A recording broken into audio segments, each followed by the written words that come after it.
Let me set the record straight for a minute. Hate, I get it, say it with them. I don't give a I'm cool with it. Play and peep the fans with them. Yeah, they gon' remember mine. Yeah, you and I, they already. He an outlaw getting off when he calls envy. Hit the peanut gallery, they all jelly. Yeah, they gon' remember mine. Yeah, we let them say what they gon' say about us. That ain't nothing, I ain't bothered, not a problem. Haters hate, another day in dollar. Keep your money, rather have you pay the homage. Delay the profit, we go freeway on it. Yeah, the real one, not the copper. If you need reminding, holla at your Siri, ask who I'm. You can find them on the app. Yeah, they call me Peaky Blinders. You bet your bottom dollar, I'm a classic. 64 Impala, me, I been the plug. Plead the fifth when the name it get brought up. Real legend never die. Still with the business, you should cry, let it lie. Side 4 and 9, that's Korea suicide. Tell her one time, forever in my prime. They remember my name. Yeah. They gon' remember my. Yeah. I've been making y'all believe they remember my name. We ain't not the same, no. Real since day one and I ain't gon' change up. Remember my name. I was born of the fire, sworn to a higher code. Yeah, light 'em up, lit, bit out the entire goat. We gon' level up, corner office, the entire flow. Put the B of A on wheels, I ain't do anything on a lighter note. Yeah, hit on brass tacks, fact is kinda dope. Serving people like the corner stove. You could call me butter, kinda feel like I've been on a roll. Party never over, how the model still go. They remember my name. Yeah, they gon' remember my. I've been making y'all believe they remember my name. We ain't not the same, no. Real since day one and I ain't gon' change up. Remember my name. Yeah. Real legend never die. Still with the business, you should cry, let it lie. Side 4 and 9, that's Korea suicide. Tell her one time, forever in my prime. They remember my name. Real legend never die. Still with the business, you should cry, let it lie. Side 4 and 9, that's Korea suicide. Tell her one time, forever in my prime. They remember my name. Yeah. They gon' remember my. Yeah. I've been making y'all believe they remember my name. We ain't not the same, no. Real since day one and I ain't gon' change up. Remember my name.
Our days are getting shorter. It's now or no way. 'Cause life flows like white water. Take a moment to breathe, hold it in, stay a while, forget all that you know, and forgive everyone. It's all in your power to turn away.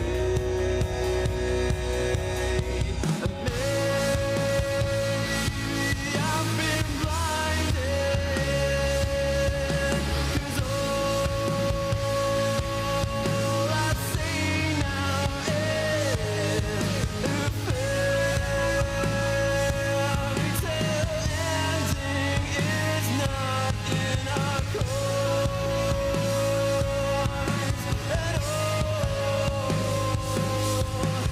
Make a change, forget I wait for nothing, to death do I, 'cause I feel like a freight train is running over me. So I'll say what you want me to make you believe, mortify and complicate. I'll wait by until it's too late.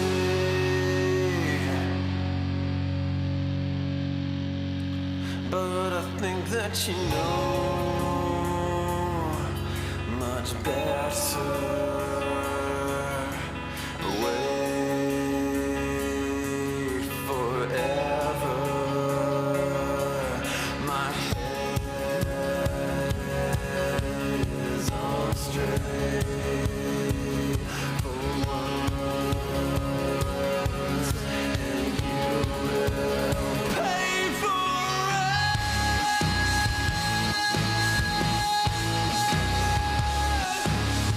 Yeah.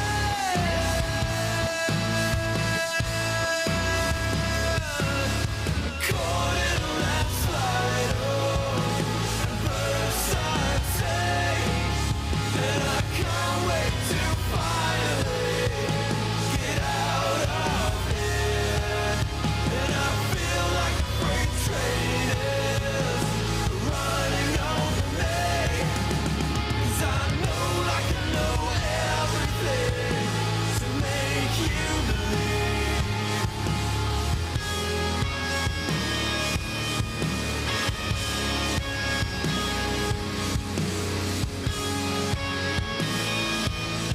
Take every piece of me, and don't be fine for a little while. Forget everything. You're making excuses. These loaded questions will be useless for you. And the real answer is that I fucking hate you.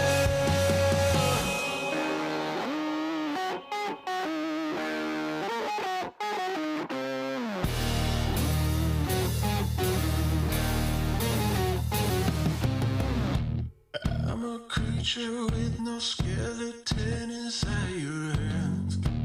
Got no home address, I come and go as you command. And it's fine with me, and it's fine. I'm a bandit that you use to keep from bleeding out. I'm the lover you don't love, but love to keep around. And it's fine with me, promise that it's fine. Maybe I'm a fool. It's not like I'm expecting something new.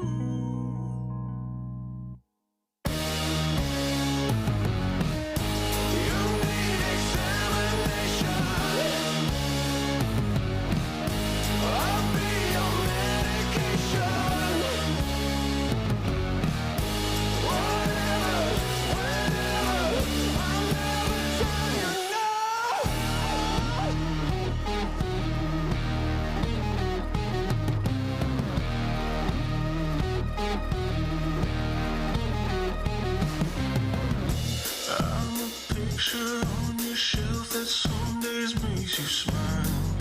Then I gather dust and watch you go about your life. And it's fine with me. I swear it's mine. I'd be offended if I still had any dignity.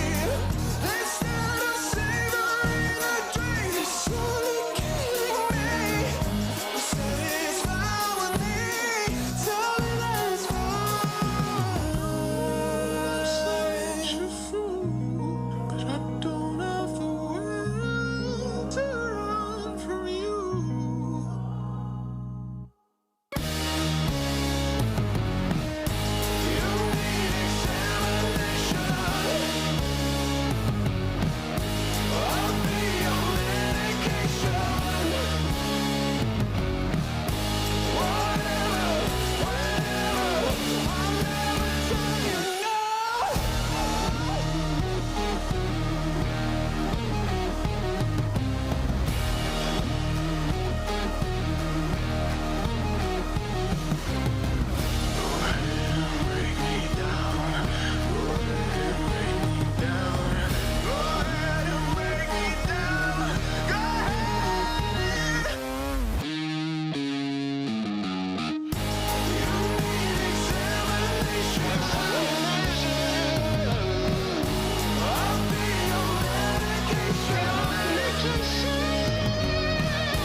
Hooves dig into fields of black, chase valiantly towards the dread.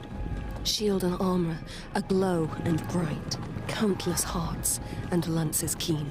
They ride into the night. The beasts above, they shriek and soar, spew flames of ghostlight from their jaws that eat the skies and burn the flesh, and albeit crowned with firelight, they ride on into the night. The new 2024 exclusive line, crowned with the first printed boulder and zip folio ever.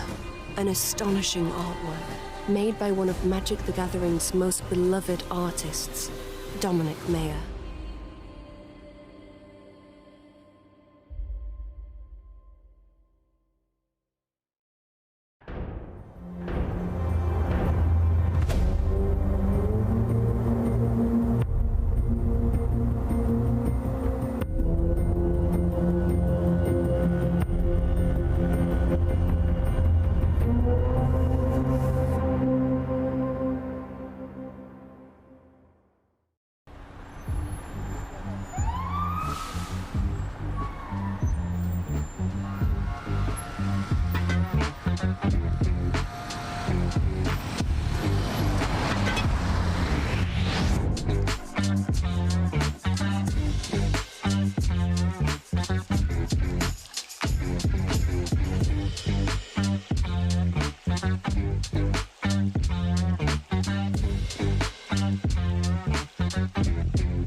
Hello everyone, welcome back to the Ultimate Guard Regional Championship here in Prague. I'm Filipa, joined by Simon Nielsen, and we are going to be your first pair of hosts here for today. A lot of exciting things to talk about. Let's start with the tournament structure, so how this tournament works as well.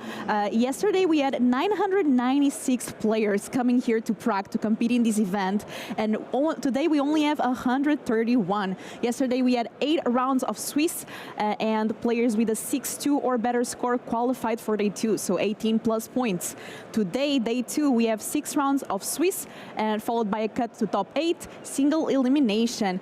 Let's take a look at the prizes here, because a lot of things are in stake for these players here. So we have over $130,000 US for the competitors here. Top 48 qualifies for the next RC, top 36 for the next Pro Tour, top 4 for the next 3 RCs, and first and second place to the World Championship. And of course, the winner of today will be the European champion of the Ultimate Guard Regional Championship Prague. A lot of exciting things overall. And Simon, I want to ask you, what were the highlights for you of yesterday? I mean, honestly, it was just to see like so many different decks and, like a lot of stuff doing well. We have we actually saw his only loss, but we have Per Jones of Sweden on John Sagavan. I think he actually won on feature. The only player in the tournament to register Tamalgoyf is 7-1. And we also saw this the sweet Samwise combo deck, and just so many players. Finally, we have 2 undefeated players left in the room, and yeah, just watching these people battle is going to be quite exciting. And from all the decks that we saw, I want to ask you, is there any deck that you think would do particularly well or bad? Do you have any predictions? Of course, then Frank Custard, after this round, will be up with all the stats from the day 1 win rates, but do you have any idea how the decks performed? I think something I'm keeping an eye on is this Eldrazi deck, because it has kind of established itself as the 3rd best deck in the format, and its bad matchups like blue-black, the Oculus deck, blue-black Dimir Oculus, and the Storm decks. Those are the bad matchups for Eldrazi, but those are also the decks that did the worst, and so that is going to be an interesting one to keep an eye out for, if that's going to dominate. Specifically, we have Mattia Rizzi and Matteo Ferreira playing the same red-green list with Writhing Chrysalis, the Modern Horizons 3 Draft All-Star Common. Those are 2 people I'm especially having my eye on at 7-1 and 6-2. Yeah, so a lot of great results. I can tell you that we have a lot of the players from the Fantasy Draft doing well. So let's take a look at the slide. And Simon, I will have to say something to you. So no. You're a great Magic player, but you're not great at caster draft prediction. I just like these people, okay? You just went on vibes, but it didn't go really well. If we could have the slide here to check. In the other side, I might not be the best player, but I am definitely great at choosing players. So let's take a look here. Team Nassif with 52 points. I think Team Nassif only had Mattia Rizzi making it into day 2. So how many people did you have in your team, Simon, making day 2? I mean, Matti Kuisma almost got there, but ended up with a draw in the final round to miss day 2. So, that's at least something, right? Right? Sure. So you're far behind with 37 points. You missed an opportunity to choose Simon Nielsen as the player. That would have been so much better. Yes, I should have just picked all the Danes. There's 7 Danish players in day 2. Yes, missed opportunity. Team Juice doing pretty well, 60 points, 1 player into day 2. My team, 82 points, way ahead. Don't want to say anything. I have 2 players in day 2. It's Philip. Skura is also a caster and he's playing Tamor Breach, and also Andrea Mengucci, which was my first pick, and he also made day 2 with Boros. Will also doing pretty well. So the second here from the casters with the predictions, 75 points. And I know it's 1 player on day 2, but I'm not quite sure who that is. So here it is, the caster predictions. How do you feel about this, Simon? Well, I think we can skip to the next segment. That's fair, that's fair. Now. Let us know in Twitch chat, what are your predictions for today? There are 131 players that made it here into day 2. Who do you think is going to come up on top? Who do you think is going to make top 8? Things are still in stake. There's a lot of bonus points for the top 8 as well. So let's take a look here at the standings after round 9. So we first are seeing here rank 11 to rank 20, and we see see players like Christopher Larsen at 21 points. We see here Fair MTG as well. So some known names. Anyone here that you recognize, Simon? Yeah, I already mentioned Mateo Ferreira there at 19th place at 21 points. Of course, sometimes they're showing the melee handles instead of the actual names, because that's just how it transfers.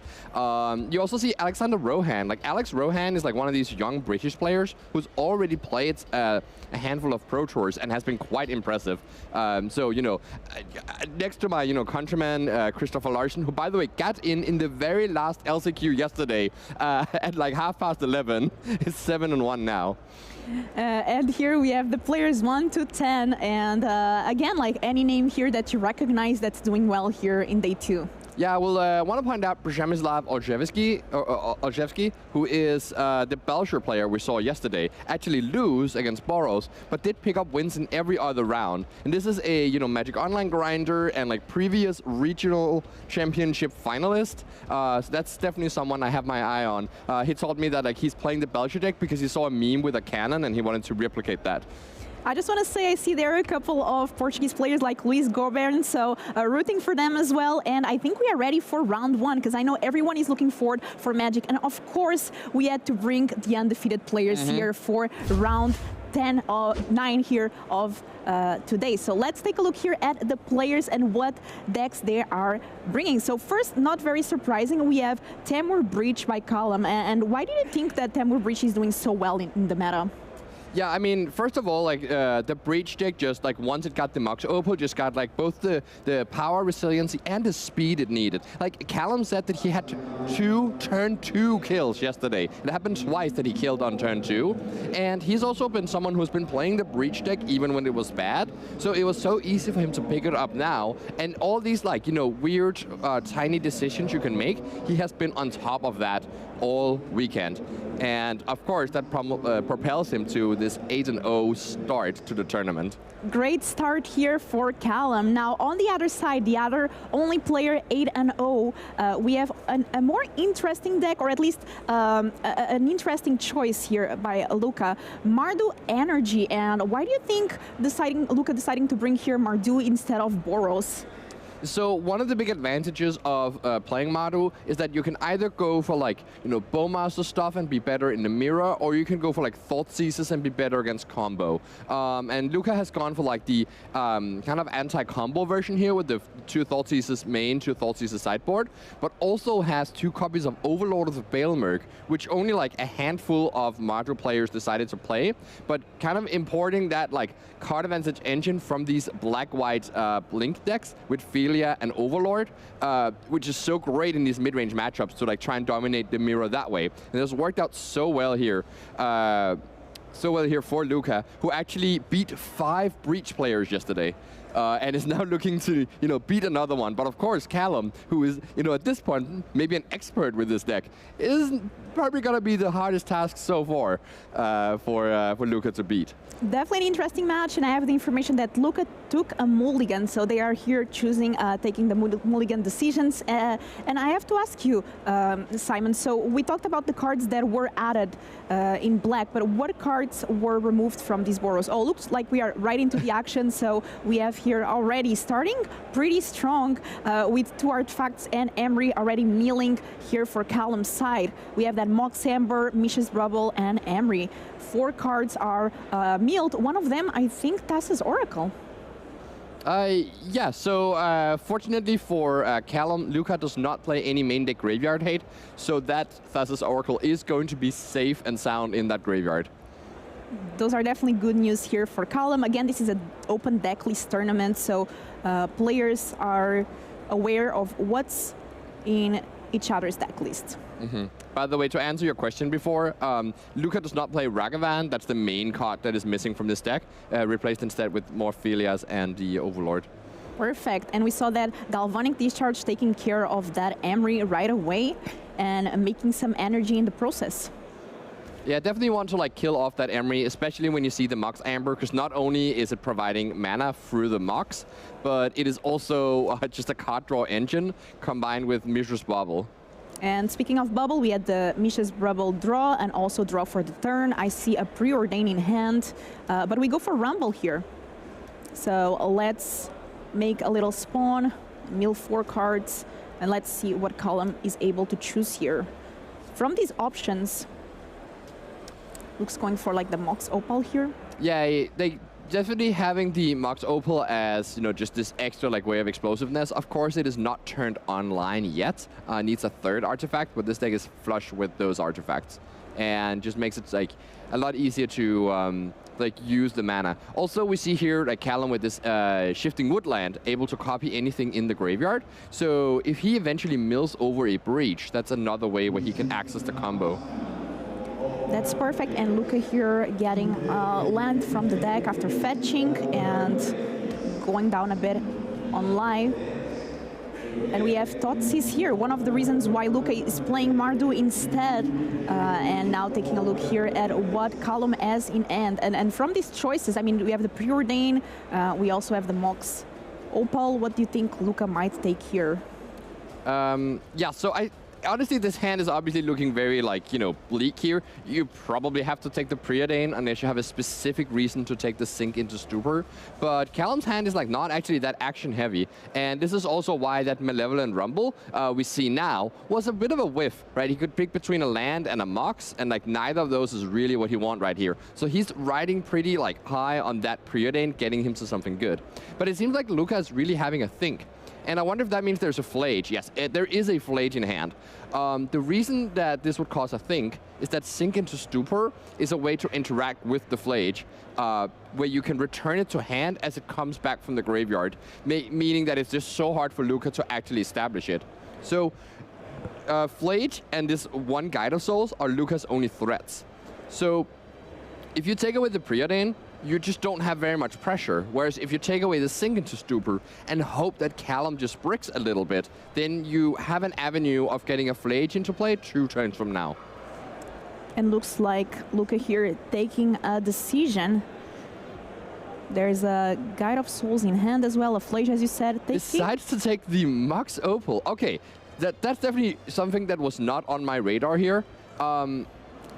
And I'm gonna take a little moment to puzzle out why that is. I think this might be paying respect to that Shifting Woodland, and just like makes it a little bit harder for Callum to actually keep up that Sink into Stupor in the first place. Choosing here with Preordain to keep 1 card on top and 1 in the bottom, drawing card for the turn.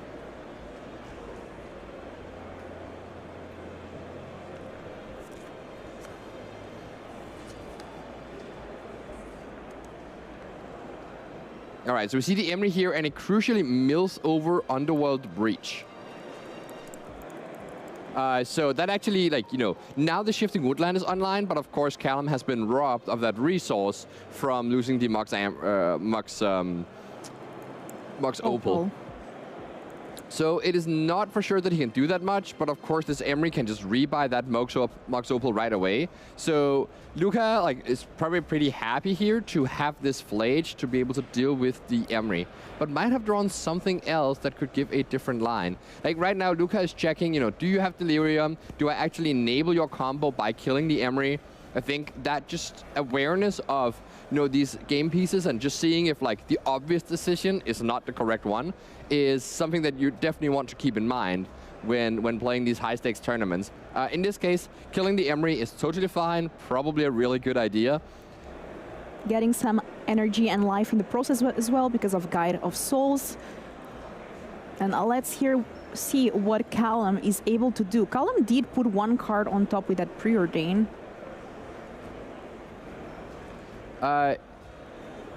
Yes, so we definitely don't know yet what is in Callum's hand and how much he can do with this breach, but he is able to copy the Underworld Breach. He can escape an Opal, escape a Mistress Bauble, play a land, and then he can start playing Emery.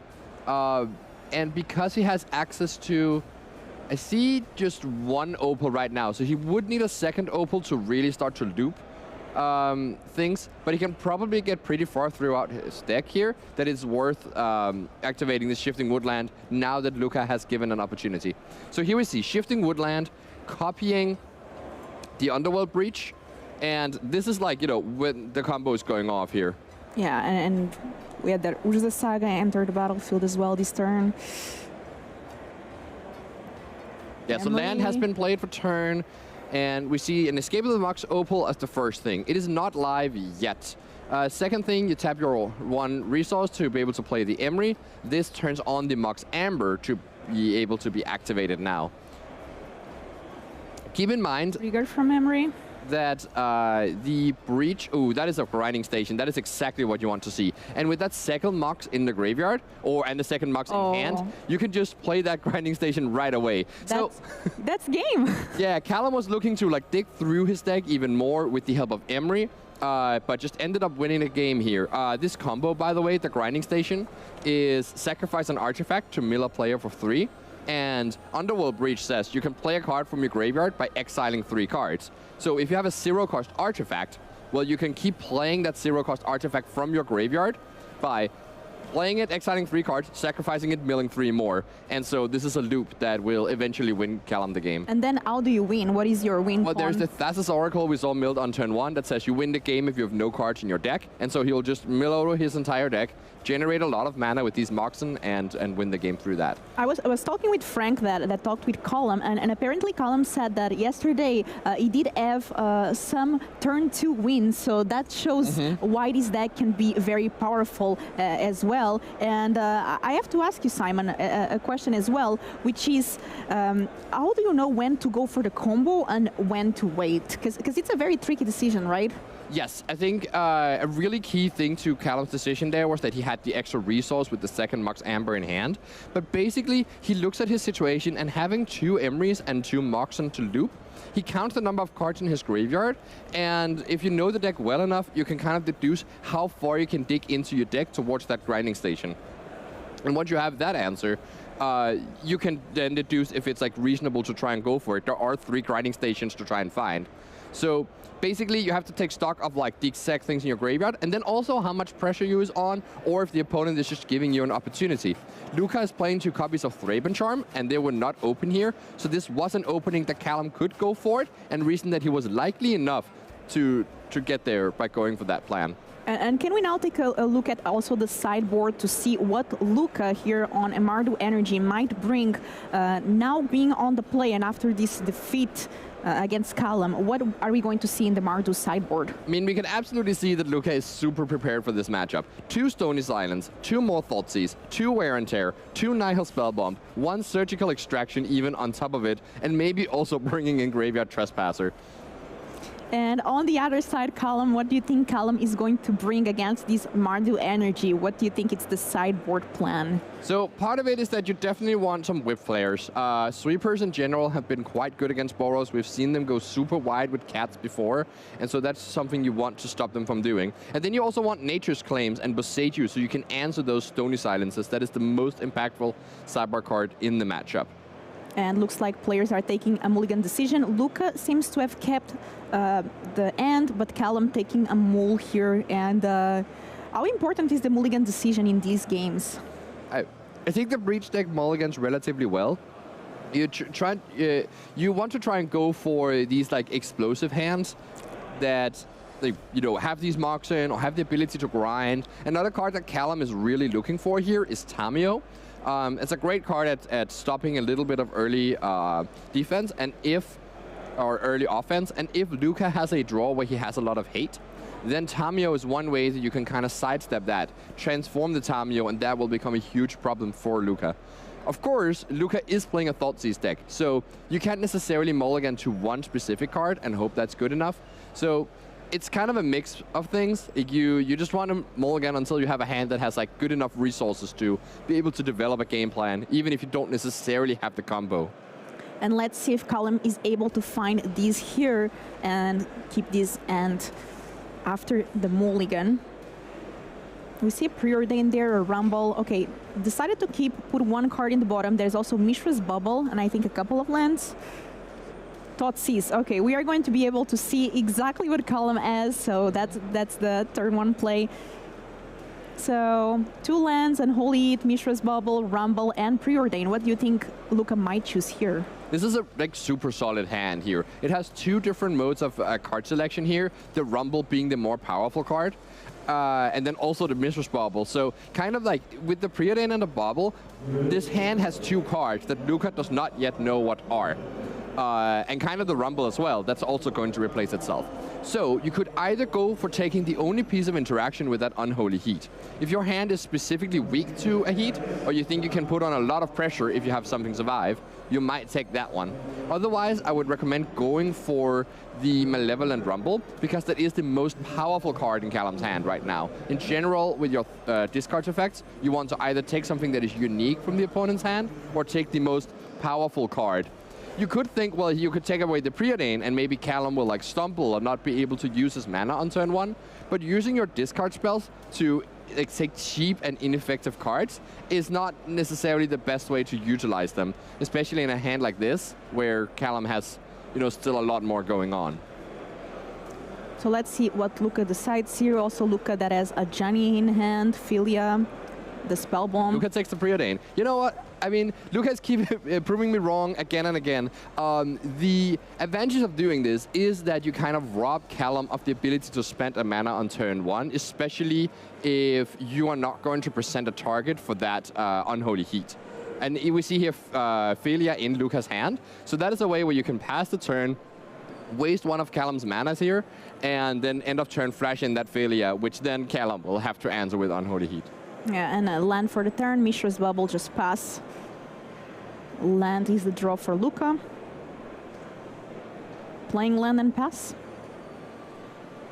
Let's see if Callum does crack this bubble. It looks like it does on his own library. Yes, so this is a like way you want to use the bubble in this deck. You want to like use it on your own deck so that you can check if you need to fetch or not. If Callum saw a good card on top, then you would not be fetching.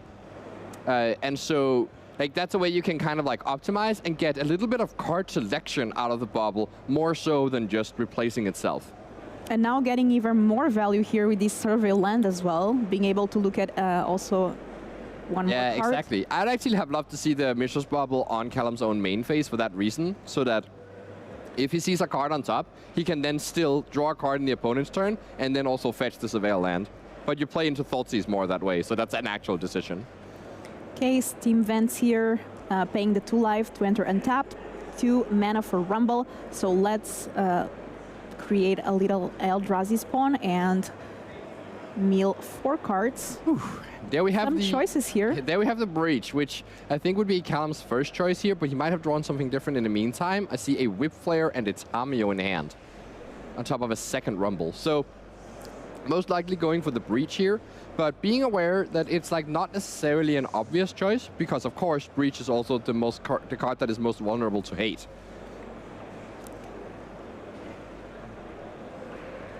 So we're probably going to see the Philia being flashed in here. And I don't know if Luca has a great follow-up to this Philia to blink. He does have an Ajani, it seems. So the way that like this was navigated, Luca did not take away the Unholy Heat, because he didn't really, like this way he forced Callum to play in a way where he taps out on turn 2, so that your Philia is safe from the heat for just 1 turn. And now there's a 3rd land, there's the Ajani.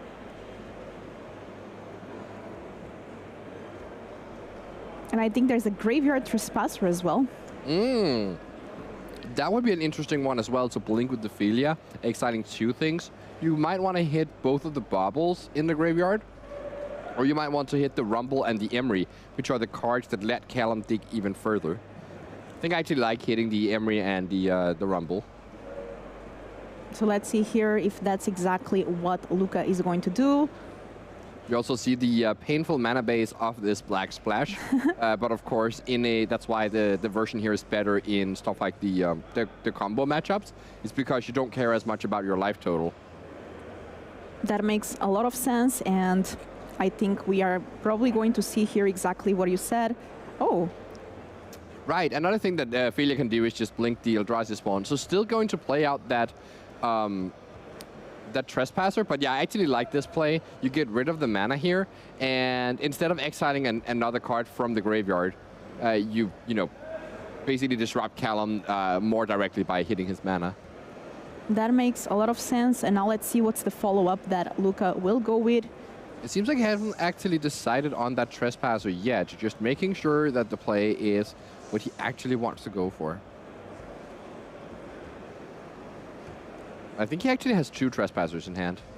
So yeah, if you hit the Emery here, you'll also get the extra drain, which is kind of nice, and that's exactly what Luka goes for now. Dealing another point of damage. And also forcing Callum to at least do something on his turn, because otherwise this Trespasser will flip.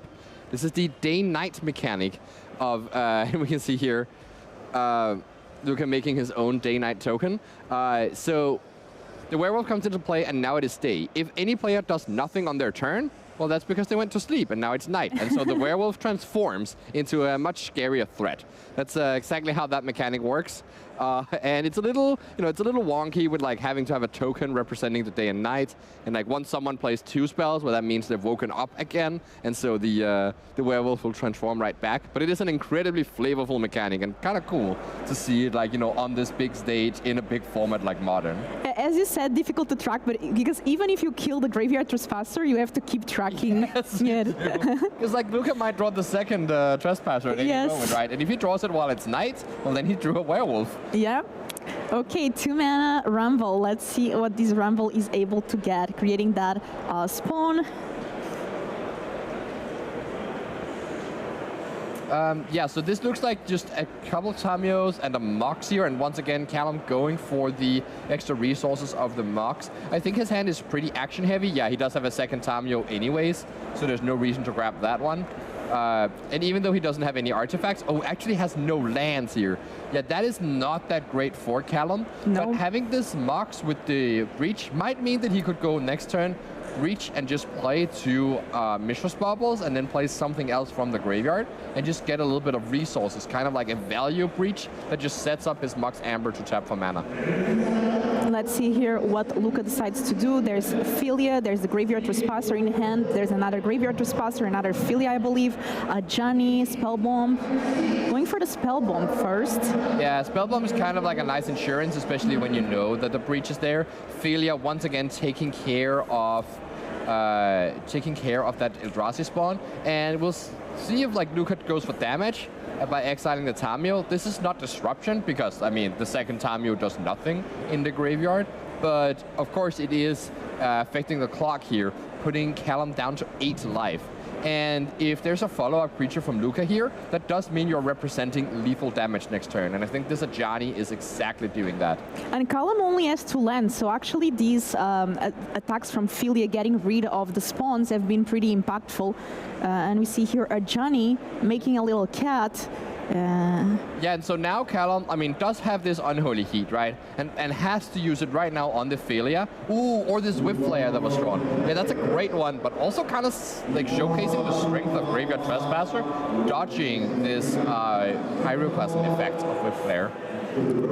Drawing a card here, Guide of Souls is the drawn card.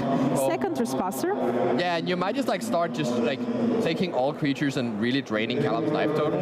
You can also hit your own graveyard, the Trespasser, and looks like they just scoop it up. Oh, I wonder if the life totals were incorrect, or if Callum just knew that he couldn't win through that. I think it's possible that there was some damage missed, but yeah, we'll definitely, regardless, Callum was pretty far behind in that game, and just no way to deal with these Trespassers. Because like this Unholy Heat, you're still required to discard a card. You might not even have Delirium if Callum just goes after that. So Graveyard Trespasser MVP surviving there, and a great sideboard card. Now players are going to be sideboarding for the 3rd game. What do you think here of the sideboard? Is anything going to change now with Luka, or going to stay the same? I mean, I think the plan is like mostly the same, but there might be a difference in terms of how much disruption versus how much pressure you want in the matchup. So I could see, I could also see that like, you maybe like, now that you're going to be on the draw, you just need to have like 1 more removal spell on your deck for that Tamio or that Emery that you didn't really need when you were on the play. And so it might be shaving a couple more threats in order to be able to answer the creatures off Callum here. So that's a possibility of like a way you could change it up, but it's also possible that he's just going to stay the same. And how did you feel about the way that the Mardu player here navigated that game? Yeah, so it's kind of interesting with the way that Luka is using his thought seizes. Because it seems very much so that he's recognizing that in this game he is the aggressor, and he's using the thought seizes not to attack the power cards of Callum, and not to attack the interaction, but to attack the mana. Specifically, he took the preordain away, so Callum couldn't use the mana on turn 1, and then had to tap out on turn 2, which meant that the Unholy Heat couldn't be left up, allowing the failure to attack and then kill his spawn. And so all of that sequence was planned when Luka decided to take the preordain. You see him take a long time with these thought seizes, and that's because he's planning out the entire game, looking at his hand and his opponent's hand, and seeing where does the game look a couple turns from now, and what actually leaves me in the better spot. And we saw here now Callum's sideboard. Now we saw that Whip Flare being really good. Usually it's really good against Boros, but not quite enough because it does not take care of that Graveyard Trespasser. Do you think we might see some change here after seeing the Trespasser being so good in Game 2, or keeping the same strategy? I think the Trespasser is not really something you can answer from this Breach deck. You do have Flame of Anor in your deck. We actually saw that milled over, and that is one of the better answers to it because it deals 5 damage right away, and even though you have to discard a card, Flame of Anor also draws 2 cards. But since you already have 2 copies of Flame of Anor in your deck, you can't really do much else. But it definitely does make you sometimes look a bit silly with your Nature's Claims that you have ready for Stony Silence and Goblin Bombardment. But then they just have a couple of Graveyard Trespassers and some creatures, and your anti-cyber cards don't quite line up. So that's the real advantage of playing the Boros deck, is that having aggression paired with disruption is making the answers of the opponent look quite awkward sometimes. And again, as a reminder, this is round 9. Yesterday we had 8 rounds. It was day 1 of the Ultimate Guard Regional Championship. Players with 18 points or more advanced into day 2. This is the first round of day 2, a 9th round in total. And both of these players are undefeated, so they are 8-0, crushing the meta here of 996 total players in this event. Only 131 players made it into day 2, so yeah, things are getting quite close to that moment where we start seeing who gets those Pro Tour invites for the top 36, who gets the World Championship invite, 1st and 2nd place. So players competing for high stakes here. And yeah, now Callum said that during yesterday, he did manage to pull some turn 2 wins. Of course, on the other side, the Thoughtseize will be a challenge to make that. But do you think we might see a turn 2 win? I mean, that would be very exciting to get that on camera here. It does require quite a bit, because like you need basically the entire combo in your hand, both Breach and Grinding Station, and then you also need some extra resources from both from a Mox Opal and a Mox Amber to get to enough mana on turn 2, because you need 4 mana to do the full combo. But you know, if you get there, you get there, right? Like it's definitely possible. It does involve, as you said, quite a bit of the everything to align, but it would definitely be fun to see a turn to win. And Temur Bridge, we were talking about the win rates before, was one of the decks that actually did quite well. So I have some notes, but of course after this round, Frank Karsten will go over a more in-depth analysis on, you can see all the win rates for day 1, but I can say that Domain Zoo, Eldrazi Ramp, and Temur Bridge did quite well, and a deck that didn't perform very well and was one of the most played yesterday was Dimir Oculus. Yeah, definitely also haven't seen that many Oculus players like in these feature matches. That's not a coincidence. That's not because we have a bias against the deck. It's just because as we were featuring the top tables, they kind of like, you know, floated away from those. And we see a lot more Boros and Breach at these top tables, or Mardu in this case, at the top. And now we see Luka with that mulligan. Yeah, so game 3 here. And it looks like Callum kept Callum that is going to be now on the play, and Luka taking the mole on the draw. How important it is to have these Thoughtseize turn 1, especially on the draw? I think the main advantage of Thoughtseize is if you have that with your disruption, so you take away the alternate win condition or the Nature's Claim from Callum when you have your Stony Silence. It also just, as we can see, it kind of lets Luka sculpt his game plan without any guesswork, and I think that's quite important for the way he chooses to sequence the rest of his turns. So he can kind of like, poke the exact hole in Callum's hand that he needs. So I would say Thoughtseize is reasonably important. And you see Stony Silence here, but no Thoughtseize in the hand. Oh, is that Thoughtseize? No, it's not. It's fetch land. There's a Flage in hand, I think Graveyard Trespasser. And playing that Tamio. Off a Sink into Stupor, so that's one of those double-faced lands here. Spell on one side, land on the other. Taking 3 damage though. Yeah. In this matchup, of course, that does matter. It's definitely not a free thing, especially since you paid 3 life but didn't get access to more than 1 color. So, of course, in this situation, Callum would have vastly preferred to have an island. But we could also imagine a scenario in a different game where the Sink into Stupor is exactly what wins him the game. Land and pass. I also see a Wear and Tear on Luca's side. Yeah, we do. And a Fatal Push here, just immediately getting rid of that Tamio before she gets to attack and make a clue. So that Wear Tear kind of lines up pretty grossly against Callum's Ursa Saga. So Saga is an interesting card in these matchups. Luca at least does not play Blood Moon, so the Saga is a bit more safe. But when there are like enchantment disruption like Wear Tear, the Sagas tend to get worse post-board. Another Tamio. So you might see some players like either bought them out or at least wait to play them. In a lot of spots you would play the Saga here on turn 2, but Callum knows that if Luca just like untaps and Wear Tears the Saga, you essentially get rid of a land. You essentially lose a land for no reason. So instead choosing to develop his mana base a little bit more before developing the Saga. And I think actually Callum has both Breach and Grinding Station in hand here. Yes. But no answer to the Stony Silence. And look at this patience for Callum. Could have again played the Saga, but decided to wait once more. Just making sure that you don't get thrown off base by having this Saga dealt with in an untimely fashion. Very well, and here Luca getting that Surveil land, going to be able to surveil. We know there's Wear and Tear in hand. We also know there's a Flage. Yeah, actually both players getting to surveil here, because Callum is probably also going to do that at the end of Luca's turn. So I think Luca is under somewhat of a pressure to just play out this Stony Silence right now. But as I say that, he draws that all-important Thoughtseize, picking apart the way that Callum would have to maybe get around the Stony Silence. So there's a Breach, there's a Whip Flare, which currently doesn't do anything, because Luca's only threat is that Flage. And Luca was also happy to just, get rid of like that Guide of Souls, knows that that wasn't in his game plan here. He just wants to fill up his graveyard for that Flage and win the game through that. I think right now he has 4 cards in his graveyard, maybe 3 with a fetch land. So playing that Stony Silence after the Thoughtseize. And now what can Callum do in the end of this? I mean, there's always the Urza Saga and the Construct strategy. Well, yeah, that is exactly like one of these strategies, right? You can either find Boseiju or Nature's Claim to just straight up deal with this Stony Silence, or you can rely on an alternate win condition like Ursa Saga. Even Tamio is turned off with the Stony Silence. That's why it's so good, because you can't crack the clues.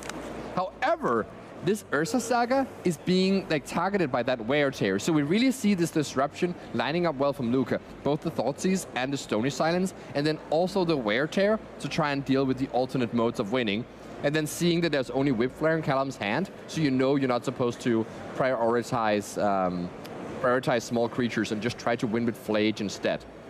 So let's see what's the top deck here, preordained. So let's see what Callum is able to get. I think I see an Urza Saga, and I'm not sure what the second card is. It might be, not sure. Yeah, it's interesting. Actually, that second Saga is looking kind of juicy here, and I think Callum might actually have ended up being a bit punished by not playing that Saga. Not necessarily saying that he was wrong to do so. I think he was probably correct to do so. But this way where Luca just taps out to disrupt in other ways, and now you don't get to make a construct on this turn that you would have really loved to, and then develop a second Saga to make even more constructs. You're a little behind the curve here. I'm looking forward to see if Callum kept that Saga on top or not, the second one. I think 2 cards were kept on top. I'm not sure about the second one, but it might have been a Flame of Anor, but I'm not sure. Yeah, that would not be a bad card here. Like either dealing with a threat, but more likely just drawing 2 cards for Callum and trying to get more resources to get out of this game. I think what Callum really needs right now is that answer to Flage, because Luca is probably just going to play the Flage and deal 3 damage to Callum's face, and then also play Wear Tear on that Ursa Saga. By the way, Luca, again, just no concern for own life total here. It's still shocking, but that's fine, because you do have Flage gaining you life, and you know it's probably not an issue. So yeah, Flage, just not a very powerful card here. Just 3 mana, deal 3 damage to your face. But when it comes back from the graveyard, that is when it's scary. You know, the 6/6, like attacks for 9, essentially. Just pretty impressive. And yeah, we see the Flame of Anarch kept on top indeed, drawing 2 cards. And now Luca takes the opportunity to get rid of that Ursa Saga. So we really need to see Graveyard Hate or something like that sink into Stupor, which, you know, is of course stuck as a land at the moment, but that would be the perfect answer here to that Flage. So let's see here what Callum is going to do. I think he picked up a Malevolent Rumble as well to dig a little bit further through his deck, but that doesn't necessarily provide an answer to Flage unless he can find that like one-off Soul Guide Lantern. So we see the Urza Saga here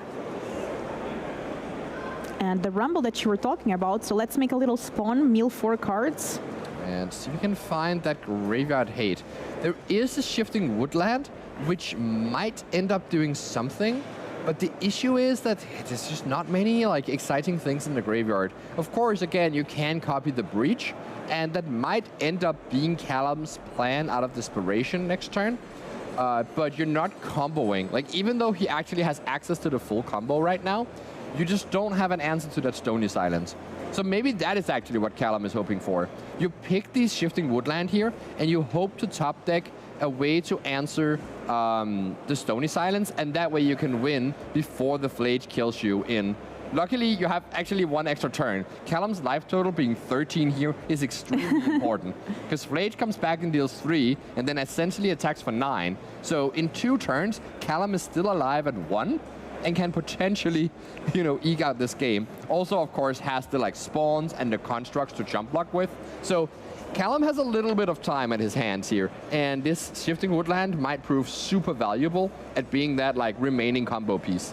Getting that Flage back from the graveyard. That will be able to deal 3 damage, gain 3 life. Man, what a powerful card. We've just seen this so many times. And actually, once again, like Luca recognizing that you're just not going to have this same clock by killing Callum's life, like going straight to Callum's life total. So instead, continuing to disrupt the mana of Callum, making it much more difficult to both answer the Stony Silence and also do other things in the same turn, especially with that Shifting Woodland. Did you expect Flage to be this powerful in Modern when you saw it previewed in Modern Horizons 3? Yes, because Lightning Bolt is better than Explorer, and Uro was already incredible. That makes sense. So yes. It's the same card as Uro, right? But instead of drawing card, put a land into play, you have deal 3 damage.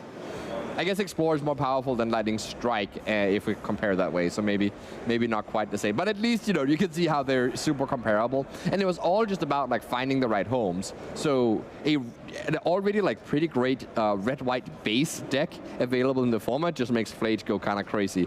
You don't even have to go like, you know, janky Jeskai mana bases the way we saw kind of in the beginning. So Callum in the tank here. Whip Flare does not do anything. Shifting Woodlands can copy the Breach, but does not do anything yet.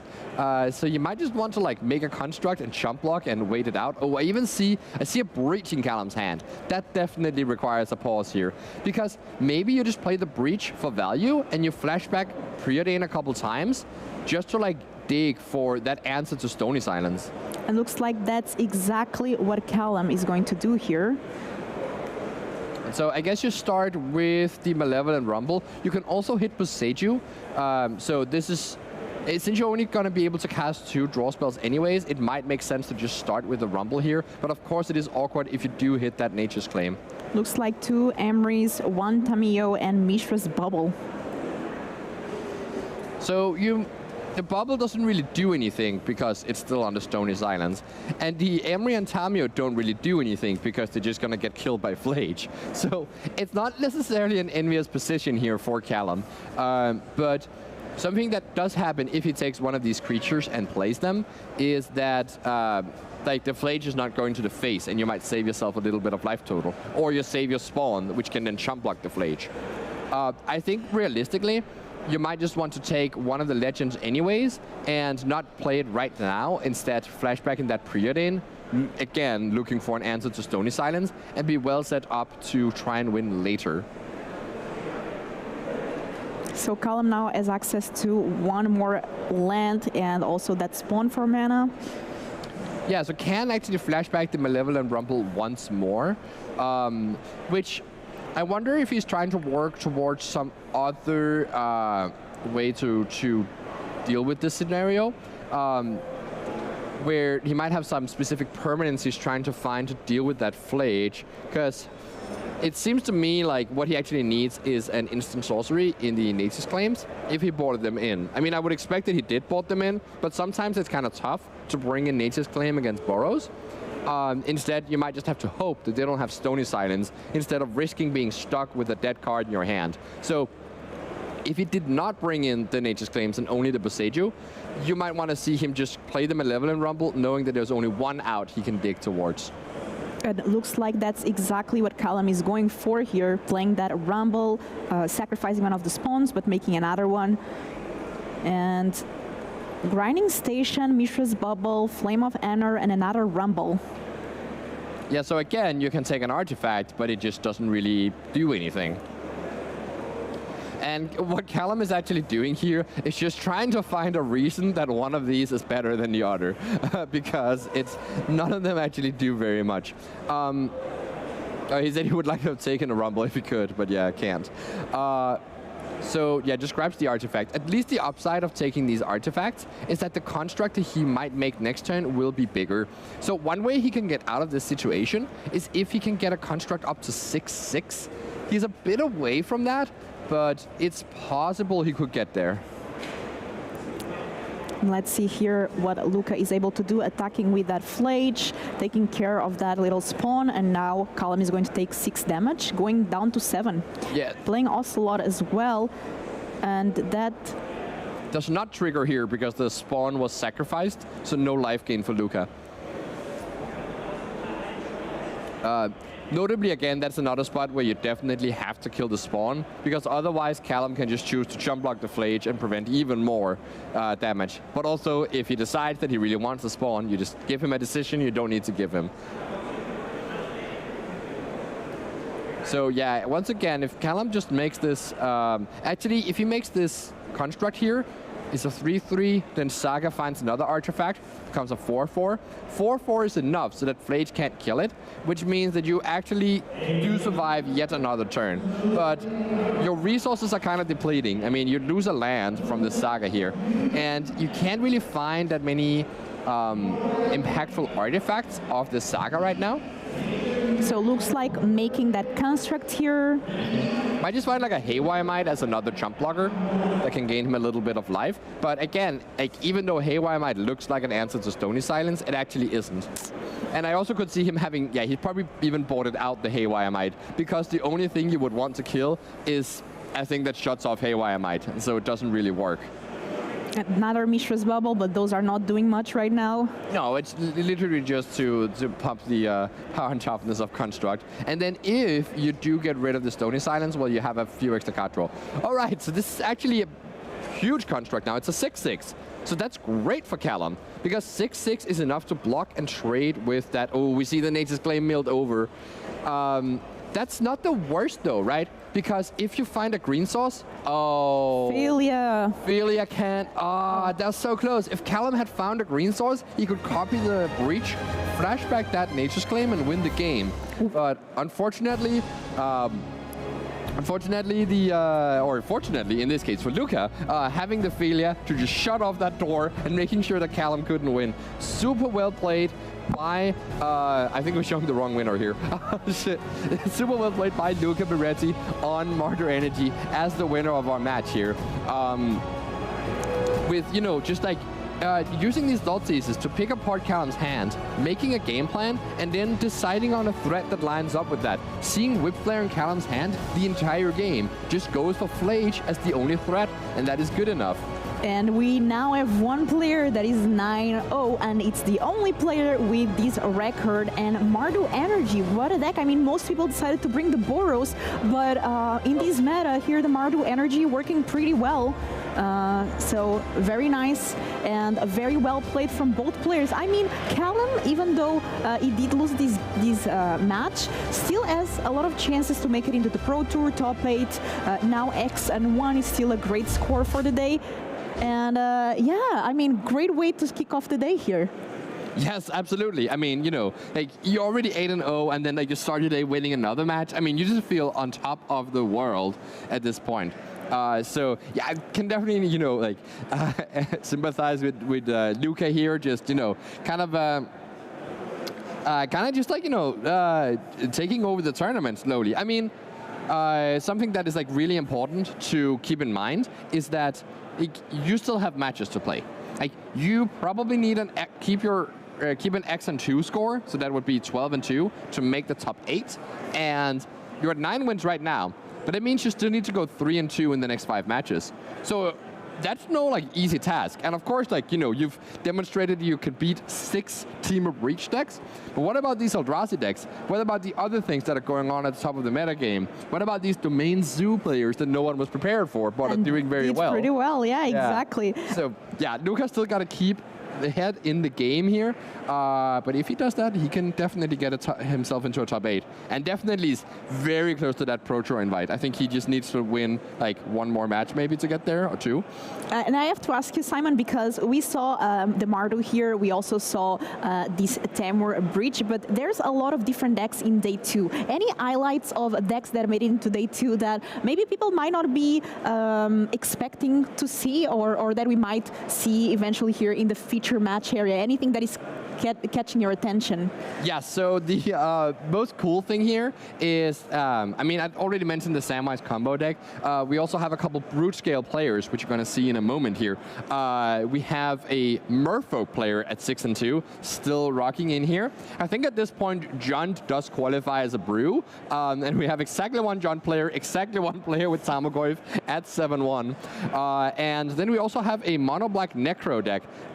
So Necro Dominance, you know, that was a deck that was super big at the NATO Pro Tour, but kind of like faded away, and especially now having both Grief banned from it and the One Ring. But some players are still representing it. We saw a version yesterday that was much more combo-like. This is much more of a black mid-range version of the Necro deck, but it's, you know, still doing well here at day 2, 6-2. Let us know as well, comment in the chat, what decks are you expecting to see here today on day 2. And now let's have an interview with the winner. And I'm here with our winner and the only undefeated player in the room now, 9-0. Luca, how's it feeling? It's so good, so good. So confusing, so confusing. Still confusing. Can't take it all in. And you do it with Mardu energy. We've seen a lot of Boros energy in the room, but you're splashing a little bit of black in there. Why are you splashing the black cards? I started the testing after the ban with the black. I tested the Orchish Bowmaster, and then just follow my love for Mardu. I thought that Toxis would have been so good against Eldrazi and combo decks in general. With Boros, I felt like I can do nothing. Okay, you want more tools in your arsenal, basically. Yeah. You also have some Overlords in the main deck. How have they been? I enjoyed a lot the Hordes of Blink. I thought that it would be really good against Oculus, because the problem of Mardu was Oculus with Bowmaster. With Filian and Overlord, you can play 1 Solitude. Even Filian is really good against Marktide, against Frog or stuff like that. And Push is just really good against Oculus. So I just found I think a really good shell for the meta. Well, it's obviously going well. You're 9-0. Let's talk about that sideboard. That last game there, obviously you saw a lot of your sideboard going up against Timo. You had Stony Silences, Hand Disruption, the removal spells you needed, the wear and tears. It all kind of lined up really well for you. Did you come into this weekend thinking that there was going to be a lot of Timo breach and this is how you're going to do your make your sideboard for it? I thought it would be a lot of Temur breach, but I didn't figure out that I would play against 6 Temur breach. You played against six times and you're 6-0 against it? And to be honest, I did never feel really good against Temur breach. It's very scary decks to play against because it can just win out of nowhere. I have just probably with my teammates they play a lot against me, so probably they have a better game plan.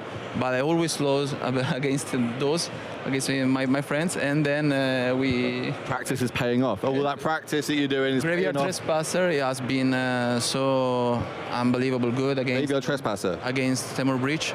Was the last 2 cards added for the sideboard last day. Of course, we normally see that in like Pioneer. We've seen that pop up a little bit. Now we're seeing it moving into to Modern, really finding a shell for it. And obviously, it's going extremely well for you. So on that one, we're going to pass it back to the booth. Cheers, Luca. Thank you, Will, and thank you, Luca. Congratulations on this incredible score here, starting day 2 very well. But we do have a backup feature match, and it's a very interesting one. So we were just talking about these rules before we went to the interview. Can you tell me the decks that we are going to see here now for this round? Yes, so we do have this mono black necro deck by one of the French players here. Let me just get the name from Clément Boquer as my best French pronunciation. We see this quite mid-range version of the necro deck, playing Emperor of Bones, Orcish Bowmasters, and Dorothy Voidwalker. So that's very similar to some of the versions we saw back at the Pro Tour last summer and kind of faded away. But Clément has really kept up with this deck, is still playing the 4 Soul Spikes, is still playing the March of the Wretched Sorrow. These are ways that you can gain life by, very inefficiently by pitching cards from your hand. But because Necro Dominance is a way you can turn life points into cards by, paying 1 life per card, you actually go up on value that way. Even, when you use March of Wretched Sorrow and you discard 4 cards to gain 8 life, that doesn't seem very good, but those 8 life turn into 8 more cards. And so that's how this deck really has this big card draw engine built into it. But on top of that, is also just a lot of good disruption and creatures. Up against here, my boy there, we see him, Theodore Eliasson. So he is one of the local Copenhagen players. He's been playing since he was a kid. He's now hanging a lot around the game store and just has a ton of crazy ideas sometimes with these decks. He's been playing a ton of different modern decks, and here he's playing his own take on the Basking Brutescale combo.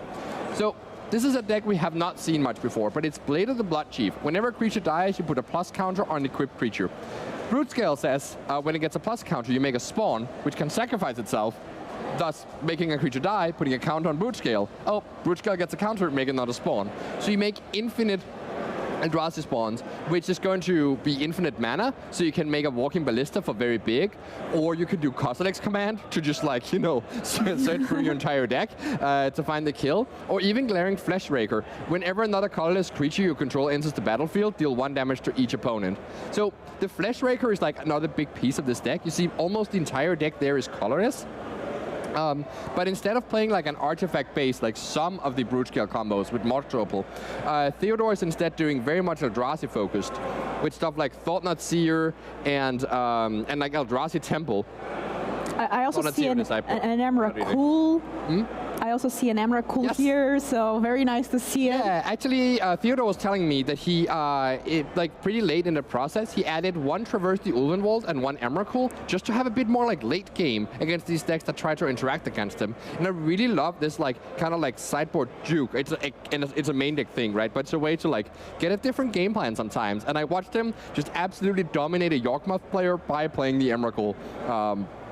In one of the rounds. And we are going to game number 2. I believe here Theodore on the mono green did win. So talking a bit about sideboard, what do you think is going to be the strategy now? We are seeing Clément that lost with this sideboard here. Do you think there's any answers that might be against this? monogrid deck. Yeah, so from the Necro side here, you probably, you might want to board in your Break the Ice, which is an ability to, has the ability to kill a land that can produce colorless mana. So it attacks the Ursa Sagas and the Eldrazi Temples of Theodore.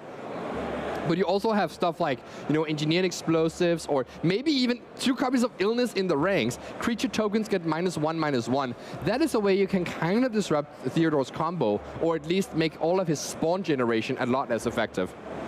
And looks like we are starting here already. So I see the... Gemstone Cavern. Yeah, so Theodore's not on the play here. He has the Gemstone Cavern, which you get to put into play before the game even begins. You just have to pay the cost of 1 less card in your hand. So, and you can only do it if you're on the draw. So essentially Theodore said, you think you're going to be in the play? No, I'm going to take the play. I'm going to get the first land drop at the cost of having 1 less card than you. So yeah, I really love the design of Gemstone Caverns, but can also do some absolutely busted stuff sometimes. Do you ever take it off if you are the one on the play? If I ever what? You're the one on the play. Do you ever take these off on sideboard or just have to keep that? Yes. Sometimes, yeah, you can definitely board this out or in based on play or draw. I think that's very common because it is just like a colorless land. And here we see the first piece of disruption by Clement. Has 6 copies of discard spells in his deck and that Necrodominance ready in hand. So we see Theodore with his 2, Modern Horizons 3 limited hand here with Malevolent Rumble at Root Scale, and then he even got a nice uncommon here with the Glazing Flesh Rager. So what is this Inquisition of Kozilek going to take? I mean, a couple of options, as you said. Yeah, so you could take away the Brute Scale. That's kind of like the namesake card of the deck. That's a pretty good thing to take away there. Of course, you let Theodore develop his graveyard types, develop his mana a bit with the Rumble. But if your hand does not have that much removal, you might just be particularly weak to that risk of Theodore just drawing the Blood Scale, and instead Theodore actually drew an Eldrazi Temple so that he can just play out a Fleshraker right away here, a little bit ahead of schedule. And that is a turn 1 actually, Glaring Fleshraker. But now that is Inquisition of Kozilek taking that last card at Ramble, and now Theodore only has land left. Yeah, so actually I love this discard from Clement, taking away the Brute Scale just so you deny a potential top deck. And oh right, there's Vexing Baubles in Theodore's deck. So this card is just super nice against the Necro deck because it relies on playing the free spells, specifically Soul Spike, without paying mana for them. And this Vexing Bauble is just a way to completely deny that Soul Spike from even being cast. A very good card here from the sideboard for Theodore, and let's see what is the follow-up here. So looks like playing that land tapped. Untapped, paying here, 3 life. 3 life, yeah. So the amount of life that Clement is losing here from both the Fleshraker pings and, of course, his own lands is really affecting how effective this Necrodominance can be, because there's a limit to how many cards you can draw. But he might just go a little buck wild here, just drawing 5 cards, not having to discard. I think he had 2 cards already. Oh, actually just drawing 4, yeah, playing it a bit safe. And actually drawing that Soul Spike, but as long as Theodore keeps his Vexing Bauble around, that Soul Spike is just not available. So now how is Clement going to be able to manage also these resources, the life total with this Necrodominance? Yeah, so he really wants to just try and use some of these cards he has drawn. He should be at 9 life now. What are we seeing? Oh, right, his hand size is 5. Yes, yeah. Discarding so that Bowmaster's hand size anyways, yeah. I forgot that part of Necrodominance. And so he's going to try and utilize the cards he has drawn here to just trade with Theo's cards. In the same way that he has already traded 1-for-1, and then he can slowly use that to bury him in card advantage. No draw step because of that Necrodominance. And going to fetch here. Yes, powerful card, but does of course come with 2 downsides. You can't keep too many cards in hand, and you will also not have your draw step. And lose a bunch of life. Yes, and you have to pay a bunch of life. But if your deck has enough life gain to support it, it's totally fine. Though we see here, Theo actually could have sacrificed that Vexing Bauble, but decided not to. Oh, Me Too Massacre. This is a way of life gain. So Theo, of course, has to sacrifice the spawn and response so that Clement doesn't get life from that. But yeah, now the combo is also a bit more muted by this Meathook Massacre, because if Theo goes off here, he will he'll make a spawn every time, which is going to die and give Clement life. So it's a bit of a funny combo, but of course you end up with an infinitely big creature and they end up at infinite life, and so that's, you know, you still win that interaction. You just have to attack twice. I'm sorry, Frank, that I used the word infinite here and double infinite, but that's that's how it works, okay?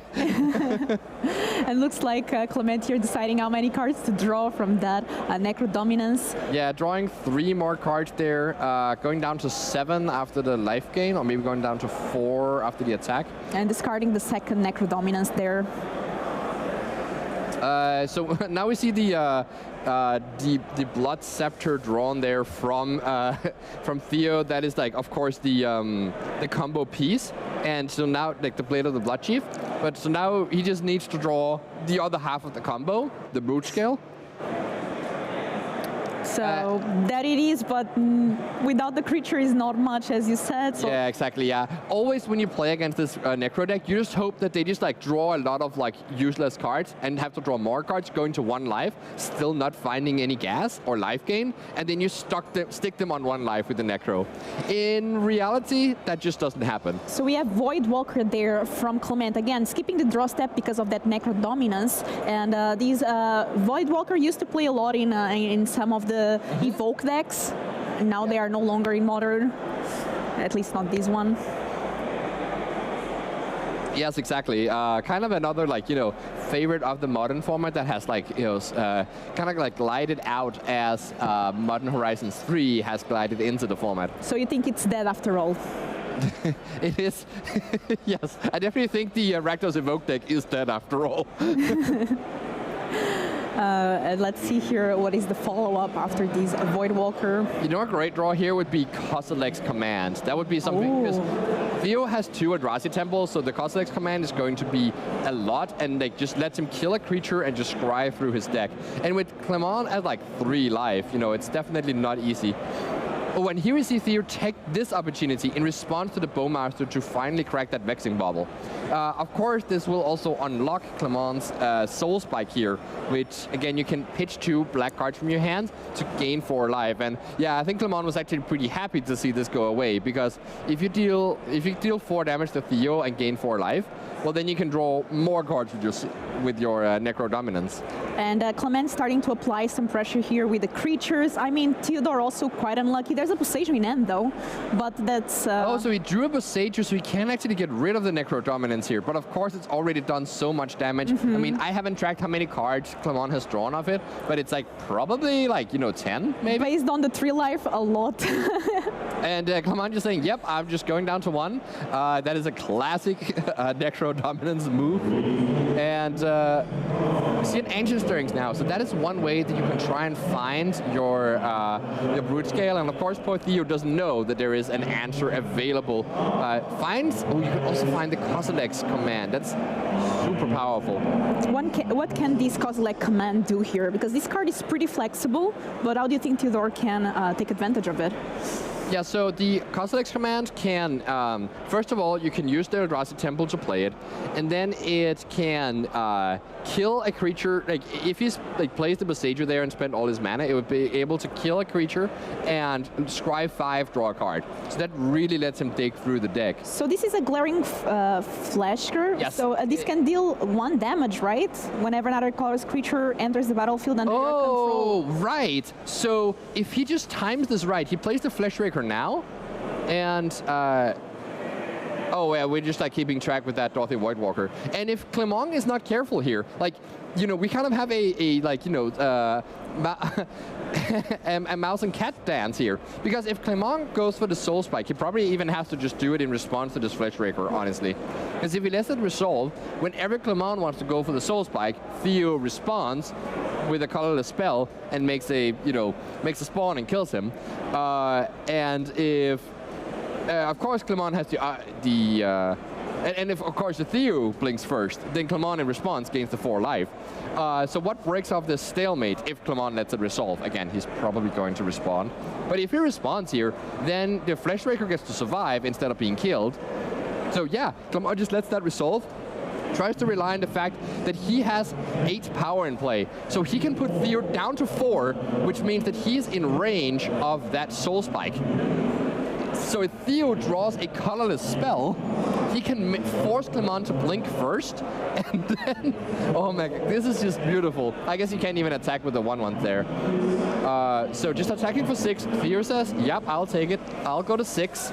I'll hope to draw a colorless spell, so I can make a spawn, ping you for 1, force you to use the Soul Spike, and then just kill you with this Cosalex command. This is a very nice play from Theodore here. Yeah. And what does he draw? Another Cosalex command. So he can just start off the turn by just playing that. And what can Clement even do? So he has a Fatal Push in hand, Soul Spike, and something else. So yeah, Theo is still being a bit patient here. You don't need to act anything right now. Clement doesn't have a draw step, so there's no real reason to... Yeah, I think it's an Emperor of Bones as the large card in Clement's hand. Cannot draw more cards because of that Necro dominance. Exactly, yeah. So he just goes swinging with everything. I think now Theo has to blink, because otherwise he has to trade off that Flesh Raker. Yeah, so Theodore down to 6. This is 6 damage coming through. Yeah, this is beautiful. Yeah, Clement maybe getting just a little bit too greedy there, getting that last card going to 1, thinking, yeah, I have a Soul Spike, I am totally fine. But yeah, we'll see, you know, this Cosalex command make some spawns and, or attempt to make some spawns, trigger the Flesh Raker. Of course, if the Flesh Raker triggers, well, you deal 1 damage to the opponent by making a colorless creature. So yeah, Clement really, like, you know, maybe he buried himself here in this awkward situation where he might have even had to like just spend his entire hand to Soul Spike the face. But yeah, just has to hope that there's no colorless spell. Indeed, there is a second one. Very well played by Theo there. Just like, you know, in a game that seemed like kind of unwinnable, just like cracking the Vexing Bubble, drawing the Flesh Raker, and then the Ancient Stirrings, and kind of having a plan formed. Very well played here by Theodore, now advancing an accent too. So win here on the first round of the day, a good way to start the day here for Theo. Congratulations on this game. And what a round we had. So 9th round total, first round of the day. Yesterday we had 996 players and only 131 qualified to be here on day 2. So they needed a score of 18 points or better on day 1. Not easy to make a day 2 here. No, absolutely not. I mean, you know, like you're required to win, like, you know, 3/4 of your matches, and it doesn't take very much to lose 3 matches out of 8. And especially since, like, you know, you don't get that many free wins at the regional championship because everyone here has fought to be here, right? They have, you know, they've played at a local store or on Magic Online and, like, you know, top 8'd or won events to get here. And then they know that this is a big event, so they also spend time preparing. Yeah, not an easy field. That's true, and I just want to say that 14 to 16 of March is going to be the Magic Spotlight Series in Utrecht. So that's an open modern tournament. So a good way for people at home watching and people here competing as well to play more modern and be able to test their skills. It's a 2-day open event with $50,000 prize pool. And if you're not a modern fan, there's no problem because there's a lot of side events. It's going to be a very good event. Are you going to be there, Simon? I mean, honestly, like I thought that I wasn't gonna be there, but after watching all this Magic yesterday and today, I mean, you know, I might just like want to roll up with that Samwise combo deck, or maybe even this Brute Scale deck. I gotta talk to Theo about it. You know, maybe I can get some intel from my Danish horses in this race. Let us know in the comments if you're going to be attending Magic, the Magic Series, Spotlight Series in Utrecht. Would be lovely to see everyone there. And yeah, I mean, first round of the day going pretty well. Just as a reminder, today we have 6 rounds of Swiss and a cut to top 8, and players looking forward to make top 36 because that's when they can get that qualification for the Pro Tour. I think that's the main first goal of the players here. Yes, absolutely, yeah. Like, you know, the top 8 is of course nice and all, but they're really looking for that top 36. And so I think that is around, like, you know, X3 is probably the record needed. So, you know, the people who came into day 2 at 6-2, they still have a lot of work cut out for them, right? They cannot lose more than 1 match today. And you know what? We were talking a bit about the decks, how they performed, but I know people at home want to see all the stats, and who better to do that than Frank Carsten, joined by Martin Juza. So back to you. Good morning, everybody. I'm sitting here with Frank Karsten, and indeed, everybody wants to see the numbers, the metagame numbers, the percentages, the decks that are doing well, the decks that are not doing well. So Frank has all of that for us. Frank, you ran the numbers. Show us the decks that we will see in day 2, and tell me which were the best performing ones. Well, let's put up the graphic that has all the information we got. So here we see for the 11 most played decks from day 1, how many of them made it into day 2, and what their win rates in non-mirror matches were in day 1. So Boros Energy is still going to be the most played deck in day 2, but its win rate, 52% on day 1, roughly average. The actual overperformers, if you look at their day 1 win rates, were Grinding Breach, Eldrazi Ramp, and Domain Zoo, right? 55, 56, 58% win rate. Great performance, great conversion for Grinding Breach and Domain Zoo.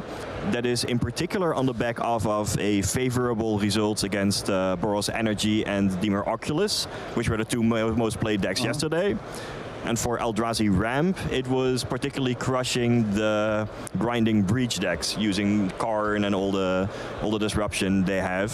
So those 3 decks were, the big story, the real overperformers on day 1 so far. Okay, yeah, it looks like bringing a deck that had a good matchup against Boros Energy perhaps paid off, because that was a deck that was that made quarter of the field, right, yesterday? Yeah, for sure. Okay. And it's still roughly that today. How about the decks that underperformed?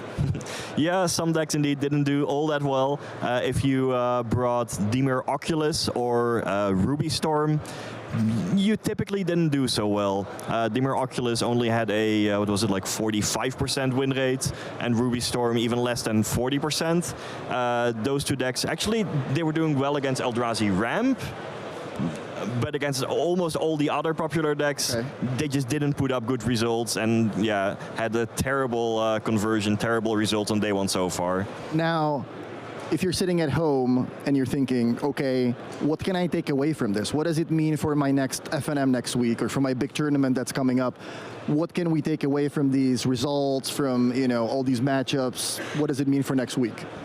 So, as I mentioned, the 3 overperformers, Grinding Breach, Eldrazi Ramp, and Domain Zoo, those are definitely going to be ticking up, I would expect, after this event.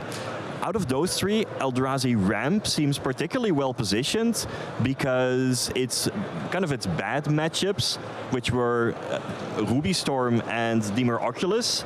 They performed pretty badly, so those bad matchups are likely going to be on the decline. And even in this day 2 changing field, Eldrazi Ramp seems pretty well positioned in Modern right now. So one last thing, talk to me about the other decks, right? There was a lot of other decks. Did some of them perform well? Something that caught you by surprise? Something you didn't expect, perhaps? Well, I guess the biggest surprise, out of all individual archetypes, the best performing one on day 1 was actually Junt Sagavan. Only 1 player, Per Jones, brought it, went 7-1 as the only player with Tarmogoyf and Dark Confidant in the field. What year is it again? Yeah. Okay. And there were also some other notable overperformers: Monogreen Brutescale, Junt Creativity, Samwise Combo, and Mono Black Necro. All of those decks, not many players chose them for day 1. But they had good win rates, at least 1 player in day 2, and we'll be surely keeping an eye on those, seeing if they can, perhaps convert to the top 8, keep that momentum going. There's still a lot to be played and a lot possible in Modern. I will say that the most surprising thing to me was that there was exactly 1 person out of the 1,000-ish players that registered the card Splinter Twin. That is so crazy to me, because when they... He didn't do too well, unfortunately. Exactly, didn't even make day 2. So when they unbanned the cards, a lot of the people were scared that oh, Splinter Twin, we still remember how that went last time, right? So I'm not sure if that's safe to unban. There's 1 player out of 1,000 who played it. That's crazy. Yeah, the really scared unbanned card, I would say, is Mox Opal. It also found a home in Grinding Breach, which has been doing pretty well so far. Fatal's Looting, Green Sun Zenith a little bit as well, but Splinter Twin, I guess 2025 Magic, it's not the same as 2015 Magic. Yeah. Crazy. I do want to give a shout out to Wizards for unbanning cards. I think that was a great move. It shook up the format. Now there's a lot of players, excited about new decks, excited about cards that are good against the new decks, and I think that was a great move. So, you know, kudos to the playtesting team and the R&D team. I think that was a good. Yeah, I agree. It led to a big revitalization of the whole format, and it is just great to get that nostalgia back and at least have the option of playing fan favorites from a while back in, you know, competitive Modern again. It's awesome. All right, I think we're ready to go on a quick break before we go live with round number 10. See you later.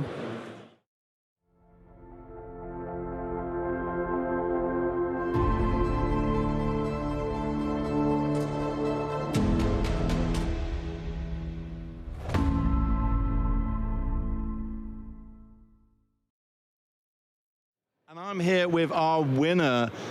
Theo, you managed to take it down again, and you managed to do it with Brood Scale. X and 2, still in day 2, but before we kick all that off, I need to talk about the fact you just told me you've had 0 sleep so far. Why have you got 0 sleep coming into day 2 of the Regional Championships? Yeah, it's a bit silly. So I'm sleeping right next to Christopher Larsen. Okay, I know the story already. Yeah, and he's just like, he's judging me for not showing up completely drunk if I'm day 2. And I told him, all right, I will show up completely drunk. And sadly, I did not have the will. This is the most Chris Larsen thing I've ever heard in my life. Okay, let's talk about Brood Scale, about that matchup. Yeah. So going into this weekend, why are we picking Brood Scale? Obviously, it's going well for you. You're in day number 2. You now picked up your first win of the day. A few more of them, you can find yourself at the Pro Tour, potentially even in the top 8. Yeah. So why Brood Scale?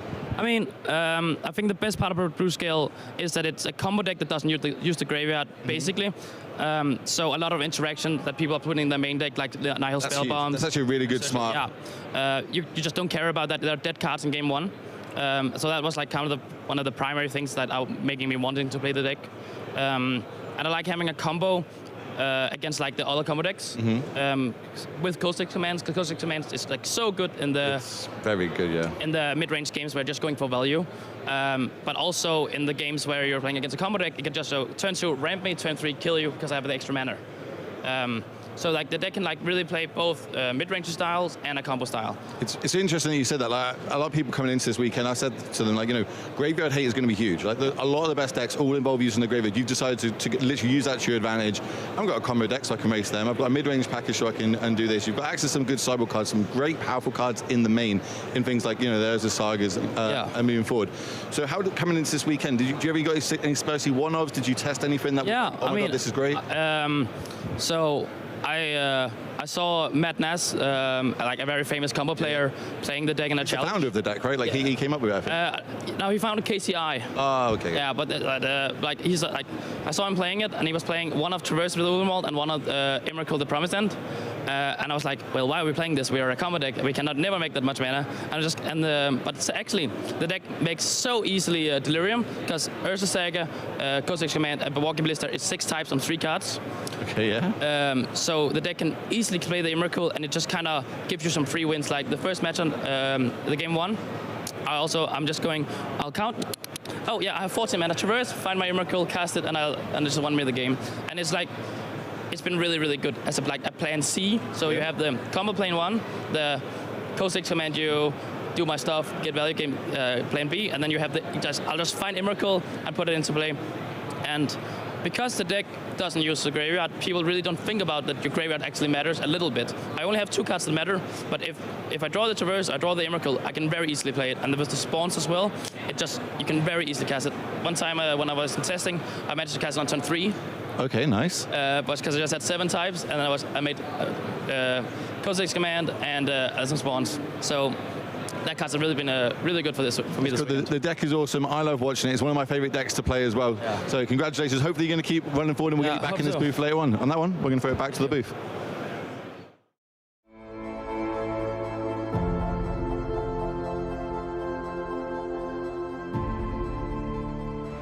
Welcome back, everyone. This is round 10 of Regional Championship Prague. We're playing day 2 of this event. There is approximately 130-ish players left battling it out. 36 slots for a Pro Tour in June in Las Vegas. 2 spots for Worlds, which last time was $1 million tournament. So, you know, pretty good invites for the players battling it out today. I'm sitting here with Gabriel and Nassif. Good morning. Martin, hey everyone. And we have some cool feature matches for you this round, featuring some interesting players.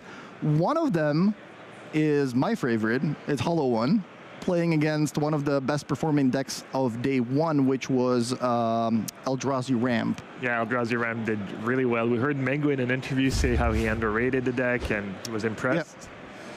Yeah, there we go. This is the first feature match between Fernando Garcia, who was actually the finalist of the Vintage Cube Life event that happened during Worlds in Las Vegas a couple months ago.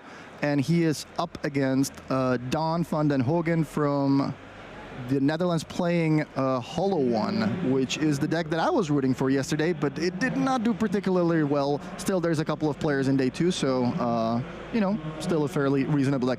Here's the Eldrazi Ram deck that we're looking at the screen on. Anything that stands out to you in this build? Just similar to the list Ritzy was playing yesterday. He's got the Chrysalis in the main. Okay. He's got the Free Stone Rain. I believe he's just playing the exact same deck list. I think they both got their list from, I forget who, but someone who's been playing the deck a lot. And no, looks fine. We saw Ritzy beat Canister yesterday in round 8. We saw Stone Rain actually be relevant. Not sure the Stone Rain's are me coming in against Hollow One, but yeah, probably not. Yeah, I would assume it's maybe decent for Hollow One, just kind of go under, go faster. Go faster, yeah. Kill them before they get things going. But we saw with UGEMS Labyrinth and Temple, Eldrazi Temple, you know, the Eldrazi Ram can have such strong draws. It had like the second best win rate, I think. I think so, yeah. Yeah.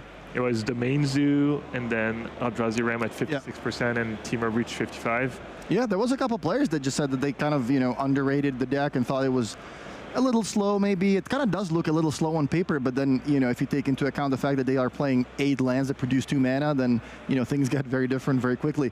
This is Don's build of Hollow One. Anything out of the ordinary here? I see Fear of Missing Out, perhaps. That was not something we saw in the other builds that we showcased yesterday. Yeah, Fear of Missing Out plays nicely. You know, it's a bunch of different types for Nethergoyf. It's a loot effect. It's filters. You're playing a really aggressive deck. Getting a second attack step when you have a 6-power creature and enchanted by Phoenix can obviously be game winning. So makes sense to me. 2 Nihil spell bombs in the main deck. That is interesting. And this deck is kind of like a red-black sort of aggro / mid-range-y, plus a little bit of the Hollow One combo. There is Dragon's Rage Chandler, 4 copies of Nethergoyf. So a lot of 1-drops. This deck can beat down pretty quickly. But back to the feature match area. Looks like the players are just about ready to start game number 1. And that looks like a couple of mulligans on Don's side. Yeah, these 2 spell bombs just, once again, testament to how important the graveyard is in this format. Whether it's Flage, Breach. In this matchup, it slows down Emrakul, not the greatest card.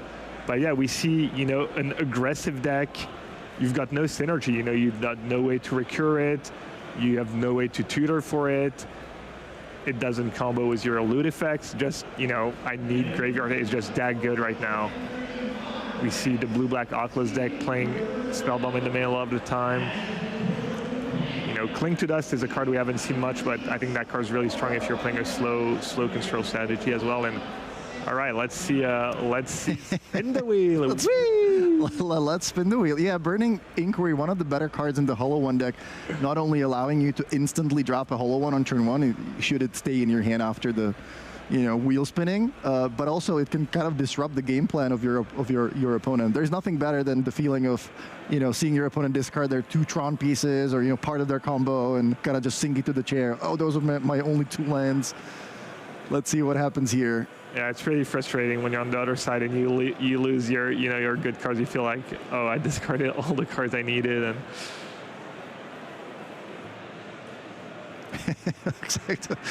the player's doing it very by the book here, like randomizing with dice, not just pointing at a bunch of cards. Right. I think it's perfectly fine to just, you know, shuffle your hand and just point at a couple cards and choose that way. It's still random. So Fateless Looting, Mishra's Bauble. All right, it's got a Hollow One on turn 1. And a land is a discard. Yeah, allowing for Hollow One, but it looks like Don is down to 2 cards. What about Fernando? He discarded Malevolent Rumble, the Devourer, and... Fernando's probably pretty happy. He didn't lose any of the 2 mana lands, which is what you want to start with. It's also nice that you get the trigger, you know, the trigger in your upkeep, not at the beginning of the game. So he actually got to see what he discarded, and he got to choose what card he wanted. Oh, yeah. Top, if any, was Devourer of Destiny. So nice little counterplay to turn on Burning Inquiry. Yeah, Devourer doing some heavy lifting here. Yeah, so this is the start that Don wants to have, but, you know, down to 2 cards after a multi-5, not exactly the best, but still not the worst. So Dragon's Rage, Channeler, Nethergoyf, and Arena of Glory are the 3 cards that Don has left. Attack for 4, that puts Fernando at 15. Channeler. Wow. I believe. That's the perfects. He kept the 2 exact cards he wanted to keep there. That's the upside of, you know, how the London Mulligans work these days. It's not as punishing as, you know, taking a multi-6 or 5 used to be back in the days. Now the fact that you can look at 7, put 2 cards on the bottom and just keep a good curve means you can still play a, you know, reasonable game of Magic. So this looks like another Malevolent Rumble. Fernando looking at Kozilek's Return. There's Emrakul. Yeah, none of these cards do too much right now. He's just going for Turbo Emrakul. Yeah, how much is the discount right now? There's a land, we have a sorcery, there's a creature, we have an instant. We saw Emrakul cost 6 yesterday, all the way down to 6. I don't know if you can do better with that deck. I don't know if you can go down to 5. All right, question for the chat. How many different types are there in Magic even? Land, enchantment, planeswalker, artifact, creature, sorcery, instant, tribal. That's 8. Okay, now you can go down to 5. And, you know, note that he didn't take Micaspawn, which means he already has a play for next turn. He went for the more expensive Emrakul, or is it even expensive right now? He doesn't have the Eldrazi command in the graveyard yet, though, Kozilek's command. Yeah, Don presenting a very quick clock for a multi-5, so see how this goes. Is the Channeler 3/3? There's a land, sorcery, artifact. I think he is actually 1 short. Yeah, so this was a good turn to draw, you know, something like Faithless Looting, another Burning Inquiry. Try to get that Channeler up to 30 power, but looks like he's just going to attack. Fernando takes the damage, valuing his spawn as a mana source for next turn. That took 8. That is in UGEMS Labyrinth, all right. I think he might be able to cast Emrakul this turn, maybe next. All right, Chrysalis first. That should stall the board. That is so crazy that, you know, the best draft common of a set makes it into Modern, into one of the most powerful decks in Modern. It's still good enough to play here. That really tells you, you know, how good that card was in that draft format. I believe it has Secret Reach too, right? Yeah. That one's really Secret Reach because it's in the middle of the text. It's one of these cards where, since you have a cast trigger, the way they word the cards and the format, I guess, is you put the cast trigger first, and then you put the ability. So. Yeah. Let's see if Don remembers that, if he's maybe played a bunch of Modern MH3 Limited. I know on Arena they added this like little the bow thing or whatever, but I still kind of just never see it. Whenever I stream and I attack my creature into something with reach, everybody goes like, "Oh my god, didn't you see the bow?" I'm like, no, I don't look at these things. Yeah, it took me a while to notice that flying creatures were floating on Arena too. Really? I have no idea. You've never noticed? No. Creatures that have flying just kind of float on the board. It's pretty cool. That's cool. Okay, so Fernando setting up pretty well, slowing Don's down, also made it so that Don couldn't even attack last turn. Now the Micaspawn's going to take care of one of those lands. Yeah, that was a fancy start on the multi-5 especially, but it looks like it's going to fall way short.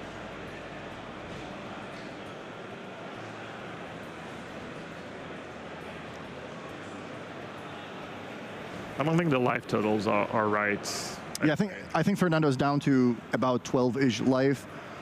He does get an Eldrazi Temple from his Micaspawn, another land drop. He might be even down as low as 8, right? I think he took 4 from Hollow One, and then he took 8 more, right? Unless maybe the spawn chumped the Hollow One. So yeah, he's either at 12 or at 8, but I think it's going to be really hard for Dan to punch through all the Eldrazi. I'm not even sure he can kill a 6/7 reach creature. Yeah, 8 life definitely within reach of some Dragon Rage Channeler's attacks with flying, maybe? Never mind, I'm silly. He could have Fatal Push with Revolt. Would be his best option here, but... So Fernando cracks the voted Foothills and a turn. And I think he's pretty well set up to cast that Emrakul next turn. We still have 3 spawns on the battlefield, plus what, 5, 6, 7 more mana? Yeah, I would be very surprised. I think the spawn got sacks and turned into counters on the Chrysalis, right? But I think... Oh, he did instantly say, yeah, you're right. Those are actually counters. Okay, those are not tokens anymore. So let's see what the discount is. Then we have a Planeswalker Sorcerer. He has more than creature. enough. He has 8. I'm assuming, yeah, it's got to be good. So put Emrakul back to hand, and... He can even cast a Kha'Zix return if he wants to. He would lose both his Mika spawns, but might be worth it. Yeah, and looks like Fernando is essentially going to take an extra turn, gaining control of Dawn's turn. And yeah, despite Dawn not really having, anything crazy in hand, just sending those creatures in and basically chump attacking into Fernando's board is going to do the trick.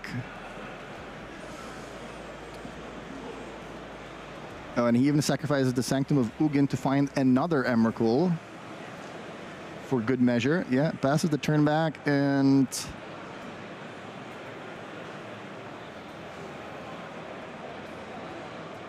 I think that's gonna do it.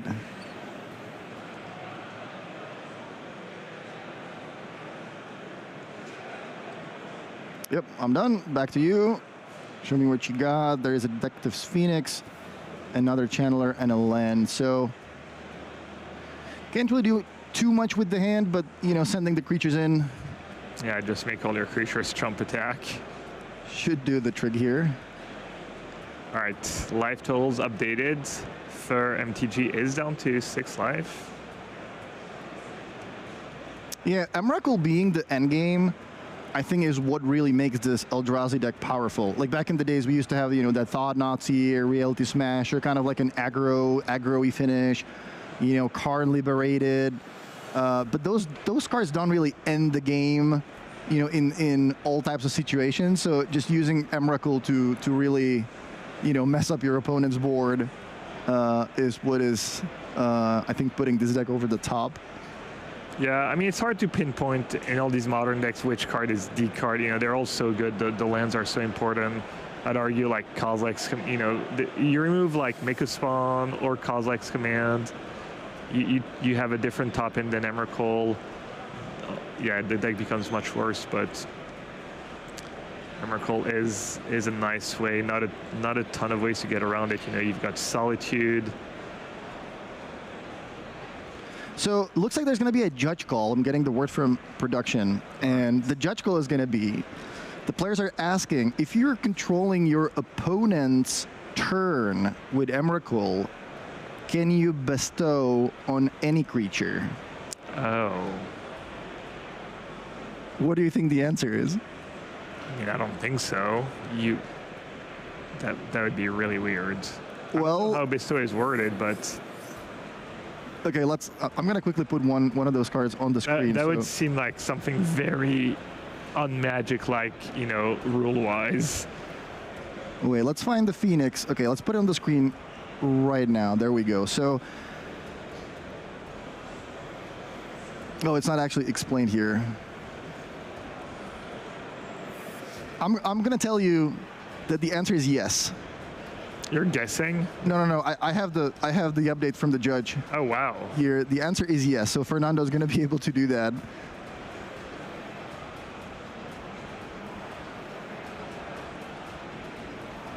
So you control both. You control both creature. You control both sides of the battlefield when you're Emrakuling someone. So.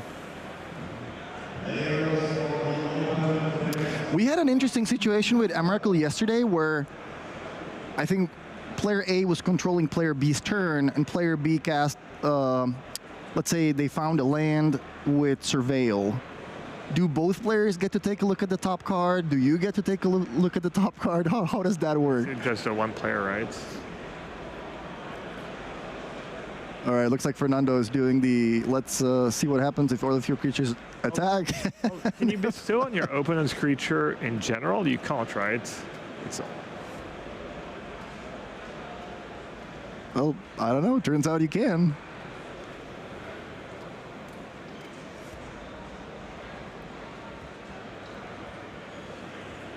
All right, well, there we go. So Fernando picks up game one after the Emrakul turn. And yeah, once again, making that Eldrazi deck look really strong.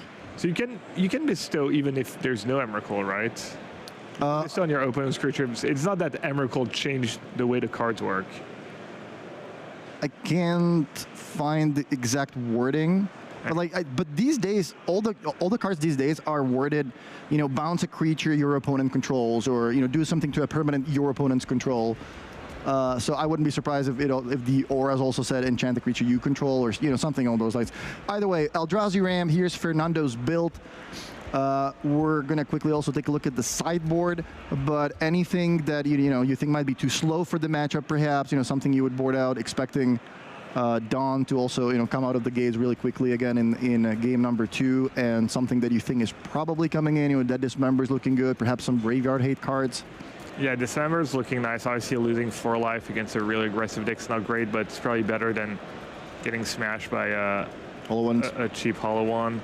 He's got another Kozilek's Return he can bring in. Mm-hmm. That might come in.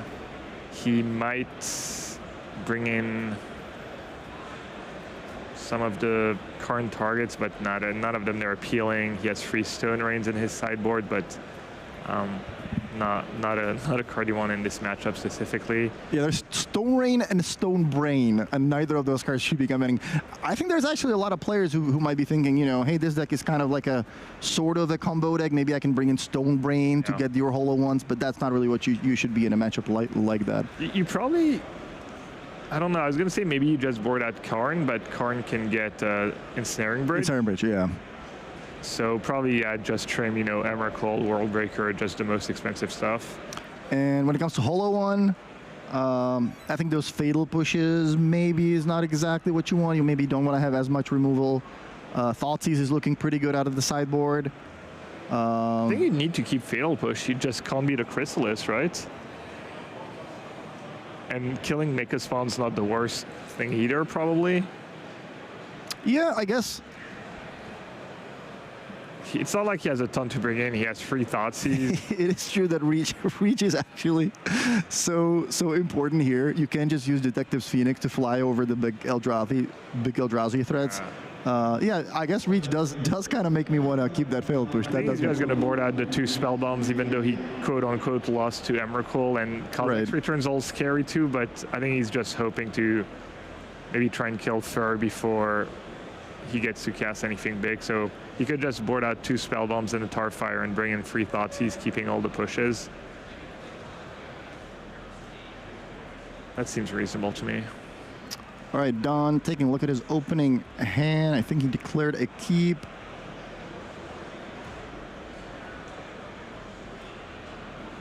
Both players happy with their opening hand. So game 2 is underway. Once again, quick reminder, this is round number 10 of the regional championship in Prague. We have 14 Swiss rounds total before we get into the top 8.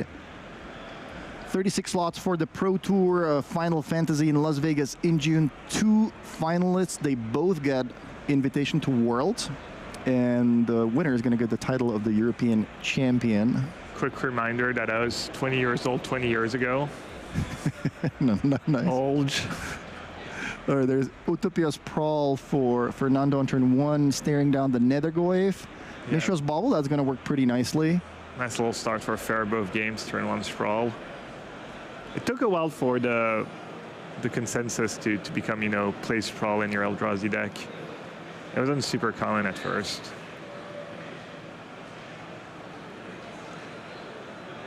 All right, so Channeler first, Mishra's Bauble, trigger on the stack, put Hollow One in the graveyard. What's next? So there was a cycled Street Wraith and an attack with Nethergoyf. Did Dawn find a second land though? Ooh, I don't think he has. Wow, so yeah, unfortunate for Don again after that multi-5 in game 1. He does not find his second land on turn 2. He does have a decent start, but can't feel too good about that. Fernando, in the meantime, UGEMS Labyrinth, so up to 4 mana on turn 2. Yeah, if you think, you know, by looking at the list that this Eldrazi Ram deck looks kind of slow, there's a lot of, you know, expensive Eldrazi. Look at these opening hands. Look at these starts. Utopia Sprawl, all the lands that produce 2 mana. Not really that slow. Yeah, fairly consistently too. As Devourer of Destiny helps you find what you're missing. There's a reason people just tag their sideboards was consigned to memory. And here's a Chrysalis, the spicy edition. The limited All-Star makes an appearance yet again. I'm not sure I'd seen that card in any of my games on Magic Online yet. It is true though that yesterday we've seen more people with that card in their build. I don't think it was quite as popular a couple weeks ago, but perhaps somebody did well online. You know, people started realizing that, hey, maybe this makes sense. You know, reach comes in handy. Good old Mythic Common. I am getting word from Frank, actually. There were 6 players who brought Chrysalis to the tournament. Ooh. So it seems like it all is the same list, so perhaps a team deck. And 4 of those 6 players made day 2. Wow. And the players are Fernando, Mattia Rizzi, Matteo Ferreira, and also Daniel Garcia Loigori. So yeah, if that is a team that perhaps, you know, put together this kind of build of Eldrazi Ram, they're doing pretty well. 4 out of 6 in day 2. Yeah, still no second land for Dunn. He didn't find a bubble that lets him surveil and eluding. Okay, so looting trigger on the stack for the Channeler, so resolve that first surveil trigger, now draw 2 cards. There's a second land. Found a second land. I can't tell if he has a hollow one or not. If that fold card is maybe a hollow one. I don't think so. I think it's I think it's either Fatal Push or Street Wraith. Yeah, and he doesn't have a fetch land to go his push, but he does have bubble, so he can get rid of Chrysalis. He's going to be able to get in for a bunch of damage this turn, but Fernando is going to untap with at least 6 mana.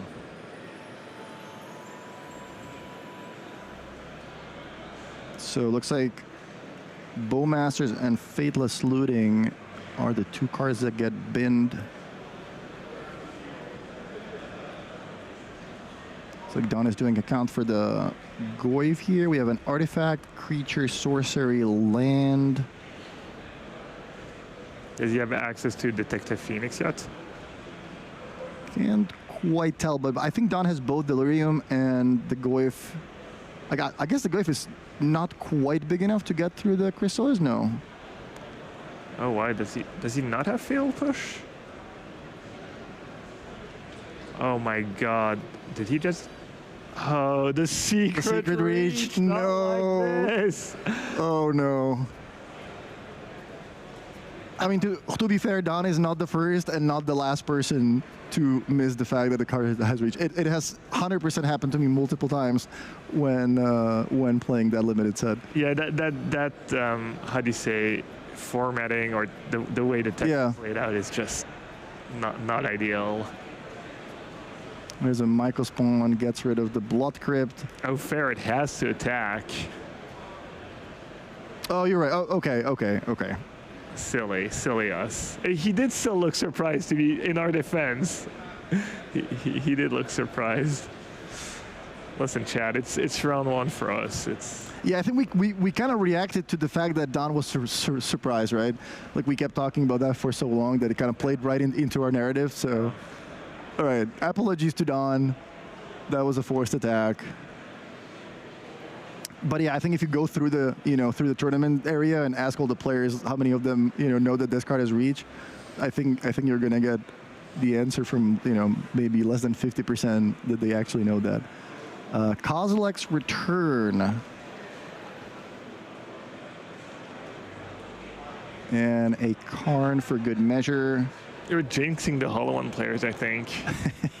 You keep wanting to see them in the future match, and they're just getting dismantled. I mean, Don is 8-1. I know, he's doing good. That's really good.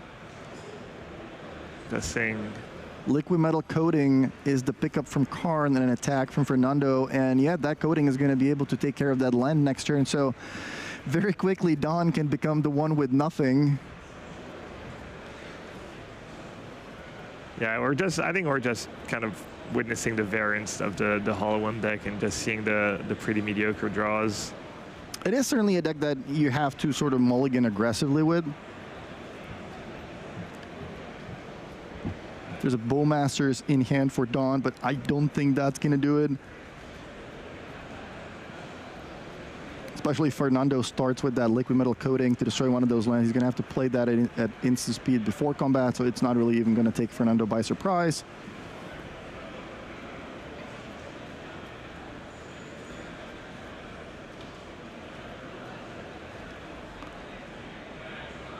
Yeah, Fernando just making sure he doesn't miss anything at this point. To be fair with the hidden reach thing, these days, like any green creature that has 7 lines of text usually does have reach. All right, Bowmaster is the play. Looks like we're gonna chump one of the creatures. All right, maybe a little Bowmaster Burning Inquiry action. Ping the Karn and chum the Chrysalis. There's another UGEMS Labyrinth. World Breaker comes in, exiles the Blood Crypt. Yeah. Who's second? There. Yeah. Okay. Does he have the resources to keep exactly land and the second one? Second Burning Inquiry. That would mean he would be left with no cards. Would that even be good enough? I mean, it's probably better than, Triggers, get a 6/6 token.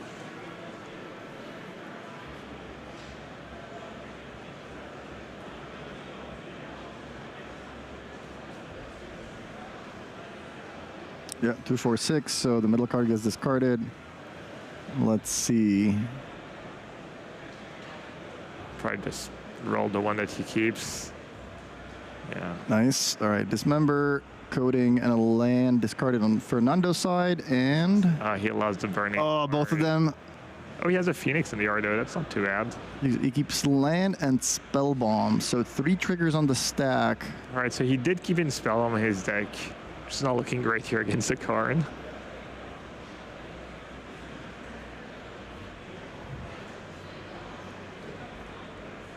Cracks the Wooded Foothills. There's the Spell Bomb, but yeah, I don't think that one's gonna quite...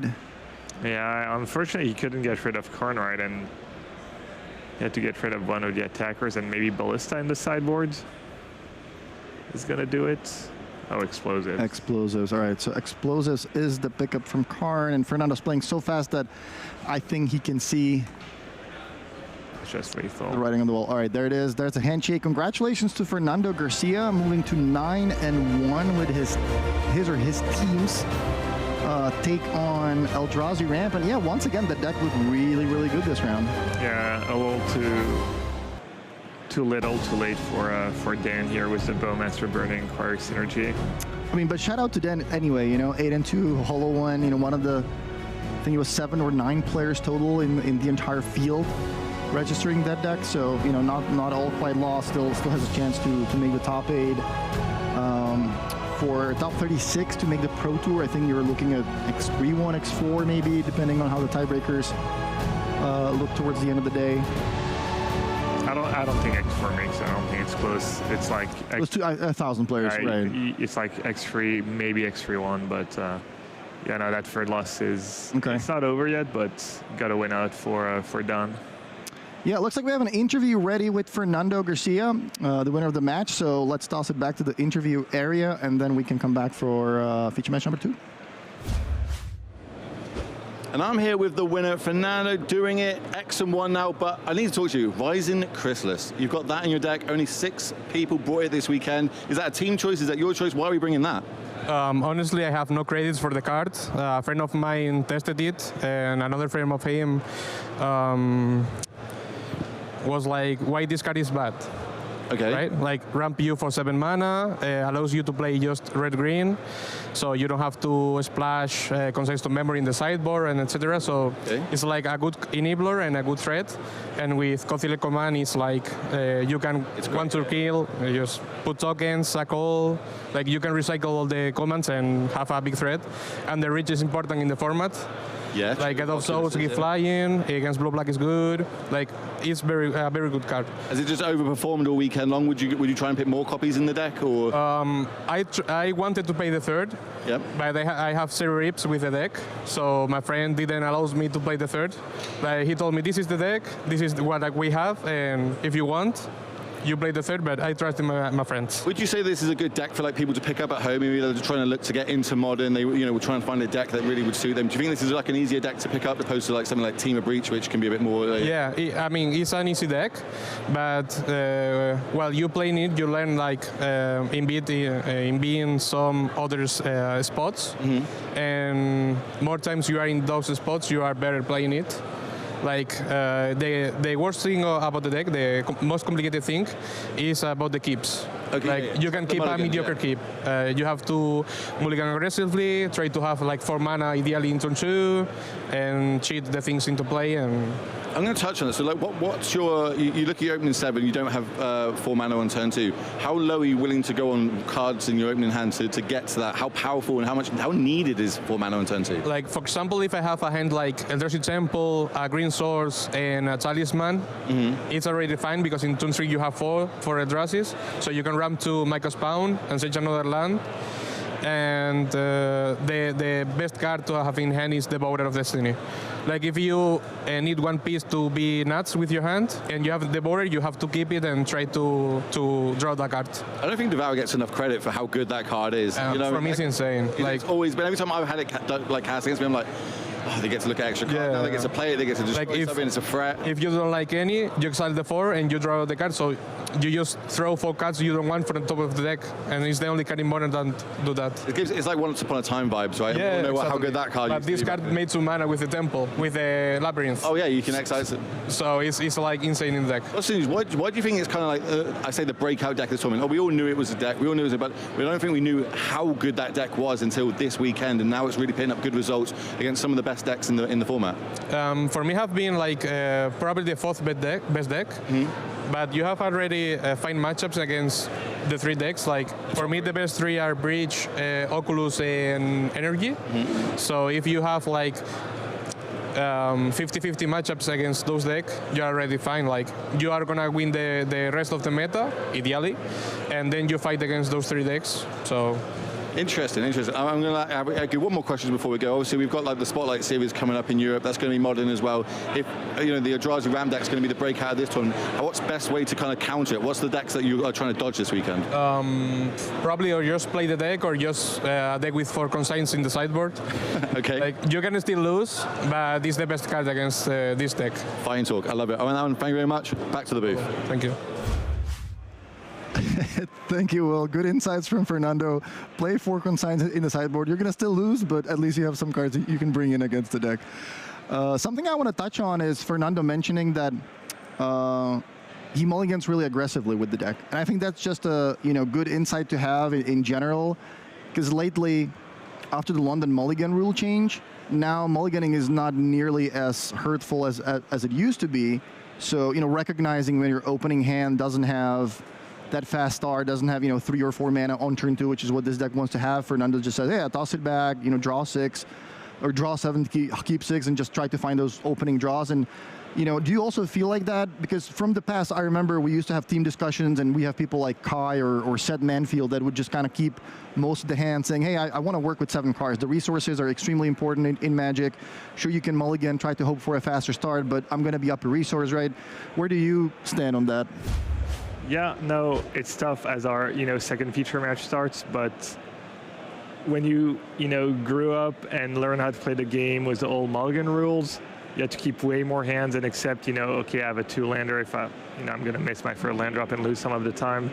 And the current mulligan rule definitely encourages you to go down to 6. I think going down to 6 is no big deal most of the time, especially in game 1.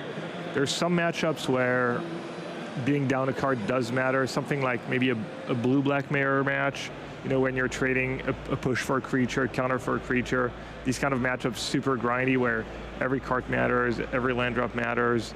So for a control deck, for example, like having the lands and spells is super important. So you want to mulligan less, but maybe an aggro deck that wants to end the game on turn 4 isn't gonna. No, I wouldn't say control deck specifically. I think it's like grindy matchups, lots of 1-for-1 trading specifically. Okay. But most of the time, going down to 6 is fine. It's pretty easy to pinpoint which card you need to get rid of. And you know what Fer was talking about is a bit reminiscent of just the old Tron deck where the mulligan decisions were the most important decisions you had to make. Okay, we saw the Boros energy deck on the screen. Seemed like a pretty typical list, except for the 2 copies of Blood Moon in the main deck. I thought that was interesting. Keep in mind this is a tournament with open deck list, so Wouter on Teamer Breach is gonna know that there is a Blood Moon possibly coming. So we'll see if he. I wanted to say fetch some basics early on, but it looks like he only has access to a mountain, which is not going to be super helpful. So Teamer Breach, anything that stands out to you in this build, or it looks like a pretty stock list? Yeah, he has an island he can get. Not I think stands out. You know, the list is pretty stock. It always comes down to which win con do you want? Do you want Oracle or do you want Grape Shot? In this case, it is the Oracle, and then the one of, you know, Haywire Might has been pretty stuck in the main. Same for the Lantern. And then, you know, some people can have an extra, you know, maybe I think some people play Ether Spellbomb, not in this list. And how many instants do you want? You know, there's Unholy Heat, Spell Snare, Spell Pierce in this list. Some people play less than that. Some people play no counter spell. Some people play the full 4 Preordain. So it's like minor details. So like pretty stuck, and the energy list fairly stuck as well. Blood Moon does see play in the main sometimes. I'm not sure I'm a big fan of Blood Moon in the main deck and open deck list. Okay. Especially 2, he must just really value that card and just think it's really strong. I feel like it'll lose it above a value when your opponent can plan better, and especially when you have 2. I would like maybe to see 1 if you're going to play it in the Blood Moon. This way it's like not quite worth it to make the sacrifice of getting a basic. Yeah. Because just so unlikely he draws the 1, but that's my philosophy anyways as far as. That's a good point. I mean, this is something. Yeah, this is something you definitely should think about in an open decklist tournament. And wow, look at that start from Wouter. So Mox Amber, Mox Opal, Mishra Bubble, turn 1, Emery, no big deal. 5 permanents on the board. Tap the Mox for Tamio. What is this? That's the dream, yeah. That is the ultimate dream. So we might actually see Wouter with a turn 2 kill here. Wow, what a start! And shout out to Wouter as well. I think he won a Mox this season. Not sure which season that was in terms of which month of the year or when exactly that happened, but I believe Frank did mention that Wouter was the winner of one of the 8-man Mox tournaments. So shout out to him. That must have been a pretty nice weekend.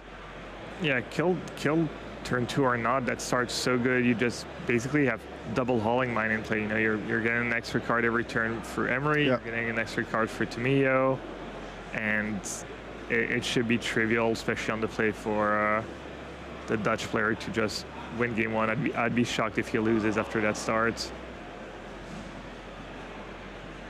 Yeah, let's see if Jeppe can find start aggressive enough to compete with that. Looks like, yeah, this is the downside. You know, being on the draw when your opponent has a fast opening, you kind of have to play the removal spells instead of building your own board. Yeah, that's step 1. I think just getting rid of both creatures and hoping Wouter just floods a tiny bit. But we see there's already a breach in place, so worst case he's going to get to cast breach, recast a bubble, maybe cast an unholy heat. That's worst case scenario. Did you notice when the Mishra's Bauble got sacrificed? I wonder if Wouter drew a card on his own turn or on Jeppe's turn, like if he has a chance to possibly flip the Tamio now. If he drew the card on his upkeep, Tamio attacks, makes a clue. He drew a card on his draw step, so he would possibly be able to flip it. He might, but right now, a lot of time you just don't want to flip to me, or you're happy to make clues. We see a Saga in play, so the clues are going to make these tokens huge, and yeah, this is looking okay. He goes for it. Awful for Jeppe. Draws a second copy of Breach, I think. Okay, Tamiya gets flipped. Yeah, no big deal. Just a flip Planeswalker in play on turn 2. Yeah, I honestly don't think it matters what he does or how he plays this game. As long as he, taps his lands for mana and casts spells or uses Saga. Man, Mox Opal, I have a feeling we're going to be seeing a lot of this card in the future Modern tournaments. Yeah, couple Thraben Charms in the main deck for the Danish player to mitigate the Breach impact, but he's got Saga to deal with, he's got Tamiya to deal with, he's got, there's 2 Breach in Warrior's hands. Just, sometimes you just get high rolled, I guess. Yeah. All right, quick question for our chat. What do you think is the number of other artifacts in your deck required to, consistently be able to tap Mox Opal for mana on turn 2 with 90% consistency? And I'm asking because I only know because Frank told me, but we talked about it yesterday too. Just Juzak quizzing. What are we like? Well, I just think it's a cool stat to know. Like, a lot of people build their decks kind of like based on feeling, but whenever I build decks these days, I just always look up Frank's articles on mana bases, on colored sources, on all this stuff that is really cool to to know, and it helps you get your deck more consistent. I think the answer was 26. Yeah. Feels like I'm back in school right now. The answer is 26, but you have to factor in Tamiya. You can even factor in Emery, because technically Emery can get you back that third artifact. I just mean in general. It looks like Voucher Star was so good, and with that Breach that Yeppe just says, you know what, let's just go to game number 2. Yeppe wasn't even really allowed to play his own game where he would develop the board with the Boros creatures, because Voucher Star was just so good. Silver lining is that game 1 is pretty bad for the energy deck in general, so if you want to be positive, just think that, okay, he got his best possible draw on the play in the game where I'm a big underdog anyway. So how about the sideboarding? Yeah, I mean the classic like 10-12 cards sideboard for the Boros deck. The Boros deck. We're looking at the Breach deck first. So you see Stony Silence. You probably want to bring in Nature's Claim. Pyroclasm looks pretty good. Yeah, I'm not sure about Force Unholy Heat. Maybe on the draw makes sense to me. So Force Heat, Claim, couple Pyroclast, obviously for this matchup. A Boseiju or 2. And I don't think you want Needle or Crypt. That seems like overboarding. As far as what to take out, that's always the tricky part with these combo decks. You maybe just trim some cards. Could maybe even trim an Urza Saga because of the Blood Moons. Okay. Could maybe trim a Rumble, but some people think that card's just too good. Just too good. Fills your graveyard, finds what you're looking for. One thing to note is that first Nature's Claim is really nice because you can just self-mill it and then cast it off Breach to get rid of Stony Silence. That's one way you can get up. We saw, I think it was round 1 today, where the Breach player was under Stony Silence, and if he had self-milled the Claim, not even draw it at any point, he could have just played Breach, replay the Claim, get rid of Stony, and then go off. Anything you like out of Brand's sideboard here? Yeah, just all of it. Okay. The 2 Wear Tears, the 2 Stony, the 2 Magistrates. How about it could be okay. That's only for maybe that card doesn't come in just for Breach. Chant, probably not that great actually. Surgical Extraction, so I think 1 Surgical, 2 Stony, 2 Wear Tear, and maybe you bring in Showdown because you're kind of slowing the game down, and you have a lot of reactive cards, a lot of trading 1-for-1, so you want to be able to refill even though you already have 4-season Pyromancer for that. That could be an option. As far as boarding out stuff, all your cards are good. Maybe trim Bombardment. Maybe. Yeah, no, it's tough. I think that's a great point that, the showdowns, typically the Boros players want to board them in the mirror or like whatever, grinding, matchup they're expecting. And here you're thinking, okay, I'm playing aggro against combo. I just want to be as fast as possible. Why would I bring in a 4-mana card? But the fact that you do slow the game down, you're going to have these hate pieces, Stony Silences, your opponent's going to have removal, Pyroclasms, Unholy Heats. that means that the game is actually going to be slower typically than in the first game. So that does make sense. And I also want to touch on what you said with the Unholy Heat, that, yeah, maybe he doesn't want to bring in on the play. Maybe he does want to do that on the draw. I think this is one of the most important concepts to grasp, if you're a competitive player. Because typically you look at the sideboard, you're thinking, okay, I'm up against aggro, all the removals coming in, right? But there is a really big difference between being on the play and being on the draw. Being on the play, look at this game. Obviously, Wouter's draw was super busted. Jeppe had to start on either, on playing removal spells instead of deploying creatures. And imagine if one of those cards in Wouter's hand was Unholy Heat or Pyroclasm or some kind of removal spell instead of a proactive card, then it would have been harder to execute whatever kind of game plan he wanted to do. And yeah, this is just a good concept in general to understand that being on the play means that you don't maybe need to have all that removal, especially if let's say you have Unholy Heat, but you also have a bunch of Ladder Werewolves or other 1-drops. If you're on the play, you're going to want to play the 1-drops, and then on turn 2 you want to play the 2-drop and just kind of keep adding to the board rather than spend your turn 1 by playing a land, passing the turn, and hoping to catch something with the Unholy Heat. No, I agree, and it's also tough in games sometimes to know when to play the removal, when to play your own threat and hope to catch up. I know I've done that a lot, where I try to kind of go big. I won't get rid of a creature. I'll play a blocker and hope that lives. And then I was like, they just kill my blocker, attack, get value, kill my blocker. And I'm like, oh wow, why did I just kill the drop on turn 1? There's one card that might be play draw dependent for the Boros deck, is Ragavan. It's probably pretty decent on the play still. Plus a lot of the hits you can actually cast of the Breach deck, but on the draw it might become awkward. It gets blocked by Tomillo, and there's a slight non-bow with your own Stony Silence. So, can't stack your treasures anymore, obviously, if you have Stony in play. Guide of Souls, arguably the best card in the Boros energy deck. How do you feel about banning Amped Raptor? What if instead Guide of Souls was the choice? Do you think it would have killed the deck, or? Tough question. I did think Guide of Souls was top of my list if you want to target the energy deck some more. I think Raptor was perfectly fine. Raptor is extra frustration too when you just high roll, you go Guide turn 1, Raptor hit a free. It feels really bad if you're the opponent. Obviously there's a lot of spots where you're gonna feel bad in Magic and get lucky or unlucky, but that one feels a little extra unfair, I guess. There's the little combo of this Boros energy deck. Turn 1 Guide of Souls, turn 2 Ocelot Pride.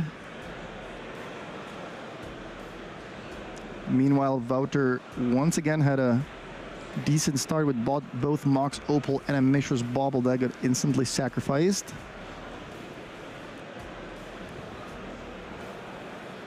And a Guide of Soul attacks. I was wondering why Wouter played the Mox right away. Draws a card from the bubble. I don't think he gets punished for holding it.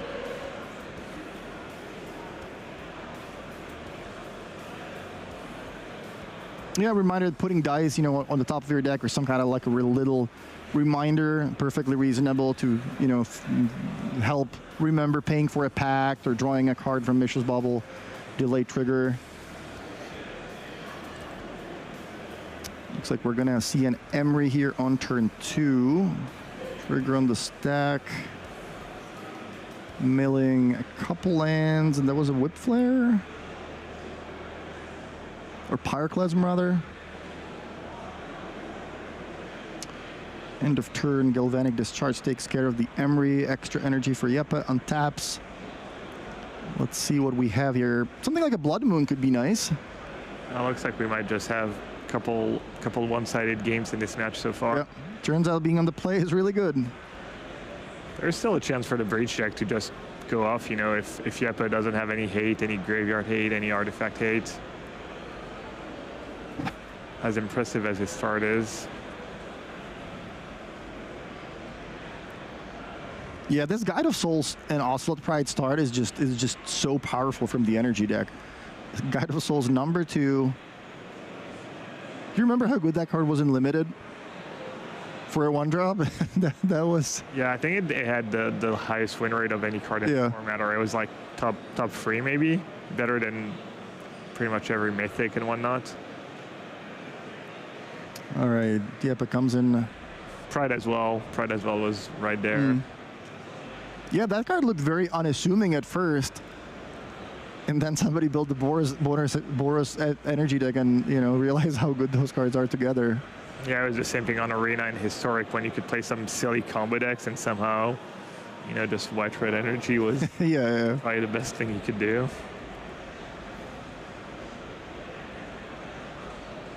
I think I saw a post yesterday, I don't know if it was on Twitter or Reddit or where I saw that, but I think we're getting really close to having almost full Modern on Arena, or at least in terms of like the most played cards, which I think is really cool. If you want to play test the format, before you used to have to go to Magic Online, now Arena is going to be able to do that as well. All right, to Rumble for the Breach player, he can get an extra Mox. Doesn't do a ton for him right now. He can get a Bubble to dig towards a Breach, or he can get a Saga. Looks like probably Bubble. I feel like Saga's too slow at this point. Mox Ember doesn't have a ton of use, so kind of leaves you as Bubble by default.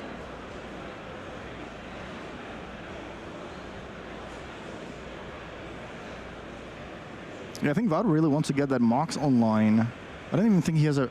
Oh, he does have a red source. Never mind. There's a blue-red Surveillance. He has a Nature's Claim in hand, maybe, as well as maybe a second Rumble.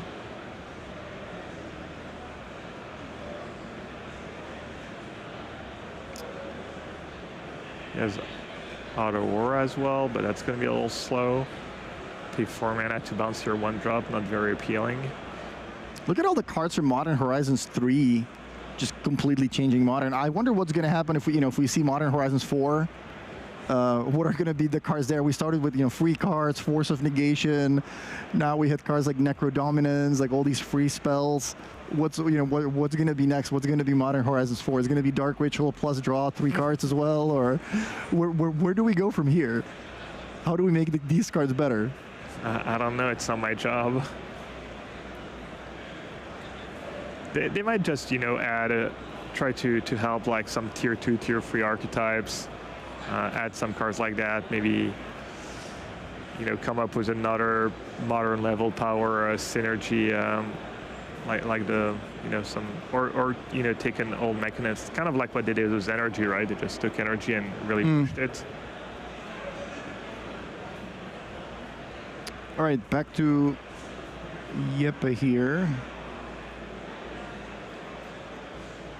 All right, so he's going to take a lot of damage, probably like 2 turn clock for Jeppe, and for the Breach player, just hoping to find what he needs, hoping Jeppe doesn't have the counters, the surgical extraction or the Stony Silence. Even though I think he has right claim for Stony Silence.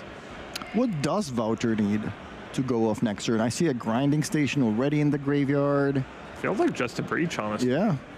Red Source, Breach. And I think Jeppe's hand is mostly just creatures. I think there was a Flage, a Seasoned Pyromancer, a Static Prison, so nothing very exciting.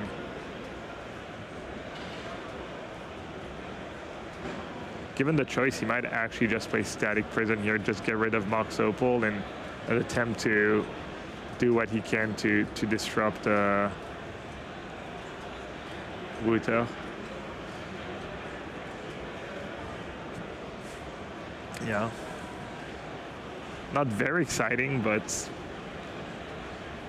he's like, all right, I have him dead next turn, and I'm just going to do what I can do to impact the board. To be fair, I don't think he can cast any of the other cards. He's stuck on 2 lands, and he just has all 3 drops.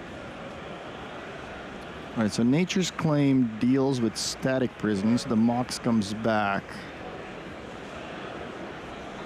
Yeah. Vuta recognizes the spot and he's like, okay, not the greatest use of my Nature's Claim, but... Gonna have to go all in next turn, so need all the resources I can have. Might But as well. just a Boseiju and Otawara in hand.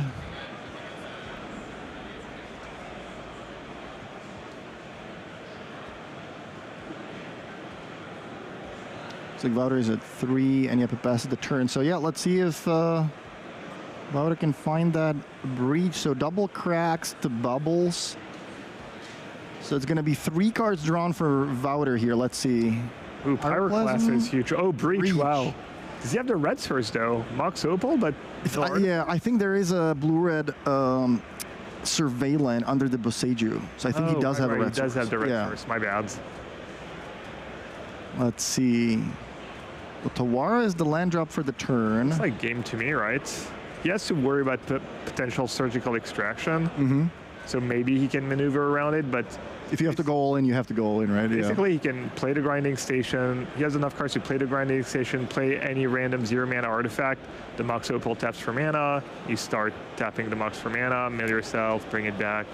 So you have, a bunch of mana, bunch of self-mill, and... Just find your win condition. Yeah, you find your win condition, and even if Jeppe has, maybe surgical for your win condition, you can still play the value game. You can probably make enough mana to cast Pyroclast a bunch of times to wipe the board. Maybe Nature's claim some of your artifacts to gain some life. Play Tamio, play Emery. Oh, he also has Sync. I guess Sync to Stupor is not that great against Surgical, but yeah, it should be pretty trivial. We also know that Jeppe just doesn't have anything to interact right now, so...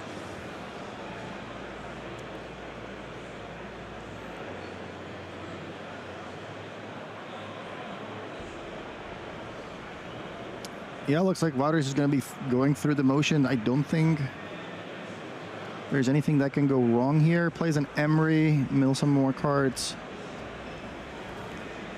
Second Mox. For people unfamiliar with the combo, once you have Grinding Station, Breach, and a 0-mana artifact, you can just sack it to the station, cast it again, comes back into play, untaps the Grinding Station, sack it, mill free, so the mill free pays for the recasting of the spells with Underworld Breach, and eventually you mill a win con. In this case, it's Oracle, I believe. There's some spots where you can get stuck if you don't have a big graveyard to start the loop. In some spots you need to be a little lucky to not mill your win con right away. This way you don't have to exile it. There's also spots where you don't have the artifacts and your Mox actually don't tap for mana. But they're pretty rare. I think what's really interesting with this deck is trying to navigate the sideboard games. Because typically when we have this deck on the stream, we look at the other player's sideboard and there's so many hate cards for the graveyard and, surgical extraction. So navigating your game plan around those can be tricky. But yeah, it looks like Wouter picks up game 2. So really good, draws for him, really good starts, well-executed game plan. And that Boros Energy deck, yeah, sure, it had some, good starting game 2, but it looks like Wouter was able to win on turn. Was that turn 3, turn 4? That was pretty quick. Yeah, that was. Yeah. Not sure, but yeah, he just didn't draw. He had a decent clock, but he didn't have the disruption to go with it. Even though we did see that Stony Sounds would have not been enough since Wouter won, drew his one Nature's Claim. Yeah, well played. Congratulations to Wouter. Would you say that this Breach deck is, if you want to, pick it up as somebody who hasn't played it before, like how long do you think you need to understand what you're doing if you're going to play a tournament like the RC? How long would you recommend to players new to the archetype to get familiar with a deck like that?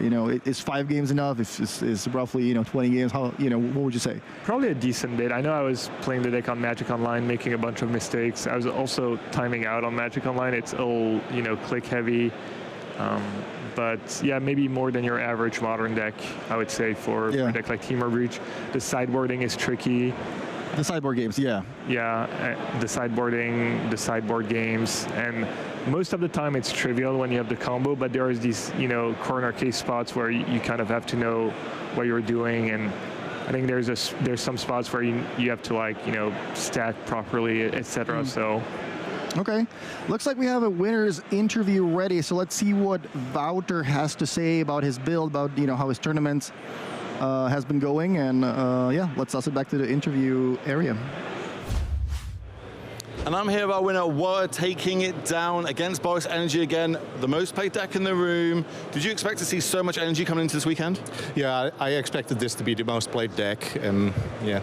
Is that why you picked this deck this weekend? I think it's favorite. You should win game 1 against Boris Energy, and games 2 and 3 depends on how much hate they bring in, but I think your favorite. Yeah. Did hear that the vendors all sold out of Stony Silence. Yeah.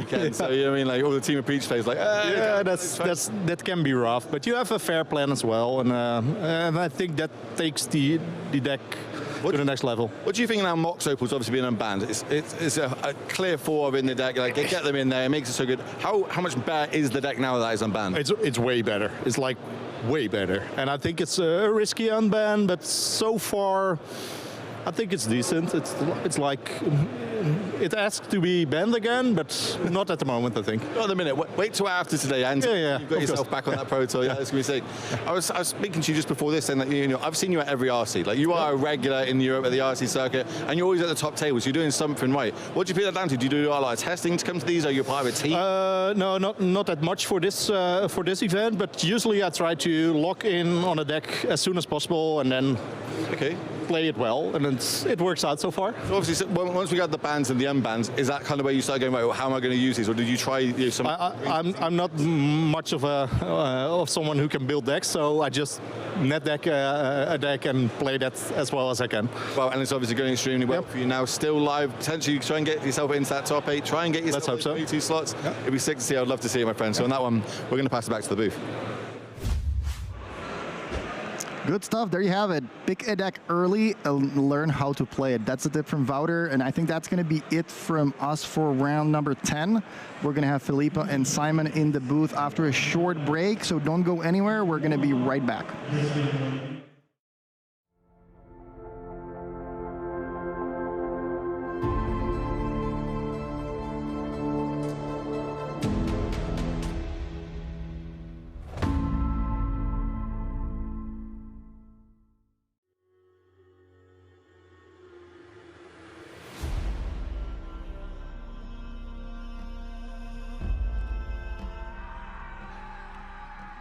Hooves dig into fields of black, chase valiantly towards the dread. Shield and armor, aglow and bright, countless hearts and lances keen. They ride into the night. The beasts above, they shriek and soar, spew flames of ghostlight from their jaws that eat the skies and burn the flesh, and albeit crowned with firelight, they ride on into the night. The new 2024 exclusive line, crowned with the first printed boulder and zip folio ever. An astonishing artwork made by one of Magic the Gathering's most beloved artists, Dominic Mayer.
Me 100 degrees Booker T.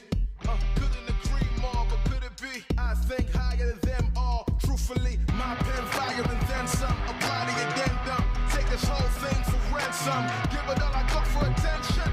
Not a mention of life well lived, for instance. Give it all.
Tripping and tripping. We learn, we crash and we burn. We're alone in this world.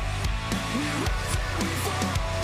We're running for all. Pick yourself up off the ground.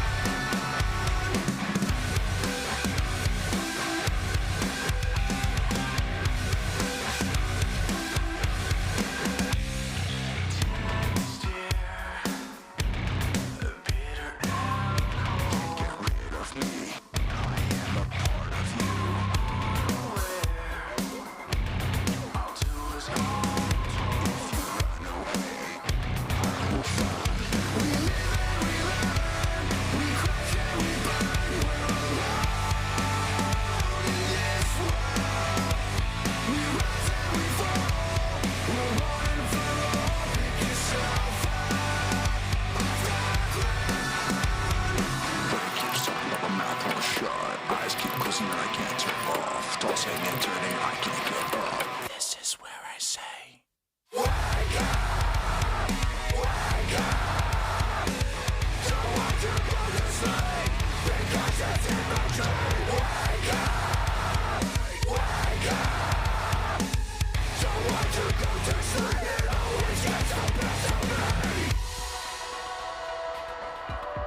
Hello everyone, welcome back to the Ultimate Guard Regional Championship. I'm Filipa, joined by Simon Nielsen, and we are here ready for round 11. And time flies by. It feels like it was right now that we started round 1 and we are already round 11 of this tournament.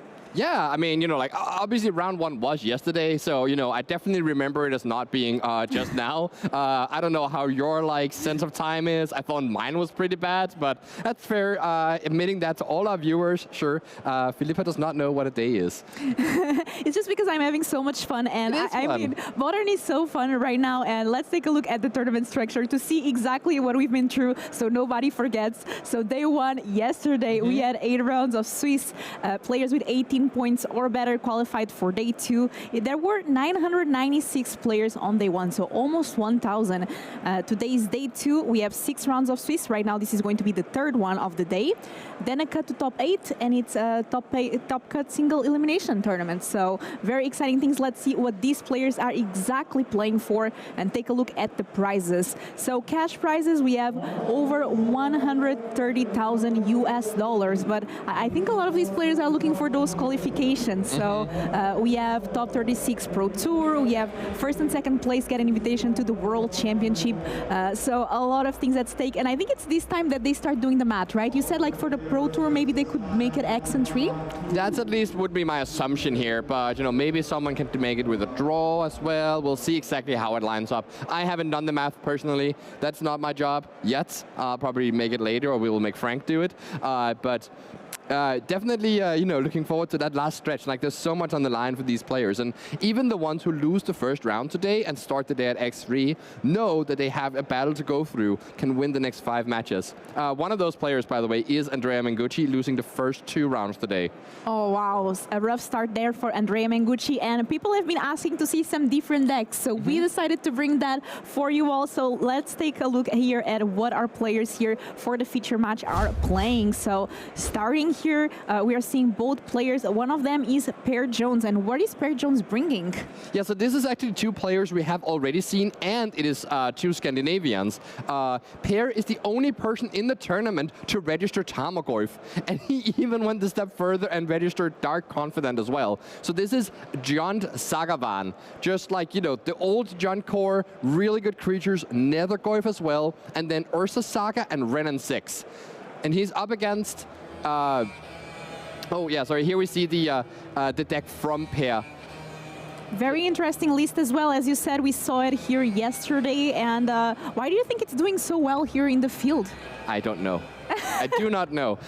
So I think, I wonder if just part of the reason is that it is just strong creatures combined with disruption is just a recipe for success. I mean, some of these Boros energy decks might have trouble breaking through these big Gorfs. We've also seen the Hollow One players, do well on camera in some of the games, just having big creatures. And so I think there's definitely some merit to, this style of deck. And obviously, people just aren't prepared for it. But I don't really know how you could ever prepare for Jund specifically. And some people would say that Temur Breach is the combo of the weekend. But we actually have another combo here played by Thomas. Let's take a look as well at that deck list and tell us a bit about this Samwise Gamgee combo.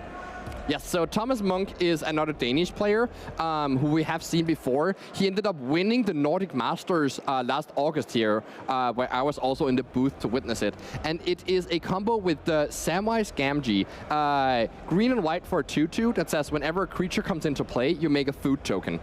Cauldron Familiar, you can sacrifice a food token to bring that one back from the graveyard. And when you do, Samwise will get you another food. So if you have a sacrifice outlet, you can repeatedly sacrifice the Familiar and bring it back. And here we see 4 copies of Viserys here in Thomas's deck. He's also sporting the Pioneer combo of Amalia and Wildgrowth Walker as well, as they kind of work pretty well. The Cauldron Familiar gives you life, the food tokens give you lives, all of this triggers Amalia, and bound together by the recently unbanned Green Sun Zenith, and especially Birthing Ritual. Since all the creatures in this deck cost 1 or 2 mana, Birthing Ritual is just so consistent in this deck. And also there's a very sweet card, the Dewdrop Cure playing as well, and we saw it yesterday being so good in this deck, but looks like players are already starting Dewdrop Cure. Oh, Jund them out. When in doubt, Jund them out. That's true. Let's start cracking that fetch, and looks like Per Jones is going to be the one starting here. right away taking some damage with that Blood Crypt, and yeah, ready to play a turn 1 spell. Yes, so obviously Pear would really like to start with a Nethergoyf or a Ragavan, but in this case is starting with a Thoughtseize trying to disrupt Thomas's hand. And Thomas's hand is so resilient. Look at this. 2 cats, 2 birthing rituals, and that 1 Court of Calling. I think what Pear was really hoping for is to take away the only birthing ritual in Thomas's hand, and by that means make his deck much more much more fair, much more one-for-ones. Because that's really the axis that Pear wants to fight on. It's just trading a couple of removal spells, picking off Thomas's synergies, but this birthing ritual means that these synergy creatures are just going to keep coming back. So I wonder if Pear is just going for the Court of Calling, the only unique card in Thomas's hand, and saying, all right, I mean, I'm in trouble here, but if you can't find that 1 combo piece in the top, like, 20 cards of your deck, maybe I can have an avenue to win, because you can't tutor for specifically what you need. And it looks like here Thomas now playing the cat, draining for 1, and let's see what Per Jones can do. I know there's a ooh, another Thoughtseize now. Now he wished he had taken the birthing ritual. If he had known there was a Thoughtseize on top, it's certainly a lot better to do so. But so he might actually hold off on firing off this Thoughtseize, because you know what Thomas's next play is going to be a ritual anyways. So there's no reason to cast the Thoughtseize right now, and instead spend your mana developing the board with a Confidant, Bowmaster, or a Tarmogoyf. And looks like 2 mana here. What is going to be the play? Oh, or Ren. Ren is actually really nice here, because you get rid of the cat, and this means that Thomas doesn't get to trigger the birthing ritual on the first turn that it comes down. And I see he just has that 2nd cat and a ritual, so I think Thomas will just spend his mana efficiently here, deploying the ritual and then setting up later. Of course, these cats is a great combination with the birthing ritual, because everything you have that makes food, so that is Gilded Goose and Samwise, these will enable the cat to come back, and that'll be a kind of a free thing you can sacrifice to that birthing ritual, creating card advantage. Urza Saga here for Per Jones now with Thoughtseize in hand. Also, maybe a Fatal Push there.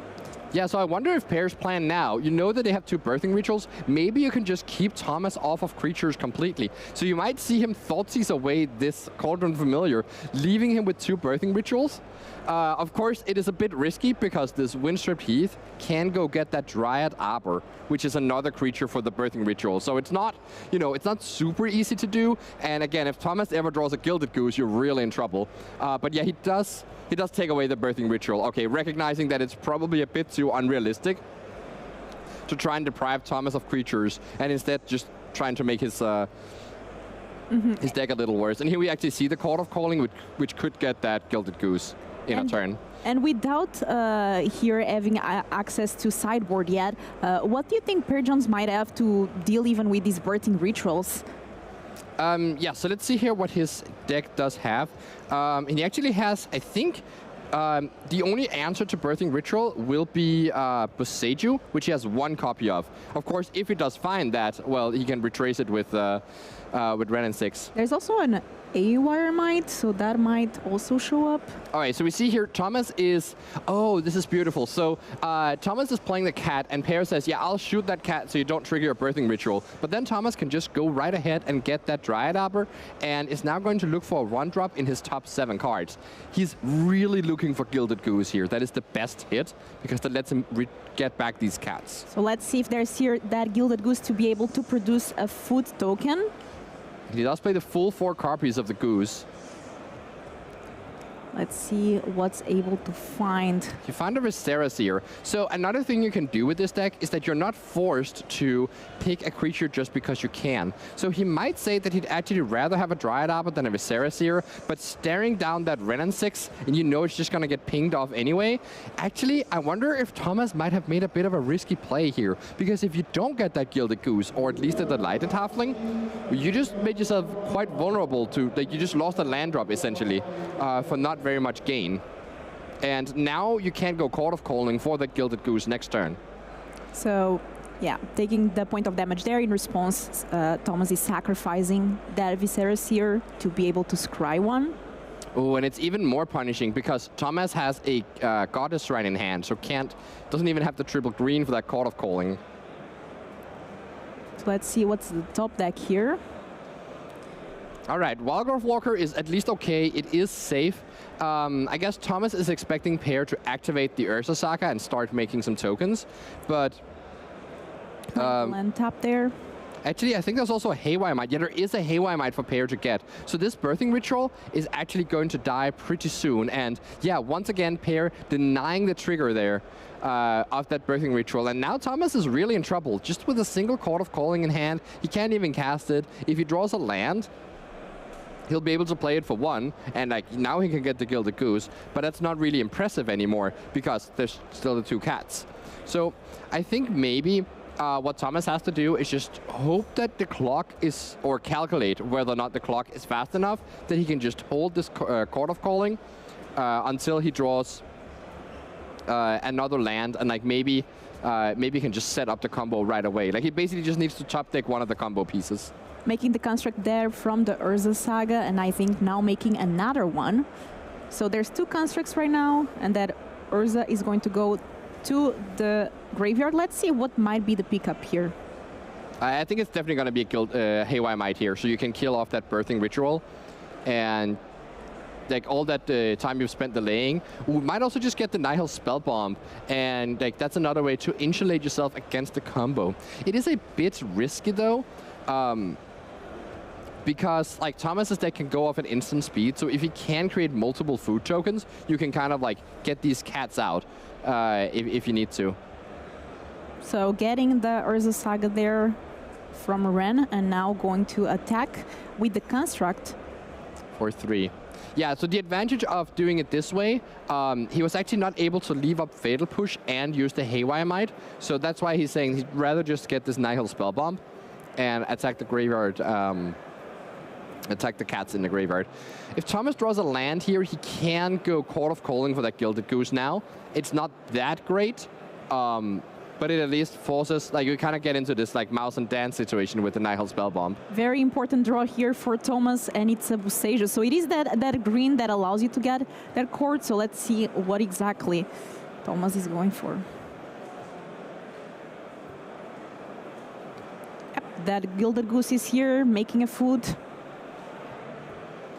And so Pear could respond to this by cracking the Nihil Spellbomb, but it's deciding just to kill the goose. And now if Thomas blinks and tries to bring back the cat, well, then the Nihil Spellbomb can be cracked. So I wonder if Thomas is actually willing to let that happen. It does mean that the constructs get smaller and Pear doesn't get to draw a card off that Spellbomb, but instead he's saying, no, I'd rather see if I can try and draw a second food token, and then I can save my cats from that Spellbomb. So let's see here what Pear Jones can do this turn. That Urza Saga is now at chapter 2. Fear of missing out. Oh, right. That's one of the new cards that Pear is running in his deck. In place of the 4th Tarmogoyf and the 3rd Dark Confidant, he's running 2 copies of Fear of Missing Out. So this actually means that there's a lot of damage coming in next turn, because surely Pear already has Delirium. And with the Saga able to make yet another construct here, so those will be like, you know, 6 6s, and then, so like Thomas will be attacked for 18 now, plus an extra attack with one of the constructs. Yeah, it's a total of like 26 damage coming Thomas's way next turn, and I don't actually think there's like anything that can get him out of it. Even a couple cat jump blocks just doesn't quite get him there. Yeah. And this plan of Pear of just seeing the hand, there were 2 Birthing Rituals, and saying, all right, I'm going to leave you with a ritual, and I'm just going to kill every other creature, has paid off well for Pear here. And trying to bring that cat back, and that does resolve. Yeah, so Pear not acting on that Nihil Spellbomb. You would get quite punished by another Court of Calling if you try to use the Nihil Spellbomb, and Thomas could just get a second Gilded Goose, but oh, he even see he drew that one Boseiju, so he can even get rid of the Birthing Ritual. And yeah, Thomas has seen enough. He knows he's dying to constructs. He knows his Fear of Missing Out is triggering. His game plan just got ripped apart by Pear's like precise disruption. And here just showcasing that Jund is still good in 2025. I mean, it's great. They're doing great here. Yeah. And I want to take a look at the sideboards to see what players are able, because for example, this Samwise Gamgee combo does really depend on these Birthing Ritual. Is there any way to deal with enchantments from Pear Jones' side? I mean, he does have like another Boseiju and another Haywire Might, and I'm not sure how much he'll prioritize those. He might rather want to just attack the creatures in the graveyard. So the Pyroclasm, for instance, and the Engineered Explosives, like these types of sweepers is what I'm eyeing here. He's probably also going to bring in the Pithing Needle so that his Saga can find a way to just answer the cat directly. You just name Cauldron Familiar or Viscera Seer, and that way you stop that combo. And then he also has that one Graveyard Trespasser in his sideboard, which is another way you can like kill a cat and get it out of the graveyard so that they don't come back and annoy you. We definitely saw the effect of Graveyard Trespasser in an earlier round, and so That's yeah, this true. card is maybe just like, you know, comes to stay here in Modern. And on the other side, let's take a look at Thomas' sideboard. Thomas that just lost this game against Junt, and what does he have in plan against Junt? So looks like we have here the sideboard from Thomas. Yes, so Thomas is going to try and just set his deck up to grind much better. He might bring in the Scavenging Ooze to like help against Renin 6. In general, I think, I mean, not as much on the play, but especially on the draw, he would be trying to remove one toughness creatures so that he's not as vulnerable to Renin 6. His deck like doesn't actually have that many like grind tools. You know, he might like, you know, he might bring in like the Fungus to deal with the Saga, but that doesn't seem very like, you know, interesting at all. So yeah, I think the Scavenging Ooze is his best card. It does make like Renin 6 worse, and the Goyfs get a lot worse. He might bring in the one Whaler Summer just to stop a Thoughtseize or a Fatal Push. I think that's going to be pretty nice. And he's probably also going to bring in the Fatal Pushes, even though like those didn't seem very good in this game. They could be quite good in another game where the Goyfs are dominating. Or even if he has been disrupted but still has some creatures left, he might want to try and get around like kind of like, you know, just go wide and attack through pair, and that requires having some removal to deal with the big blockers. And I think it's interesting to see because both of these decks are not like on the top of our list of the most played decks. So if you told any of these players that if they would do 8-2 here at the regional championship and that 11th round would be against the other deck or Junt or the combo, I mean, I think they would be quite surprised. Mm-hmm. Yeah, absolutely. I mean, Thomas has said that he really wanted to dodge red-white energy and has actually managed to almost do that. The first round today, he did play against it and won, but that is basically his worst matchup. And so instead has met, you know, a bunch of like different decks, and I'm not even sure he's that happy though to meet this Junt deck, because I mean that might have not been on his radar for a matchup that could be not that great for him. As for pair, you know, I think he's like kind of just happy to be paired against something where his removal spells will find purchase, right? And he can, you know, something that he can, where his interaction lines up well. I'm really happy to see both decks shining here this weekend, and to see other archetypes also making it into day 2. We also saw there were some Merfolk players in the field, so overall a lot of different decks that made it. Now the top decks, of course, we still see a lot of those. That's normal because they are pulling up some results. We saw that Eldrazi ramp was doing pretty well yesterday with a very good win rate there. So yeah, looks like that was a good choice here for the weekend. Yeah, especially that one team that was mentioned last round that we saw featured. The Spanish team, like almost Spanish team, playing the red-green version of Eldrazi with what's it called? The Chrysalis, Writhing Chrysalis in their deck. And I was talking to these players. There were like 6 players in the field, 4 of them making day 2. 2 of them are still in running for top 8. And they really just like their build of the deck. So shout out to the Spanish players here. You know, notably Fur MTG and Mateo Ferreira. I love to see that, and I won a lot of cards of Limited with that card, so a lot of games of Limited with that card. Now game 2 here, and we are going to have Thomas on the play. Let's see if players decide or not to keep this end. Ooh, I love this Veil of Summer in Thomas's hand. So you might just want to like lead with a fetch land and pass and kind of like look innocuous, and then if pair runs out of Thoughtseize, you just get him. I cannot quite see what else it is besides in hand besides that. I think he has a Gilded Goose as well. It has the option to play a 1-drop, but declining in order to leave up the Veil of Summer. I'm not 100% positive about that. And I think he has a Samwise in hand as well. Thoughtsy's turn one. Ooh, and here we see that Thomas is just relieved to get full purchase from his card here. Yeah, Pear definitely not happy to see that one off Veil of Summer just hit him right where it hurts. So that's going to be pretty good here. I wonder if the question is, do you still lose the life from the Thoughtseize? And yes, you absolutely do, because the target has become negated here, become illegal, and so the spell does not resolve, since its only target is hexproof from black. Oh, they're just gonna call a judge to make sure. Yeah, so it looks like they are calling a judge here just to make sure. So can you explain how exactly that interaction works, as you were saying? So Thoughtseize in response to Veil of Summer, you get Hexproof, so the Thoughtseize just goes to the graveyard. It is... Yes, exactly. Out. I mean, I actually wonder if there's something else that is the question here, but yeah, in order to answer that specific question, the thing is that like a spell that has a target needs like basically all of its targets to be, or it needs like it needs at least one of its targets to be legal when it resolves in order to like do its full text. So Thoughtseize has two effects, right? It targets the opponent and then you lose 2 life. But the losing 2 life is not tied to anything else. Everything is tied to targeting your opponent. So if your opponent is no longer a legal target, as Thoughtseize is about to resolve, well then the entire spell is just countered. If Thoughtseize had a second target, like you know, if it targets an opponent and then also targeted a creature or something, and only the opponent was hexproof, well then it wouldn't do the discard part, because the player has hexproof, but it would still try and do the other parts of what it can. So that's also why you see cards like Kozilek's Command have the word target multiple times, so that it doesn't get blown out by stuff like this. And I can try to see on also what exactly was the question there.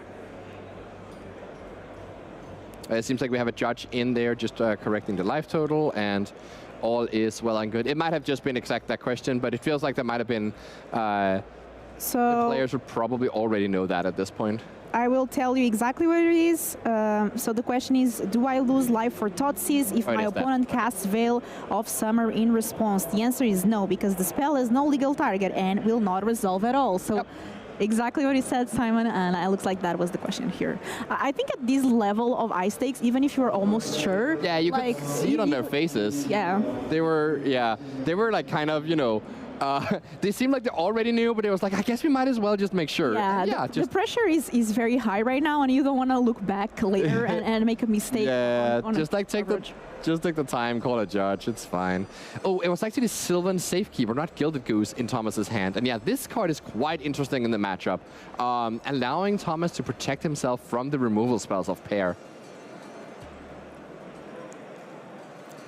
And let's see here.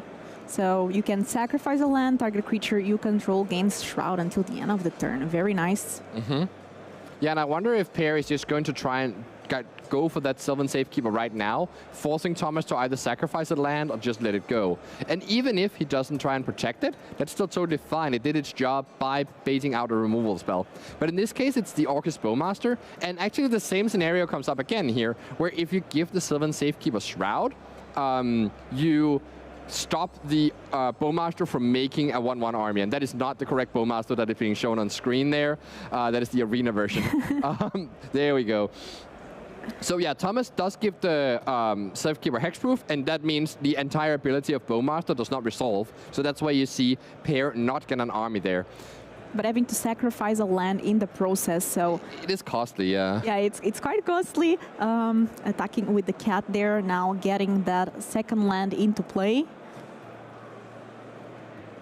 I mean, actually should be the third, but the second one is gone. Yeah, and I think actually Thomas has the Samwise to play this turn. And now with the Sylvan Safekeeper to just keep it nice and safe, you don't need that many lands in this deck, because everything costs like 1 or 2 mana, at least as long as you have a board state.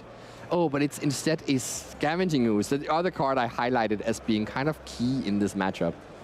So let's take a look here at what Pear Jones is able to draw. That Urza Saga is now on Chapter 2.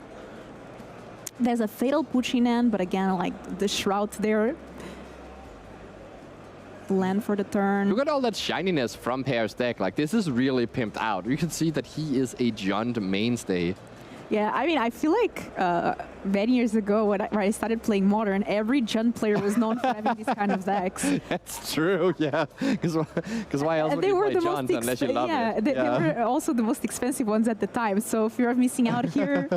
A very good card as well from Duskmorn, so quite recent and making his way into Modern. I always love when standard legal cards then become also Modern. So excited to see what Aether Drift will bring us. Yeah, for sure. There might always be something. All right, so there's a Call of Calling, a Dryad Arbor, and I think 2 more lands in Thomas's hand. So he can find the Samwise here, but he does not have the Sacrifice outlet yet, so not the full combo. And in these sorts of spots, when you have a tutor effect, like Call of Calling, that lets you find anything, you are incentivized to wait until you find that other piece of the combo that you're missing, instead of just firing it off for a Samwise right now, and hope that you top deck the Viserys here. Because what if you top deck a second Samwise? Well, now you just wasted your Call of Calling. So yeah, Thomas just gonna play it patiently here, pass the turn. The Ooze is left up here. I don't think there's any creatures in the graveyard for it to eat yet, but can at least like make Delirium much harder for Pair to achieve here. There's also that Dryad Arbor in play from Thomas there. There was some funny story, I think, with Nassif, but I might be wrong, with the Dryad Arbor looking like a forest. Oh yeah, there's definitely a version of the Dryad Arbor that looks exactly like an Innistrad forest. So you actually see, oh, this is super nice. Because the Dryad Arbor is a creature land, Thomas can sacrifice that as his land of choice, and that brings a creature in the yard for the Scavenging Ooze. So now the Ooze can grow to a 3/3 and then block the fear of missing out. So actually, by playing his removal spell, Pair made sure that he couldn't actually attack anymore. Very well played there, and now there's that Urza Saga entering the final chapter. Let's see what Per Jones decides to pick up there. Yeah, so there's a few options here. It could be the Python Needle just naming Sylvan. Yeah, so that is exactly what we see here. So Sylvan Safekeeper has been shot off now, you know, just like the real life Olerade, and is no more no longer functional. Sorry, Ole. And this means that all of Pair's removal spells can now actually like point and click at the thing they want to kill. And this is pretty key because his hand is like, I think he has a Haywire Might, a Pyroclasm, and another removal. But again, that Dryad Arbor going to the graveyard means that Scavenging Ooze is safe from Pyroclasm. And it looks like that's what's going to be played here, so let's see to damage to everything. I think this means that Pair must have a burn spell in hand as the last card to deal with the Scavenging Ooze. Because like, why would you name the Sylvan Safekeeper if you're planning to kill it anyways, like this? It's probably because he has a way to get rid of the Ooze now. So let's see what that card might be. First taking some damage here to get a land. And yeah, the Ooze can grow to a 4/4, but that is not enough to get out of range of this Unholy Heat. And this actually means that Per Jones is going to have Delirium unless Thomas disrupts him in response. And if he does get to keep Delirium, well, then this fear of missing out can just attack twice. So it's essentially a 4-power creature.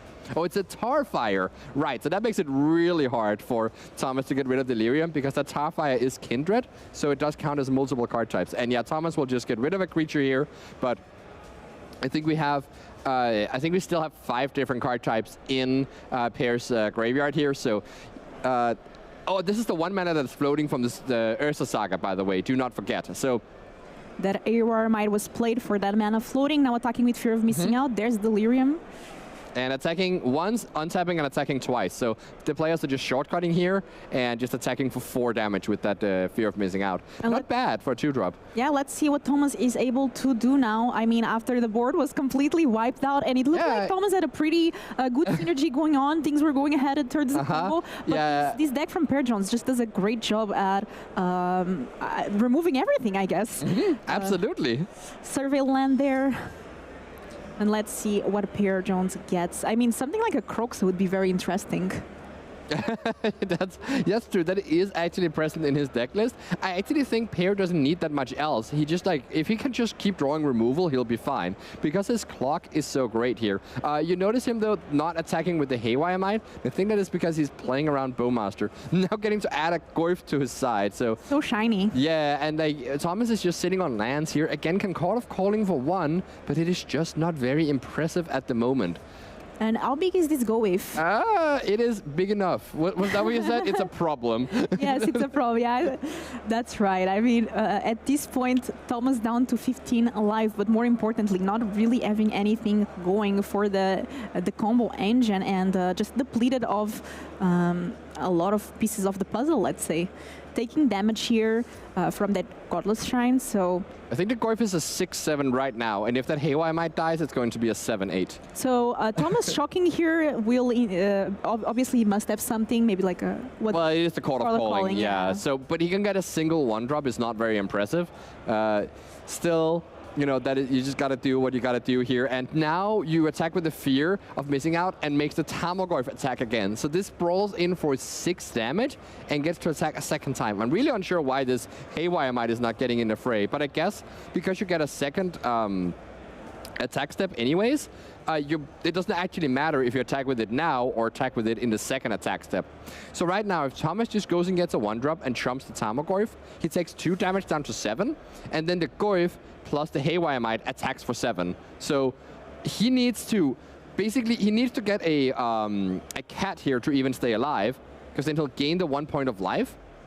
Or a goose, make a food, well, but he can't crack the food right now. So I wonder if Thomas has miscalculated here, because this is actually exactly lethal then. Because you block the Goyf, take 2 from the fear, go to 7, and then Pear can enter his second attack phase. And that Haywire Might does add that oh, but he has the cat in the graveyard. Yes, yes. That makes sense. That makes sense. So the cat is back. So now we have 2 blockers. Yeah, and you can again just throw away that that cat, and maybe just keep the goose around. Like now also the Haywire Might can't attack because you can just block with the 0-2. So yeah, Thomas probably just taking 2 damage from the fear before and then 6 damage now. Should be down to 2 life. A lot of damage coming through, and I mean Per Jones playing Urza Saga here as the only card left, so no more cards on Per Jones, and Thomas on the draw. Let's see what... I think he got a land. Yeah, I think Thomas needed to draw a Samwise here to be in this game. Then I actually think he had a chance to win with another draw step, but it wasn't quite in the cards for him here, and Pear ends up taking down that match. And I mean, now we have the Jund deck doing pretty well here today. 9-2, right? Yes. So that's amazing. That is amazing, yeah. So Pear lost the first round today. Remember, he was 7-1 yesterday. Lost the first round today to, let's see here, to a Teamer Breach deck.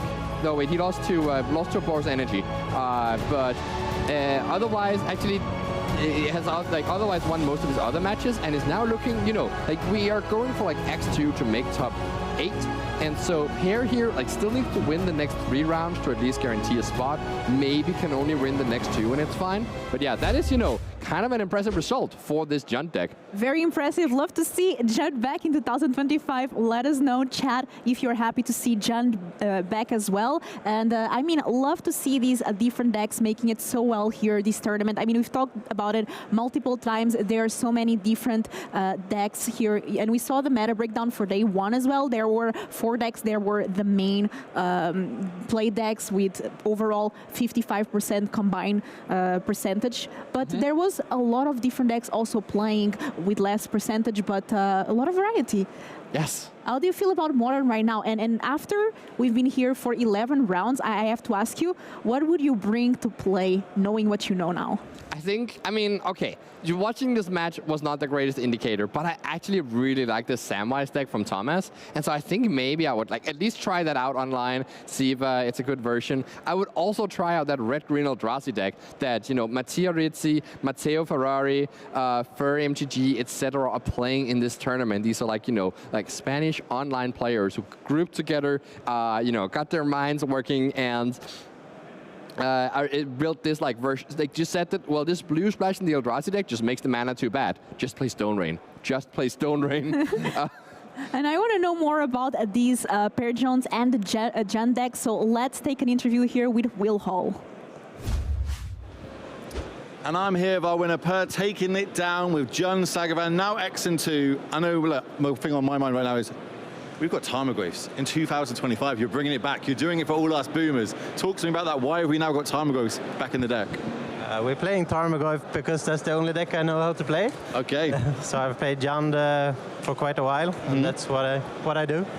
So Jund's obviously known for its like sideboard plans, right? Where we get a lot of one-of good cards in our deck. Coming into this weekend, it's open deck list. Yeah. How many one-ofs did you like play around with coming into this weekend? I tried a different few, like on and off with the Trespasser in the main. Okay. I tried, but now I'm playing it in the side. Also Torark I put in the side versus the white-black Blink deck. The new flavor of the month, yeah.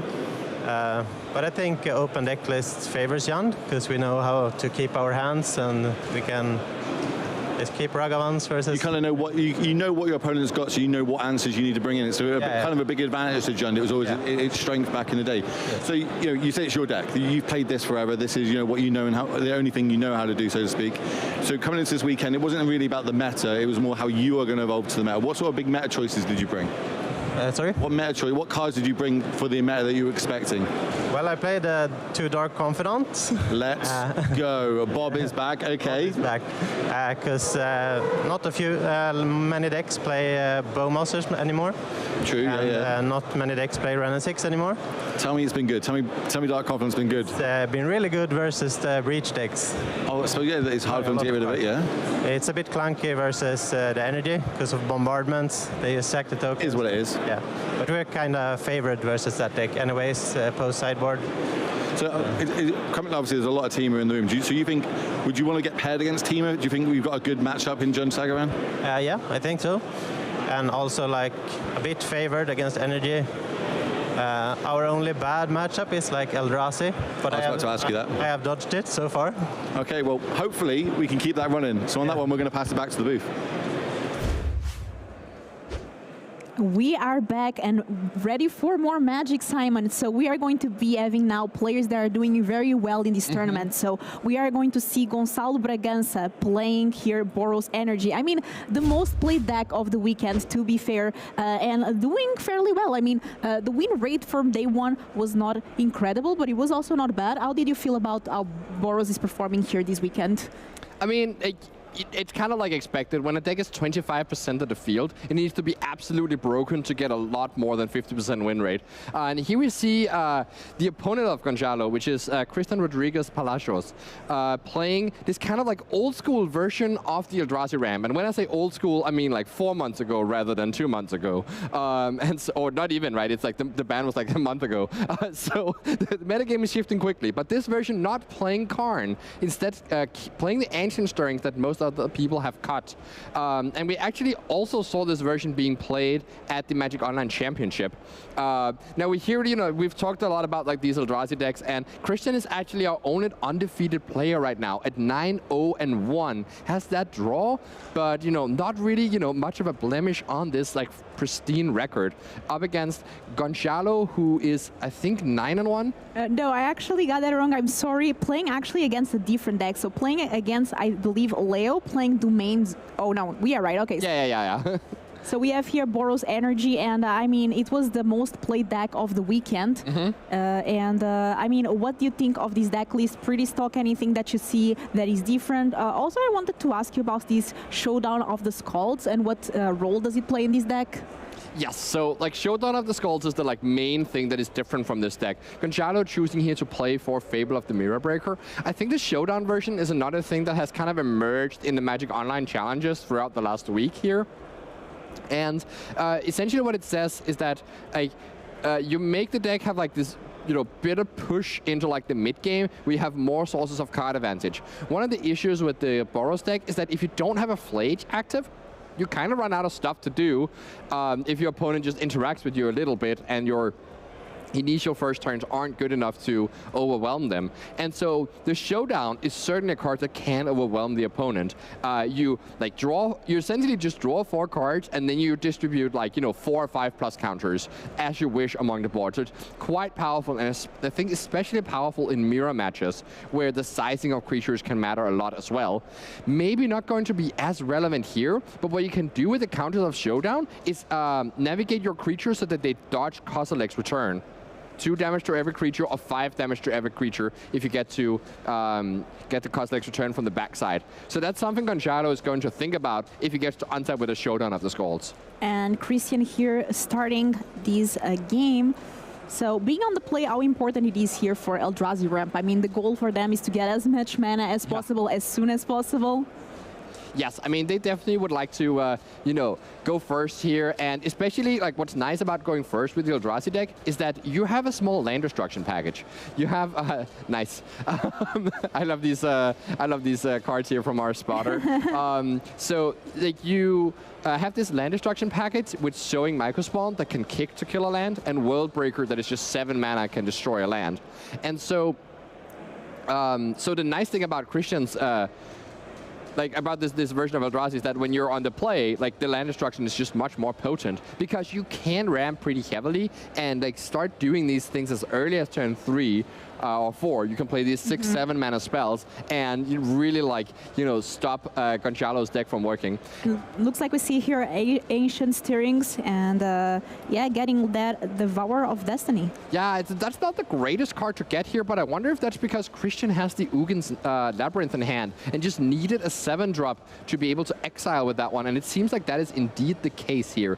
So something that is notable about Christian's version is that he does play Ancient Stirrings instead of Karn. And Karn, the Great Creator, is just not very good into Boros. We've seen players before bought it out in the matchup. Instead, Christian has this Ancient Stirrings that is just adding to his consistency and finding that, 7-drop Eldrazi so he can make his land work.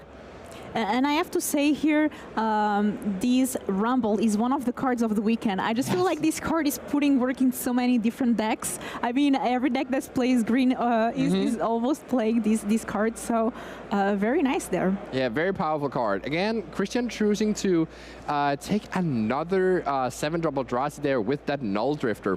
So I wonder if he's just trying to evoke that next turn and just draw 2 cards.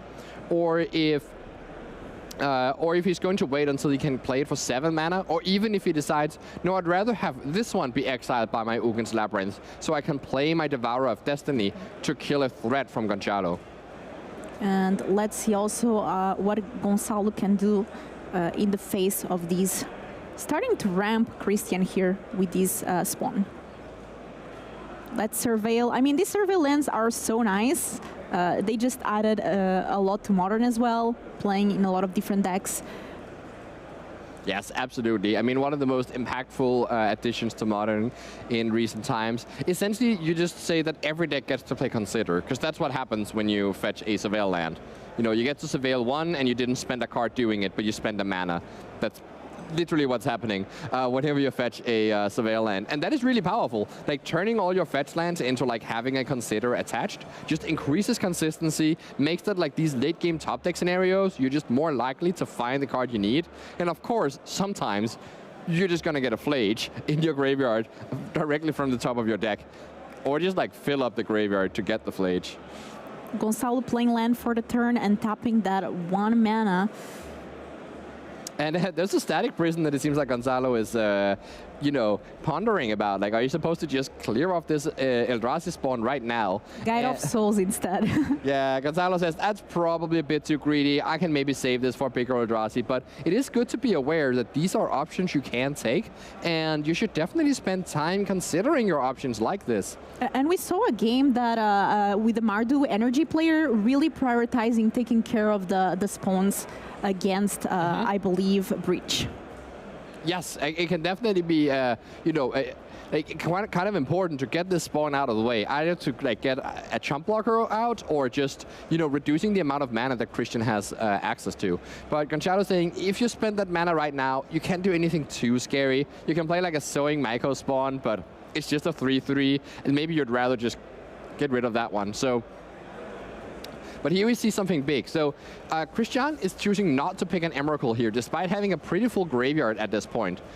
Just picking up a land, it seemed like, and that's because he does have a second Emrakul in hand. So that might be something that Gonzalo is like looking out for, and maybe trying to set himself up in a way where he can play around that Emrakul. And doing this thing that you said a while ago, so using that Null Drifter for the ability of UGEMS Labyrinth. Yeah, exactly, yeah. So I think the original plan with taking the Devourer of Destiny was to put it under the Labyrinth, but then with your Malevolent Rumble, found another way to put it under. So the really important thing that Christian did here, that is kind of like invisible, is that he didn't play the Labyrinth on turn 2.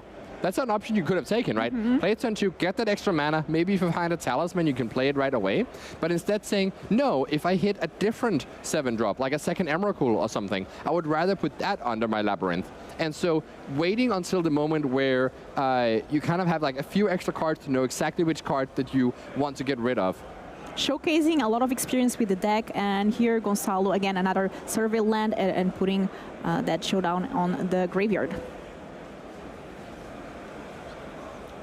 So I think the Emrakul is at the moment costing 9 mana, and Christian has access to, if he plays a regular land next turn, has access to 7. If he plays an Eldrazi Temple, 8. So we're very close to Emrakul right here. And that is, of course, just turn 4 from Christian.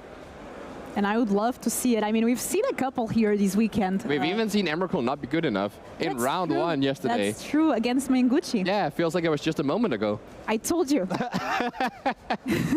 So yeah, now Gonzalo recognizes, okay, like this spawn is actually kind of scary, because if you just have a regular land, like you could jump to 7 mana next turn. I don't want you to get to 7. That is one of the break points of mana, because there's so many good 7-drops. I mean, you even know there's a Devourer of Destiny.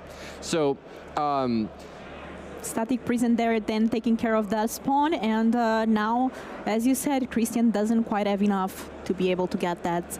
It does, 7 drops. It does, however, mean like Gonzalo could have done that last turn, but then would have forgiven the Surveil and made it less likely that he should draw a 3rd land here. And now has to spend this turn playing that Static Prison. So like, it was actually kind of a careful and small decision that might be pretty impactful in this game if Gonzalo could have played something like a Goblin Bombardment to this table. I think he has one of those in hand, or Thraben Charm, to get rid of the graveyard and prevent Emrakul from coming in. Another Ancient Stirrings being cast here, and this one, unlike Rumble, you don't have to reveal the cards because they don't go in the graveyard, they go on bottom. And just because this Kozilek's Return has the Void, it is a colorless card, which means you can pick it with your Ancient Stirrings.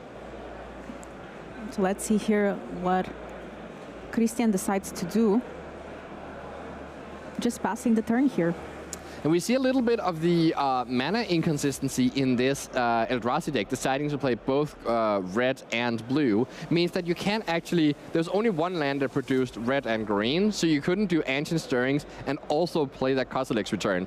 You see even Breeding Pool in Christian's hand, so that we actually see real time here the cost of playing that extra color in your deck means he can't keep up Kozilek's Return here. Of course, this specific situation, Gonzalo is missing land drops, not doing something impressive, has to give up that Guide of Souls to again keep Christian off 7 mana. You don't really need to play the Kozilek's Return early, and you would just see a top deck 2nd UGEMS Labyrinth. Oh wow. So yeah, now it might be, or it's not quite Emrakul time, because again, Emrakul is costing, I think, 8 mana. And Gonzalo really stuck there on 2 lands, having to use that Goblin Bombardment to sacrifice the Guide of Souls to be able to deal with the spawn to avoid those big Eldrazi's. Yeah, and this Goblin Bombardment is just such a liability when you're playing against Emrakul, because, you know, the Emrakul can just make you sacrifice your own board, deal yourself damage. And here we see the Kozilek's Command come down, probably make some spawns, probably drawing some cards. You don't need to kill this Goblin Shaman because you know you have Emrakul in hand. Yeah. And I think Christian is just in complete control of this game. Play Emrakul, even trigger the Sanctum of Ugin to be able to search up something. I even think the Sanctum triggers of this Kozilek's Command, if I am not wrong. And you would be able to, yeah, just goes ahead and sacrifices that right now to search for something. and searches up another Devourer. So yeah, just like in complete control of this game. And also this Cossadex command, notably adding both an instant and a Kindred card to his graveyard. So he's also making the Emrakul 2 cheaper, as well as making 5 spawns to play. This card is so good. I mean, it does everything. It is quite a remarkable, like how just incredible this Cossadex command is. And, you know, I think maybe even Christian can play both an Emrakul and something else. That would be, you know, quite the show if that happens. I want to see the Emrakul and then taking the turn with that those Goblin bombardments. Yes. I mean, we might just see Gonzalo just pack it up as soon as he sees the Emrakul. That's true. That's fair. You noticed earlier that Christian didn't take the Emrakul when having the opportunity to. So I think Gonzalo can kind of see the writing on the wall here. Or the, like, you know, weird eldritch scribbling of tentacles on the wall. I don't think Eldrazi is right, do they? I have no idea, but I definitely wouldn't like to see an Eldrazi near me. That's fair. Would you like to read a novel written by an Eldrazi? No, would you? I don't know. Maybe it's just like, you know, the word "come to me," just written over and over again. Come to me. Come to me. Join me.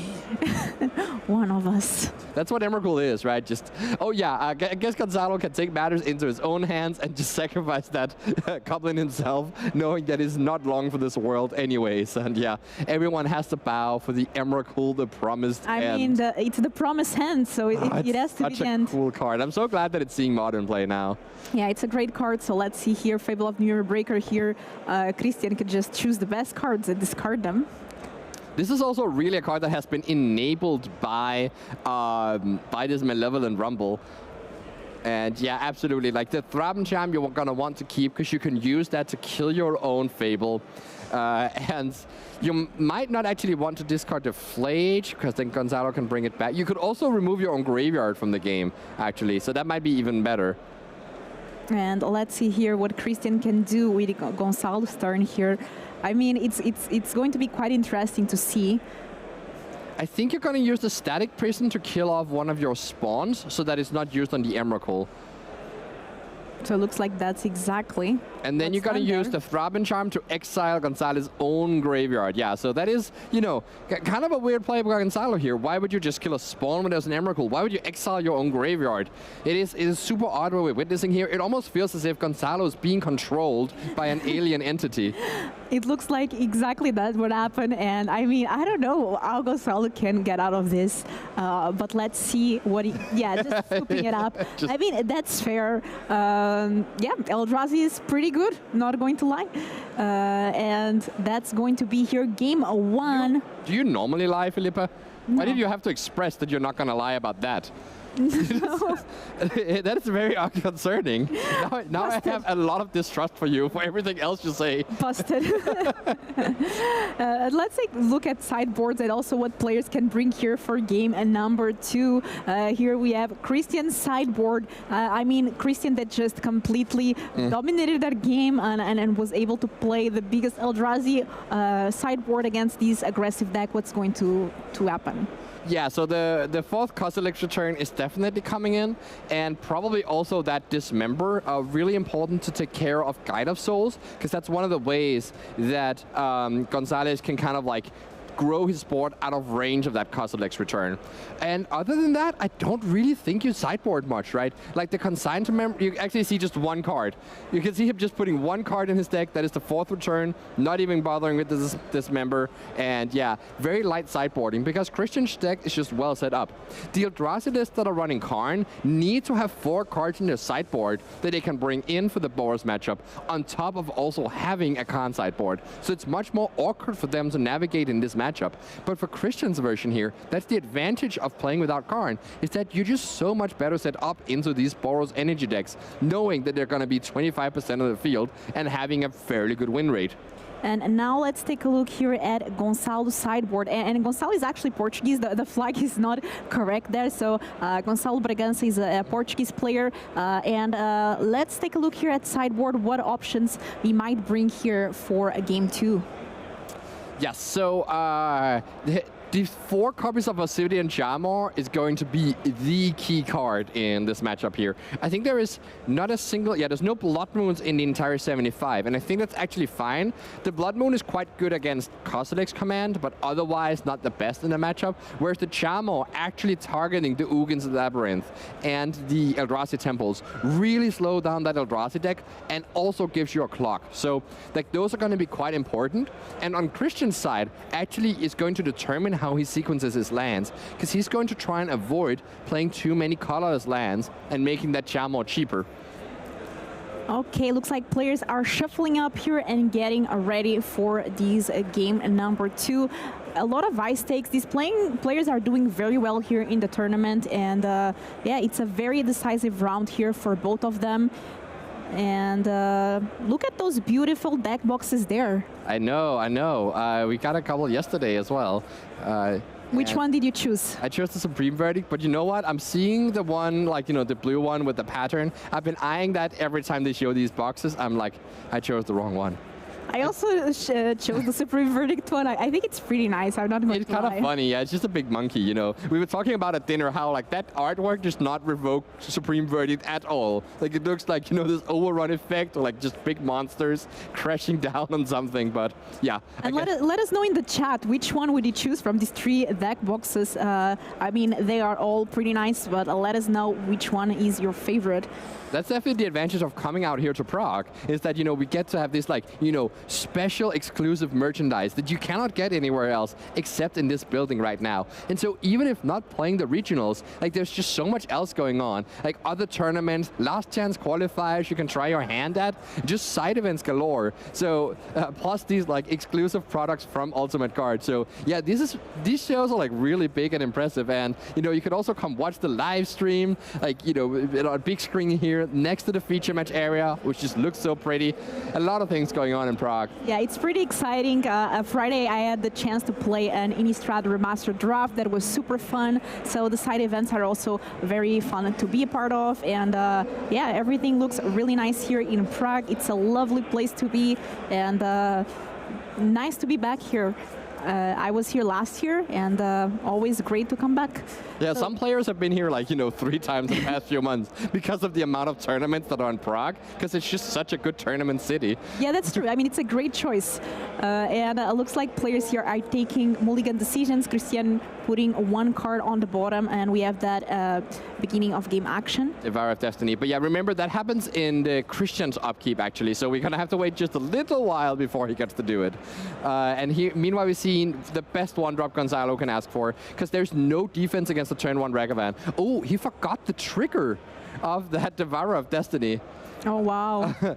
Yeah, that's definitely a bit awkward, like, you know, having revealed it and then immediately drawing the card. But that's the awkward thing about that card, right, is that it's kind of a delayed trigger, and you have to stop yourself from drawing the card in the upkeep. So do you have like any tips to remember your triggers, like putting a dice on top of the library? I think this would have been a great spot to put a die on top of your library, or even just like leave that Devourer like, you know, open. The same thing with Mishra's Bauble. You can do stuff like that. Another thing is to just do it a habit that you never draw your card for turn.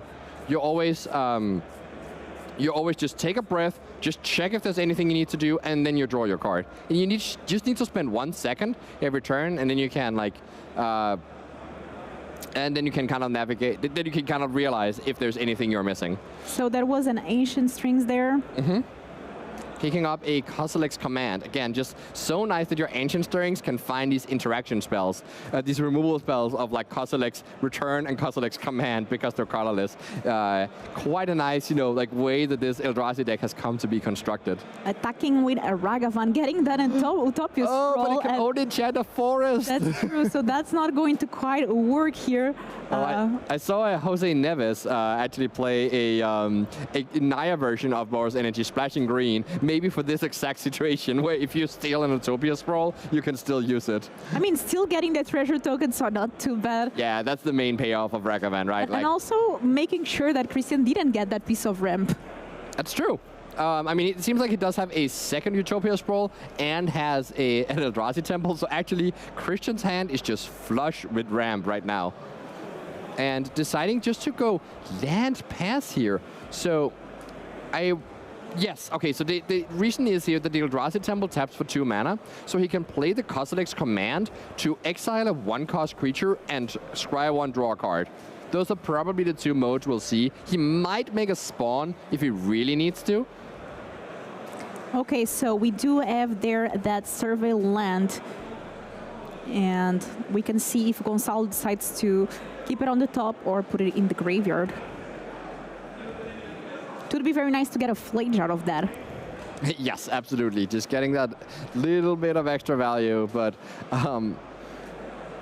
you know, still, like right now it seems like Gonzalo doesn't actually have that much pressure, right? Because if he had any 3-drop or anything proactive to play, he would have cast it. He might have Chalmor in hand, though, and is actually set up to play the Chalmor right next turn because of that Eldrazi Temple, reducing the cost down to 4, and then he can destroy the Temple. So, yeah, this is, even though Christian has this really nice turn 2 Kozilek command available, you can still get pretty far ahead in Gonzalo's seat here of a potential Obsidian Chalmor. Let's see if he has it, though.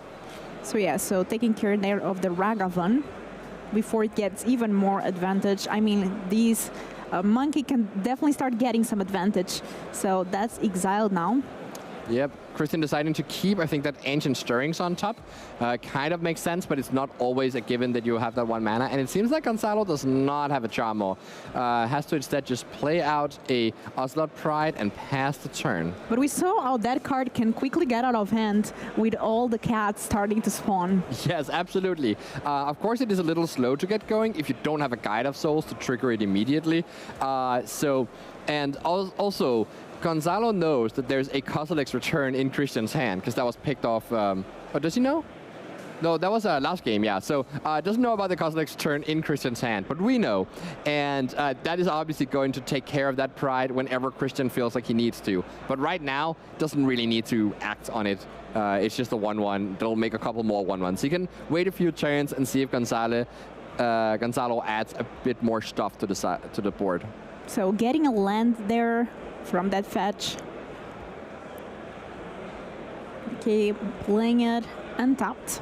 So yeah, paying to life. Making sure to get Stomping Ground so you have access to red mana. I think I would also like to see that Utopia Sprawl also naming red, so you do play around an Obsidian Chalmor, because something that you can do against this Eldrazi ramp deck is trying to target their mana.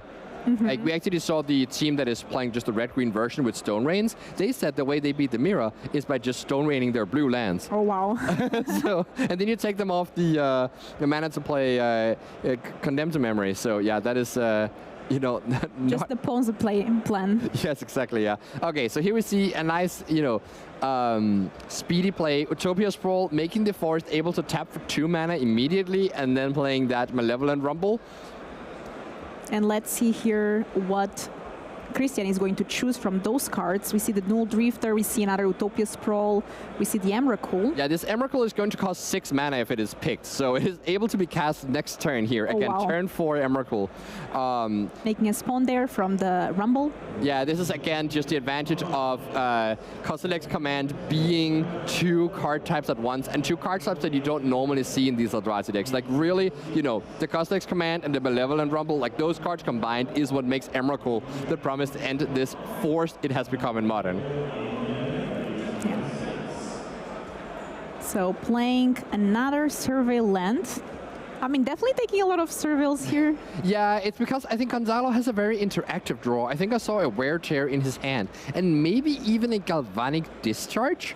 And so, like, probably going to, like, fire those off to keep Christian off the mana. But Christian is actually still very close to the Emrakul regardless, having 4 mana available. And if he has another land that taps for 2 next turn, he can still play the Emrakul on turn 4, despite being disrupted.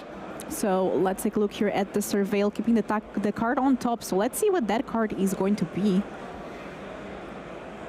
Wear and Tear there on the Utopia Sprawl. Let's see, what is the card? Oh no, started shuffling, I couldn't see. Yeah, that's fair. It's also, this is another, like, one of those, like, all foil decks. You can see, like, how nicely and bright they shine, these cards. It must be a very expensive deck as well. Boros Energy is not cheap.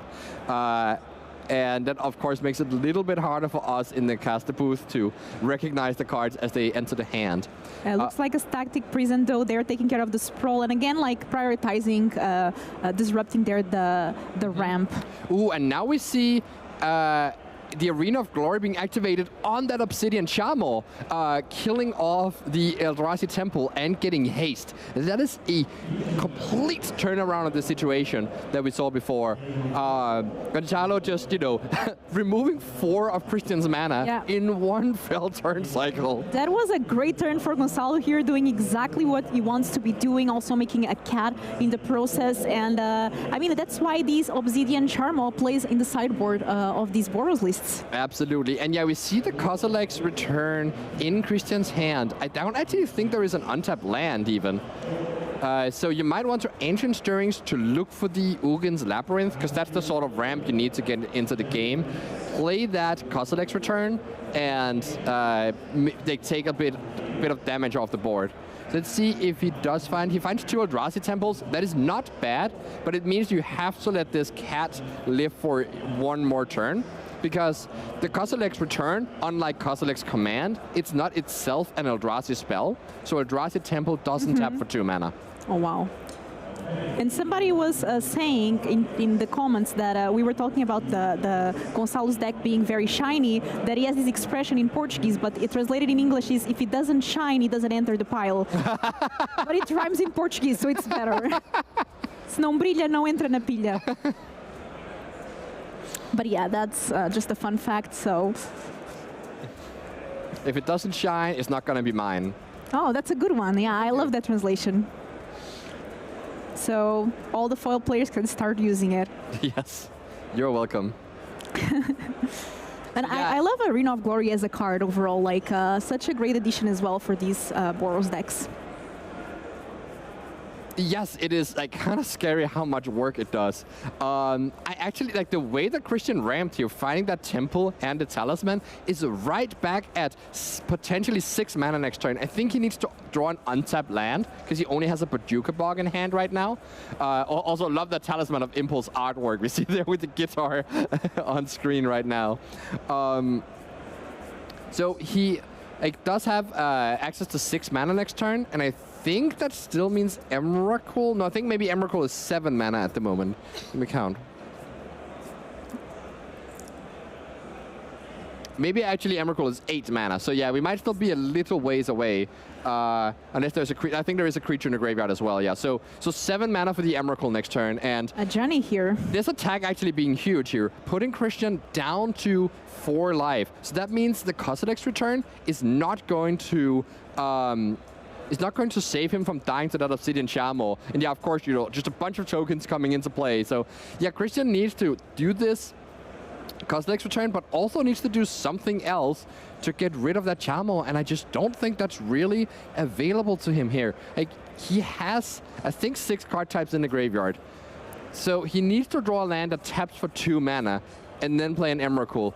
But it's still not going to be enough because Gonzalo can just swarm around it.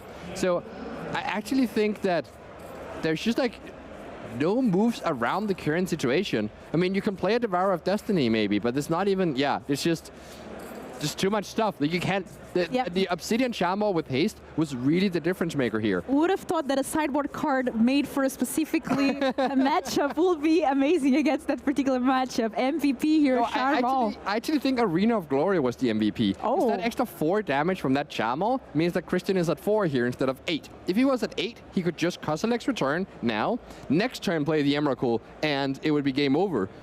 Very nice. Let's take a look again at the sideboard now that our Eldrazi player is going to be on the play. So going to start getting the ramp earlier on as well. We first have here Gonzalo Bragança with the Boros energy. We see the Charmo. I mean, I would assume that he keeps on the deck again for the game. Yes, absolutely. Again, the you know, one of the most important cards for this matchup here. Can also be quite a blowout when it gets to destroy a land that has Utopia Sprawl on it. And I I have a question for you. So we saw there the Eldrazi player forgetting a trigger in the beginning. How do you realize that you make that mistake, it's passed, and then you come back and like, okay, let me pull this together and just not make more mistakes? Because it's easy to like be hard on yourself and then not focus and start doing more mistakes because of that. So how do you deal with these kind of issues, let's say? I think it's important to make sure that you take a breather. Like you are allowed to just like, close your eyes, make sure to focus on your breath, just like ground yourself in the moment. Like this is a bit of like, quick mini meditation is something you can do at the table. You can also like kind of approach it in a different way. I think in Christian's seat, like one thing I think would going through my mind in that situation would be, oh, okay, I guess my top 4 cards are just perfect then. And I don't actually need the card selection. Like, you could actually make your draws worse by having resolved that trigger sometimes, right? So I'm just going to imagine that I'm just going to get bailed out by forgetting the trigger by having better draws instead.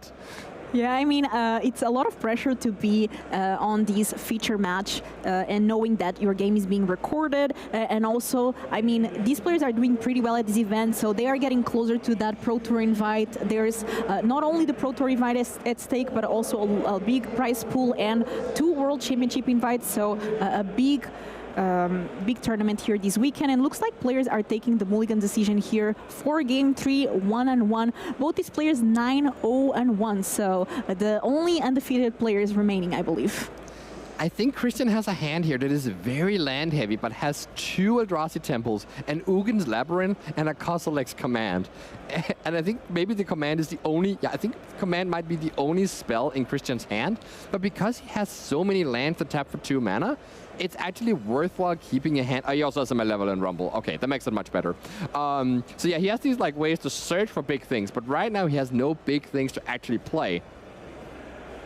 So let's take a look here. Drawing card for the turn on Christian's side, playing a land, the Eldrazi. And the Rumble here. So there was a Sowing Microspawn drawn for turn. That is a great pickup here, because with that second temple in hand, Christian can next turn already kick that Microspawn, and this keeps Gonzalo off of the mana to be able to play that Obsidian Chamo. Yeah. That's actually huge, and Pummel propels Christians into just even more mana, right? Because you can just get a 3rd temple from that, and then your Kozilek's Command on turn 4 is going to be absolutely huge. So yeah, this like very rampy draw from Christian, able to play a 6 mana spell on turn 3 if he wants to. So very good here for Christian, and Eldrazi Temple also being a very key card in this deck. I mean, just enabling all of these ramp. Guide of Souls is also one of the best cards in the Boros Energy. Yes, let's absolutely. see if it's enough or not. Oh, a second one. So we're going to have a lot of energy, some life gain as well. These work pretty well with Ocelot as well. So land for the turn. There's also a lot to follow this up. This is going to be quite the impressive board. Even just any 1-drop like a Ragavan would be good too. But yeah, so this means he gets up to 3 energy, and now can do this thing where he attacks with a Guide of Souls and gives it flying right away. So it gets 2+ counters and is not able to get hit by Kozilek's Return. Now, Christian's hand doesn't have Kozilek's Return, so that's not actually relevant for this position. But I think Gonzalo is feeling pretty good about this very aggressive draw. But just having that Guide of Souls, I mean, in double, and then these cards starting also making more energy, so you can start giving more creatures +2/+2 and flying. If he has an Ajani next turn, it's going to go crazy, because then Gonzalo will get up to 6 energy, can make 2 more things fly. He probably gets City's Blessing, and it's just going to, completely spiral out of control. Yeah, actually, with a 3rd land and an Ajani, that is City's Blessing as well, and so many more creatures coming into play. So, actually, this Sowing Microspawn, just taking away a land means that you take away City's Blessing as well. It can kind of be important for the way this match is going to play out. So let's hear what Christian can do in the face of so many creatures. And I mean, the synergy is on for the Gonzalo, so it's now on the ends of Christian to be able to react to it. He might not have his second temple in hand. I thought I saw that earlier, but that would certainly put a damper on the things he can do right now if he's not able to play the second temple. Just playing the forest here. Yeah, just has to pass with that Kozilek's Command up. I think you might need to either kill one of the Guide of Souls or kill the Ocelot Pride, but you can at least wait and see what Gonzalo does. And also, like, Christian only has 1 colorless land in play right now, so you aren't vulnerable to that Obsidian Chamo. So that's the sort of like thing where you really have to like think about how you pace your lands to make sure that Gonzalo doesn't get a 3-mana 4/4 that stone range you. That's right. So Gonzalo here taking his time to decide what is the best approach here. And what is the way to also close out this game as quickly as possible? Christian's still at 17 life, but every turn that Christian gets is another opportunity to get far ahead and start ramping and get to those big Eldrazi's and just finishing out the game. So the spawn blocking the Ocelot to maybe avoid that life gain, and now we have that Kozilek's command. Yeah, so this is actually super nice. You get to sacrifice the spawn, and then use that to pay for the Kozilek's command, killing off the Guide of Souls and scrying in your deck. And you actually see here, there's the Eldrazi Temple, but Christian says, no, I need something bigger. And there's a World Breaker, so that is pretty big, but it doesn't actually help him here, and he can't even cast it next turn. He can, however, imprint that onto the UGEMS Labyrinth, so he will for sure be able to kick Sowing Microspawn next turn if he wishes to. It's just not maybe that impactful to do so right now. Playing the land here for the turn as well. Yeah, I think actually Christian was looking for that Kozilek's return. That's why the big Guide of Soul got exiled there, and Christian dug through his deck, is that because that's the way he can get back into this game, is if he can sweep the board. And he even has the Talisman in hand, so that is a red source, to be able to play that, play land, play Kozilek's return. Looks like somebody's messing once again here with our card view. Behind the scenes, yeah, that is on point. A Flage here. Right, so going to get so many triggers also from the Guide of Souls. Yeah, not that many cards in graveyard to bring it back just yet, but it is kind of an insurance policy against the Kozilek's return that will, is in Christian's plan here. But again, Christian just doesn't have the Kozilek's return yet. So looks like making a cat here from the Ocelot. I actually think that Christian is pretty happy that Flage was the play here. If it was more things adding to the board, like a Fable or something, it would be quite devastating since he doesn't have that sweeper. And now actually the Sowing Microspawn is a possible play here. You delay the Flage by a lot by killing a land. And actually the 3/3 blocker is relevant in this board because Gonzalo can only make one thing fly. How much mana does Christian have access to though? Well, he has 4 right now and that UGEMS Labyrinth in hand. And he actually just drew a Null Drifter for the turn. So he has Null Drifter and World Breaker. One of those can get imprinted here and you can get to keep the other one. So the question is, which one is better? Is it the Drifter or is it the World Breaker that you want to keep in hand for next turn? Looks like Christian here making that decision.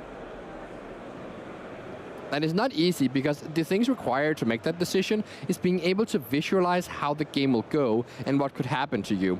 You know that Obsidian Charmor is still a thing that Gonzalo can have now that you introduced a second colorless land to the pile, even if you're going to try and kill a land here. So let's see, land gets exiled here and Christian will get one for himself. Might get Sanctum of Ugin, but I think he actually had that in hand already. Could get Bojuka Bog to get rid of Flage, or could just get another Eldrazi Temple, kind of protecting himself from Obsidian Charmor. And yeah, I think I like this play a lot, because then even if Gonzalo has that Charmor, you still have access to 7 mana next turn. So drawing a card here and... Actually see Charmor in Gonzalo's hand. So the Charmor now only costing 2 mana, but of course there's that one plane, so you can't really play another red spell. But I think there's a second Guide of Souls. There is a second Guide of Souls, that's true. That's really huge, because that means you can jump 2 of your creatures and attack for 6 in the air and add a 4/4 flyer to the board. So this World Breaker is not even going to be enough to survive next turn against all these flyers from these Guide of Souls. So tapping here the planes to play that Guide of Souls, so second one. And we are going to have the trigger there, getting some energy, gaining life as well. Christian is still at 12 life. Well, yeah, but 12 is not that much, because, again, gonna get attacked for 6 this turn because of that second Guide of Souls. I think that might have been a top deck, and that is a huge one. Just affects the game so much, because you can now jump 2 things. Attack for 6 in the air, and leave yourself with 3 flyers after this 2-mana Charmor. So, actually, like, by trying to protect himself from Charmor, by getting that third, or the other temple, Christian also opened up this play to Gonzalo, who otherwise would have to pay full 3 mana for the Charmor if you had gotten something like a Pajuka Bog instead. But then if you had played 3 mana for the Charmor, you wouldn't be able to play your 7-drop. So it's really a situation of like damned if you do, damned if you don't for Christian, and just had to hope that there wasn't that third Guide of Souls available to Gonzalo here. But there was, and also the Charmor there taking care of that UGEMS Labyrinth. Yeah, it is destroyed. The Null Drifter just forever stays in exile. Never forget. Look at that energy, gaining some energy in the process, yes, that gaining goes life. up to 7 energy, so that is enough to jump those 2 creatures. The way these like drawing multiple Guide of Souls together like works is just, you know, like it's not that impressive a card by itself, but by drawing multiples, it's so easy for them to become 3/3 flyers. And if you pay 1 mana for a 3/4 flyer, like that's absurd. Yeah, I mean, and look at these, everything is going to attack except the creatures that entered this turn, and we are going to have here the Guide of Soul taking those energies to actually understand why the cat token is attacking, because I don't think the Mako Spawn has reach, but sure, might as well. Oh, you get in 1 more point from the other cat, so yeah, that's definitely not irrelevant. I think this might take you off of City's Blessing, though. Yeah, it actually does, so probably unnecessary, but it also doesn't actually matter that much for the way this game is playing out, because the threat that Gonzalo has right now are those 3 flyers you see. The Charmor, the cat with the counters, and the Guide of Souls with the counters. So 7 damage passing through? Yes, 7 damage passing through. Christian down to 5. Again, that 1 extra point didn't really matter for that, but it might, you know, it could matter if there is a Kozilek's Return being cast soon, and then you get to squeeze out a little bit of value from your 1/1s. And just passing the turn here. I mean, Boros Energy got so many bans, but still such a great deck. Yeah, absolutely. Yeah, the only thing Christian like would need here is like an actual Emrakul, but no Emrakul. It's not in the works here, and I think not even castable. I think there's like, you know, 4 card types, and yeah, Christian just has to give it up here, despite that dominating game 1. Gonzalo Braganza is our Braganza. There we go. That's better. Yeah. Braganza. Gonzalo Braganza is our only undefeated player right now. 10-0-1. Very well played here by both players, and Gonzalo now the only undefeated player coming here to Prague and having an amazing result so far and getting pretty close to that Pro Tour invite, right? Yes. This is, you know, very close for Gonzalo. I wonder if it's even like, it might be very close to even being locked up here with 3 rounds left to go. Yeah, even if Gonzalo loses the next 3, might still be in the, you know, in the mix of it. But I don't think Gonzalo is thinking too much about the PT invite anymore. I think he's thinking about that top 8 and that chance to play for the World Championship invite. And this is an even bigger deal, because remember, you also still get the Pro Tour invite. That's true. But the World Championship has like a huge prize pool. Like, it is just absurd. Like, even if people showing up gets thousands of dollars just for being there. And it's like this exclusive field of like 120 players who have like, you know, other regional winners and the best players on the PT. And it's just so much fun to play that tournament. Yeah, I'm jealous right now. I know you've been there, but now I also want to be there. But I want to hear also more from Gonzalo. So let's take here an interview with him and Will Hall, and then we will be back for the next round.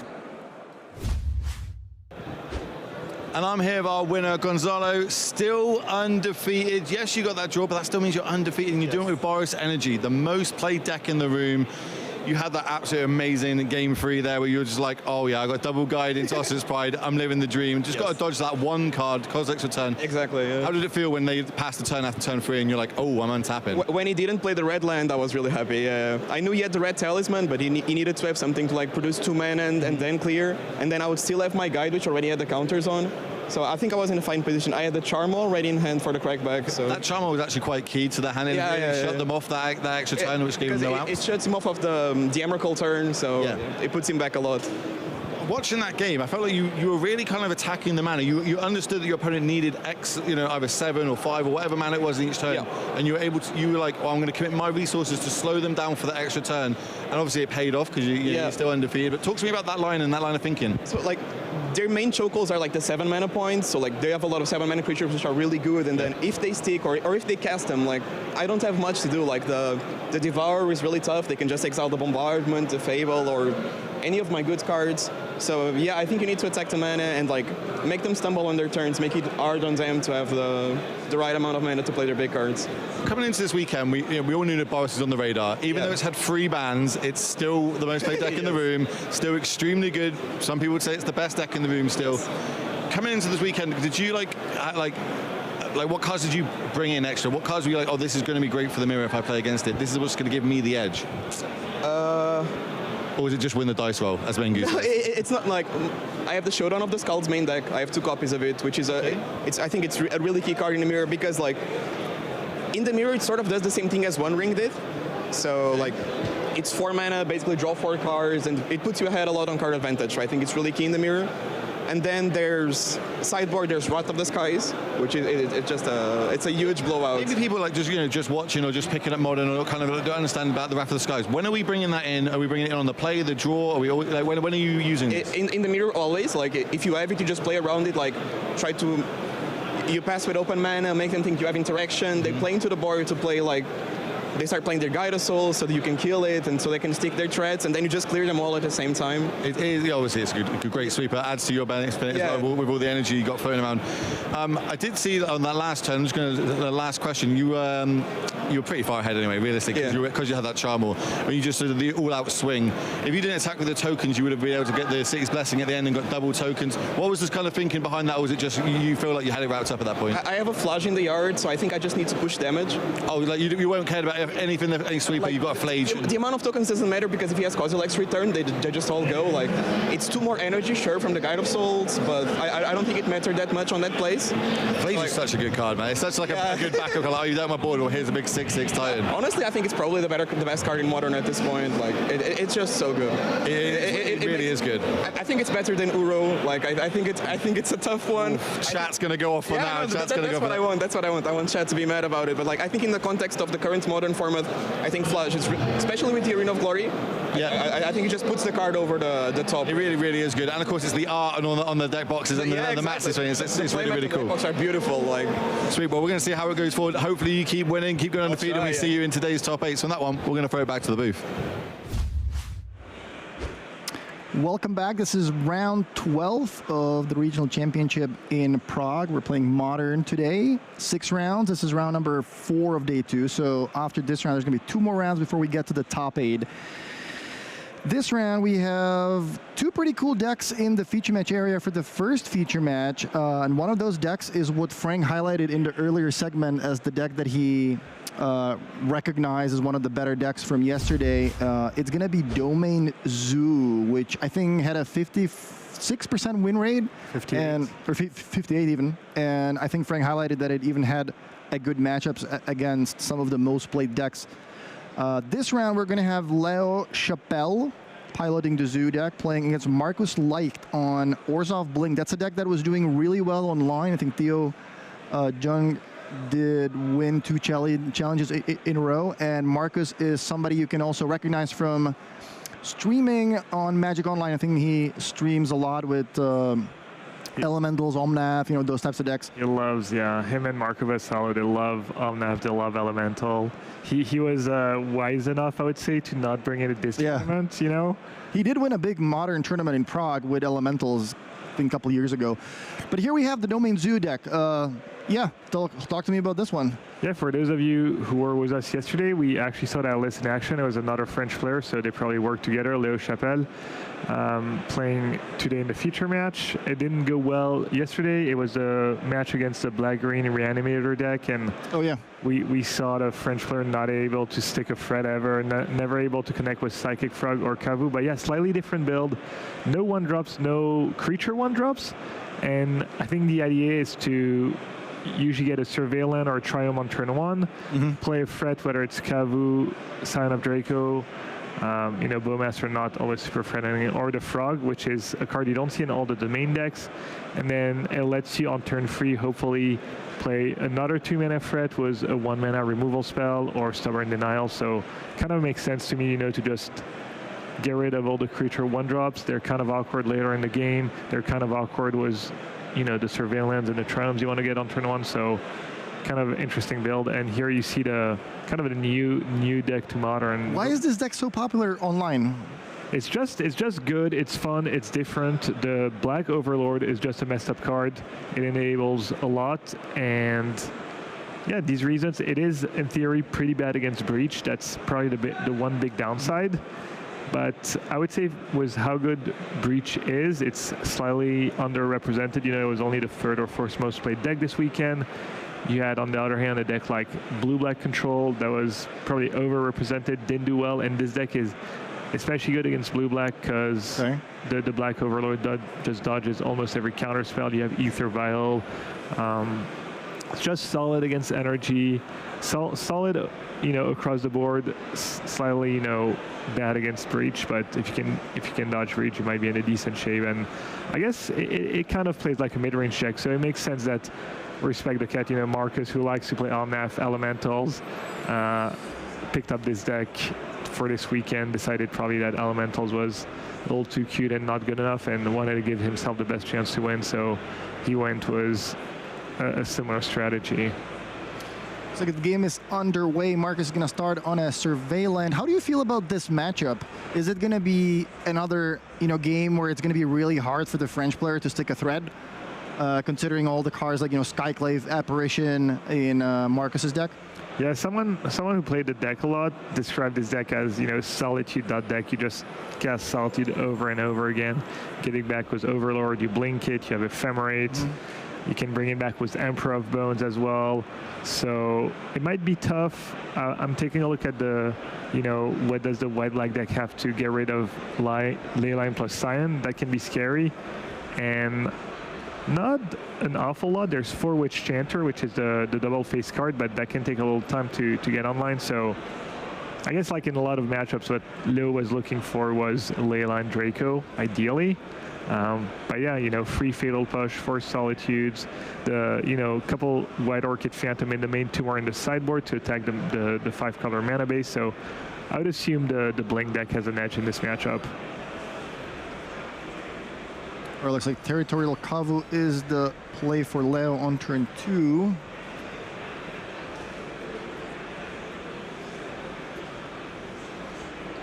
All right, there we have it on the screen.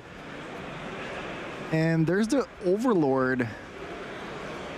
Yeah, I think this card is also just, super popular online, just in general. What maybe perhaps didn't seem as good when the card came out. Now, I think it's one of the best cards in the entire set. Yeah, it was a little less obvious. It doesn't get back the other Overlord, so when they all got printed, people were playing a bunch of Overlord decks, and this one has the best synergy because you need to play other types of creature. But people figure it out a way. You saw it in Greasefang, you see it in Pioneer, you see it in this deck. Just enables so much. Really powerful card. Good on turn 2, good on turn 5. Good with the blink effects. Good with Zur. In this deck, you can blink it with Flicker Wisp, for instance. Yeah. Comes back as a creature right away. You can blink it with Sphalia. That for me was the biggest realization. I was looking at the Modern list. I'm like, wait, why is this card so good in Modern all of a sudden? What's the trick? And then we're talking about all the cards in the deck. I'm like, oh wait, it works with Flicker Wisp. It's actually in play. It's not like Suspend where the card is in the exile zone. It actually is already in play, so you can blink it and it comes back. Yeah, Flicker Wisp, really cool card. Pretty good. There's a lot of tokens you can blink on the opposite side. It's actually pretty nuts against Belcher too. If you blink the lands, they just don't come back because they're spells, so they come back on face up, and you basically Stone Rain them. We see this game, Leo able to stick Kavu, no push, no removal, no Solitude, got to connect once. He did decide to exile Avon, which is fairly low impact, I would say. So that must tell Marcus that Leo really likes his hand. You know, if he's not willing to rummage, you know, discard draw was a Kavu ability. That's the ability you use, I don't know, 4 out of 5 times. Maybe in this format a little less because the graveyard hit is relevant. But, you know, exiling creatures, sure, it's based around Overlord and you're recurring your creatures from your graveyard, but you're pretty good at just self-milling some more, etc. So yeah, exiling that sensor really means that, you know, we see, you know, he had Scion, he has like another Tribal Flames, he can double spell next turn Frog plus Tribal Flames, so Leo just happy with his hand right now. Recruiter finding a Solitude, so a much needed removal spell there for Marcus, who is staring down a 5/5 and a Scion who is going to eat the Solitude, it looks like. Exiling another Interrupter.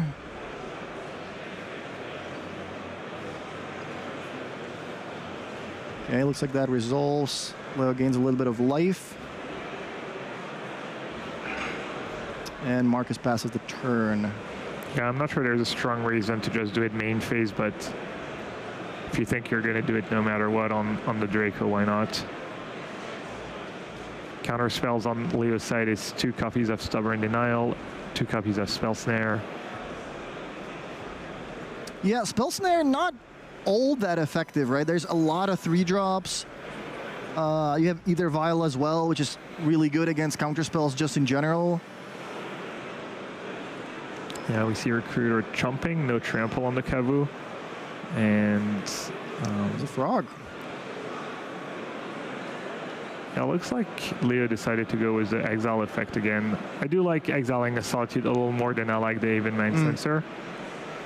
Just want to deny the recurring effect. Yeah, the potential recurring effect. The Blink deck is good at just finding more Solitudes though, so kind of hard to do. Marcus cracks a Marsh Flat, finds himself another Mana Source.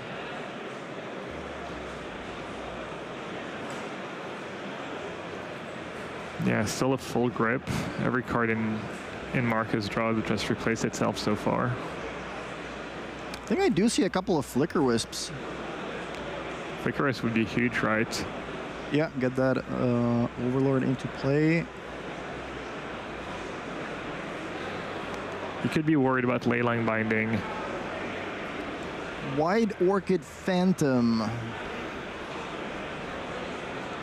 Yeah, and we see Leo kind of stuck with a Spell Snare that he can't cast. He does have the Binding though.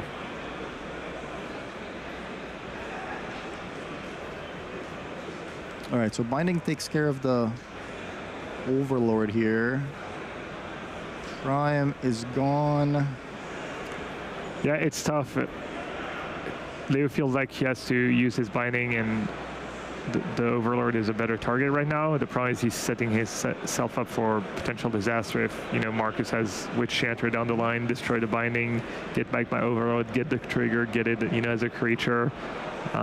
So definitely a risky play, but yep, there's the it could pay off. Yeah, there's the Emperor of Bones, and yeah, as you mentioned, pays off that Leo was able to exile that Solitude previously, so exiles a Recruiter of the Guard instead. And is it double Tribal? No, that's a Tribal Flames and a Lightning Bolt. So yeah, Leo is actually pretty close. There's a ton of reach, to finishing the game.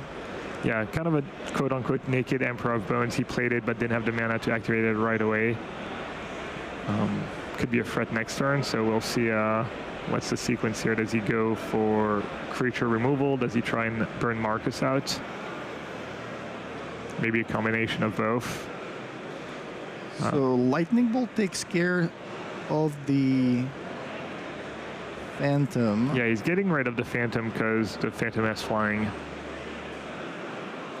So there's the attack. The Kavu exiles the Phantom. He was probably worried about just a chum block on the Frog.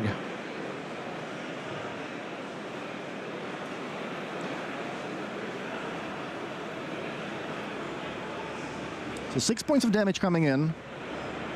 That put Marcus at 8. Oh wow, he is actually going to block with that Emperor. It makes kind of sense. If you let it through, it's an extra card for Leo. If you block, you force Leo to discard a card. You know Leo is not looting with Cavu, so you know Leo likes his hand, and he's likely to have 2 relevant cards in hand. That makes sense. Yeah, discards a Spell Snare, which wasn't particularly useful until now.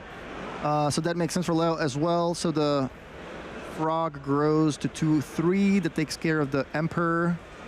And Marcus drops to 9, I believe. I think the Cavu got shrunk to a 4/4. Oh, you're right. There's actually no green source. Yeah, you're right. The White Orchid Phantom did a little mana denial, a little color restriction.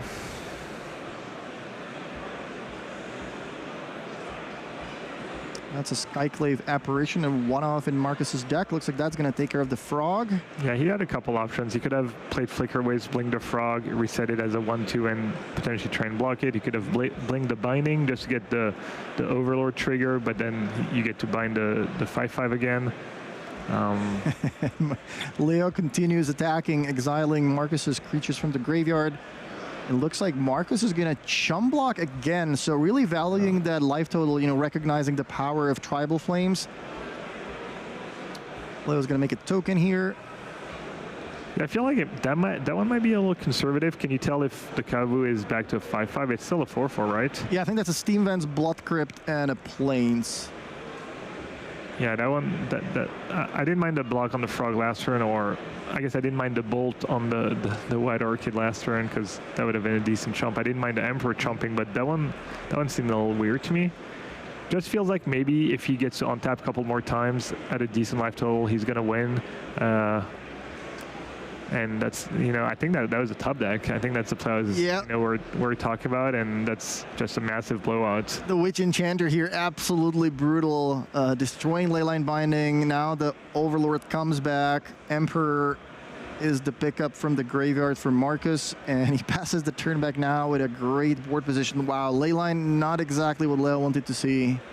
Yeah, this is where the Cavu exiling did a little work. Note that the Overlord brings back any creature from the yard. It doesn't have to be one of the 4 you mailed. Yeah, look at that. I think Leo was going to play Tribal Flames on the Overlord, which is a 5/5, and then caught himself realizing, wait, I don't actually still have the green source, so this wouldn't actually kill the Overlord. And yeah, that puts Leo in a lot of trouble. Yeah, he's going to have to attack just to loot away a useless card, and you know, potentially 2 for 1 himself if Marcus blocks was the Overlord. Yep. It'll be interesting to see if Marcus chumps again was the Witch Chanter, or if he's like, okay, you know, you probably have a Burn Spell or a Bowmaster. He might put him on Bowmaster and be like, this is not a good trade for me. If he knew it was a Tribal Flames, he could be like, okay, I'm okay with trading Overlord for a Tribal Flames and a Cavu. Yeah, Marcus has been playing very conservatively, so let's see what he does. He does block the Cavu. Yeah, perhaps just realizing, like, hey, I actually want to kill it, you know, as long as I get it off the battlefield, I just want to protect my life total, use that Emperor, bring it back. Yeah, the longer the game goes for Marcus, the better it is. The Zoo deck has really powerful cards and pretty low land count, but it doesn't really have card advantage. It doesn't have a card like the Overlord. It doesn't have synergies to gain card advantage. Doesn't play something like Expressive Iteration. And I wonder if this is the point where Leo says, I'm actually going to keep that Tribal Flames. Now I have the Flooded Strand. That's going to be able to find me a green source. So me here burning the Overlord doesn't maybe make that much sense, because I would just be playing not to lose. Like, eventually you're gonna you know, start getting more card advantage. I know you have that Emperor in your hand, so do I want to kill the Overlord and kind of leave myself with nothing? It's tough because the Overlord can just find Solitude, and you can even start exiling your own creatures once that's true. You have so many cards and get out of Burn Rage. So Leo decides to kill the Overlord, but Marcus has another one. Yeah, this is... Yeah, you're right. It is Pick Your Poison. It is like bad options. There's a Solitude. Wait, is that a Solitude? No, looks like Marcus picks another Witch Enchanter, plays that as a land, passes the turn back. Yeah, and I think Leo is stuck with just a Stubborn Denial in hand. Marcus at 10. And looks like the game is slipping away. Yeah, in hindsight, he probably should have just gone Tribal Flames face and literally hope that his top card is another Tribal Flames. You could have figured out that Marcus has, you know, probably spells in hand, not lands at this point. So you could have just gambled, you know, it's tough, it's really tough.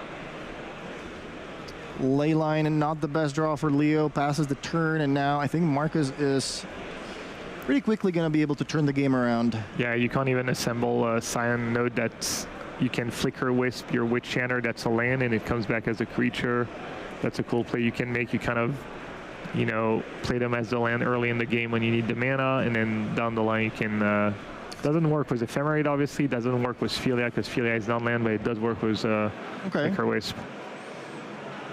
Emperor of the Bones. Yeah, now we're just going through the motions at this point. Just my black deck took over. Yeah, there you have it. This is why Overlord of the Baelmerk is so powerful in this Orzhov deck.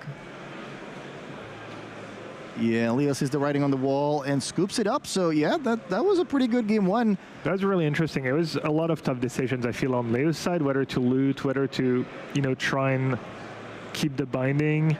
It's kind of a double-edged sword. Sure, it's 1 mana spot removal, but it can really backfire in this matchup, and it end up doing just that. So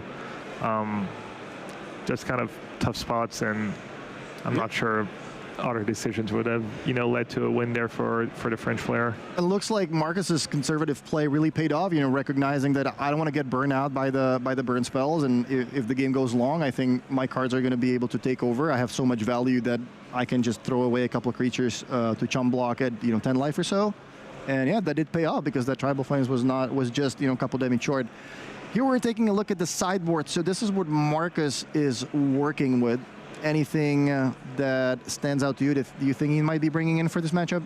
No slam dunk. White Orchid Phantom's nice, but I think there's still 2 basics in the Zoo list. Also, it's not that exciting when there's a Leyline in play. Thoughtseize could be decent on the draw. Especially against, you know, this version, that you don't have to worry about turn 1 Ragavan, which can be a little scary. You know, they go turn 1 Ragavan and you go turn 1 Thoughtseize. That's not a very good trade. But in someone who's relying on just all 2 drops, I could see that one coming in specifically on the draw.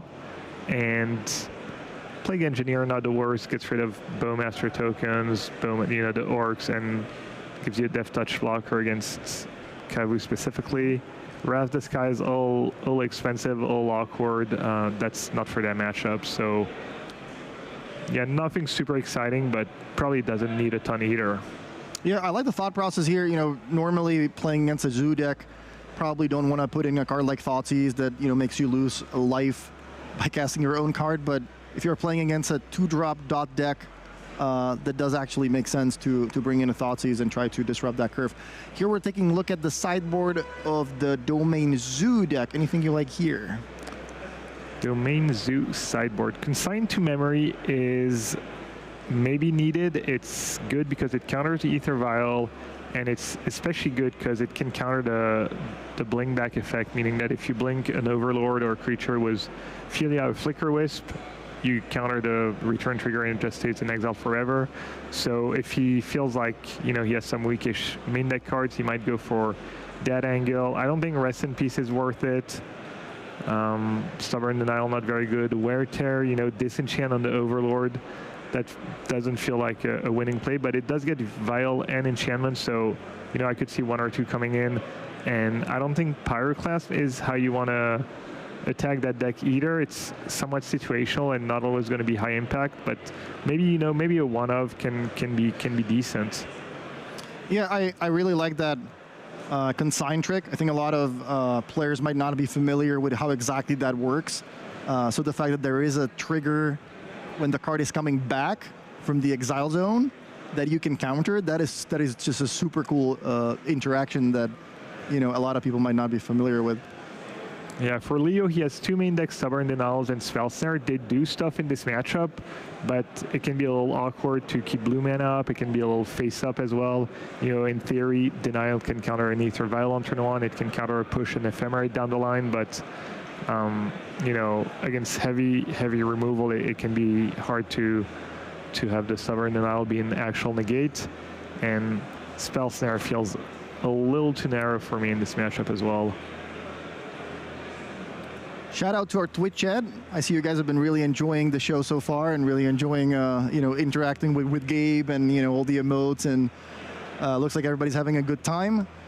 Judging by the smiles of the players in the feature match area, looks like they're having a pretty good time as well. You see smiles? A quick reminder, this is round 12 of Regional Championship Prague. We're playing 14 Swiss rounds, or 2 more rounds after this one before we get into the top 8. And yeah, you can take a wild guess who is currently behind the cards on screen.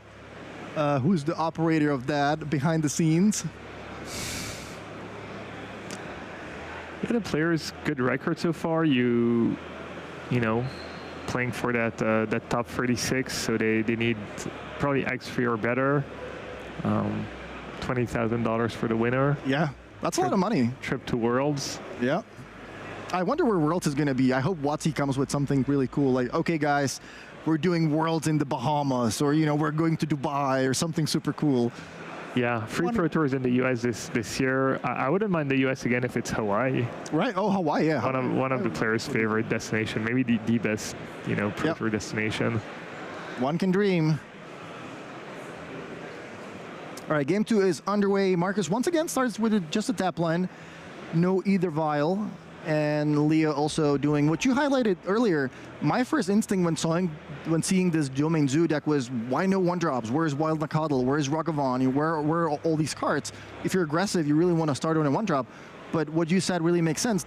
In this deck, with the 5-color mana base, you do very often spend your first turn cracking the fetch line, finding one of the triumphs, one of the triple lands, or one of the survey lands. So that makes a lot of sense that it doesn't actually leave you with much space to play the 1-drop while still getting your correct mana sources. Yeah, we see a Wear Tear as Leo go for his deck. I also saw a Leyline Binding. I could see just completely cutting a Leyline Binding in this matchup, just not wanting to get blown out by the Witch Chanter again.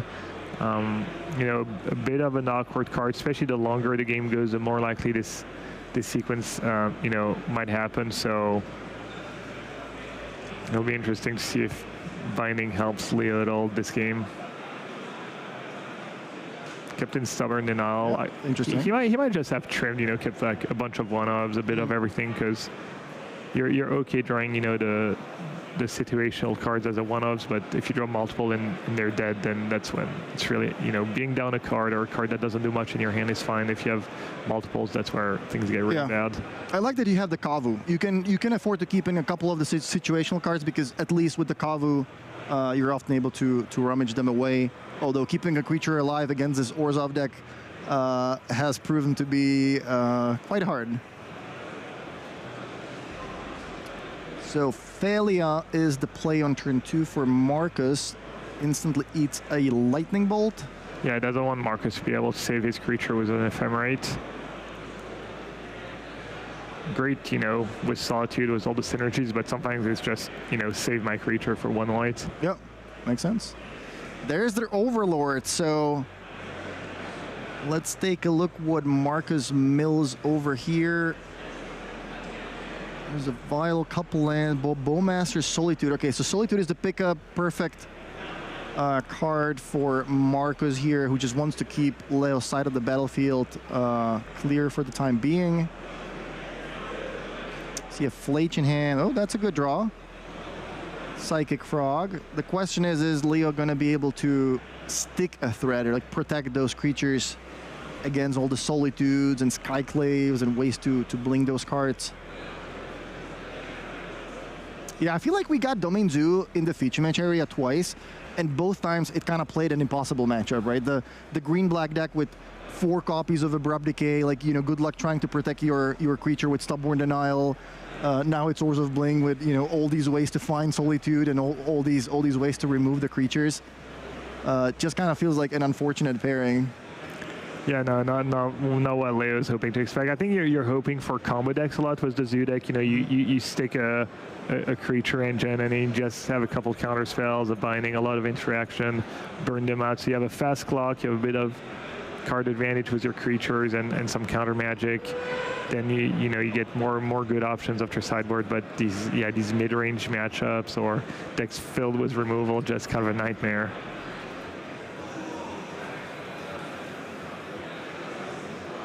We see Marcus with a full grip again. Yeah.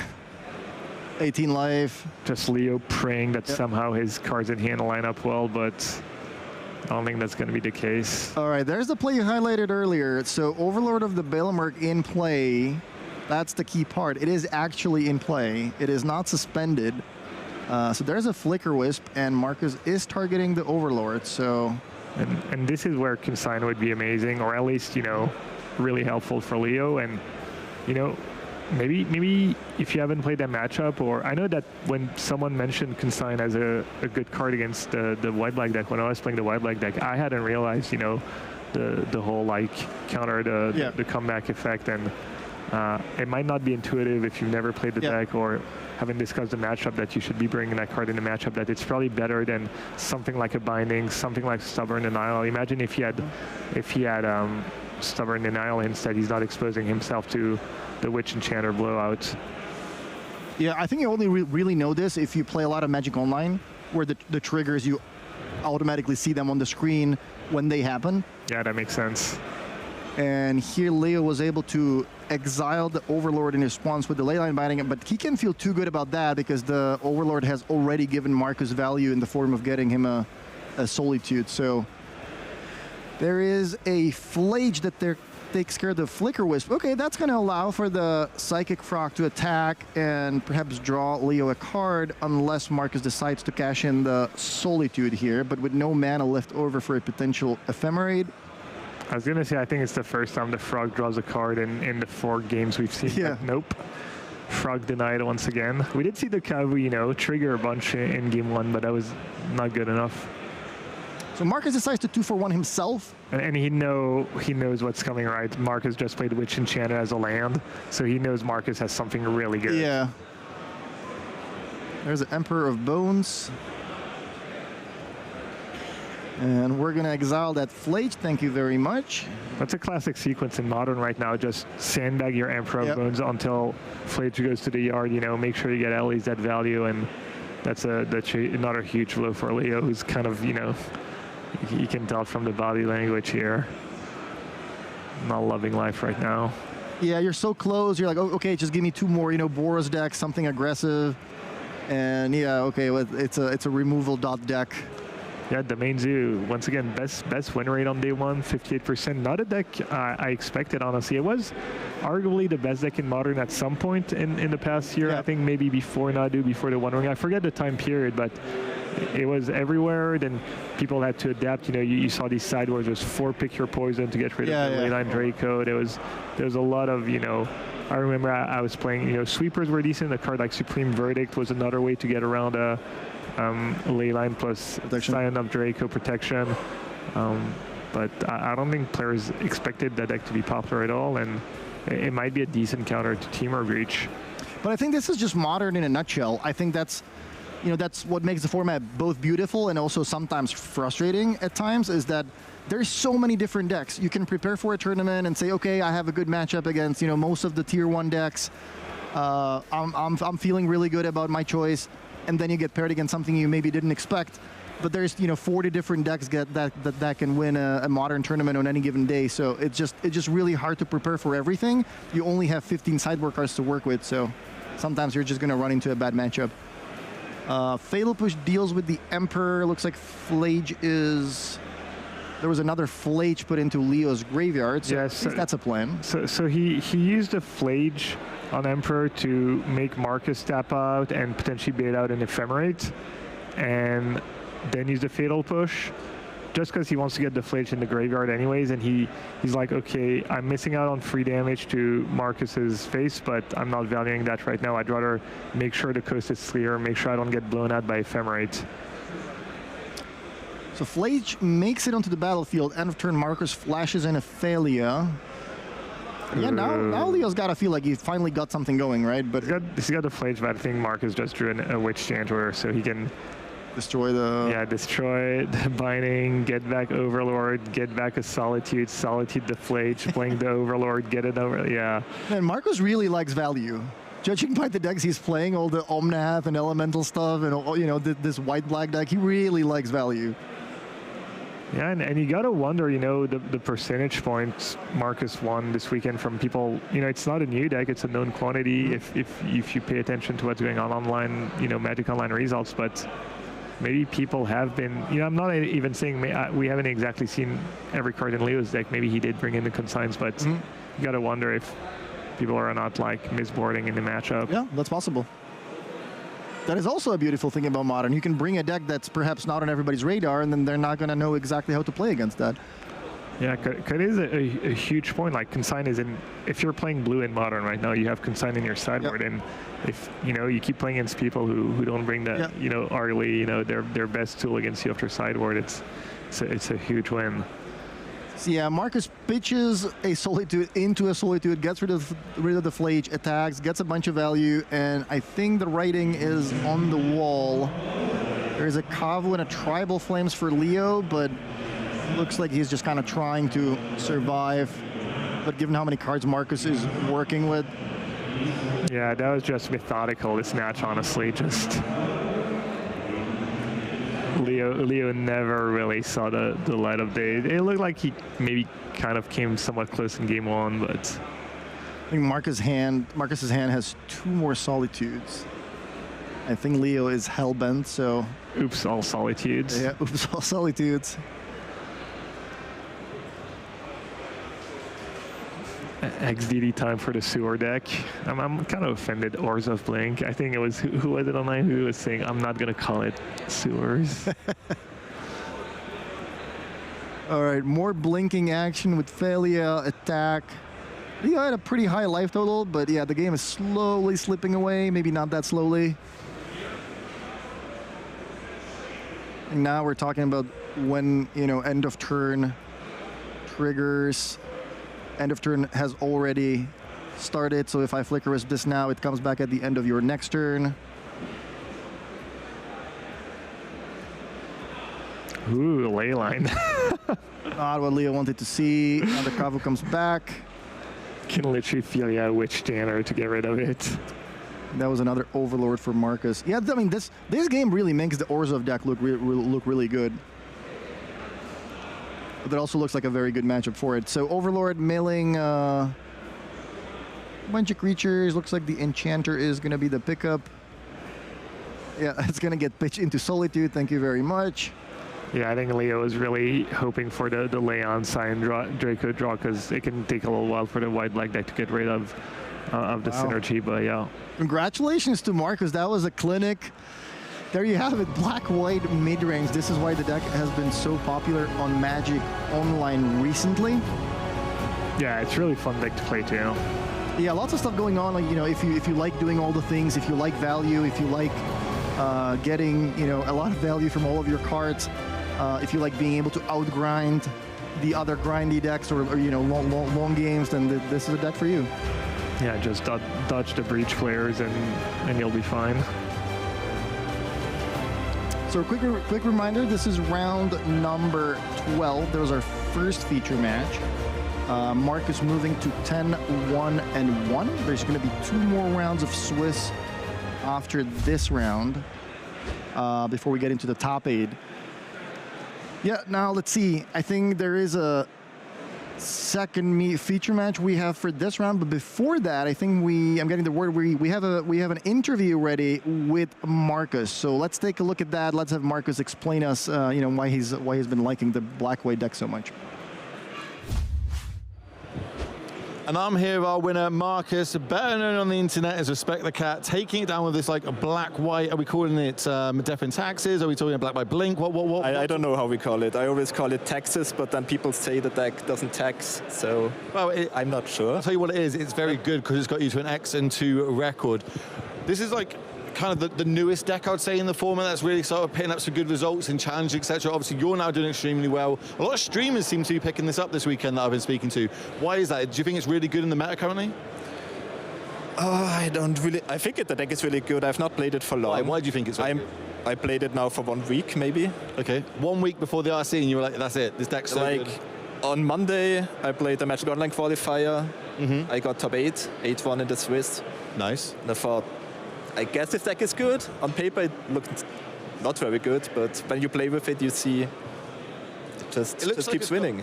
You know, I don't know. It's black and white, so you've got good answers to kind of the meta. You've got things like you can have like Stone Silences, Exile effects, the a lot of Blink hate effects. versus Breach. And one thing I was noticing by watching that game there is your hand was always full. Yeah. Like your opponents were using resources and you were always having a grip for the cards. I mean, that's the game where you have Overlord. If you have Overlord, you draw it, then your hand is going to be full. That's like the most important card of the deck. I would say, would you say that's the MVP of the deck? That's the Overlord? the best card in the deck for sure. And that's just because it comes down turn 2, gets you a card advantage. If it actually goes... Yeah, if you Flicker Wisp at turn 3, in this game 2 I had Failure. Turn 2 he killed it, but if I would have untapped, I would have flickered it on turn 3. Have you had any really cool lines this weekend where you're like, whoa, that just the way the sequence was really good? I don't know. I think the deck has so many lines. I mean, I'm a Death and Taxes player from heart. I play Death and Taxes now since 2017 or something. Okay. I mean, I dropped it 3 years ago. I've always known you as an Omnath player, you see. Like, you know, like it's... Originally, I'm a Death and Taxes player. Oh, okay. You know, if you have the decks in, if you know the Death and Taxes lines. And you're picking it up there? Pretty good, yeah. So what have you found there's any bad matchups you don't want to be playing this against? I don't want to face Storm. That was my loss in the Magic Online qualifier. What were your losses this weekend? I lost to Blue-Black Oculus. That should be the best matchup. Okay. I kind of lost it. Sometimes. I won it 2 times, won it 1 time, lost 1 time. And the other one was to Madu Energy. Okay. Well, I draw my opening 7, no lands, go to 6, no lands, it's go to 5, 1 land, one of those. So. You're never going to win those games. It is what it is. But that's what we enjoy about Magic the Gathering, right? Yeah. Last question. Obviously, we know you as a big streamer. You know you make a lot of content. You play a lot of challenges online. What would you say is the big difference from online to being able to play in paper, see your opponent opposite you, and how do you use that to your advantage? Ooh, that's a very good question. I'm full of good questions. Yeah. Let's think about it. I mean, you can bluff more than online for sure. Mm-hmm. Just the way you posture yourself, if you show confidence or something, you can't do that online. But I think in paper it makes a pretty big difference. I would say that, you know, just being able to try and get reads on your opponent and not kind of bluff things. Look like you know what you're doing. Look like that's what all streamers do. Don't take your opening hand right and now. say like, don't make any of those faces. Right, I'm going to let you get off. I'm going to let you go get a drink, my friend, and enjoy the rest of the round before we see you back down to play some more Magic. So on that one, we're going to throw back to the booth. Thank you, Will. Congratulations again to Marcus, who's moving to 10-1-1.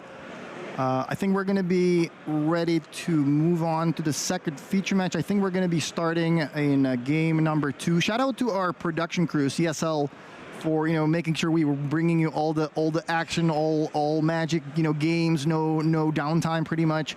Making sure that we have all these time walk matches as well, and everything just goes one match after another.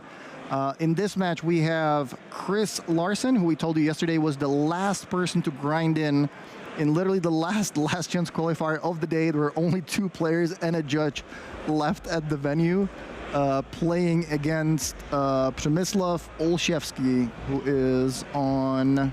Playing Tameshi Belcher. Belcher, yeah, really cool deck as well.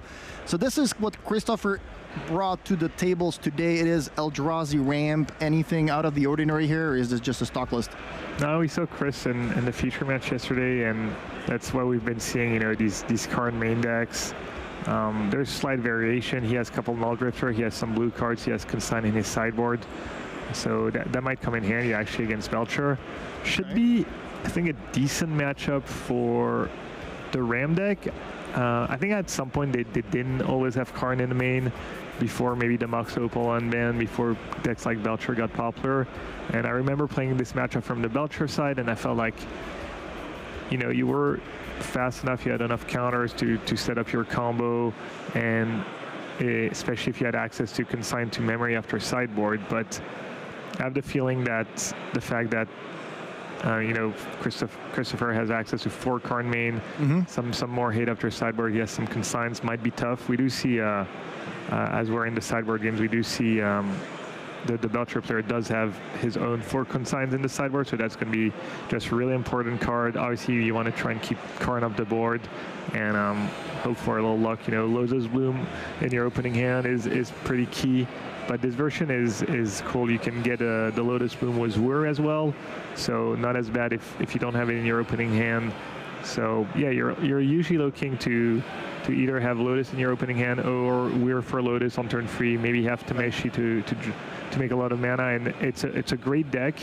It's just super consistent, and it can fight through the hate pretty well. You have a ton of counter spells, and finally, one of the cards that I've been losing to when I play against that deck a lot is the Seagate Restoration, because what happens is I'm holding the hate, the artifact hate, I'm holding Consigned to Memory, and my opponent just goes, all right, Lotus, Tameshi, make a bunch of mana, cast Seagate Restoration, draw 5 cards. Sure, you do a bunch of 1-for-1 hate cards, but I just drew like 6 extra cards. Good luck. And we had a question in the chat. People were asking, why is there a basic mountain in the sideboard? Basic mountains for cards like Boseiju. We just saw, the Blink deck that plays White Orchid Phantom. So it started as a blue-red surveillance in some lists, specifically for Boseiju, because you can get that. But when that white-black deck got popular, that one actually makes you get a basic specifically. So the idea is that if they hit you once, you get to not get Stone Rained, and White Mountain over Island, because Belcher literally says it doubles the damage on Mountain. So that actually came up in one of my games. I was playing Blink. My opponent brought in Mountain, did not draw it. I did not draw White Orchid Phantom, and when they activated Belcher, they hit exactly 9 cards, then hit the Mountain for 18 damage, and I was at 17. So if I had been an Island, I would have won the game, Yeah. In the meantime, really quick start for Christopher Larson, who starts on an UGEMS Labyrinth, exiling Emrakul. That allows him to play Talisman of Impulse on turn 1.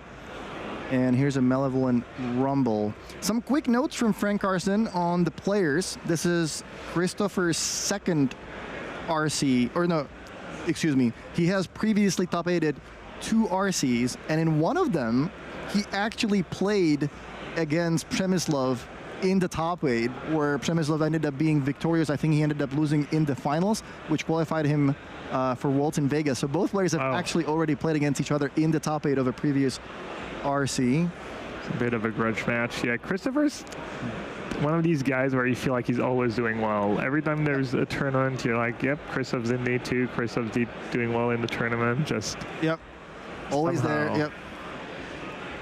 And he wasn't even qualified for this tournament. Just flying, play a couple last chance, no big deal. And now he's just 9-2, playing for top 8, playing for a spot in Worlds. I played against Przemysław in one of the RCs myself. I think that was actually the one where they ended up playing in the top 8.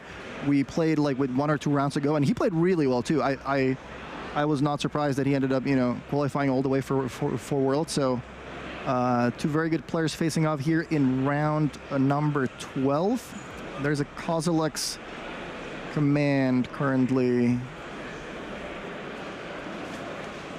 Yeah, Kozilek's Command got forced obligation. Okay. Christopher was playing potentially around me, maybe Jar's Disruption. Consigned to Memory is another one, even though I guess he had 1 blue up. So yeah, arguably Christopher maybe could have played the command in the upkeep. But he was maybe thinking, okay, if it's force of negation, I'm fine with that. It's still a 2-for-1. Yeah. Wow, look at that main deck Consign in Chris's hand. It's game 2. Good. Oh, it is game 2. It is game 2. Okay, yeah. Yeah, Christopher's up a game where we're in game 2, and yeah, Rumble. So if you're Christopher, you got to worry about Whir of Invention for Lotus into Tameshi or into the Belcher kill. So try and do something about that this turn. He also doesn't have a blue source yet. Yeah, as many fetch lands. You get to play fetch lands, you get to play fixing, you get to play Talisman. Adding a 3rd color is not always free. Yeah, I think that's what Fernando Garcia said earlier. We had him in the winners interview, and he said he just liked cutting the deck down to just 2 colors. I think that was the reason why they played the Chrysalis. But judging by how many Orzhov decks we saw, I think that Consign might be one of the best sideboard cards in Modern right now. Yeah, it's interesting. They decided, you know what, Consign is nice and all, but Stone Rain, I was actually talking to Ritzy at dinner yesterday. We had the same restaurant, and he said he thought Stone Rain was just better than Consign in the mirror. Okay. So if you think Stone Rain is better than Consign in the mirror, it's solid against Belcher. it's solid in a bunch of other matchups. You don't really need the blue anymore. I mean, you lose maybe a couple null drifters. That card's kind of nice, but it's not essential to the deck, you know. And Consign's the main reason people are splashing blue, so yeah, you get to cut a color, and you think you have an even better card for the mirror, so it's all upside. So Chris ends up picking the Karn, and looks like Karn is on the stack right now.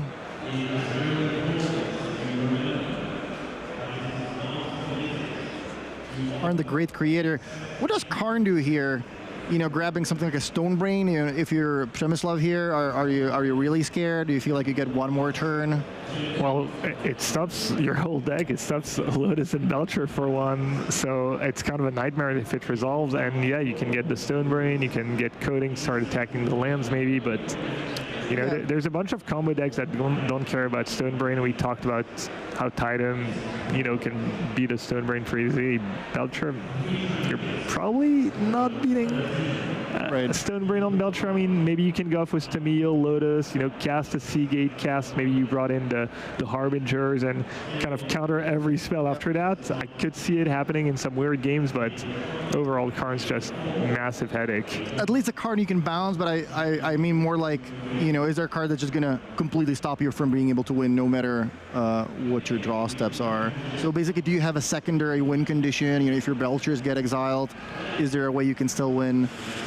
I mean, it's, as I said, it's, you know, it's a little far-fetched. It's not easy. Yeah. You need to be ahead on board. I think in this matchup specifically, stick a Harbinger to like kind of near the Ram deck and just draw a lot of counter spells, cast a Seagate. So yeah, in theory, you know, it's not the end-all be-all, but it is really hard to beat a Resolve Karn, for sure. There is Force of Denial. Yeah, we see Thunder tap Trainer into Flare a turn too late.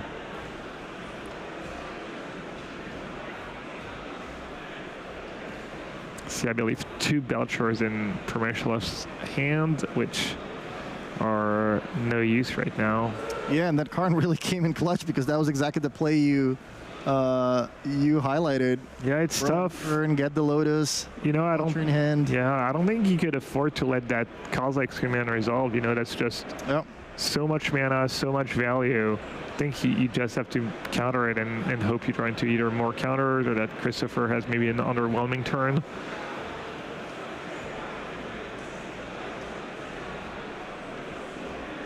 But yeah, I don't think like the Belcher matchup has like horrendous matchups or great matchups. I feel like it's solid across the board, but I would guess Ramp is, you know, Ramp's probably a little lower on the list there. The Ram deck has been looking really good this weekend, I'll say that.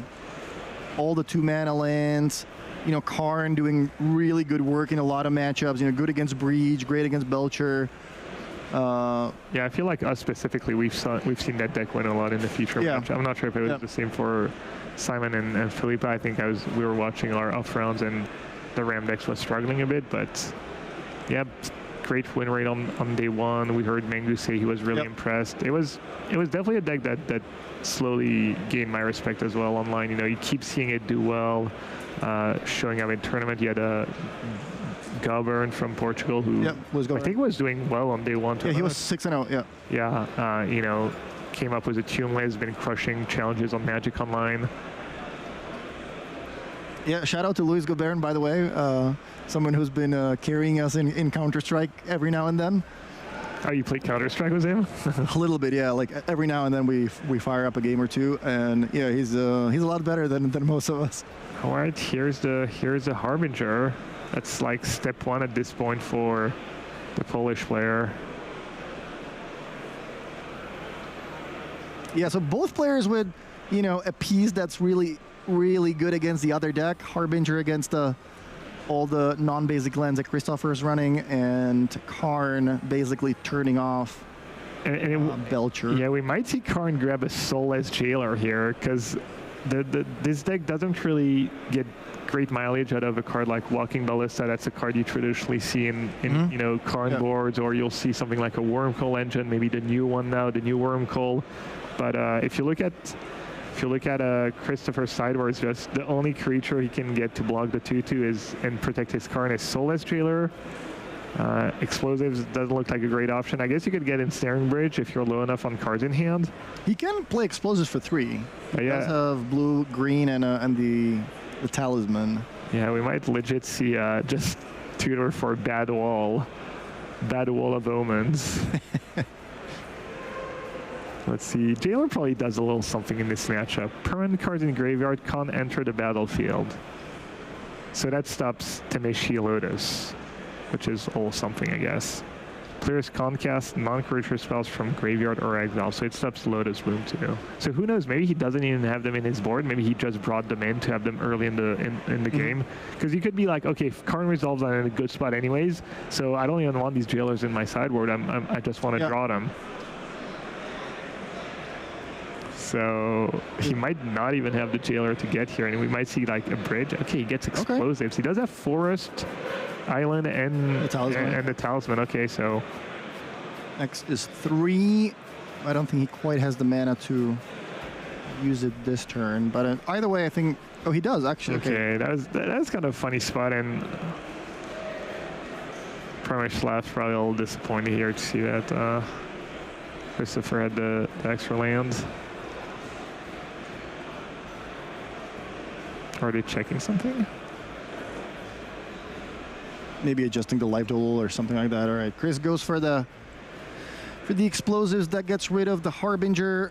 Looks like he's decided to do that on his own turn. Yeah, feels like he just any bound spells or anything like that. Feels like he just needs another Harbinger here right away. Is the archaeologist? Does it find anything? Can't pick up Temeshi. He might not even have the choice here. I can't really tell. Maybe that's the 1/4 flip land and a Temeshi. So he might be considering just making it a 1/4, just desperate to attack Karn. I think that's what's going on right now. Because I believe you do have the option to not pick if you want to. Some cards force you to take the card. You may only need at least one card, and I don't think Archaeologist does. It's May.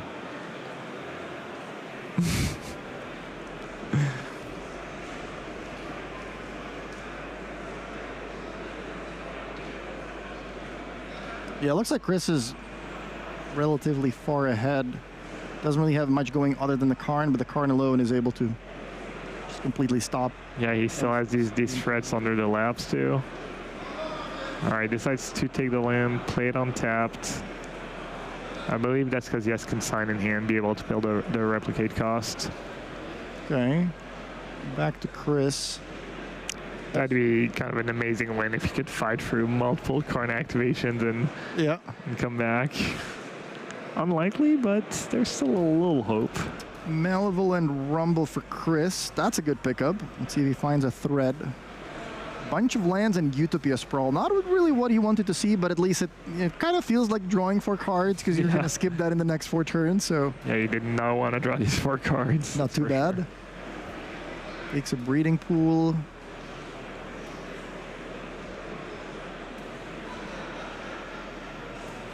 See what he does with Karn.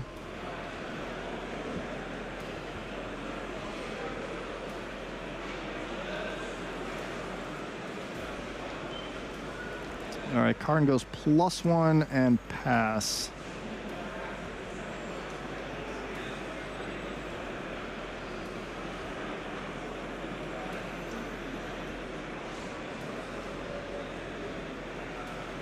All right, one of the better cards Permishaf could have drawn here. It's a 1/2. It's a threat, quote unquote, but you know you need a little damage. It also lets you keep up 2 mana for your Consign to Memory, and it digs to hopefully find a bounce spell. Another Consign maybe. Bounce spell wouldn't be the worst either, yeah. I think at this point you're maybe happier with a second Consign than a bounce spell. Just you have that 1/2 going to just keep the Karn in check. Okay. Gets a land and passes the turn back. Chris counting his mana, that's never a good sign if you're sitting on the other side of the battlefield. Or are we gonna see an Emrakul? Arranging my Eldrazi mana. Looks like Chris figured out he's still 1 or more short of casting the Emrakul.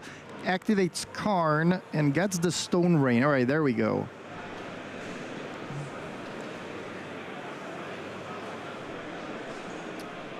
And that gets consigned.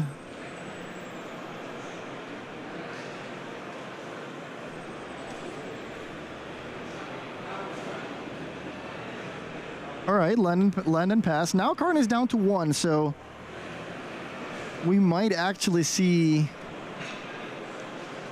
Karn getting a tag down to 0. Oh no, Chris has a chump blocker still. So there's the spawn. Spawn takes 1 for the team, protects the Karn.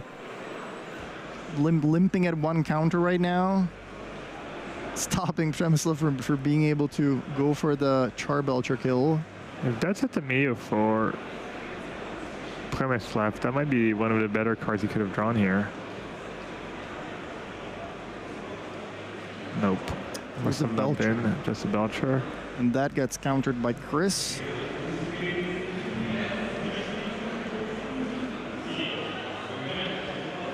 All right, pass the turn back. Now, Chris puts the Emrakul back in his hand. He does it pretty quickly, so I wonder if that consign was the instant he needed in the graveyard to get the last discount.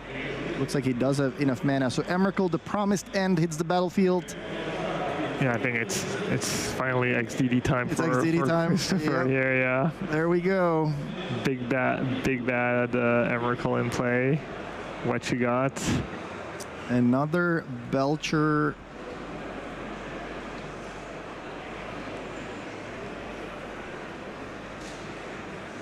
So you can maybe cast Trainer, try and maybe find a flare, counter your own Belcher or something like that. Probably doesn't matter what Christopher does. All right, plays the Trainer for 2. Takes a look at a couple cards. There's another Belcher, Lotus Bloom, Consign, one of the flip lands. I think that was the one, that was a 4-spike one. So, yeah, it doesn't look like he's going to be able to make too much of a mess. Yeah, what a kind of excruciating game for a Belcher player. Just, you know, drawing so slim for the past 10, like 6 turns, 8 turns, I don't even know. And that was still, it looked like there was still a chance at some point, but really it was like a, you know, super long shot. Quick update from the backstage from Frank, who, if I can find it, was doing some of the numbers. Obviously, we can't say for sure what's going to happen. You know, we don't really know how the players are going to get matched up in the next couple of rounds. But it looks like if you get 12 wins, you should be feeling pretty good about, you know, making it to the top 8.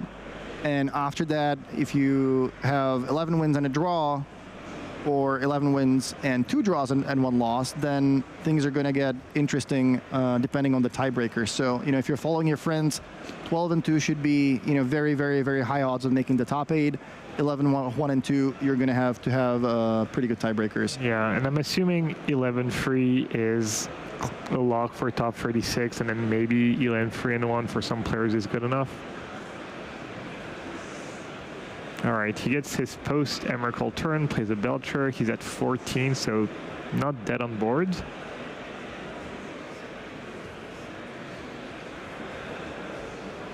Oh, okay. Devour on the 1-2, Karn my Talisman to make it a 2-2 to deal lethal damage. Congratulations to Christopher Larsen, moving on to 10-2. So all the way from last gen's qualifier from Friday, 10-2, needs to pick up 2 more wins in the next 2 rounds to lock up a spot in the top 8, perhaps draw in the last round. We'll see how that works out. Yeah, yet again, like Chris proving that the European RC is just something where he's really thriving. Yeah, the last chance are nice here. I remember when they started last chance, it was mostly for the Pro Tour. Yeah. And people who qualified for the last chance had a terrible record in the Pro Tour because they would have the last chance the day before. They would go pretty late, so these players would have to, like, you know, sometimes find another deck. They would go to bed really late, and for the longest time, they just had the worst record, but a little different here. Okay, we're ready with a winner's interview, so let's let's hear what Christopher has to say about his deck for the tournament. And I'm here again with our winner, Mr. Chris Larson, who turned up on Friday, not even qualified for this tournament, won the last chance qualifier, is now X&2 in day number 2, and still winning. Was the last guy to leave the hall that wasn't working here on Friday. It's dedication, and it's paying off. And going up there again, I want to go back to that turn. I came over and looked at the game, and you cast a Khan, and it resolved.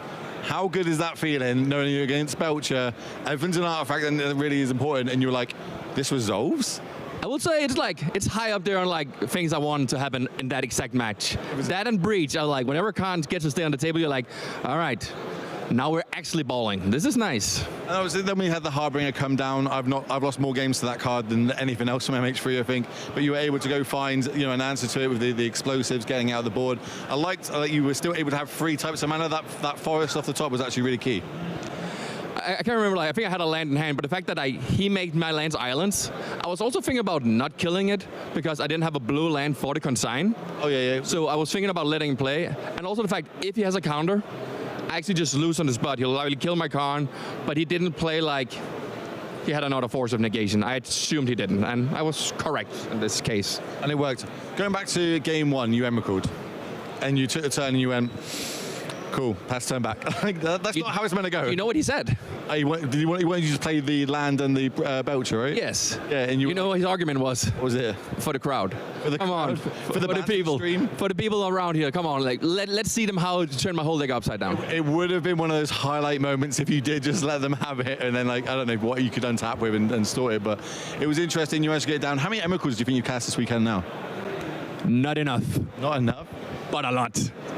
You know my dislike to being able to cast Emeralds. No, you dislike to Tron. And I didn't play Tron. Also, you are at fault of this. Who asked you? Tell me why I'm in fault for you playing this deck. I asked Will Holt prior to this tournament. I say, I'm gonna come. I booked a late ticket. I'll likely play Boros. If you can borrow me a Boros deck. Will goes, I can. I have one. I might have to get to it. And he come back to me 3 days later. Sorry, man, I can't get to it. So who forced my hand to play Emeralds? Okay, I'll take I'll take the credit when you top 8. Okay, when you top 8, I'll be like, that's because of me. The top 8 is not the important thing. The important thing is just getting to the invite. But our top 8 is obviously also nice. Are you queued for the next PTs? I'm queued for the next one, but not for the next one. Like this one queues for Las Vegas, yes, which I'm not queued for, which was the intentionally rolled to why I came here. Okay, so you're trying to queue, but obviously, realistically, you want one of these. You haven't got one of these yet. You've won a lot of tournaments, you've got a lot in the past, but that's one thing you don't own yet. What would it mean taking that one home this weekend? More money. and a lot of like, it's just nice. Everyone likes a good trophy. Actually, this one is a little iffy. We're on Prague, and you can't drink of this, I will say. Cannot drink out of that, that is true. There's always a way. And on that one, we're going to throw it back to the booth. Thank you, Will, and welcome back to the Ultimate Guard Regional Championship. I'm Philippa, joined by 2023 Player of the Year, Simon Nielsen, and we are ready here for round 13. Now, a lot of things are in stake, and this is the time that the players start to think, can I make it into the Pro Tour? Can I make it into top 8? So tell us a bit, Simon, here, what are the standings are looking like and what players we can find here on the top tables. Yes, so the standings are really like, this is like, there's 2 rounds to go. We're really like tightening it up here. There's only 15 players with a 10-2 or better record. We have 3 players at 11-1. Callum Laird with the Breach deck we saw before. Boro, who we haven't seen yet, on Boro's Energy. And then Fernando Palmera Garcia on that red-green Eldrazi Ramp version we've seen before. So those are our top 3. And then out of the rest of the 15, we have 5 Boros decks in total of the top 15. 4 Eldrazi Ramp and 3 Breach decks. And then 3 one-off decks here. So that is John Sagavan, that is a black-white Blink deck, and the Brute Scale combo from Theodore. Those are the decks that we have in store still. But right now, we're going to take a look at a couple players we haven't seen yet. These 2 are playing possibly a win and in. They might be able to draw next round. We don't know yet. This match is for sure huge for them if they want to maximize their chances of getting top 8, because if they lose, they are out. So looks like first we have Half here with the Eldrazi Ramp deck, and this deck doing particularly well here this weekend. Let's take a look at this list. Simon, anything here that catches your attention, or overall, how are you feeling about this deck this weekend? No, this list actually looks like, like the normal stock version with the Karns with no Ancient Stirrings. So it's not the red-green version. It is not the one that we've also seen like do quite well with the Ancient Stirrings, no Karn. This is just, regular old Eldrazi ramp. It's, taking advantage of Malevolent Rumble and Kozilek's Command, filling up card types in the graveyard, so you can finish the game with Emrakul, the promised end. And let's see here what Alf has to face here on this round 13. And let's take a look at what the opponent is playing. I mean, again, a lot of things at stake for both of these players. We have here Alexander Rohan on Temur Breach, another deck that is doing particularly well here this weekend. Tell us a bit about this deck and how particular this matchup is going to play out. Yes, so Alex Rohan is actually one of these, young players from Britain, has been playing a lot with his brother, played the Pro Tour before, and one of these, super promising young players. I'm sure that Will could speak a lot to him because they have played together at the local game stores. And yeah, now Alex Rohan is, showcasing his skill sets at this highest level with Breach. It's also interesting, we have seen Boros versus Eldrazi, we've seen Boros versus Breach, we have not yet seen Breach versus Eldrazi, and how this actually matches up. In the records, Eldrazi has actually been favored against the Breach deck, which might seem a bit surprising. Eldrazi is supposed to beat the fair decks. But unless Rohan has an early full combo, there's actually a lot of disruption in the Breach deck, or in the Eldrazi deck, between the Karns that shut off the combo completely and the land destruction that makes it hard for Rohan to navigate. Also, sowing Microspawn, being able to get graveyard disruption with the Bojuka Bog is actually really important as well for this matchup. So let's see how this plays out. And looks like players are ready here, and looks like Alex did take a mulligan here. Alf starting with that land and going to fetch. Look at that cool Eldrazi there. Well. Yes, it's nice for indicating the theme of what we are doing right here. We are covering, a little Eldrazi action. And actually, I just want to say that I was actually between matches watching in the feature tables this exactly matchup, and they went to turns, and one question was, if I use my extra turn if I use my turn 4 to do, or my turn 3 in this case, extra turn 3 to do Emrakul, do I still get to have a turn or no? And the answer is no. Yeah, because it's just 5 extra turns, no matter who gets to take those turns. So that is, quite unfortunate for the Eldrazi player if you end up this far into extra turns. Yeah, ended up being a draw because of that, but we have Utopia's Pro already ramping that off, and and Alex just dumping his hand on the table. Play 3 0-cost artifacts: Mox Opal, Mox Amber, Mishra's Bauble, and a 1-cost Emery off that Mox Opal. Let's see what Emery is able to mill here. There's another Mox Opal in the graveyard now. And Emery just this deck sometimes has amazing beginnings, and we've heard before of turn 2 combos, so. Yeah, so if Alex, does have a Breach here, this would be close to the setup needed for a very early kill here, because he actually does still have 2 mana left over. Now we see the interaction where you can bobble yourself, see if you're happy with the card or not, and then decide to fetch if you don't want the card. Yep. And going here for a Surveillance, so let's see if Alex decides to keep that card on the top or bottom of the library. So didn't even have to pay to use a land to get that Emery. Yes, exactly. I could just use the Mox Opal, and now, gets the Surveil on top of that extra draw from the Mishra's Bauble. Just so much like card selection, and it seems like Alex actually has the Breach in hand. So we could be witnessing a turn 2 kill if he can dig through his deck and find that grinding station. And Alf here continue to ramping. Another draw here. What is it? It's a Swan Song and the Soul Guide Lantern. So those are not very helpful cards right now. You can use your Emery to buy back that Mishra's Bauble and make sure your Mox Opal is online again. You actually need to do this in order to get access to your red mana. But the train kind of stops for Alex there. There's no second Emery to try and loop here. And This means that there's no like Malevolent Rumble either, so Alex can't actually do very much with this breach, and might just have to just develop like a little bit more artifacts, keep up that swan song, and hope it finds a target. So let's see here if Alex is able to do that. On the other side, Alf already has also a Talisman of Impulse, so ramping quite well. Of course, Swan Song is not a card we normally see in this deck, but it counters target instant sorcery or enchantment spell. I think Alex has chosen to play this card, particularly because of the Mirror and Stony Silence. These are very important enchantments to counter, and instead of playing other counter spells like Spell Pierce or Spell Snare. But against the Eldrazi deck, Soul Guided Lantern here.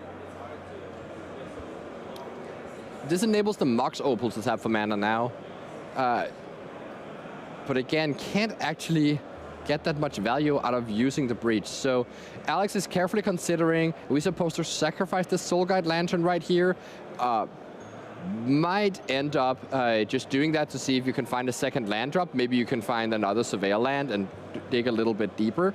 And then use the Emery on that Mishra's Bubble. Very careful play from Alex here, though. You definitely see the stakes and the pressure that he's on. Drawing the card here, and it's a second Underworld Breach. That's actually not the worst draw, because that unlocks the first breach to be played kind of as a value breach. You can't really do it this turn, though, because you don't have 3 artifacts. By the way, the thing we saw here was Alex floating a mana with the Mox Opal and then spending the land to sacrifice the Lantern. This is a very insightful way, realizing that I would like to have red mana open when I'm drawing my card. So if I just use the Mox Opal to sacrifice my Lantern, I'll be stuck with a blue-green land up, and that's not actually what I want. So careful play by Alex here. Gets to just replay that Soul Guide Lantern and has to even exile a card from his own graveyard because that's just how things work. And here's a Bojuka Bog from Alp. That is huge. And the Karn. And a Karn, yeah. The speed Alp is playing at, knowing that this is the exact turn 3 sequence that is going to take over this game. And what are we going to get with Karn, though? I mean, it doesn't matter. I mean, you could probably get Stonebrain, so you could get rid of the win conditions or the breaches. But the Karn already shuts down all the artifacts. That's all of Alex's mana. The Bojuka Bog shut down the 2 breaches in Alex's hand, and he's in so much trouble now. You know, can develop the Tamio, but that can't really attack. Emery only attacking for a measly 1, having lost its cards in graveyard. And now we see Alp just play out that Stonebrain, is probably going to use the Karn to animate a Talisman so that it can block out the Emery. This is a complete blowout and showcasing what can happen for these Eldrazi decks to win this matchup so much as they have. Oh, very well done here, and playing that Stonebrain. I mean, things are not looking too good for Alex now. What is the way to get out of this situation? It depends a bit on what Alp has decided to name here. There are a few arguments. It seems like right now Alp named Ursa Saga. So the reason Alp has done this is knowing that the Karn already shuts down the combo, so you don't need to worry about that as long as you can keep Karn alive. The only ways to attack Karn is Ursa Saga. So if you can making construct tokens. So if you can get rid of the sagas, you really reduce Alex's breathing space and ability to maneuver to near 0 here. You saw when Alp was looking through the deck that he fanned up the Otavera. That is one of the cards that Alex can have to answer the Karn, one of the only ones available. And Alex is stuck on just 1 land right now, though with 2 legendaries. I think just making sure what's in hand there. Yeah, just like making sure that he knows what the Swan Song does. It unfortunately does not counter a Karn, and yeah, Alex says, you know what, that was not a land. I'm just gonna die here. Alp could even get that Stonebrain again with Karn and name something else like the Otavera and completely lock Alex out of the game. Karn just seems like an amazing card in this matchup. It really is. That is the big like meta breaker. We saw how some of the other versions of Eldrazi that is tuned to beat Boros, not having the Karn, now we see here the advantage of having the Karn. Like, you know, it's you kind of have to decide which of these other top decks you're trying to target. And what a game one here, Eldrazi Ram taking the win. We are going to go now for game 2. Let's take a look at the sideboards for the players. Let's start here maybe with Alf, so we can see exactly what this deck has in the sideboard. We know that a lot of cards are for Karn, right? But is there anything here that Alf can also bring against this Temur Breach? Yeah, so like again, when you like try to design your Karn sideboard, you don't want it to be only one-off artifacts, because even though you can find like situations where you would want to get a certain artifact, it has a real cost if you don't have a sideboard. So you can see these 3 copies of the Stonebrain that Alp is going to bring in, at least 2 of them, maybe even all 3, saying that in the games I have Karn, I'm fine, and in the games I don't have it, I would rather like be able to be more likely to draw that Stonebrain. He might also bring in the Dismembers to deal with the Emeries and Tamios, which are other ways that Alex can try and pressure the Eldrazi deck and kind of wiggle out of the interaction. Very nice. Let's take a look now at the other sideboard and see now how Temur Breach can defeat these Eldrazi Rams. So what does Alexander have in the sideboard to deal with these Karn? Consign to Memory. 4 copies. You know, this is one of the key cards in the modern format at the moment. So many of the Eldrazi decks are even running it themselves in the sideboard. And this is a card that says counter target colorless spell. So that is, it can counter a Karn, it can counter a Stonebrain, and it can counter an Eldrazi, and it even has Replicate. So you can pay just a single mana extra to counter both the triggered ability and the actual colorless creature, because it can counter colorless spell or a triggered ability. So that is going to be great for Alexander in this match, and only 1 mana, so working pretty effectively there. Anything else that we might see here against this Eldrazi deck?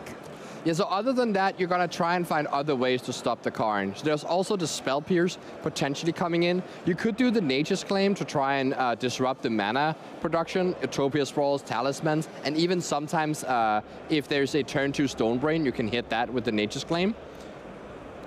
Very nice, and also very well prepared against this deck. And do you think it's going to be more of a fight the second game?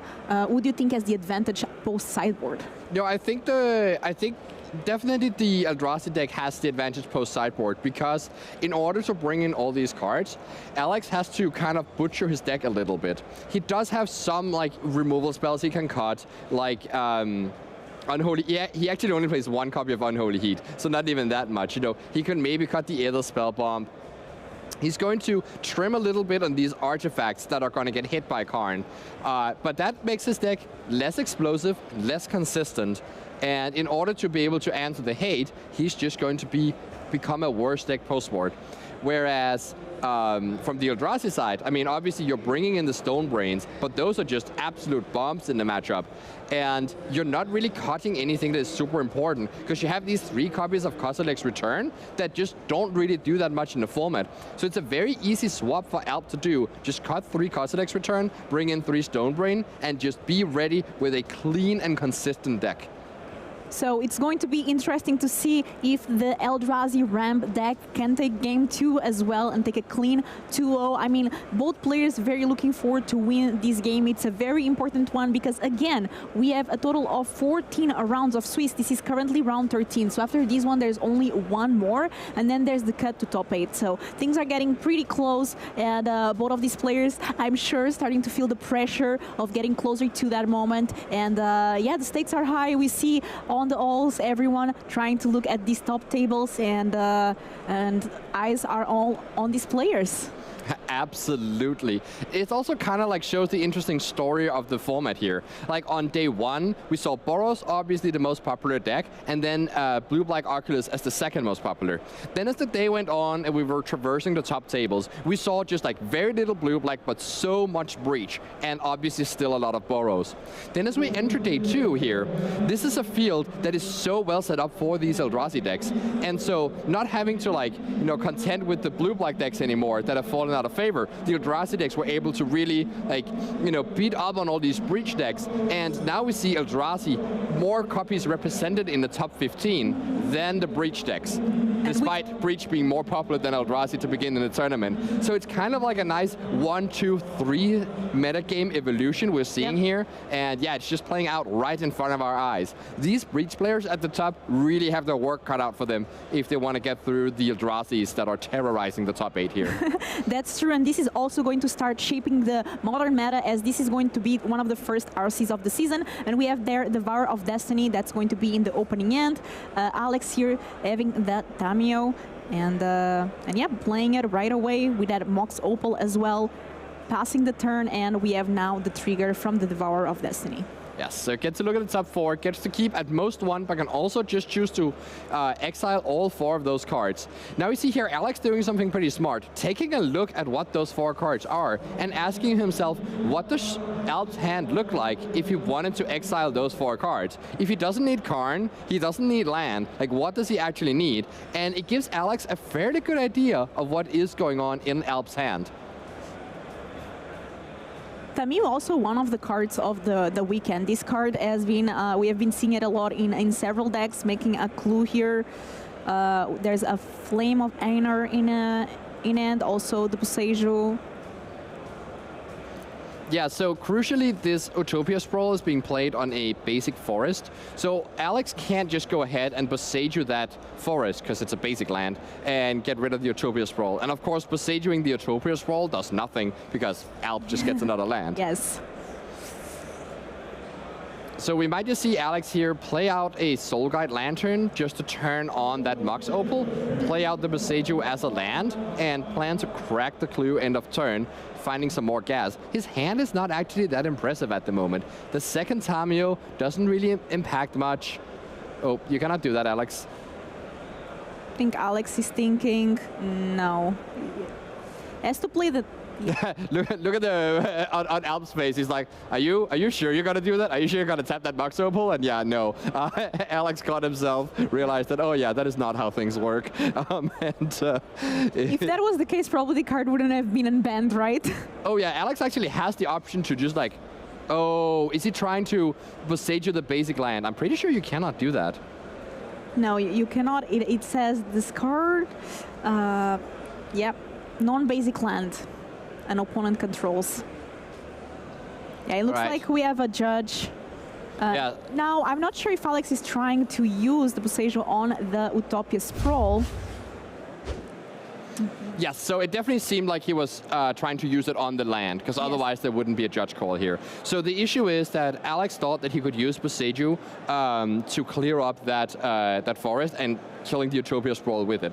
The issue is that he cannot.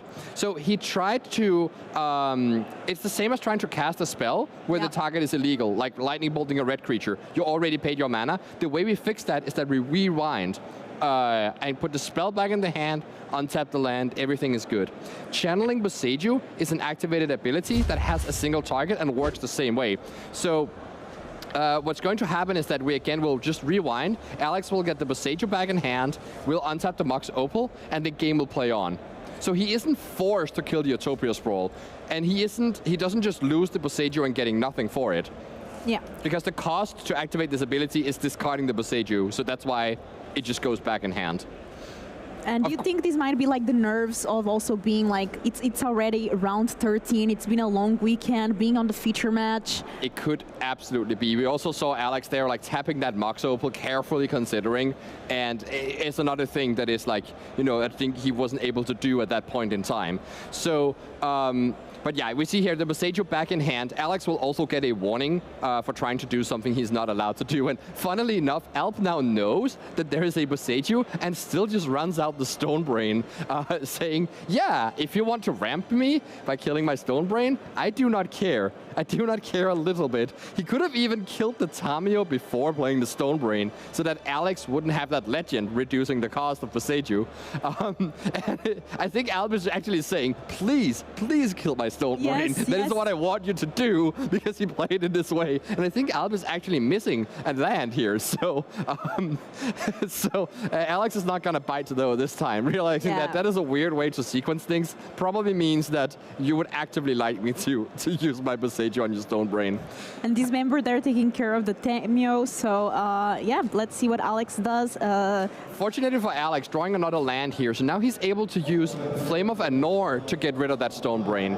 Without Tamio in play though, you don't actually have a legend, so he might want to play tap the Mox Opal to play Tamio, play a second Mox Opal, and then he will have a Wizard in play so that he can both kill the Stone Brain and draw 2 cards. So looks like tapping that blue mana might indicate that play that you just said, so playing that Tamio there.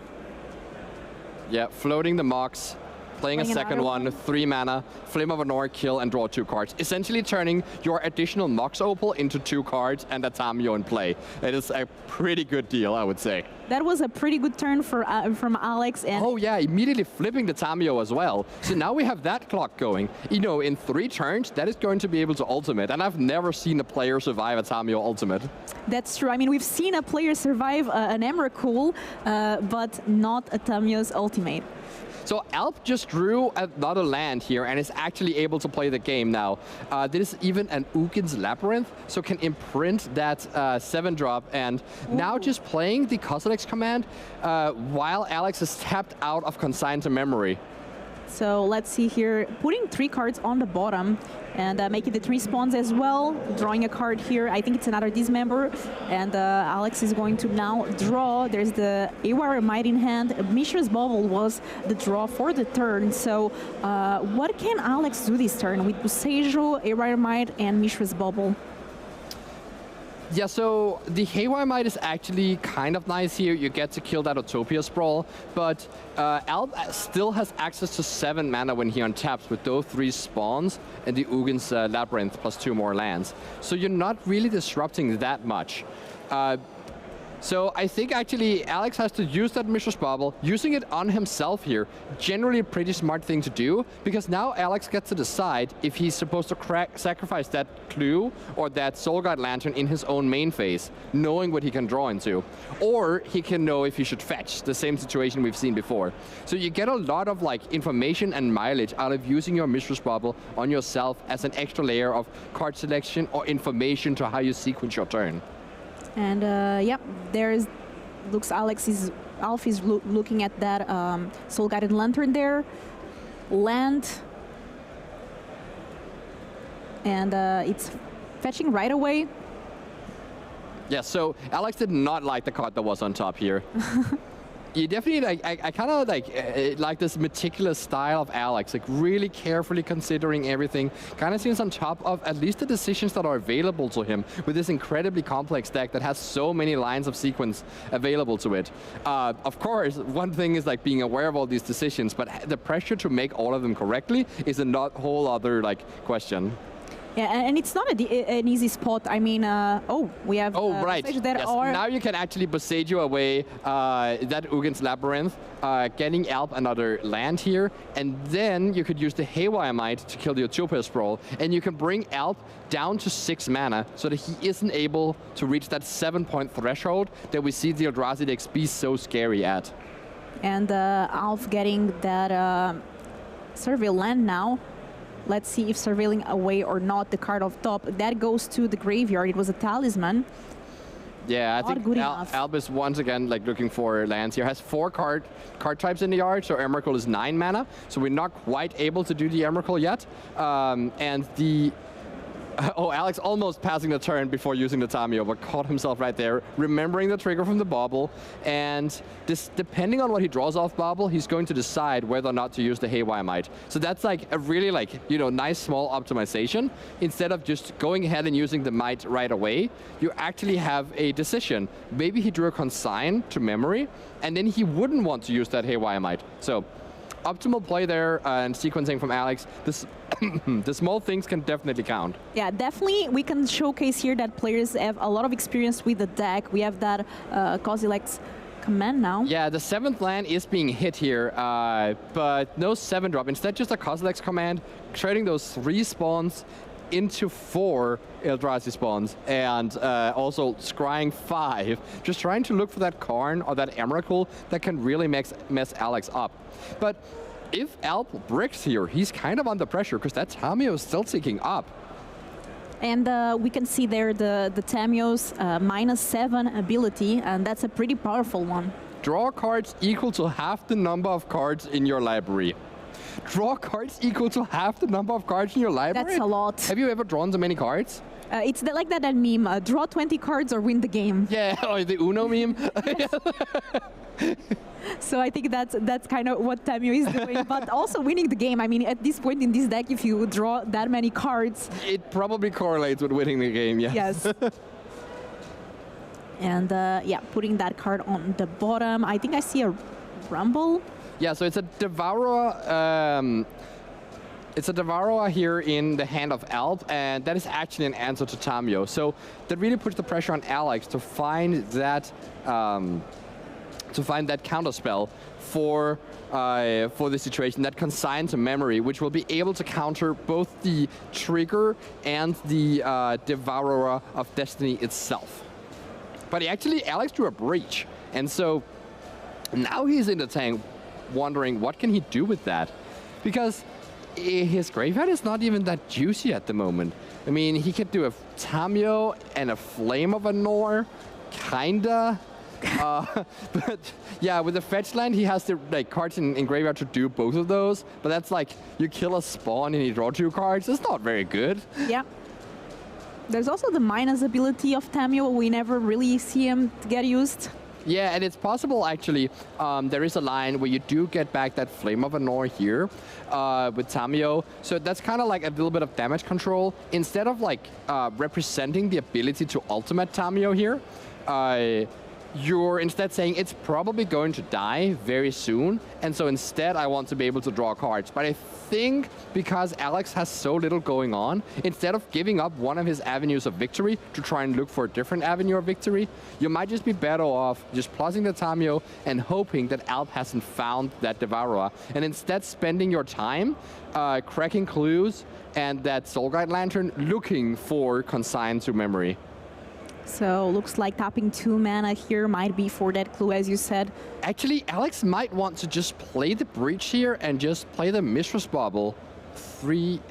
He can play it? Yeah, he can play the Mistress Bubble 3 times if he also sacrifices the Soul Guide Lantern.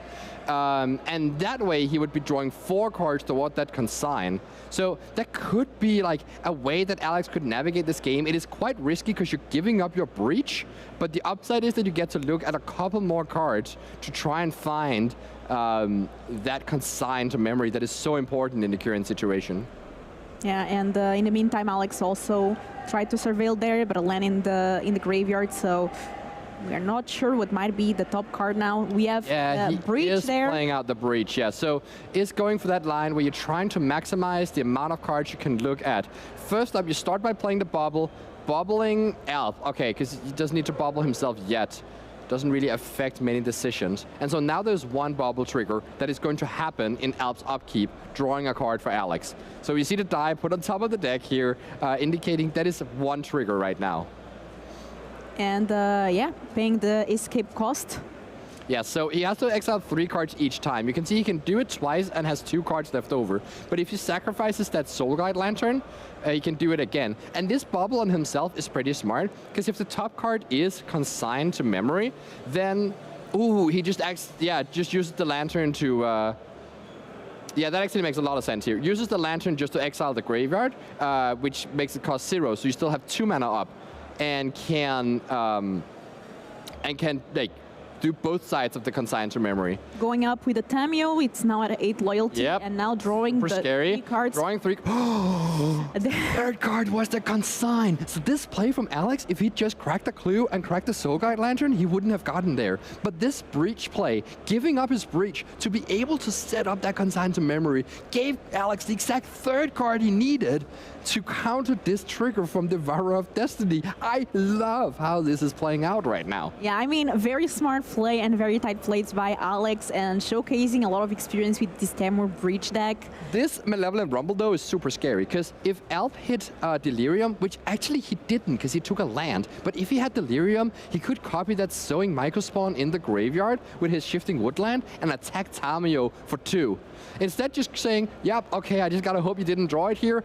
Alex did absolutely draw it. Replicate this, counter the trigger of Emrakul and Emrakul itself. And now we get to see it, Philippa. That's amazing. We get to see the Tamio ultimate. And stays alive, by the way. Yes, stays alive, and you have no maximum hand size for the rest of the game. Okay, let's count how many cards. It's also rounded up, so yeah, I mean, pretty good.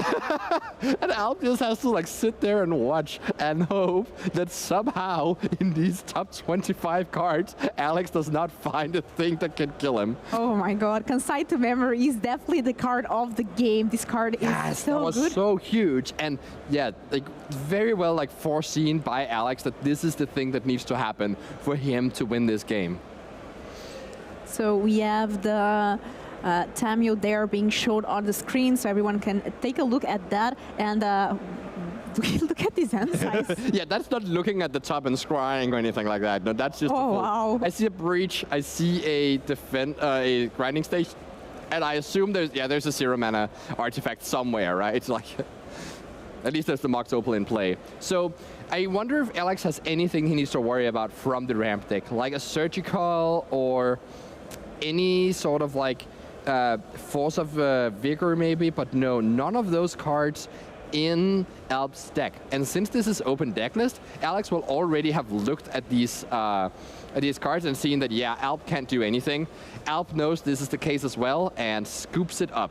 You know, you were right, because we were saying that we never saw a player survive Tamio's ultimate, and again, we still haven't seen it. So yeah, this keeps true after this game, but we will have a third game, and I always love to have these like where you showcase the strengths of each deck, and now we're going to be able to have a third game now with the Eldrazi player on the play. Do you think anything is going to get changed? I see the players just shuffling up and getting ready for the third game. Yeah, I think that kind of answers our question. They're just locked in and have locked in their deck lists. I mean, I think Alex is the one with the most wiggle room. As I said, you know, Alp sideboarding is just going to be -3 Kozilek's return. Oh, actually the dismembers as well, right? Yep.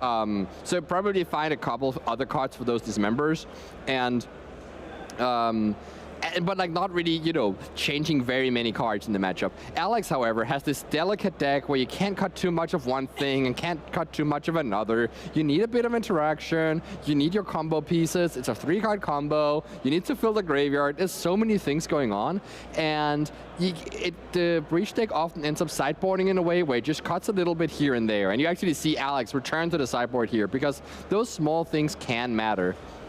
That's true. So looking at exactly what the opponent also has on the sideboard, because this is open deck list, so players can check before and between games. So that's always useful to know. And yeah, Alp here just staying with the same deck as game 2.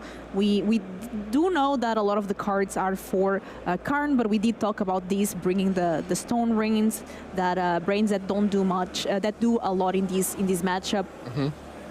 And yeah, we also saw the dismembers there.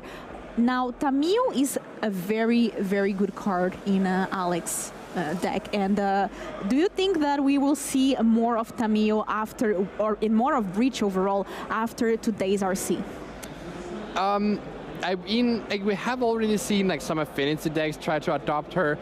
There's actually a blue-black Oculus deck that was going pretty far into day 2 that was running Tamio instead of running stuff like Murktide and running Fallaci Archaeologist, and like kind of this completely different take on the deck. And so I think Tamio is a card that like any deck should like always be considering. If your deck can like draw multiple cards, especially like Faithless Looting decks is another great place for her.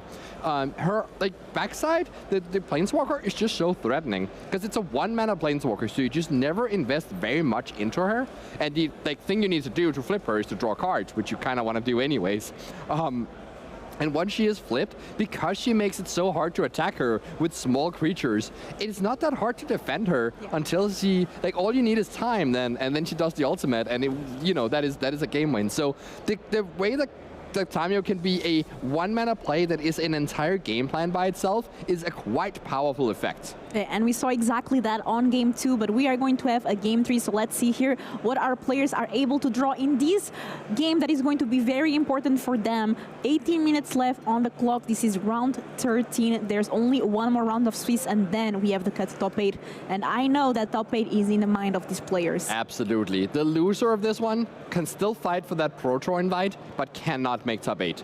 The winner is might even have the possibility to just shake hands next round and not even have to play, locking up the top 8. So this could be a win and end, very big stakes. And I see Alex here with the consign to memory in hand, Alp starting off strong with an Eldrazi Temple and a Karn in hand. Okay, this is going to be That's going to battle. be an interesting one.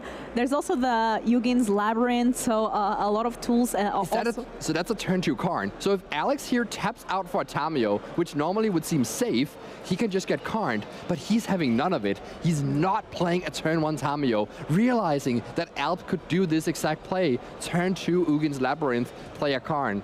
I guess he can't actually play a Karn because it's not on Eldrazi. Okay, fair enough. So still a big threat there, and just the fact that Alf does have quite a bit of mana, and Alex also not playing the Tamio, just going for these Urza Saga now, and let's see if any follow-up. Might go Pithy Needle on the Stone Brain. I think that's actually the thing that was on the mind of Alex.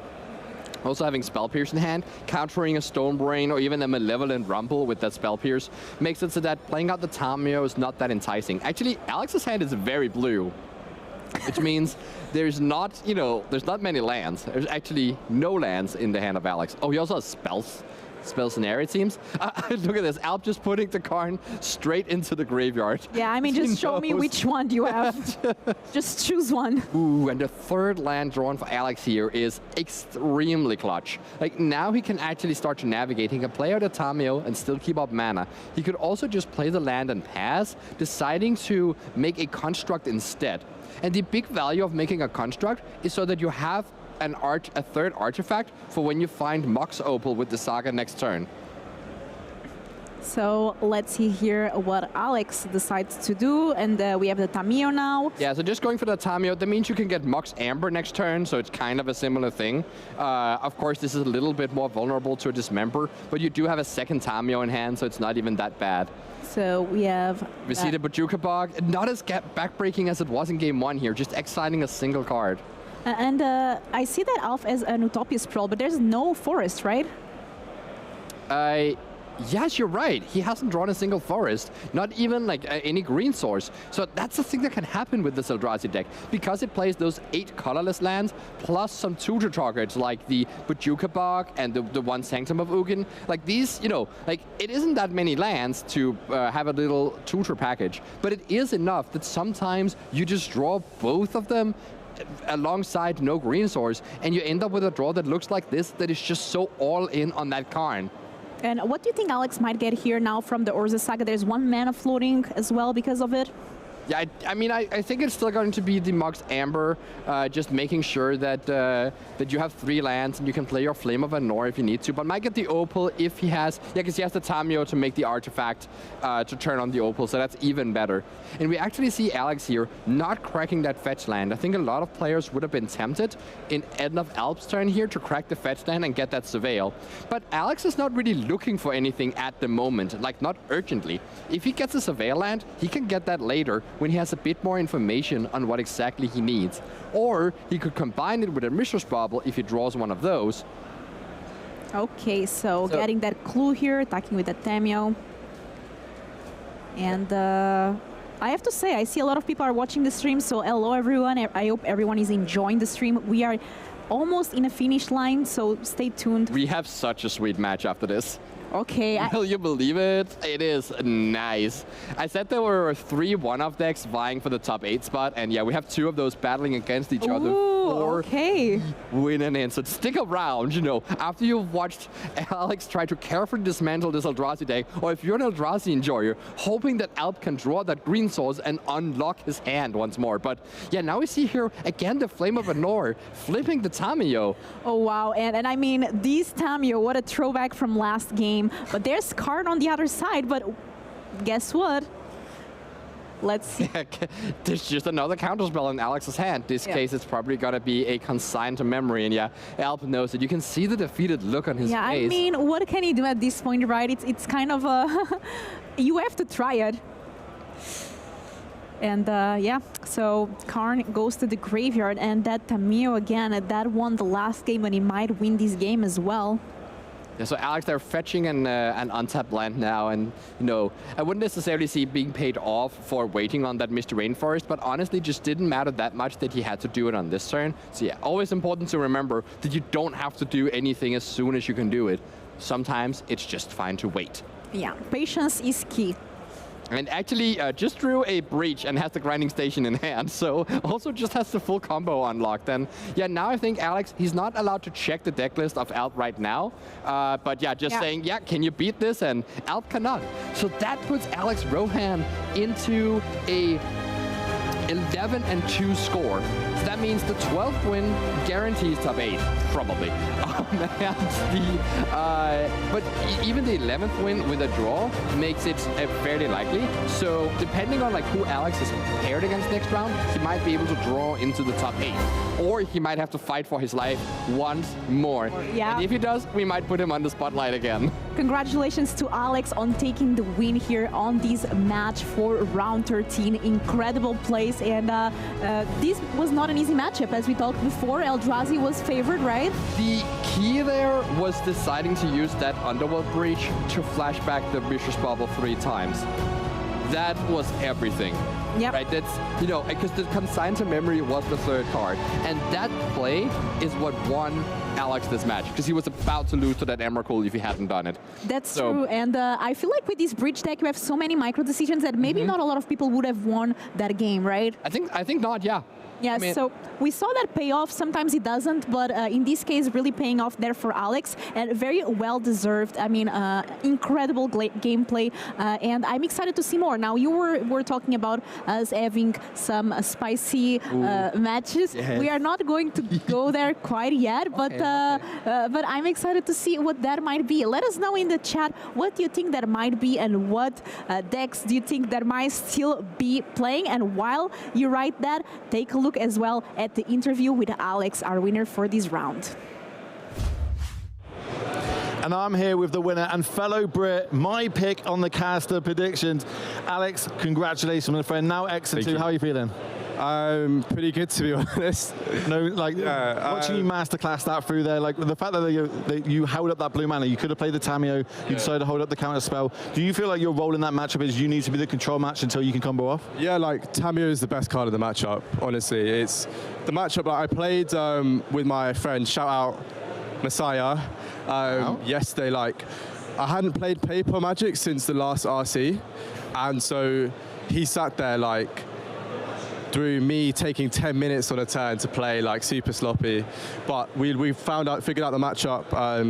You play Tamiyo Moxam, but you want to control, and once you flip Tamiyo, you saw both games, you either ult it or get Consign and Flavor and all, and it's really, really good. And just clean sailing from there. Yeah. Okay, right. I know you're a bit of a Pro Tour regular at this point now, which is nice to see. You've obviously locked up that slot. Potentially going into the next round, you don't know if you're going to either be able to make the top 8 or you have to play to get into top 8. Yeah. But what would me winning this trophy behind us here mean to you? For a while now, I've been like grinding away online. I've known you since you've been wee big, yeah. Yeah, last year and a half I've been trying to get back to the PT. I did it in December, but I lost the winning into the Mox, and I really just want to get a trophy at this point. Well, this that's my motivation, yeah. If you're going to do well, I'm going to wish you all the luck in the world, my friend. You're doing me a favor. My fantasy draft are going to look really good on the screen. You get a trophy as well for winning? I don't know what I get for winning the caster fantasy draft. I'll make sure I find out, because if I win, don't worry, everyone is going to know if I won that. Well, on that one, Alex, congratulations. I hope to see you in that top 8, my friend. Thank you. Thank you very much. Appreciate it. Back to the booth.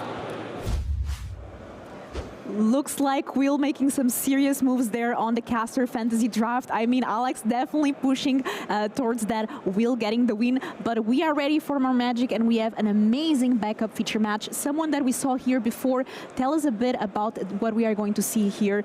First, we have someone that is local to you, right? Yeah, so we actually have a match of someone we saw just last round, and yeah, someone who is local to me. So we have Markus Leicht, aka Respect the Cat, who we just saw last round, beat this Domain Zoo deck with his, super nice also Flicker deck that is just able to generate so much value. Up against Theodore Eliasson from Copenhagen. Been, in that game store, like I've known Theodore since he was like 12, always been around, and like, all this like magic that he has consumed and all these like ideas he's been having of how to build decks has birthed this version of the Basking Brute Scale deck, which is a much more like, it doesn't play that many artifacts and is much more Eldrazi focused. So the combos Basking Brute Scale and Blade of the Blood Chief. Blade says whenever a creature dies, put a counter on equipped creature. Brute Scale says when it gets a counter, make a spawn, which you can sacrifice to get a counter, which you can sacrifice to get a counter, and so on. And then you make infinite mana, win with Walking Ballista, or Kozilek's Command, or Glaring Fleshraker. But this deck is also like an Eldrazi Temple deck and a Malevolent Rumble deck with Emrakul, right? So it has this other avenue with that one traverse to like play a different type of game plan if he needs to. And we've seen Theodore before beat Mono Black Necro by just 1 point of damage when Necro was at 1 life. Yes. And eking out that victory. Here, Theodore has won game 1 and is up against Markus Leicht, the streamer Respect the Cat, who has already won a big modern tournament here in Prague before and is now playing for top 8. These players, this is table 4, so it's the last match was table 5. So these are playing for the exact same things as the last match was playing for. Loser is out of top 8, winner is very live for top 8, can possibly draw in. Yeah, and we see here the deck Orzhov Blink. I mean, Respect the Cat, but playing here very good dog, which is Felia. I mean, this card really good in the blinking deck. And tell us more about this blinking deck and the potential to see it here on a top 8. They should maybe change the name to Respect the Dog because of how much work Felia is doing in this deck. Yeah, this is the breakout deck for Magic Online for just like a couple weeks ago. And it's all about like blinking Overlord of the Baelmerk. This one that can like, recur creatures from your graveyard, find creatures in your top 4, put into your hand. You're trying to get as many solitudes as possible. That makes it kind of tough for Theodore to make his creature combo work in the face of all of these solitudes. But that's why the advantage of Theodore's deck is that it can play on multiple angles, and Theo was able to take game 1 here. This is a post-board game, so we might get to see some hate like Stony Silence preventing the re-equip of the Blade of the Blood Chief. And we might also see Wrath of the Skies as a sweeper that can kill Ursa Saga and all of these Eldrazi spawns that Theodore is creating. And I have to say, I really like to see streamers also compete, and we have sometimes Iliad the Dragon as well competing here in the scene now. Respect the Cat, we saw Canister, of course, Andrea Mengucci, so very nice to see some faces to the public. And yeah, now we have here both players starting this game too. As you said, Theodore is 1 game up with Mono Green Broad Scale, and yeah, Respect the Cat here going to try to win now game 2. So Theo has an interesting sideboard card in Vexing Bauble, which prevents cards from being played for free. And yeah, that could actually come into do work against Solitudes. Here we see Witch Enchanter being played as a land. Markers being super lazy here, doesn't even bother flipping it around. So now we just have to look at this, creature being upside. But for this coverage, don't worry, that is a land that taps for white mana. Yes, but can actually be blinked, right? And then becomes the creature. But can be blinked and then will become the creature. So yeah, Markers just reminding us of what is in our future. As Theodore leads off on that Springleaf Drum, which is a one-off in the deck and just something you can find with your Ursa Saga. So he's going to play out the Haywire Might, and I think he has the Brute Scale in hand, but might play it slow. Yes, so Theo here is playing it slow, playing just Ancient Stirrings. Let's see. Finding, yeah, Kozilek's Command and 4 lands. So he's probably more interested in the Kozilek's Command. Makes total sense. So getting that Kozilek's Command, we have seen a lot of these cards throughout the weekend. And yeah, Felia is there, but deciding, let's see when attacking if deciding to blink anything. Yeah, so kind of funny here that Theo drew both of the, actually a lot of one-offs here, also the one of Wastes and the one of Haywire Might and the one of Springleaf Drum. So now, this White Orchid Phantom is going to come down, kill the Grove of the Burn Loyalists, and force Theodore to go and get a Forest in his deck. But he has 3 copies of Forest, so it's not really that big of a deal. It just means that he doesn't have access to, well, essentially the Grove of the Burn Willows is just there because it's a colorless source that can also produce green. And since he already has the waste, he doesn't really care about this. Yeah, so attacking that with a Thalia, blinking that White Orchid Phantom. He might actually care about it because, well, first of all, the White Orchid Phantom can target any land, right?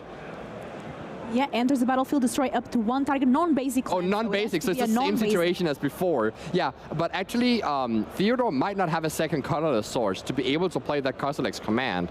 So it's not like we've seen in the Eldrazi decks. And here's a Boseiju that does not tap for colorless. So this White Orchid Phantom just proving to be more effective than you might seem. And actually, it went ahead and killed Marcus's own Witch Enchanter, getting a Swamp, because Marcus was stuck on just 2 lands without black mana, but in this way managed to fix himself. And here we actually see the fair mode of Brute Scale coming down, being able to just adapt that right away and make a spawn, and the spawn will be your second colorless source. Yes. And yeah, that it might be exactly what we see. We also see that Thalia now has a +1/+1 counter on it. He also has the Blade of the Blood Chief in hand. Ooh. So he actually has the combo ready to go if Marcus is, you know, with his defenses down. Of course, Marcus playing 4 copies of Solitude never really has his defenses down. So the way we see Theodore play here is that the way we see Theodore play here is that he waited with putting a counter on the on this Brute Scale here in case that a Solitude was happening in response, kind of preferring to blink first if he can. And now we see this Overlord of the Baelmerk bringing back, that's a beautiful thing about killing your own land, is that it turns into a creature in the yard. So Overlord of the Baelmerk can bring it back, and now Marcus has found his 3rd land through this crazy roundabout way of blinking his own White Orchid Phantom, killing his Witch Enchanter, and getting it back. So working very well. We can see how this deck can be super powerful, attacking here with Thalia and also the White Orchid Phantom. Now, what can Thalia do? So looks like Thalia is going to blink that Overlord, but in response, we are activating that AWire Might to get rid of that Baelmerk. It's now exiled and gone forever, gaining some life in the process. But yeah. Yeah, that's the exact reason why Theodore didn't tap out to put a counter on the Brute Scale, so that instead he could leave up this Haywire Might and get rid of the Overlord of the Baelmerk, not letting Marcus, you know, go further through his deck to try and find that Solitude. I'm not even sure he has Solitude in his hand at the moment. And if he doesn't have an answer, then this Brute Scale will just be able to combo right now, because Theodore has the Blade of the Blood Chief. So here we see the White Orchid Phantom being blinked with Ephemerate, targeting the Boseiju, and this actually lets Theodore spend his mana a little more efficiently, just putting a counter on the Brute Scale right now, making an Eldrazi spawn, getting another land here, and now he can play the Scimitar and equip it, and then sacrifice the spawn, and that will start the loop. So if Theodore wants to, he can just go for the kill right now. He has a backup Brute Scale, so the worst thing that can happen is not even that bad. So let's see if Marcus does have or not that Solitude, and we don't think so, but... Yeah, it really doesn't seem like it. Just the Scimitar resolves, use the Springleaf Drum to equip here, sacrifice, do you have anything? Make infinite mana, Kozilek's command, scry my entire deck, and draw a card, draw Ballista, Walking Ballista for 44 damage, or however much Theodore wishes to deal, because he is the winner of this match with this Brute Scale combo, potentially securing himself a spot in the top 8, or at least in position to fight for it next round. Love to see it, and I mean, again, like, so well played here by both players. I mean, respect the cat, didn't quite get there, but still can make a good result and get a qualification for the Pro Tour. Still can qualify for the Pro Tour. Might be able to draw into a Pro Tour invite next round. Might have to fight for it. We'll have to see exactly how these things work out. But, you know, also Alp that we saw lose, if you're a fan of the Eldrazi deck and Alp, you know, he's still playing for the PT invite, or potentially already has that locked up. So these players, I don't think they can be too sad about losing this match. This was just a feel-good round all around. And Simon, after 13 rounds of Modern, don't you feel like playing some Modern?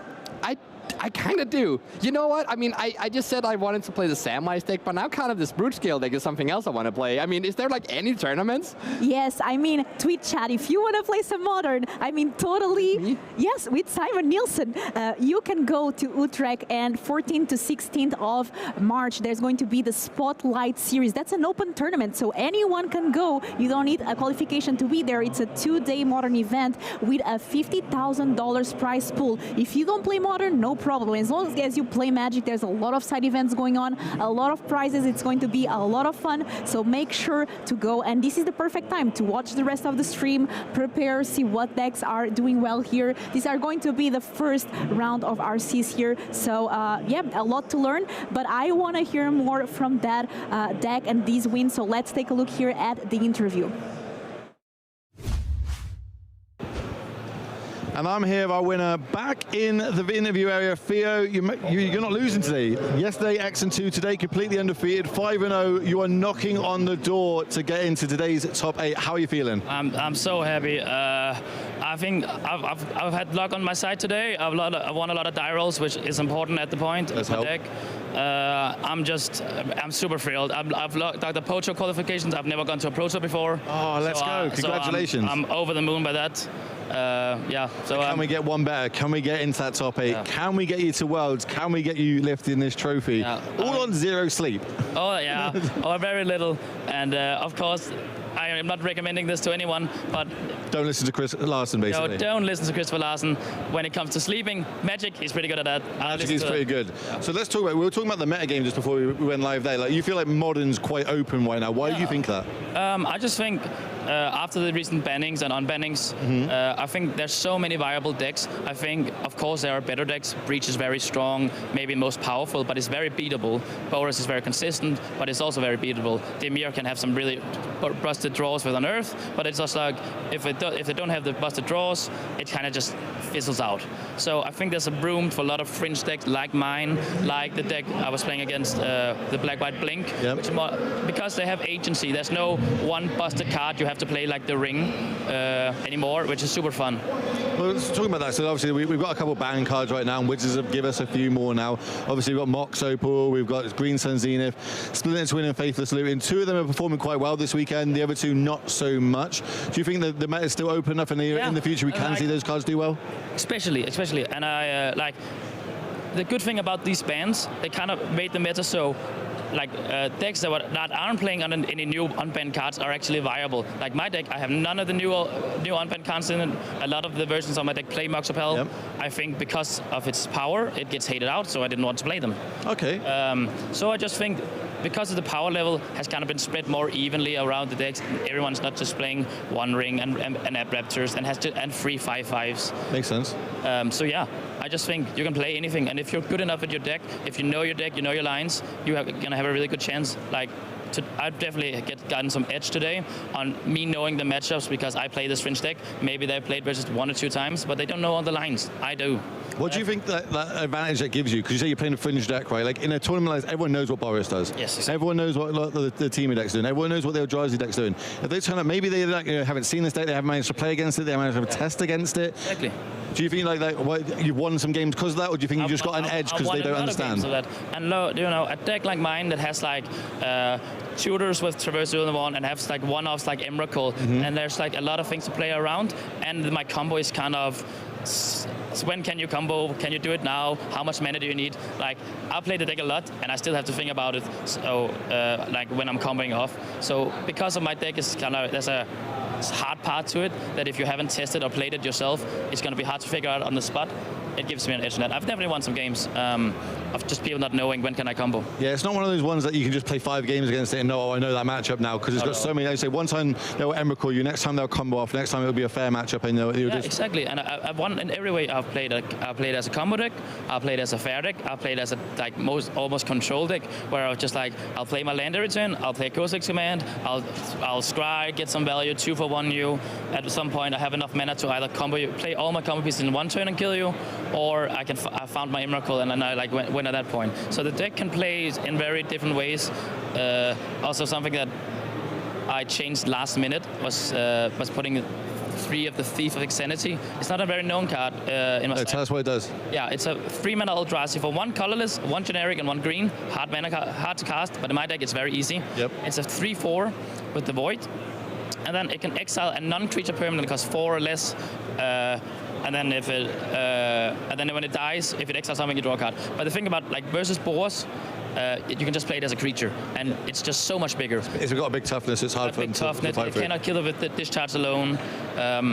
It removes Khan, but that was the known part of the card. This card is also just good against Boars. You just play it. You can take the Static Prison. You can take the Bombardment. Maybe you can take the Blood Moon. That will be hard with the mana, but you have a waste in deck.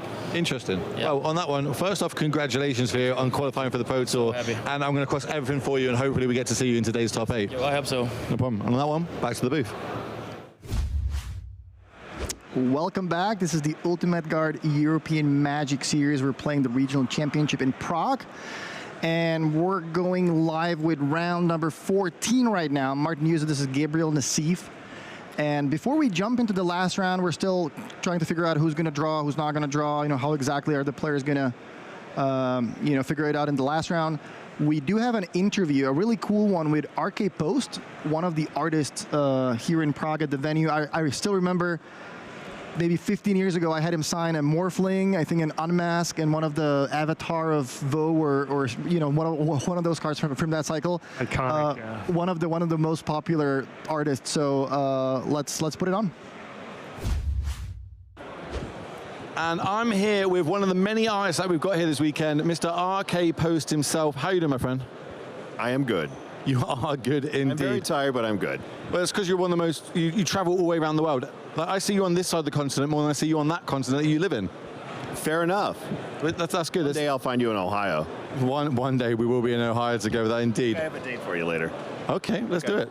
I want you to tell me about what's it mean, like, coming to these events, meeting all your fans, getting them to, not only signing their cards, but altering it, etc. How much of this is a key part to the, one, you got to do it for a living, but two, like, you want to do it. You don't need to travel around the world to do this. You can just do this on that continent. Why are we going around the world? What does it mean to you? Yeah, I can stay in backwards land all I want, but no, I mean it's nice to get out there and see people in maybe not familiar circumstances. Yeah. But I found this weekend I met so many new people that I haven't seen before. Someone just walked up and asked, "What cards have you done?" Oh, and a lot. But he recognized me from like one of my oldest cards, like Morphling, which is the second set that I worked on. How many sets have you worked on it to this point now? I don't know anymore. I know. That's a Scryfall question. I have no idea. Someone will be able to put it in chat. Someone in chat will be like, oh, it's actually 47 sets or whatever you put it. Yeah, it's somewhere between 150, 200 cards. So tell me what like an average day here will look like for you, because obviously you've got a constant stream of people coming through, but I always see you you got your paintbrushes out, your pens, etc. You're drawing all the time. What is it that you're doing in there? So through the course of the day, you'll get some custom things you need to work on. Okay. And I have like a backlog of things I need to get through this weekend. Every weekend's different. Sometimes people will hit me up ahead of time, and I'll get stuff done on the way to the event. Believe it or not, I sit on an airplane quite a bit, so it's a great time to sit there and actually do things. I'd love to sit next to you, just watch you start making I know. You're like, what? I'm there watching Transformers or something, and you're just like... no, I did that, and I was drawing at the same time. Multitasking, I like to see it. All right, I'm going to ask you the question. I'm sure you've been asked this 1,000 times, but I've got to ask it, because this is the reason we all ask you these questions. What's your favorite art that you think you've ever done? It's Unmask. Unmask? Mercadian Mask, Unmask, yes. Good set back then. That's kind of when I was dipping my toes into Magic, but I'm not going to go any older. Around 2000, 2001. I won't tell you how old I was then, well, I know what birthday you just had. Yes, let's not tell anybody about that. It's all good. It was one of several. I've had a few. I was basically 21 minus a few numbers. That's what it was. It's a few. It's all good. All right, okay, thank you for that. We're going to throw it back to the booth. Good stuff. Thank you, Will. And yeah, this is a good reminder that this tournament is not, just about the competitive stuff. Even if you're not qualified, you can come play the last round's qualifier. There's artists, there's a lot of other stuff. There's Command Zone. You can, buy some cards from the dealers. Lots of fun stuff going on. A lot of side events, obviously. So shout out to Finfinity. Also shout out to Ultimate Guard for sponsoring the series. And looks like we're going to go straight into our first feature match for the last round. Just a quick reminder, 14 rounds, looks like 12 wins should be good enough to move into the top 8. So the first table actually ended up drawing this round, but it looks like everybody else is playing. So this should be a win and in. And we have Albert Cordobes playing Boros Energy, the most popular deck in the field. Anything interesting about this list? I'm already seeing that one copy of Blood Moon in the main deck. Yeah, he's one of a few players who decided to play Fable of the Mirrorbreaker over Pyromancer. He has 4 Fable and only 1 copies of Seasoned Pyromancer. Okay. You usually see the reverse, or just 4 Seasoned Pyromancer period, no Fables at all. I felt like maybe it made sense if you had Philia, maybe Fable is a little better to blink on turn 3 with Philia than a Pyromancer is. But yeah, he's still found success despite the consensus being Pyromancer is better in the mirror. And the Boros Energy deck has been looking really good all weekend. Amped Raptor got banned, but that didn't really stop this deck. And the 2-card combo of Guide of Souls and Ocelot Pride has just been doing incredible things. Alexander Rohan, the second player in our feature match, Teamer Breach. Yeah, we had him in the feature a few rounds ago, and nothing too out of the ordinary. The one Swan Song, maybe it's a one-of, you don't see a ton. Okay. And, I like the one-ofs. I'm a big fan, 1 Flame, 1 Swan Song, 1 Spell Snare, 1 Sync, 1 Unholy Heat, and, the rest pretty stock. Yeah, we saw a game, I think it was last round, where Tomio did some incredible work, right? Tomio basically just won all the games. Drawing half of your deck, tends to do that. So yeah, let's jump straight into the action. We do have 2 cards from Arcade Post on the screen here. Just a quick shout out to him as well. Really cool interview. And looks like the game is underway. So let's see who is on the play. Albert, quick on the board with a turn 1 Ragavan. Would, used to be called the best creature in Magic a couple of years ago. Do you think that's still the case? Has Ragavan kind of fallen off the radar thanks to Orcish Bellmasters, or what would you say is the best creature right now? I think Tomio? Yeah, if you're asking me, I gotta go with Tomio. Tomio? Yeah. I love that card. I always find it weird when I see blue-black decks play no copies at all of the card. Not that I'm a blue-black expert these days in Modern, but more of a blue-black hater, actually.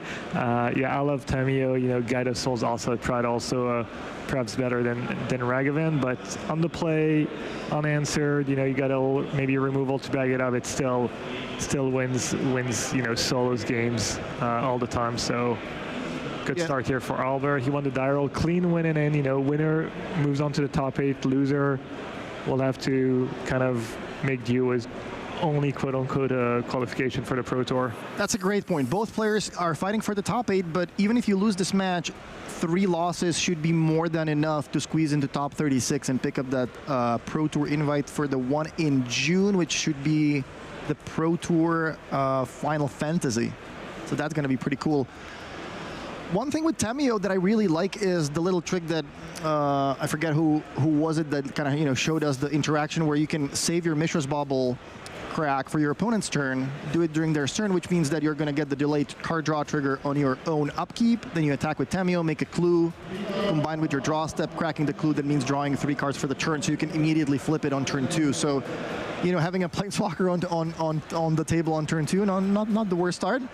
But here it's Albert with the removal spell. Galvanic Discharge takes care of the Tamio, and Guide of Souls and Ragavan are getting in there. But Alex has a replacement Tamio, and that does kind of win the heads-up battle against Ragavan. So yeah, as you mentioned, maybe Tamio is kind of stealing the crown now, being the best creature in Magic because it beats Ragavan in a fight. Yeah, no second land, unfortunately, for Rohan. The good news is Albert didn't have a way to clear the Tamio. Maybe he's flooding. Maybe he just has a better play. Maybe a Fable of the Mirrorbreaker. Wow, that's a Blood Moon. What does this signal to you? If you're Albert, what are you thinking? Like, oh, did my opponent just keep a 1-lander? That sounds weird, right? Like, I'm probably thinking, I guess he's sandbagging, Mox Opals. Perhaps he's one card short of Metalcraft. I'm certainly not feeling like, oh yeah, this is going to be an easy game. Yeah, I assume he probably had the one land, maybe he had double Tamio, maybe he had a preordain, but decided to play Tamio first. Maybe he had, as we see, Rumble in hand. Wow, okay. And figured, okay, I have 2 draw steps, I have a really good hand, I'm on the draw anyways. Just gonna gamble. Maybe he had some cheap artifact and he's missing another 0 to turn on a Mox Opal. He's also thinking, okay, I have Tamio, and if I draw Mox Amber, that's also kind of like drawing a land. Unfortunately, it looks like Alex kind of break decently hard on his first 2 draw steps. We'll see if he can make a comeback here. Blood Moon, not the end of the world. Obviously, it deals with Saga. That's always nice, but especially now with Mox Opal, you get color and mana fairly easily, and not as good as you might think. Yeah, despite Alex being stuck on 1 land, he's played, I don't know, 6 spells so far, so not the worst. Despite the setback, Alex, in the meantime, plays a Flage that deals with the Emery, so pretty good start for him. Also managing to keep the board relatively clear for the time being on Alex's side. Attacks with the Ragavan and the God of Souls. Now actually gets a free card because the Tamio is tapped. So free Mishra's Bauble for Albert. Yeah, that's one of the nice hits. One of the better hits. That you can hit priority into, you know, cast out of the treasure. That's a good one as well. If you're really lucky, you can hit that Soul Guide Lantern. Yeah. All right, cracks the bauble. Ocelot Pride, wow, okay. Yeah, it feels like the Boros deck is just Guide of Souls, Ocelot Pride, Flage, and some other cards, right? If you just draw these 2 1-drops, then it's just such a powerful combination. It doesn't really matter what the rest of the card are. Yeah, it's a really fast clock. You just accumulate the energies, grow your creatures, get more creatures. Alex could still win if he has the right tools, you know, especially if he has only 1 turn, it's going to be tough. If he's got 2 turns, you know, cast a few Rumbles, dig, find Breach, and you don't need that many permanents in play to go off. We see the Breach and the Rumble in him already. He has not self-milled a grinding station, so, you know, we've seen a few of these games where the Breach deck has most of what they need, but they're just missing that grinding station. They can maybe cast Emery, cast Rumble, and trying to self-mill, but, you know, there's like a fail rate that, in these spots. Yeah, looks like Alex found a second land, but starts on a Rumble instead. Well, yeah, he has the Mox turn on, which is his second mana source, and we see he casts a Rumble, hits a land, and hits Grinding Station. So he's got all the tools to combo. The question is, does he have the mana this turn? And if not, can he live 1 more turn to go off the following turn? Yeah, does he have the time? He does have Underworld Breach in hand. And as you said, Grinding Station has been milled right now. There's a Mox in play. Yeah, this is a spot where having a second Mox Opal would have been really nice. Just kind of cast Mox Opal, you know, it destroys the one in play, you float mana, you replay it with the Breach, and so yeah, he was 1 Mox Opal short from going on this turn, but I believe if he lives this turn, he'll get to untap and just storm off, combo off. I was gonna say he might be able to use that Spell Bomb to buy himself more time, but I don't think he has a blue source right now. Yeah, not a ton of hate on the Boros side in the main deck. It's mostly Thraben Charm at this point that you're looking for, because it destroys Breach or exiles the graveyard. Exiles the graveyard, yeah. So Albert is either hoping to have, you know, the kill this turn, and if not, you know, just be sitting on Thraben Charm.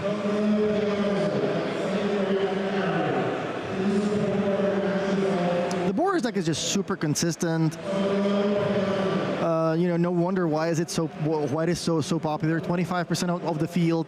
Many people thought the ban of Amped Raptor, you know, was going to keep the deck in check, but it turns out, you know, it's still a very, very good deck. It still has the powerful combination of Guide and Pride. Yeah. Note that depending on what options Albert had on his third turn, he potentially time-locked himself casting the Blood Moon. The Blood Moon might end up having no impact. Maybe he had Flage a turn earlier, could have cleared the blocker a turn earlier. And yeah, as you know, I don't hate a ton of cards in Magic or a ton of strat, but Blood Moon in Modern has always been one of my least favorite cards. How about Wasteland? well, Wasteland is not in Modern and that was a long time ago. I don't really play Legacy. So. Okay. But yeah, Blood Moon potentially costing Albert the game here. I kind of like that cards like that exist, you know. We had so much Tron in Modern for so long that it just feels right that there are some cards that can, you know, sort of keep those strategies in check, or at least force you to have a sideboard card. You have that Nature's Claim or something to deal with that. I guess now with Boseiju, that's a lot easier. Yeah, I agree, but I dislike the fact that sometimes you're just playing a 2-color deck, you're playing a decent amount of basics, and you still lose to Blood Moon, and that part is like a little frustrating.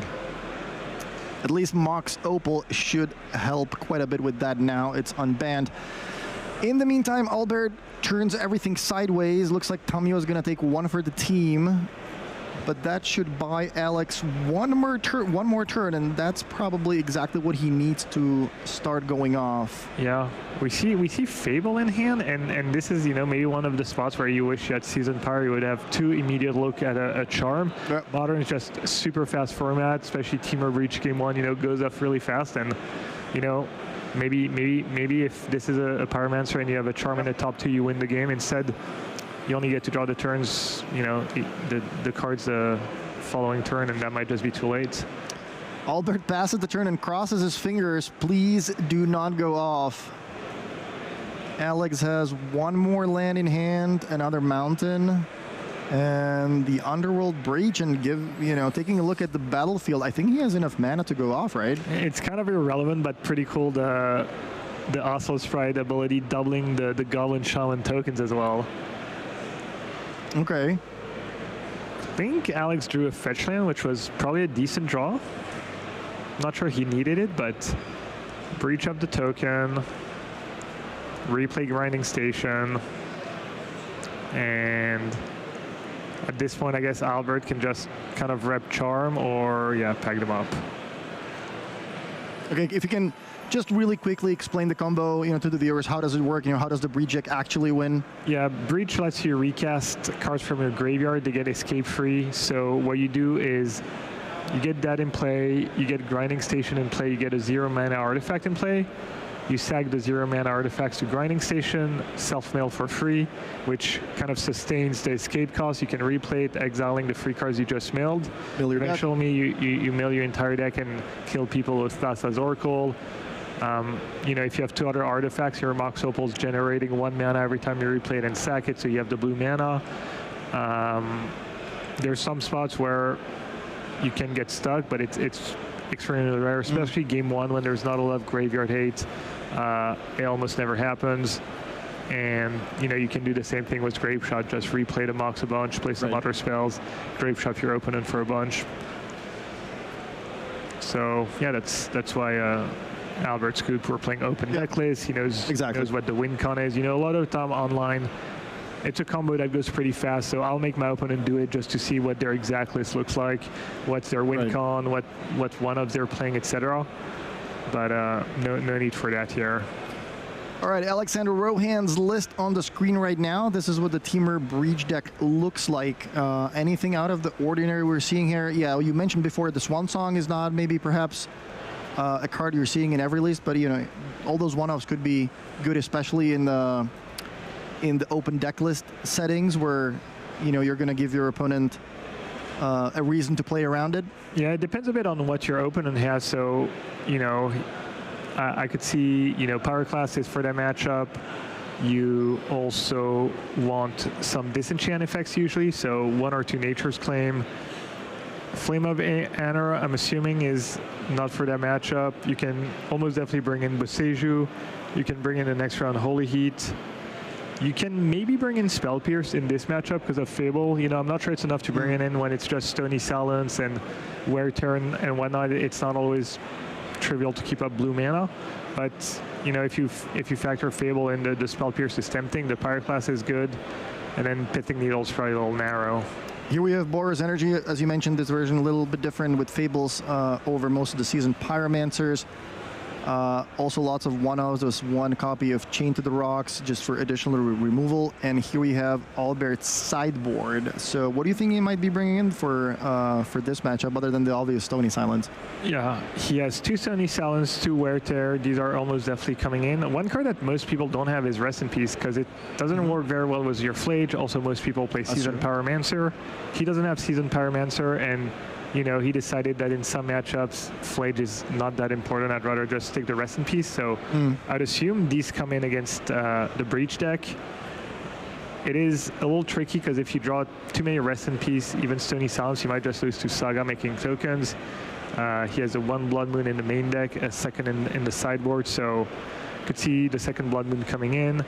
Magistrate, I believe, stops, you know, people from casting cards once Breach in play, but it's a bit kind of a passive hate card. Kind of sits there, doesn't pressure a ton, and can maybe just die to an Unholy Heat or get bounced when you're ready to go off. So I'm not sure that one's coming in. Yeah, to me, cards like Rest in Peace, you know, Stony Silence, Blood Moon, that's really what defines Modern for me, is that there's so many extremely powerful sideboard cards, but also so many different strategies, and you can only have 15 cards in your sideboard. Yeah, it used to be even worse back in the day. It was, you know, I need my Rest in Peace, I need my Stony. Now you have like cards that are a little more flexible. You've got, you know, maybe a card like Wear Tear is pretty flexible, Flame of Honor, Nature's Claim. You know, a lot of decks have access to Boseiju, which gives you built-in hate. You've got some kind of elegant graveyard hate pieces that are not just piles of Leylines and Rest in Peace. So. In the meantime, game 2 is underway. Albert on the play with the perfect start. Guide of Souls on turn 1. And Tamio for Alex again. Yeah, I have to say, when I first saw Tamio, I was like, yeah, I mean, it looks like a 1-mana Planeswalker, right? But like, how often can you actually draw 3 cards on your second turn? That's never going to happen. But then when I played for the first time with the card, which was against another blue deck, I'm like, wow, this card's insane. I'm just going to make like Clue every turn, you know, that's going to help me make land drops. It's not that hard to flip it, and then, you know, being able to draw half your deck if it goes off, which isn't too hard either. Yeah, not too bad. Second Guide of Souls for Albert, and a Malevolent Rumble for Alex, which is going to give him an Eldrazi spawn, help field the graveyard a little bit for the upcoming Emrys and Breaches and whatnot. Yeah, it's funny how Rumble is just, you know, also a very unassuming card that somehow just fits into all, you know, most of the top decks in Modern right now. Both Eldrazi Ramp and Temur Breach making really good use of it. Yeah, you can even splash it in energy. It's maybe the coolest kind of enabler kind of card, you know, just linchpin in Modern. It like makes so many strategies so much better and so consistent. Really well designed card. Yeah, no, awesome. I mean, this deck essentially splashes for Rumble. You've got, you know, Might and Claim to Boseiju, which is nice, but for Rumble, and I don't think people really ever even board out that card. They just trim other cards because cards just kind of too important. Bit of a slow start for Albert. Guide of Souls into Guide of Souls, no other 1-drop, no removal for Tamio. Yeah, that is unusual, like not being able to use that second mana with all the Static Prisons, Galvanic Discharges, you know, lots of 1-drops. Yeah, he might have something like a Rest in Peace where he's like, you know, I'd rather just play my Fret first, even though I'm wasting a mana, and you know, sandbag the Rest in Peace a bit. Goes for the Survey Land at the end of turn. We mentioned that before as well. The Survey Land's extremely good in Modern. If you're playing fetch lands, make sure you put at least one of them in your deck for exactly these types of situations, where it's not exactly like draw a card, but you know, the Surveil, especially if you're a graveyard type of deck, can actually work better than drawing a card. So let's see what Albert sees on top. I think there was another fetch land. Puts that in the graveyard. Yeah, you were right. There's a Flage. There's a lot of 3-drops. Yeah, not a very exciting hand. I feel like he must have mulligan. I feel like he's a little low on card, or maybe that's just being on the play.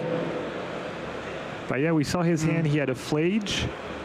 He had a Ranger Captain of Eos. Okay. Alana, he just drew a discharge. So Flage deals with the Tameo, attacks with both of the Guides of Souls. And Alex decides to keep his spawn around to use it for mana in the future turns. Lots of cards for Alex here. Double Mox, there's a Tameo, and there was a Flame of Anor.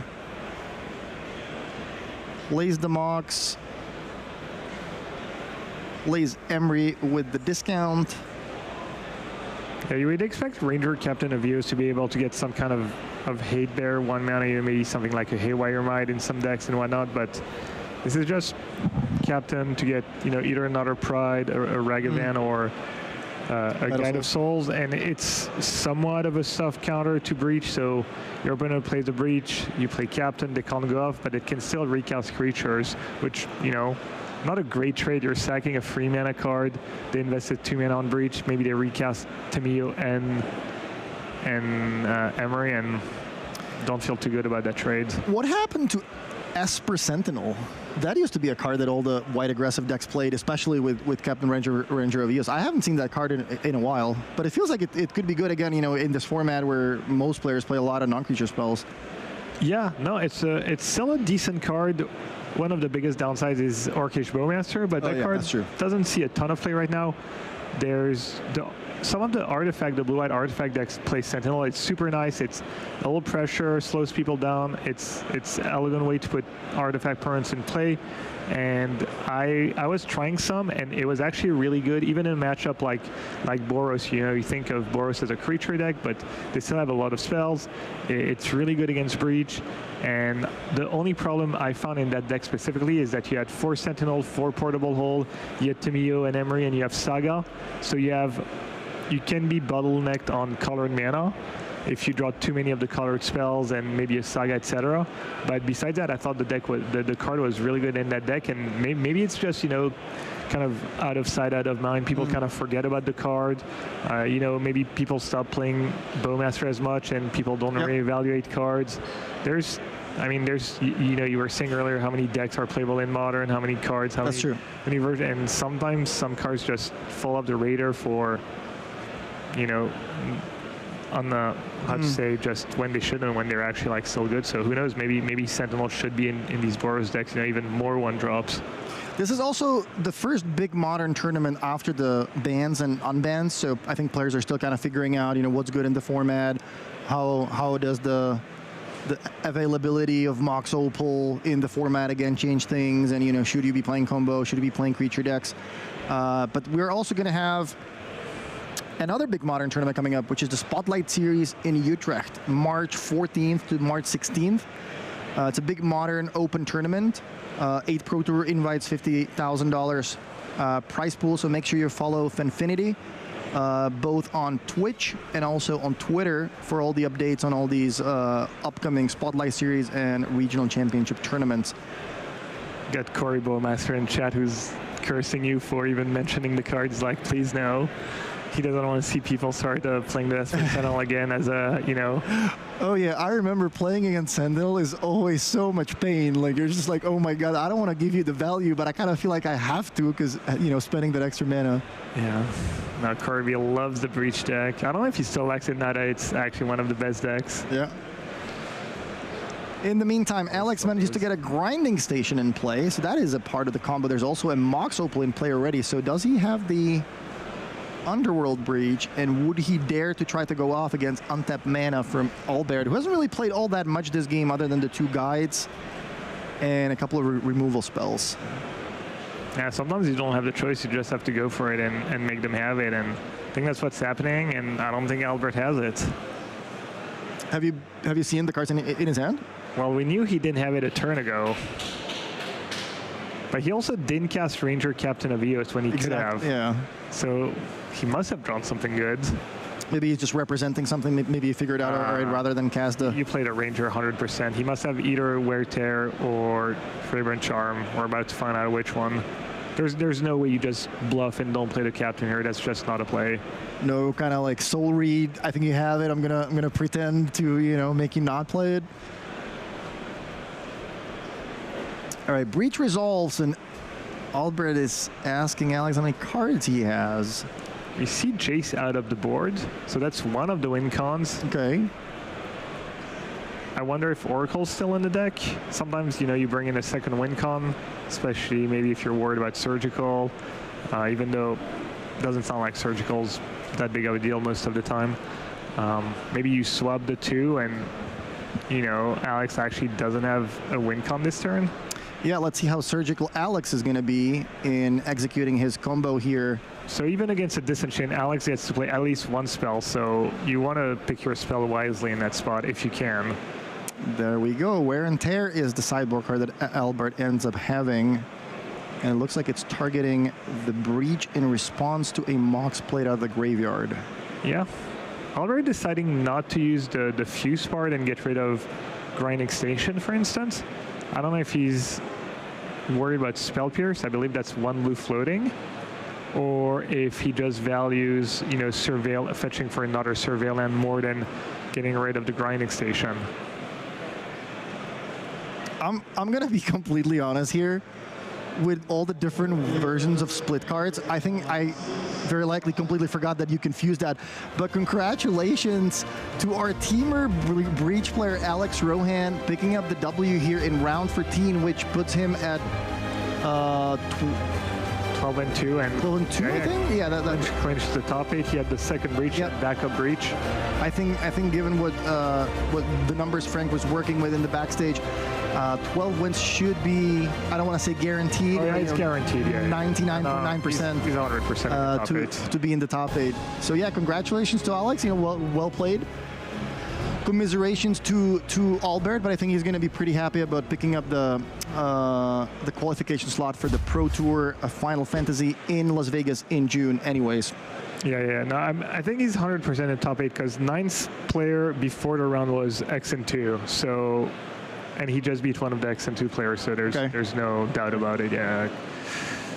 Let's send it back to Will, who's waiting with Alex for a quick interview about, you know, his tournament, the deck he chose, and how he feels about all that. Thank you, Martin. I am here with our winner, my draft pick, Alex Rohan, into today's top 8. How are you feeling, my friend? Pretty good, yeah. So you should be. Your first RC top 8, correct? Yes, yeah, the first And you one. said this year you wanted to win a trophy. Yes. It's right there. You're 3 games away. Yeah. How are you feeling now that the nerves brushed off a little bit, or is this where it starts getting real? No, I felt really comfortable, to be fair. Not nervous. I was more nervous earlier, but on feature it's actually quite nice. You get the headphones. You had to cancel everything out. Yeah. It was quite awkward that when you won, I started clapping and you just had no reaction. I was like, oh, okay. It's been. But yeah. Tell me about the matchup. So obviously, you know you're going in. You're against Boris Energy. Yeah. This is your winning in. You win this game, you know that you're going to be in the top 8. Yeah. You lose this game, yeah, you've got your Pro Tour slot, but realistically, at this point now, you feel like it's within your grasp to get to the top 8, potentially get that trophy. What's going through your mind? How are you happy? Are you happy it's against Boris? Because I feel like you got a good matchup. Well, to be fair, my only 2 losses this weekend were to Boris. Boris and Mardu. And it's supposed to be a good matchup. So I lost the die roll, and that normally is a big effect game 1. I luckily managed to steal it, and then game 2, he didn't find any hate pieces, so... Yeah, it was, you were kind of struggling on land at one point. There was one point when I think when you stumbled and you were like, do I take the land or take the Emery? Yeah. And you were kind of back and forth, and you eventually went with the Emery. Yeah. And you were always just like, it felt like you were 1 mana off being able to come off, but when you were able to... You know, you felt like they had 1 hate piece. They were holding up 3 mana. They only used 1 side of Wear and Tear. Yeah. You're like, okay, what's going on here? And you were able to pull out the win. Yeah, if I hit like a 0 mana card on the Emery, I think I win that turn. So I was really trying to find that on when he was tapped out and I had the window. But luckily next turn I managed to win. But yeah, I think I played the matchup quite differently. I kept 1 landers. I think Tamio's really good both games. Common theme. Every time I speak to you, you say Tamio is the 2 good. matchups where Tamio is best is ramp, postboard, and the first energy. So I'm happy to keep 1 landers with Tamio. Sweet. Well, hopefully you keep getting Tamios, you keep getting a couple lands, and hopefully we see you in today's final. And I have seeds now because I had to play an extra round. So, scene. Yeah. All right, we're going to have to go right back to the booth, so take it away. Thank you. Good stuff. Thank you, Will. Thank you, Alex. Congratulations one more time. And I actually want to pick up on something Alex mentioned, which is we had a segment with Frank where Frank sort of talked about the day 1 metagame and how the decks did well and didn't do well, and you know what does that mean moving forward. Modern is a format where even if you have a good matchup, considering the strength of some of the sideboard cards that we just talked about, Stony Silence, Rest in Peace, you know, all these extremely powerful cards, Blood Moon, even if you have a good matchup, I don't think Modern really has any like extreme slaughters. It's still a format where a lot of the matchups are 50-50. So generally, what I like to do is just pick one deck early on and learn that deck inside out. I think that works much better in Modern, rather than, you know, switching decks every week and trying to find the deck that wins maybe 1 or 2% more and it's going to be slightly better for the matchup. I think you would do better if you just, you know, spend a little bit more time and energy on making sure you know your deck inside out, all the sideboard strategies for every matchup. And at least for me, that tends to work better in the format. Yeah, no, I agree. It's a good call, especially if you don't have a ton of time to test. One thing a lot of players seem to have done this weekend, I think Oscar Franco, I was talking a tiny bit with him, is one of them, is they didn't have a ton of time to test, and I think a lot of people defaulted to Eldrazi Ram because they felt it was maybe a little easier to play. Yeah. You know, you talk about sideboarding decisions, you're a Karn board, so you don't have a ton of sideboarding to do either. You know, Fair yesterday was saying, or this morning was saying that, you know, the mulligan decisions are a little tricky and that part's tough, but maybe you played a bit of Tron in the past, you know, you're still a good Magic player and you can maybe figure that out on the fly. So yeah, Oscar Franco just playing for top 8, Eldrazi Ramp. The same list, I feel like it's the same list Larsen's playing. Yeah, I think somebody mentioned that they're perhaps on a team or, you know, very similar version. Eldrazi has been doing very well all weekend, and here we see Gonzalo's Boros energy deck, also what seems to be a fairly stock list, except for the Fable over Pyromancer part, but other than that, I think most of those cards are... Okay, interesting. Another player who opted for Fable, still doing well.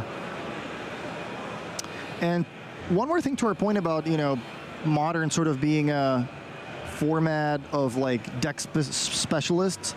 You very often see, you know, decks like Merfolk or, you know, somebody with taking turns. I remember there was a person at the USGPs that I think it was the person with like triple or quadruple sleeves that ended up top 8ing like 3 out of very few GPs. So it really does showcase the fact that, you know, knowing your own deck and knowing the format really well tends to pay off, and just, you know, sticking to your deck when there's 40 different, you know, archetypes available typically pays off. It looks like we're ready with game number 1 of the second semifinal match of round number 14, the last round of Swiss, and Gonzalo is on the play with a turn 1 Guide of Souls, so perfect start for him. Yeah, I think maybe Modern is a bit less of a specialist format these days. I feel like it's a little more like quote-unquote traditional Magic, where decent amount of interaction. Modern is somewhat of a creature-based format, whereas in the past it was a lot of linear strategies, kind of ships passing into the night, and you know, there was maybe more to know about a lot of the different matchups. I feel like maybe Modern's a format you can pick up a little easier if you've played a lot of Magic and just, you know, apply the good traditional concept that good gameplay in general. I don't know, something like that. Quick start for Oscar here as well. Something Fernando mentioned in his winner's interview a couple of rounds ago. He likes to mulligan very aggressively with the Eldrazi Ram deck. So unless you have a hand that has 4 mana on turns 2 or 3, they like to mulligan aggressively to find those quick openers. And here's a Malevolent Rumble on turn 2, 1 mana floating. I think there's an Emrakul Kozilek's Command and a couple of lands. Another Emrakul in hand. So I think Oscar will just want to fill his graveyard really quickly, try to stay alive, slow down Gonzalo a little bit before playing the Emrakul. Takes one of the lands. So second UGEMS Labyrinth. Emrakul gets exiled and passes the turn. Looks like a pretty solid start for Oscar for sure. Yeah. Lots of mana, 5 mana on turn 2. Gonzalo. Goblin Bombardment, not an ideal turn 2 play. You would much rather add something that attacks to the board. But here's a card that goes really well with it, a Johnny. Yeah, I feel like we've seen a lot of Boros energy and we've barely seen the Johnny Bombardment combo today. I was wondering if maybe that's not what people board out against the Temur deck. I feel like I never see these cards after sideboard against Temur Breach, so maybe that's why we haven't seen the Johnny flip for us much this weekend at all, because these cards are just not in the deck, and we've seen a lot of energy against Team or Breach. But yeah, it's going to do a ton of work. It's just so much damage, costs so, you kind of recoup your token anyways. And I wonder if it was a top deck, because you would think you would lead with Johnny first into Bombardment just to get the extra damage in. So if it was, like, I'm sure Gonzalo was really happy to see that up the top of his deck. Really happy about that. Oscar has a Kozilek's command in hand. That could come in clutch, but I think the Guide of Souls is a little bit out of reach right now. I see an Emrakul, I think a Mycos Pawn maybe. I'm not sure if I see a green source though. Yes, Talisman in play. Oh yeah, there's a Talisman on the top, okay. Let's see. Yeah, front part, kind of hard casting part of Kozilek's return doesn't do much right now.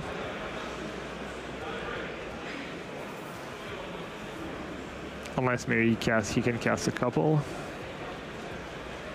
Yeah, despite that really good opening draw from Oscar, finds himself under a lot of pressure very quickly. Yeah, Johnny Bombardment, not trivial to to piece together. You can get rid of a Johnny with the cat trigger on the stack, stuff like that, but when you do, it just kills you so fast. And there's a Mycos Pawn. Kind of all he does is Mycos Pawn, doesn't even get to destroy a land. He's 1 mana short. So it's just going to ramp a tiny bit. The blocker doesn't provide a lot of value. It's just going to die to an Ajani ping, most likely. Some quick updates from the rest of the tables. We already said that table 1 already drew. So Boros Energy and Teamer Breach have ID'd into the top 8 most likely. Table 6, we had Domain Zoo win and very likely enter into a tiebreaker sweat for the top 8. And on table 2, we had Boros Energy win to move up to 36 points, which should be most likely a lock for top 8. So the most played decks, doing all the work this weekend. Yeah, I mean, there was a lot of Boros Energy to start over a quarter of the field. It had a solid win rate on day 1, and not a surprise to find a bunch of energy in the top 8. Also an update from table 3, we had the Mono Green Brute Scale player win, moving to 36 Ooh, that's Simon's points. Buddy, right? Yeah, I think that is Simon's Buddy. I was really happy with for him, yeah. Good work. Ooh, second at Johnny, even more damage, more tokens, more creatures, meaning the... And yeah, Oscar's like, wow, that's good. And wow, despite that really good start, like 2 Ancient Tomblands and a Talisman, Oscar was under so much pressure that just didn't manage to get anything going. Yeah, I think that's supposed to be a good matchup for the Ram deck. Yeah, Gonzalo's going to be pretty happy about that. Really good draw of his own, and we're going to look at the sideboarding here real quick. Yeah, definitely happy to get that game. Was Oscar on the play too? I think it was Gonzalo was okay. Yeah.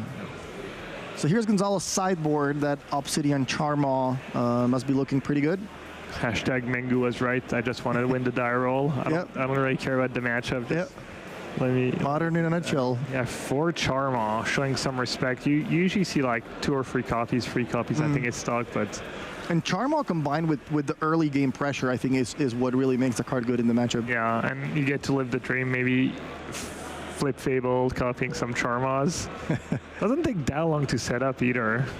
Especially if you slow them down with the first Charmaw, it gives you time to flip the Fable. And anything else you like here out of the sideboard of Gonzalo's Boros Energy deck? No, I think that's pretty much it. It's not like a super easy deck to attack. You need specific cards like Charmaw, Consign to Memory, maybe Break the Ice. How do you feel about Showdown after sideboard or those Goblin Bombardments?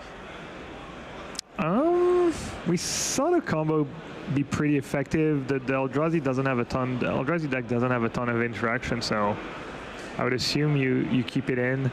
Card like, tough. I guess the Charms maybe are pretty mediocre, not super effective. I could see that card getting trimmed. Maybe trim a Flage. Maybe trim a Flage, trim a Bombardment. I'm not sure how good a card like Static Prison is, or do you want it, or if you want it in multiples. but it is still like really efficient. Here we have Oscar's sideboard of his Eldrazi deck. Anything you like from his choices? No, I mean his only non-current targets are like a bunch of Stonebrains and Consign, so... Dismember, perhaps? Oh, he does that stupid Dismember, my bad. Yeah, I'm assuming Dismember comes in. Who do you like in the matchup? Seems like Dismember comes in every matchup. Yeah. Every matchup we've commentated, I was like, yeah, Dismember comes in. I would guess it's probably like direwolf dependent, right? Whoever's on the play's favorite, so Oscar's probably a favorite this game, and then Gonzalo gets a better shot if they have to go to game 3. I know at the start of the tournament you mentioned you liked the Affinity deck, but seeing all the decks in action now, seeing all the matchups, seeing how everything performs, are you still on Team Affinity, or would you switch to one of these decks we've seen on the camera? Tough. I think my deck's good. I'm confident, but if I had to pick one of the decks that have been doing well, let's see. It's tough. Like Eldrazi Ram had a good win rate, but sometimes you see these games where even with the decent 2-mana land draws, you get ran over. I think I would probably go with Temur Breach. Yeah. Yeah, that deck looks really hard to play against, and sometimes just deals wins, out of nowhere. That's been looking good. I've been liking the look of the Boros energy deck. I think I would maybe try to build it a little bit differently, maybe like add those Esper Sentinels, or maybe lower the curve a little bit. Now that Bowmasters is not as much of a popular card as before the bans, when the One Ring was still legal. But basically everything looks everything looks playable. I think the format's relatively fair. There isn't a deck that's dominating too much or anything like that. I agree. I think it's going to take a little more time to tell, but I agreed when you said that most matchups are close. There's not like super lopsided matchups in Modern, and there's a lot of play to it. I think the play patterns are interesting. I think the gameplay is fun. The games don't always end super fast. Even when someone has a good draw, you can most decks are fairly interactive, so.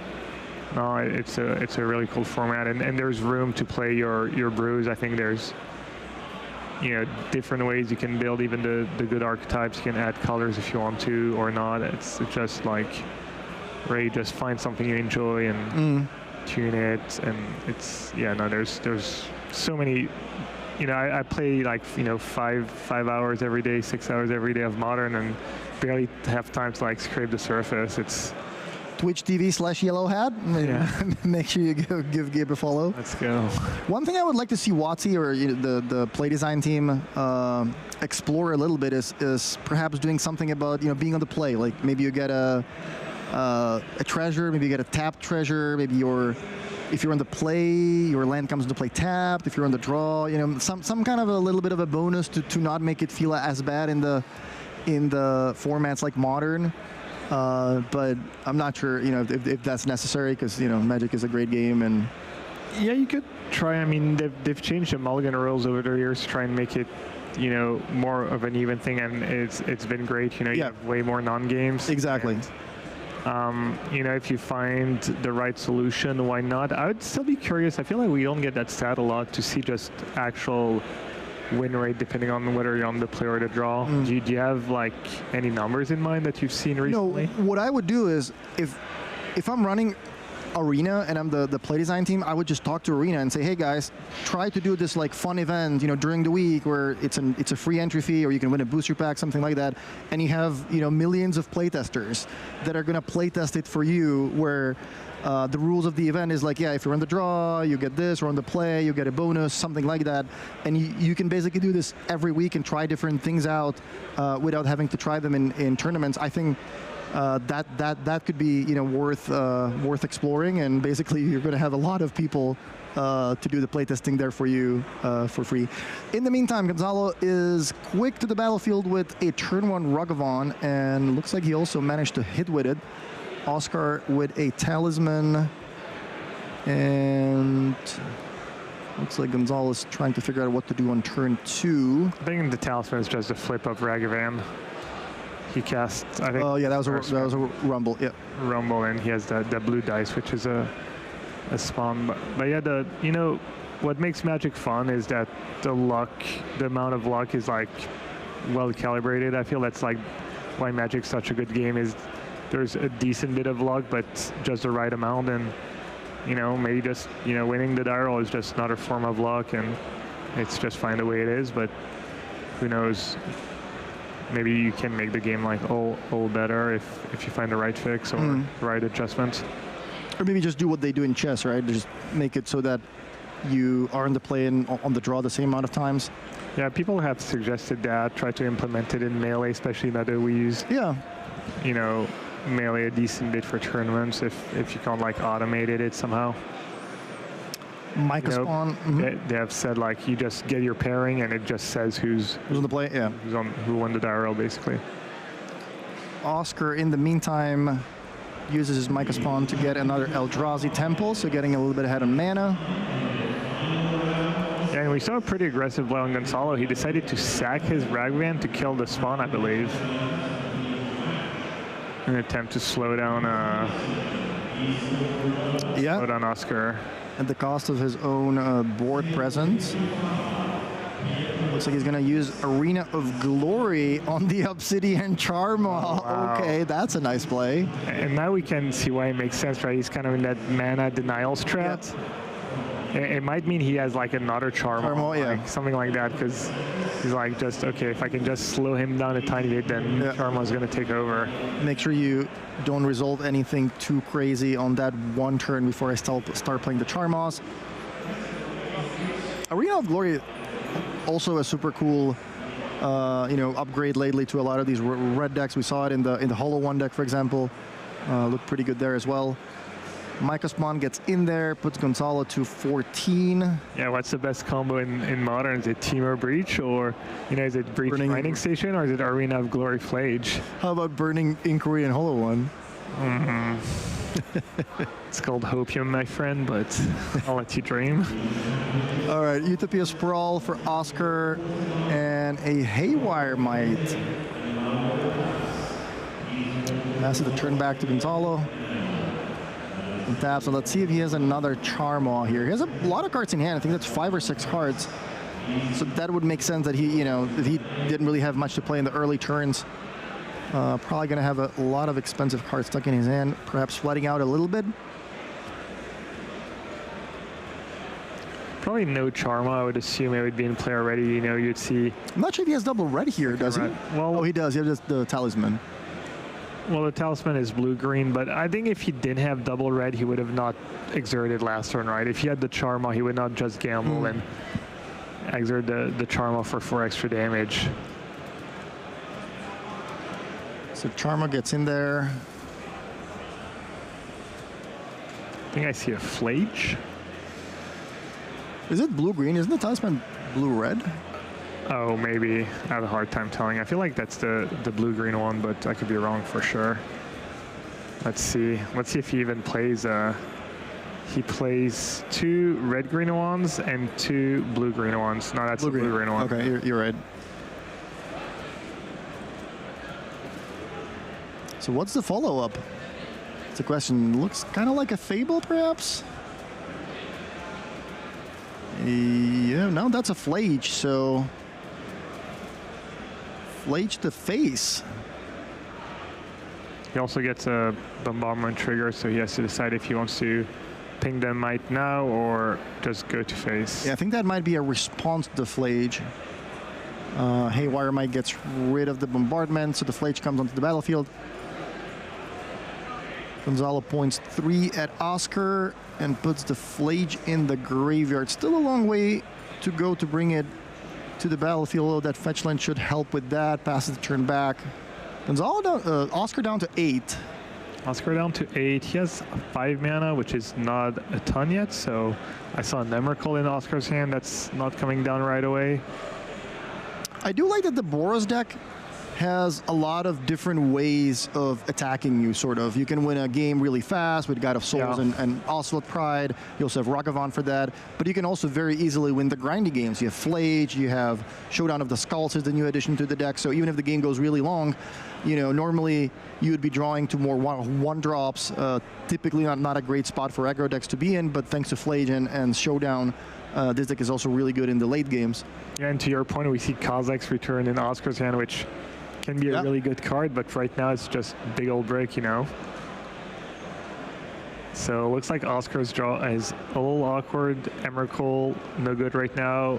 Kozak's return, useless for now as well. Gonzalo goes for the red-white surveillance. Wow, and just no attack pass, just doesn't think the race is going to be relevant. He'd rather just prevent, you know, an exert creature to get through, whether it's a Ragavan or something else. No secret reach on the make a spawn, so you can't just like block and fire up the return to finish up the Charma here. Wait, do we even print green creatures without reach anymore? Well, to be fair, it's a devoid creature, so maybe that's why it doesn't have reach. Fair.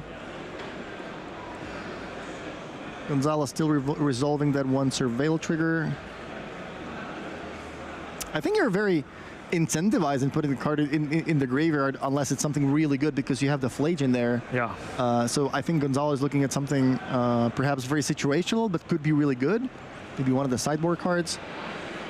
Yeah, it's tough. Could be maybe something as good as a Fable, and you're like, okay, Fable's really good in like, you know, 2 turns, but maybe if I flip and just draw another fetch land, I bring back Flage and exert it. We see, I think, 3 cards in the graveyard, that would be 4.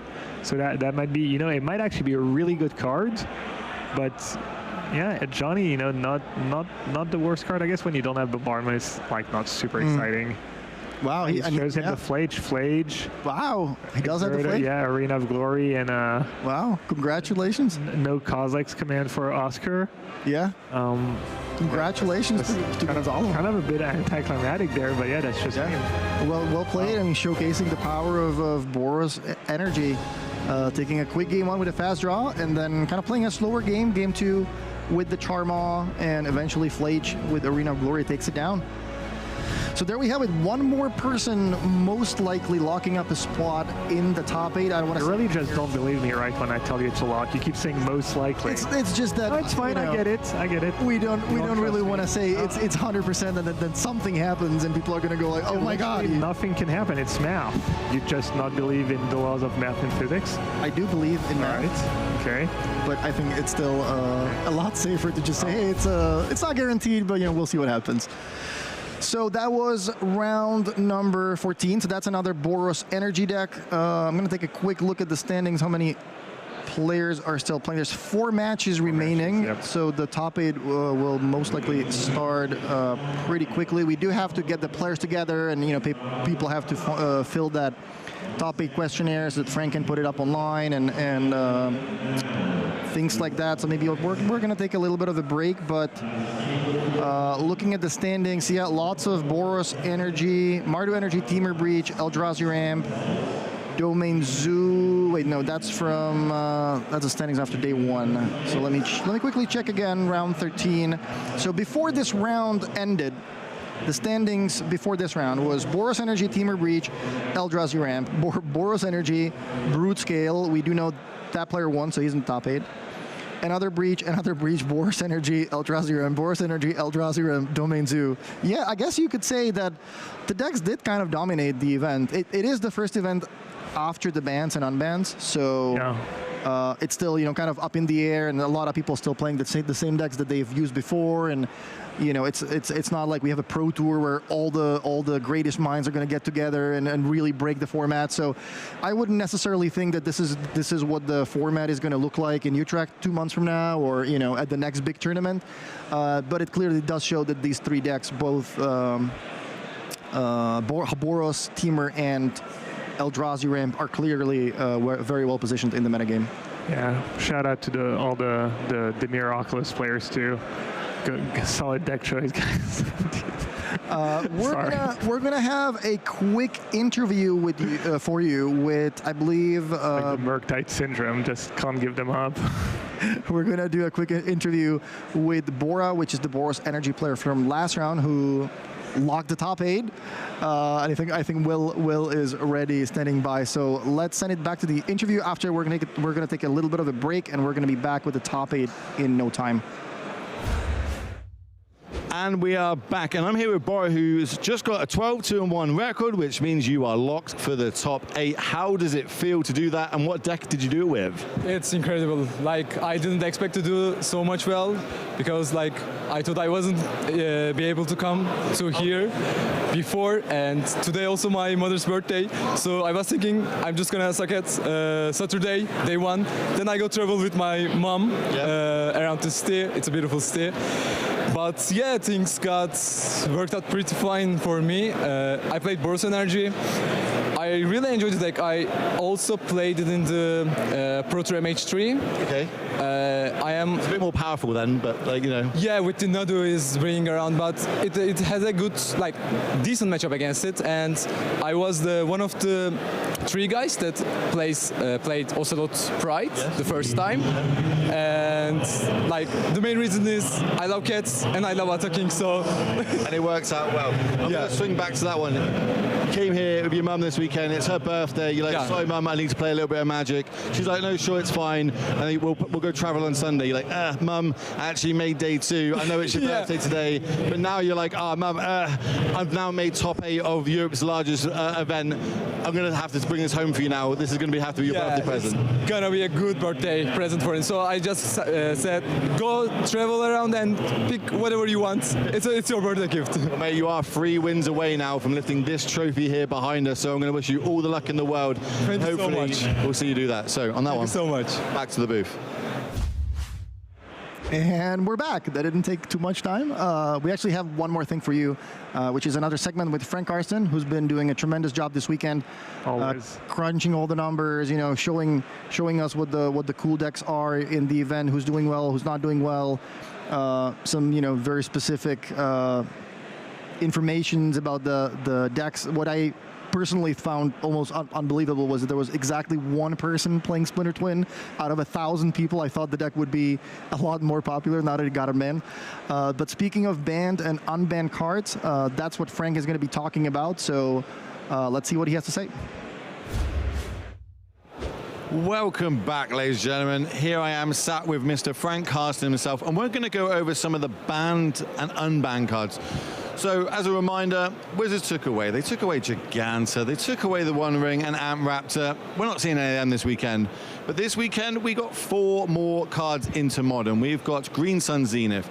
We were able to get Mox Opal, Faithless Looting, and of course, everyone's favorite meme, Splinter Twin. And Frank's going to go over what decks did well and not so well with those cards over this course of this regional championships.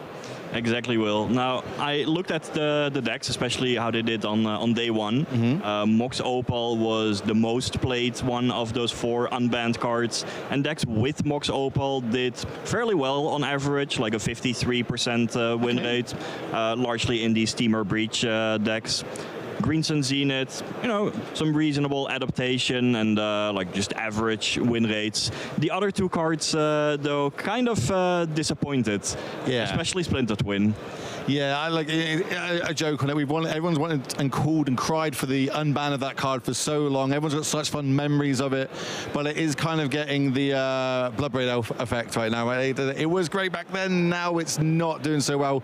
Were there any decks playing this weekend, and did they perform well at all, or was it really just let's not talk about it? So there was 1 Splinter Twin player in the whole tournament. What a hero. I think everyone was just rooting for them, bring back those nostalgic vibes from 10 years ago.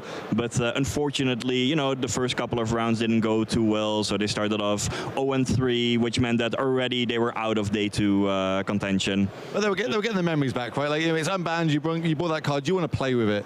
Exactly, and they still battled on, you know, kept playing out of dedication. Okay, but that's all you can ask for at the end of the day, right? How long did it take you to keep playing with Affinity when Mox Opal was banned originally? Well, I couldn't really, so it doesn't quite count. Well, let's go on to like the, cheap spells at the minute in Modern. And that's kind of what it's about. It's a very fast, aggressive, combo-heavy format as well right now. Faithless looting, unbanned, being able to draw 2, discard 2. We know how good graveyard synergies can be now. What about that? Was it performing well this weekend? Any decks really utilizing it, or was did this one fall off the radar? So Faithless looting on the whole, like let me just get the notes out. Yeah, 47 players out of roughly 1,000 registered it, so 5% of the field, give or take.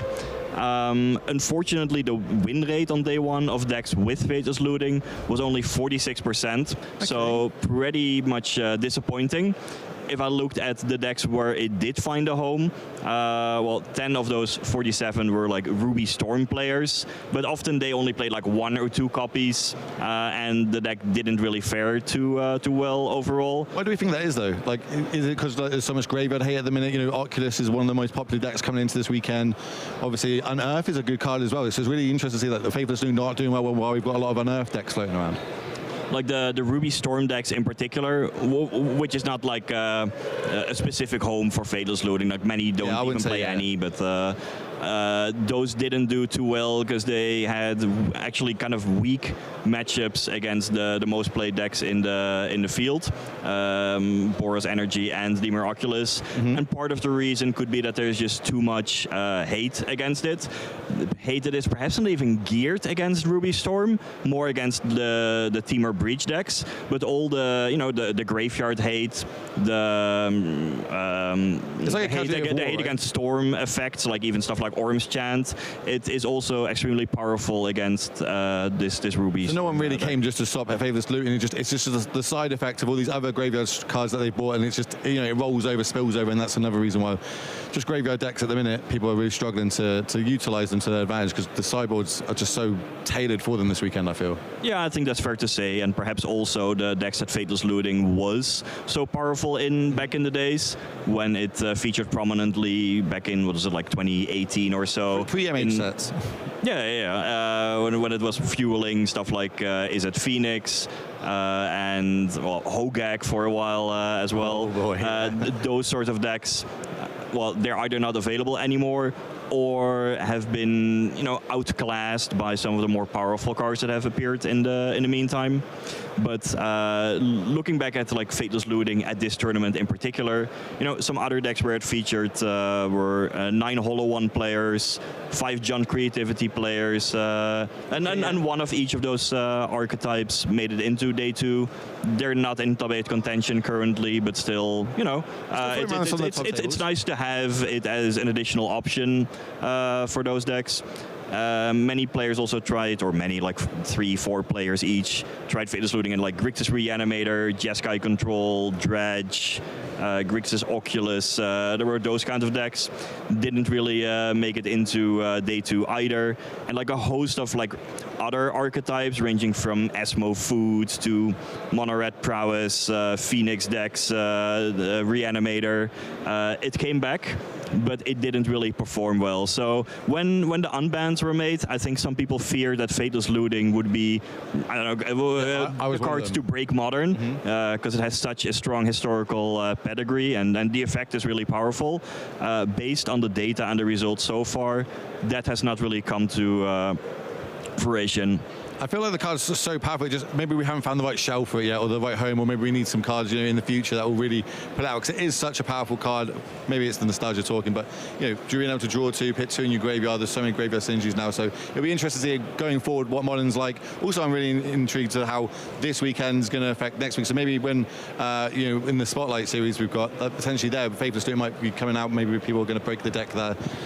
It'll be interesting. It'll be interesting to see. Yep. And at the end, I still want to bring us back to the Splinter Twin player, because after the 0-3 start that I mentioned, kept playing. So they kept playing. So we had 8 rounds yesterday. What was the 4th round? How did they do? No, they lost again. With, 5th round. No, they lost again. 6th. It was close as far as I could. They lost again. 7th. Come on, give us some hope. Tell me there's a win somewhere. 7th. I'm really sorry for the Splinter Twin fans, but yeah, 0-7. Oof. Well, there's 8 rounds. What about that last round? Come on, give us some joy. Scoreboard. Let's go. Splinter Twin on the board. They got the bye. Oh, okay. Well, look, you take what you can get at times. That is what it is. But that's the data. That's how it's still mad respect for the Splinter Twin player. Yeah. If I'm bringing it, I'm playing it. I've waited years to play that card. Now it's unbanned. I'm playing it. I still play Infect and it's unplayable. So it is, is what it is. But on that one, that's the breakdown of it. That's the unbanned cards and how they're doing in this tournament this weekend. So we're going to throw it back to the booth.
And we're back, ladies and gentlemen, with some of the artists in the room. I'm joined by Jeff Laubenstein. Some of Magic's most famous art has come from you. So tell me, what does it mean to you to have something like art that, I imagine when you drew it, you didn't know it was going to be iconic as it was? Here's the crazy thing. I worked for Magic from about 96 to 2003. It was a freelance project. I was already working in the role-playing game industry, and I did 2,000 some odd drawings, but these 25 paintings I did for Magic, 19 are playable, 9 of them are still in play. People still play them 20 years later. It's astonishing, and I'm extraordinarily grateful. I didn't know that this freelance gig that I had a lot of fun painting would take me around the world in the last 7 or 8 years. What does it mean coming across the pond? Obviously, you're not relative to Europe. You come from the United States. What does it mean coming across this side of the pond, meeting all your fans, and then being able to interact with them, and potentially, also them getting to meet you? I think it's extraordinary. I thank people every weekend because they kept these images alive. Yes. Some sort of connection happened. These kids opened these packs, Recurring Nightmare jumped out at them, and they still remember that card. Every weekend I hear, I've had this card since I was 7. It's astonishing. It means a tremendous amount to me that something I did has touched people's lives. It's incredible. Well, 2 of your biggest ones, Show and Tell, Recurring Nightmare, arguably the art is iconic at this point. Still a big player in vintage Cube, so Cube is also keeping this stuff alive as well. And you got 2 of the almost powerhouse cards in that. I always pick Recurring Nightmare just for you every time I get it. I'm like, Jeff will be happy that I've got this. What's your favorite part of coming to these events? Interacting with the people. It is the gathering part. It really is, and it has been since the moment I started doing these shows. In fact, probably about 2016, I started getting cards in the mail. Italians, Spaniards started asking for alterations on these cards. And I thought, I'm wrecking these things. But they liked the paintings I was doing, and that turned into invitations to come to Europe. Yeah. And it was wonderful. Hey, this is amazing. People still played these cards. It was many, many years later. And I have been on the road off and on since 2016, but pretty much full time since 2019. And I'm still doing, 25 shows a year.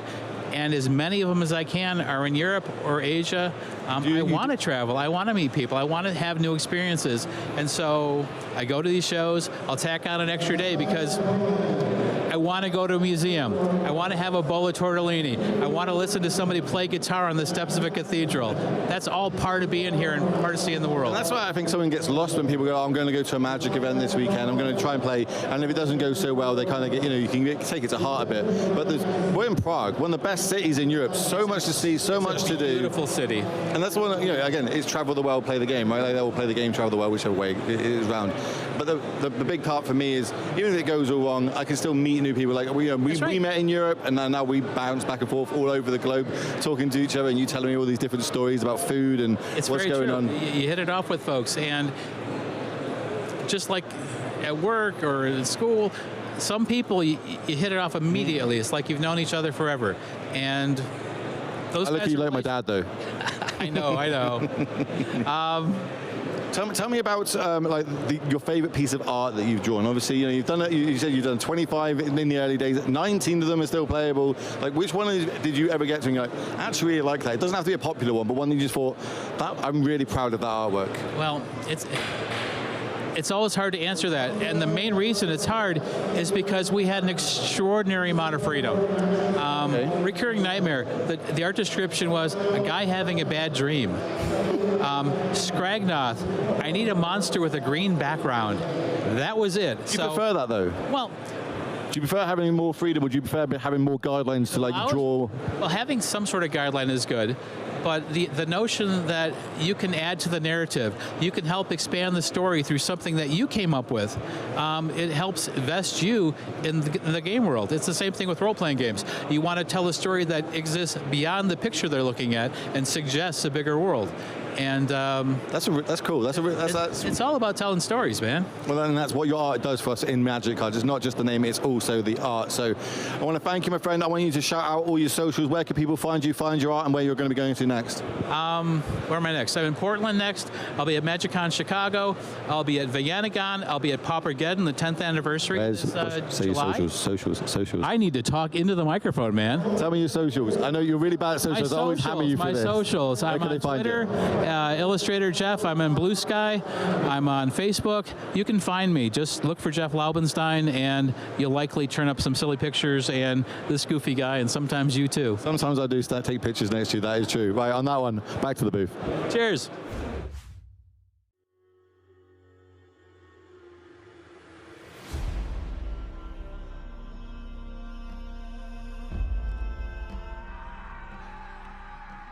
Hooves dig into fields of black, chase valiantly towards the dread. Shield and armor aglow and bright, countless hearts and lances keen. They ride into the night. The beasts above, they shriek and soar, spew flames of ghostlight from their jaws that eat the skies and burn the flesh, and albeit crowned with firelight, they ride on into the night. The new 2024 exclusive line, crowned with the first printed boulder and zip folio ever. An astonishing artwork made by one of Magic the Gathering's most beloved artists, Dominic Mayer.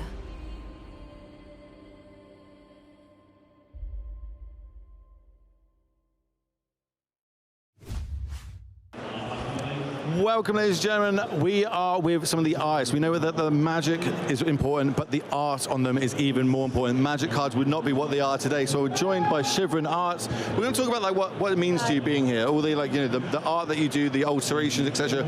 Let's start off with coming to these large events, meeting the fans. What does that mean to you? It's a really incredible event. I started this year my European tour. It was a thing that I was really looking forward to, and it has been amazing, I have to say. It was really, really interesting to meet all the people abroad that maybe have brought me in the past on my account, that maybe know me for Instagram or for the alters I do, for the posts I do, and so have the chance to meet them in person, also here in Prague or in Lille.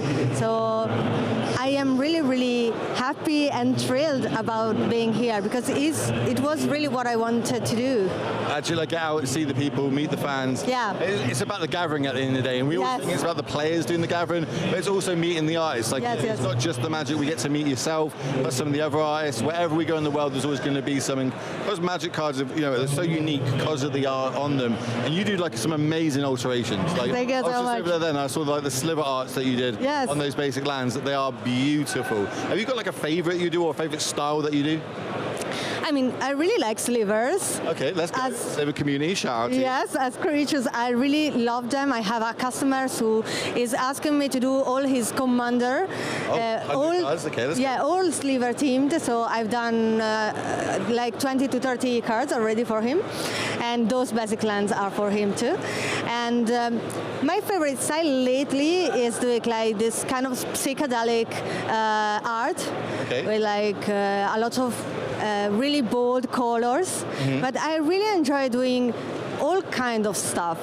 I mean, I really like to do really different kind of style in the day. So I can do like an anime character, and then I can do a photorealistic something. You're a very good portrait on some cards. Even though like, Magic cards are not the biggest thing, but you're very good at getting all the details of just people's faces, etc. The photorealistic bit of my work is what I really am most proud of, because it's what I really get a lot of satisfaction from. I made lately, like last year, a Napoleon from the David portrait of Napoleon, and doing it on a really tiny card, it was a really big challenge, and I enjoyed it so much because I can show myself sometimes. I can really do it. It's like a surprise sometimes. You gotta have a bit more faith in yourself. You are absolutely amazing at this art. Thank you. Before we finish, where can people see this art? Shout out your Instagram. Where can they find your art to get hold of you? To maybe you're going to be at an event that they're going to in the future. Yes. Contact you. Shout it out. Hi guys, you can find me on Instagram, and I'm on most of the socials, like on Facebook, on X, on TikTok, on Blue Skies, everywhere. You can find me. There is my website too, shivanart.it, and I will be surely in Bologna in the next Fanfinity and Ultimate Guard. Just be at Bologna with that one colour. Yes, for sure. I will be at the Pauper Garden in Lecco. I do all the events. You've got a bunch lined up this year, so as long as you're in Europe, there's a good chance you're going to be there. And yes, awesome. For sure. Right, on that one, we're going to throw it back to the booth. Bye.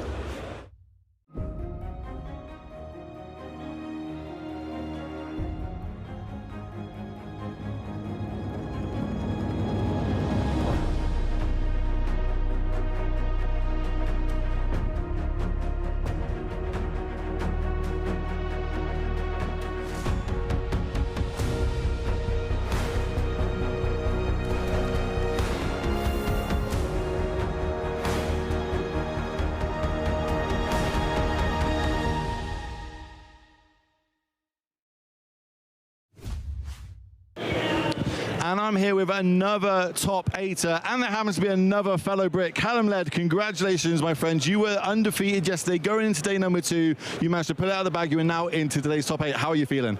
Yeah, amazing. I've played a few of the regional championships before, but I've never had a good result like this. Well, first day 2 and first top 8, of course. And now, is it going to be the first win? Are you going to be walking into the next Pro Tour calling yourself the European champion? Well, Myra just said something very wise to me. Like, the objective is to qualify for the PT. It's my first one, amazing. And now it's the bonus round. Try and get so to I'll do my best, but obviously very overjoyed regardless. Obviously, I'm super ecstatic because there's now 2 Brits into the finals. So it's going to be good. Did it with Team of Breach again, so that's you. Are you on team with Alex as well? Yeah, so I've been testing with Worldly Council for this event. I'm really grateful to all of them, but yeah, especially Myra and Arch for vouching for me and getting me in. It's been an amazing experience. The previous RTs, I didn't have any support or testing team, so it was definitely harder. This has been an amazing experience. That's a really good talking point, right? So you've done it in the past without a team. Now you kind of joined a team, one of the best teams I would add in Europe. I really enjoy all the characters you got with it in that team. How important is it? And obviously, clearly, it's turning into results with 2 of you now into today's top 8. Yeah, I think it's really important. I guess there's 2 important things about it. One is there's almost like a social contract, I think, for me. Like, everyone's putting in effort, so you don't want to let anyone else down. You need to help them by playing against them. And the other thing is, you know, like, when you play locals or when you play leagues, like, oftentimes it's just some random decks, or you don't know who you're playing against. You know, if you're in a testing team like Worldly Council, you're playing against some of the best players in Europe or the world, and it's just amazing. You get all of their knowledge and wisdom. I've definitely learned a lot. That's absolutely amazing to hear, my friend. I'm so happy that you're in there. I'm so happy Alex is in there. I hope you both meet in the final. Oh, that would be perfect. It would absolutely make my day. They might even let me give you the trophy. Who knows? Right, on that one, we're going to throw it back to the booth.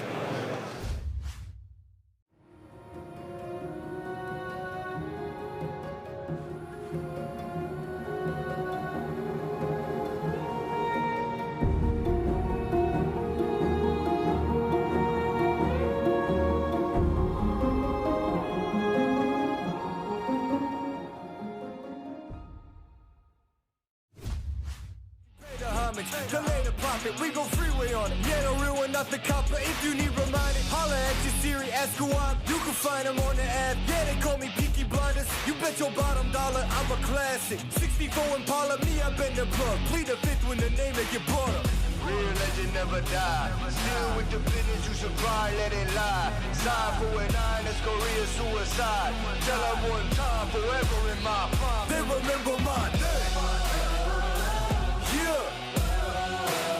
They gon' remember my. Yeah. I've been making y'all believe they remember my name.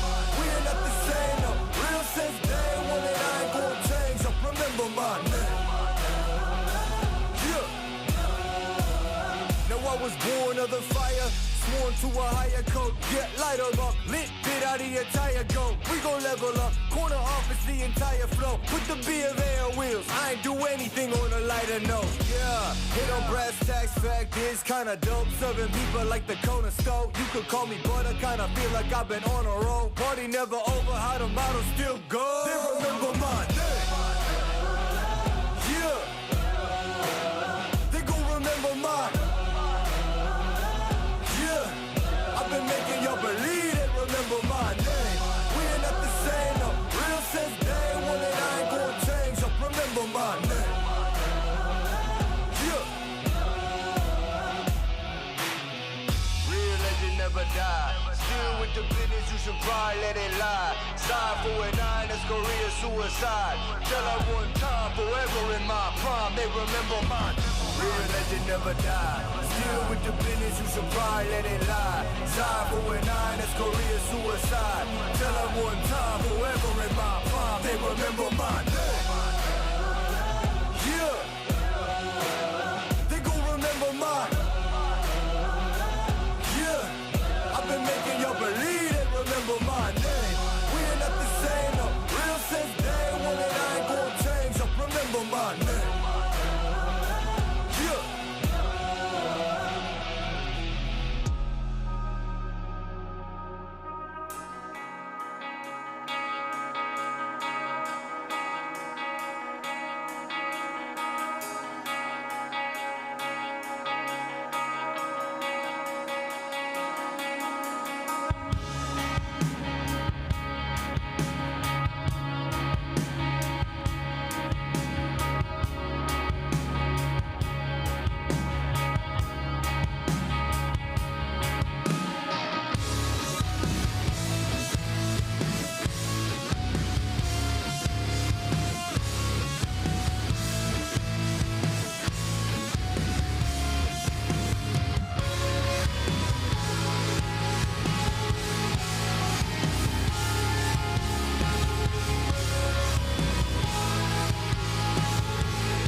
days are getting shorter. It's now or no way. 'Cause life flows like white water. Take a moment to breathe, hold it in, stay a while, forget all that you know, and forgive everyone. It's all in your power to turn away.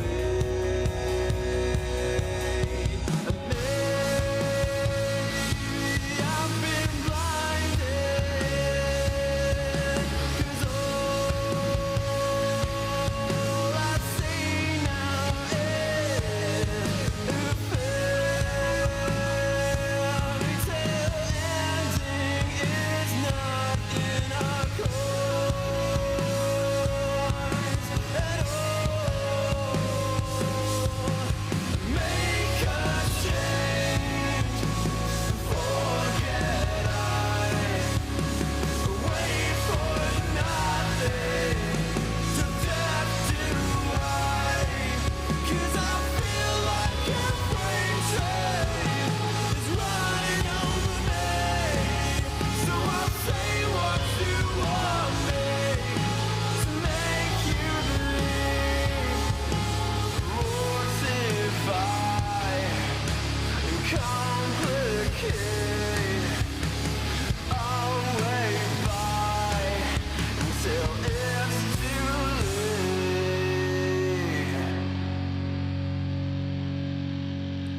But I think that you know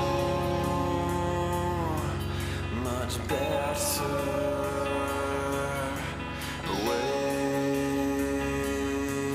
forever. My head is on straight for once, and you will pay for it.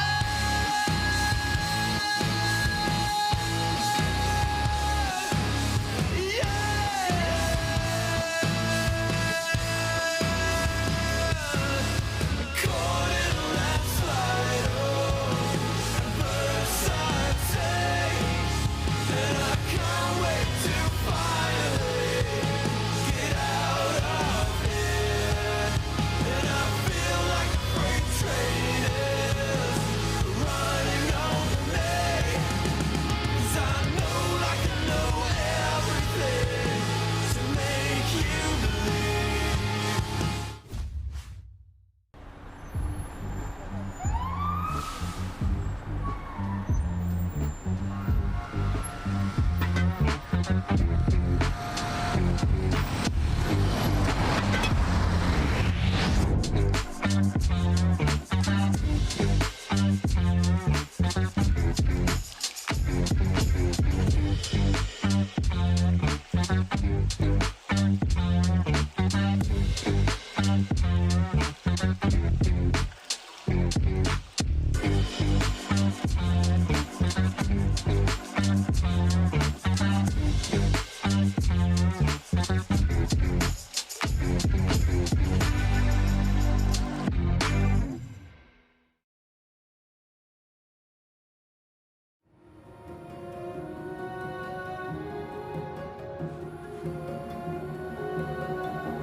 Welcome back, everyone, to the Ultimate Guard Regional Championship here in Prague. I'm Filipa, joined by 2023 Player of the Year Simon Nielsen, and we are ready for the top 8, so that's going to be great. All players have been here all weekend long. 996 players yesterday for day 1 qualified to be here. Only 131 qualified for day 2, and now 8 remain. The stakes are so high for these players. They already qualified for the Pro Tour, so congrats for all of them. Yes. First and second place will get the qualification as well. well for the World Championship, the biggest Magic event of the year. So I'm sure they are looking forward to that. So let's take a look here at our bracket for top 8. And starting here with the top, we have Bora playing Boros Energy. So one of the decks that were more played. Aptly named as well.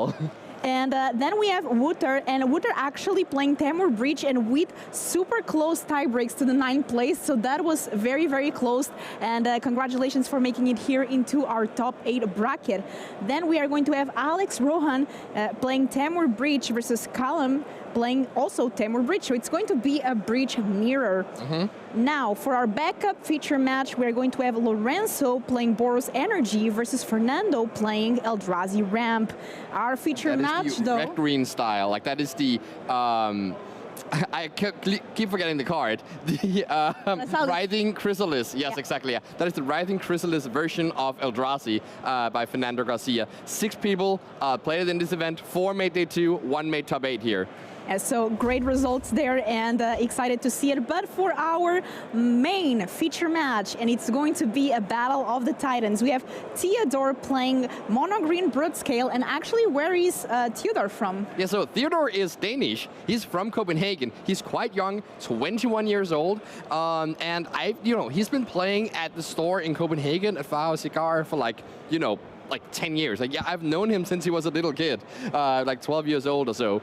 Just always showing up for these events, traveling, just like loves to brew and think about decks, and always has like crazy ideas, and we have to be like, Theodore, please. And so now he had a crazy idea that wasn't so crazy after all, because he's playing Brood Scale combo, mono green, with like, much of kind of an Eldrazi sub-theme, like just ramping a lot as well, and having an Emrakul on top of his curve. Very excited to see here more from this deck, but no easy competition. We are going to have against him Gonçalo Bragança playing Boros Energy and a Portuguese player. So you, yeah. Yes, I'm Portuguese. We have a Portuguese player versus a Danish, having a Danish player. So let's see here, right in the comments, who do you think it's going to win here this first game of the top 8? I'm really excited to see as well. And we have also the top 8 player survey. So let's take a look here at Theodore first. You know that he's 21, as you say, from Copenhagen. And how did you qualify? So via RCQ, everyone at home can qualify to be here. You can play RCQ at your local game store, qualify, come here to one of these events, and who knows, maybe like these players you will qualify to be on the Pro Tour. Exactly, very exciting. Like both of these players actually, they wrote nothing for their previous achievements in Magic, and RCQ as the way that they qualified for this event. So this is their first very big break here. First Pro Tour appearance for both of these players coming up later this year, and now they're playing for even a World Championship qualification if they get to win the next 2 matches. And when Theodore was asked what was the best card of the weekend and why, he replied Emrakul, but in brackets, but really Kozilek's Command. On the other side, Gonçalo, to the same question, replied Flage, good card is good. Let's see here who, after all, is going to be the best card. We have first here the list from Theodore, and you talked us a bit about this list, but can you explain for the people at home that are facing this one for the first time? We don't see it every day or in every match, so how does this combo work?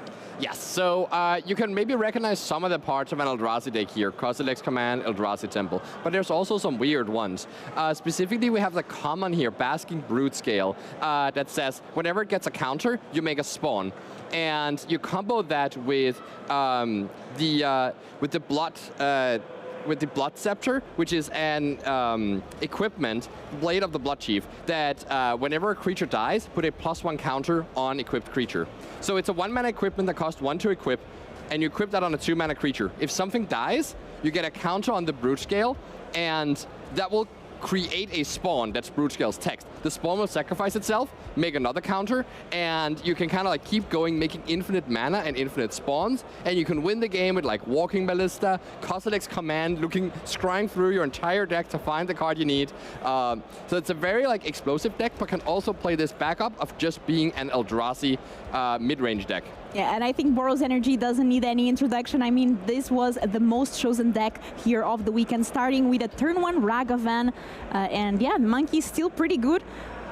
Yeah, so we see actually the land that was played for Theodore here is the backside of revitalizing repast. And so again, Theodore, one of our lazy players, not bothering to flip that over. But so it's just a black-green land essentially. But now with this Eldrazi Temple, able to tap for 2 mana and play this Kozilek's command for X equals 1, exiling that Ragavan and maybe scrying 1 and drawing a card. But it seems like Theodore is actually having a think. Maybe wanting to make a Scion or an Eldrazi spawn instead. So it seems like, you know, he went pretty fast there and then realized, oh wait, actually I'm not sure what my play is supposed to be. Deciding to go with the spawn because of how it curves out with his hand. Yeah, and Theodore here is saying that, but really Kozilek's command is the best card, so let's see already having played there. Now Gonzalo Bragança is shuffling up and yeah, excited to see who ends up taking the win here. High stakes as these players are playing the top 8 of the Ultimate Guard Regional Championship in Prague.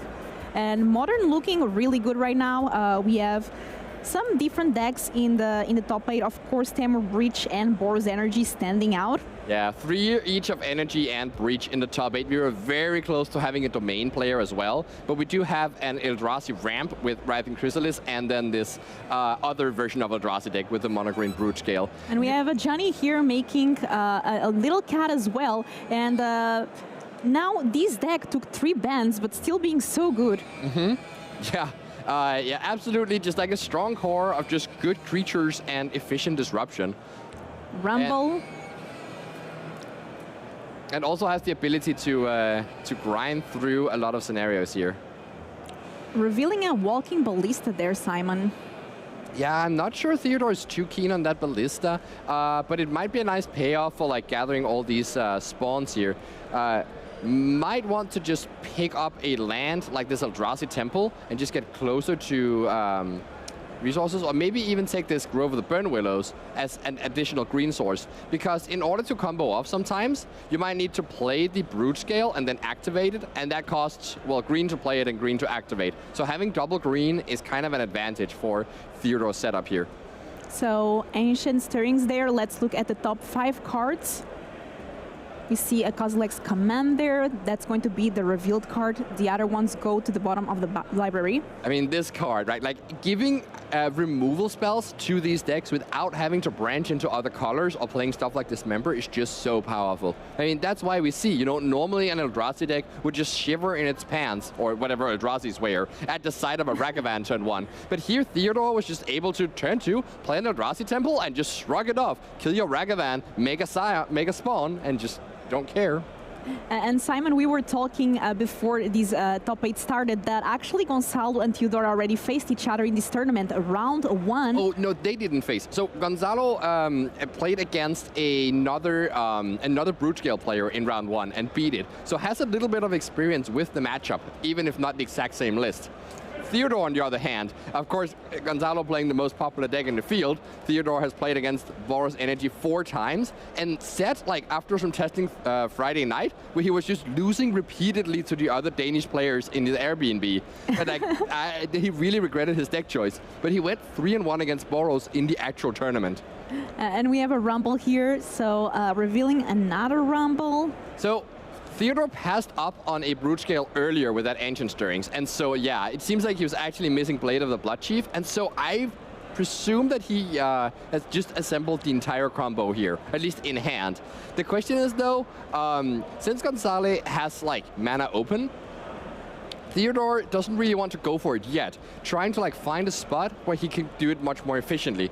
Because at any point if Gonzalo has a removal spell, you can just respond to the equip of the blade onto that Brute Scale, and that will, you know, fizzle the combo. So, you know, it is a creature-based combo, which makes it vulnerable to removal.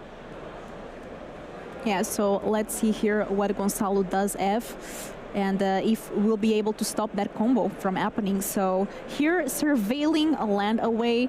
We don't want those, so let's see exactly what Gonzalo is going to need here. And do you like this version with the Goblin Bombardment now as well, being able to sacrifice the creatures, deal a bunch of damage with all those cats? It's kind of funny, it relates a little bit to one of our other top 8 players, Woot on Nordsiege, our like 8th place, who snuck in. Actually won Arena Championship 6 in Historic, which was the first event that really showcased Goblin Bombardment in these decks, because they couldn't quite play the modern versions. So that was like kind of like, you know, like the initial versions of Boros didn't have Goblin Bombardment. Then they played them in Historic and had to like, oh, we gotta put some cards in. How about this Bombardment? And it was so good that the modern version adopted it. And that was part of the deck that Vutor won the Arena Championship with.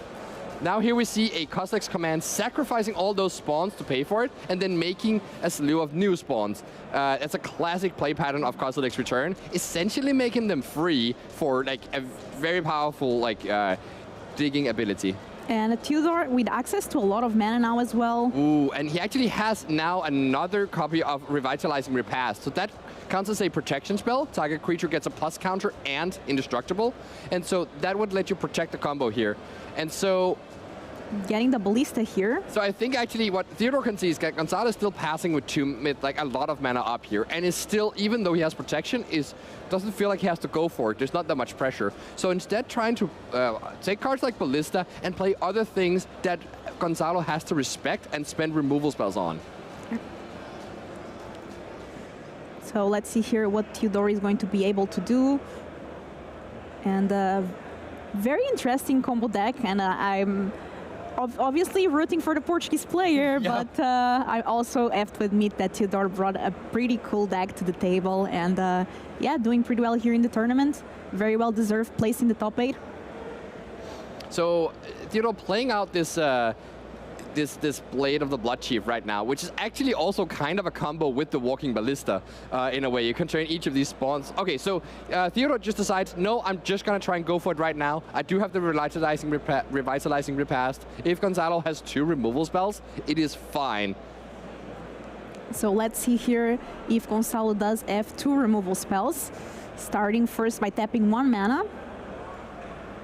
So Galvanic Discharge there, but there's that Indestructible. So let's see if Gonzalo does have another way to remove that.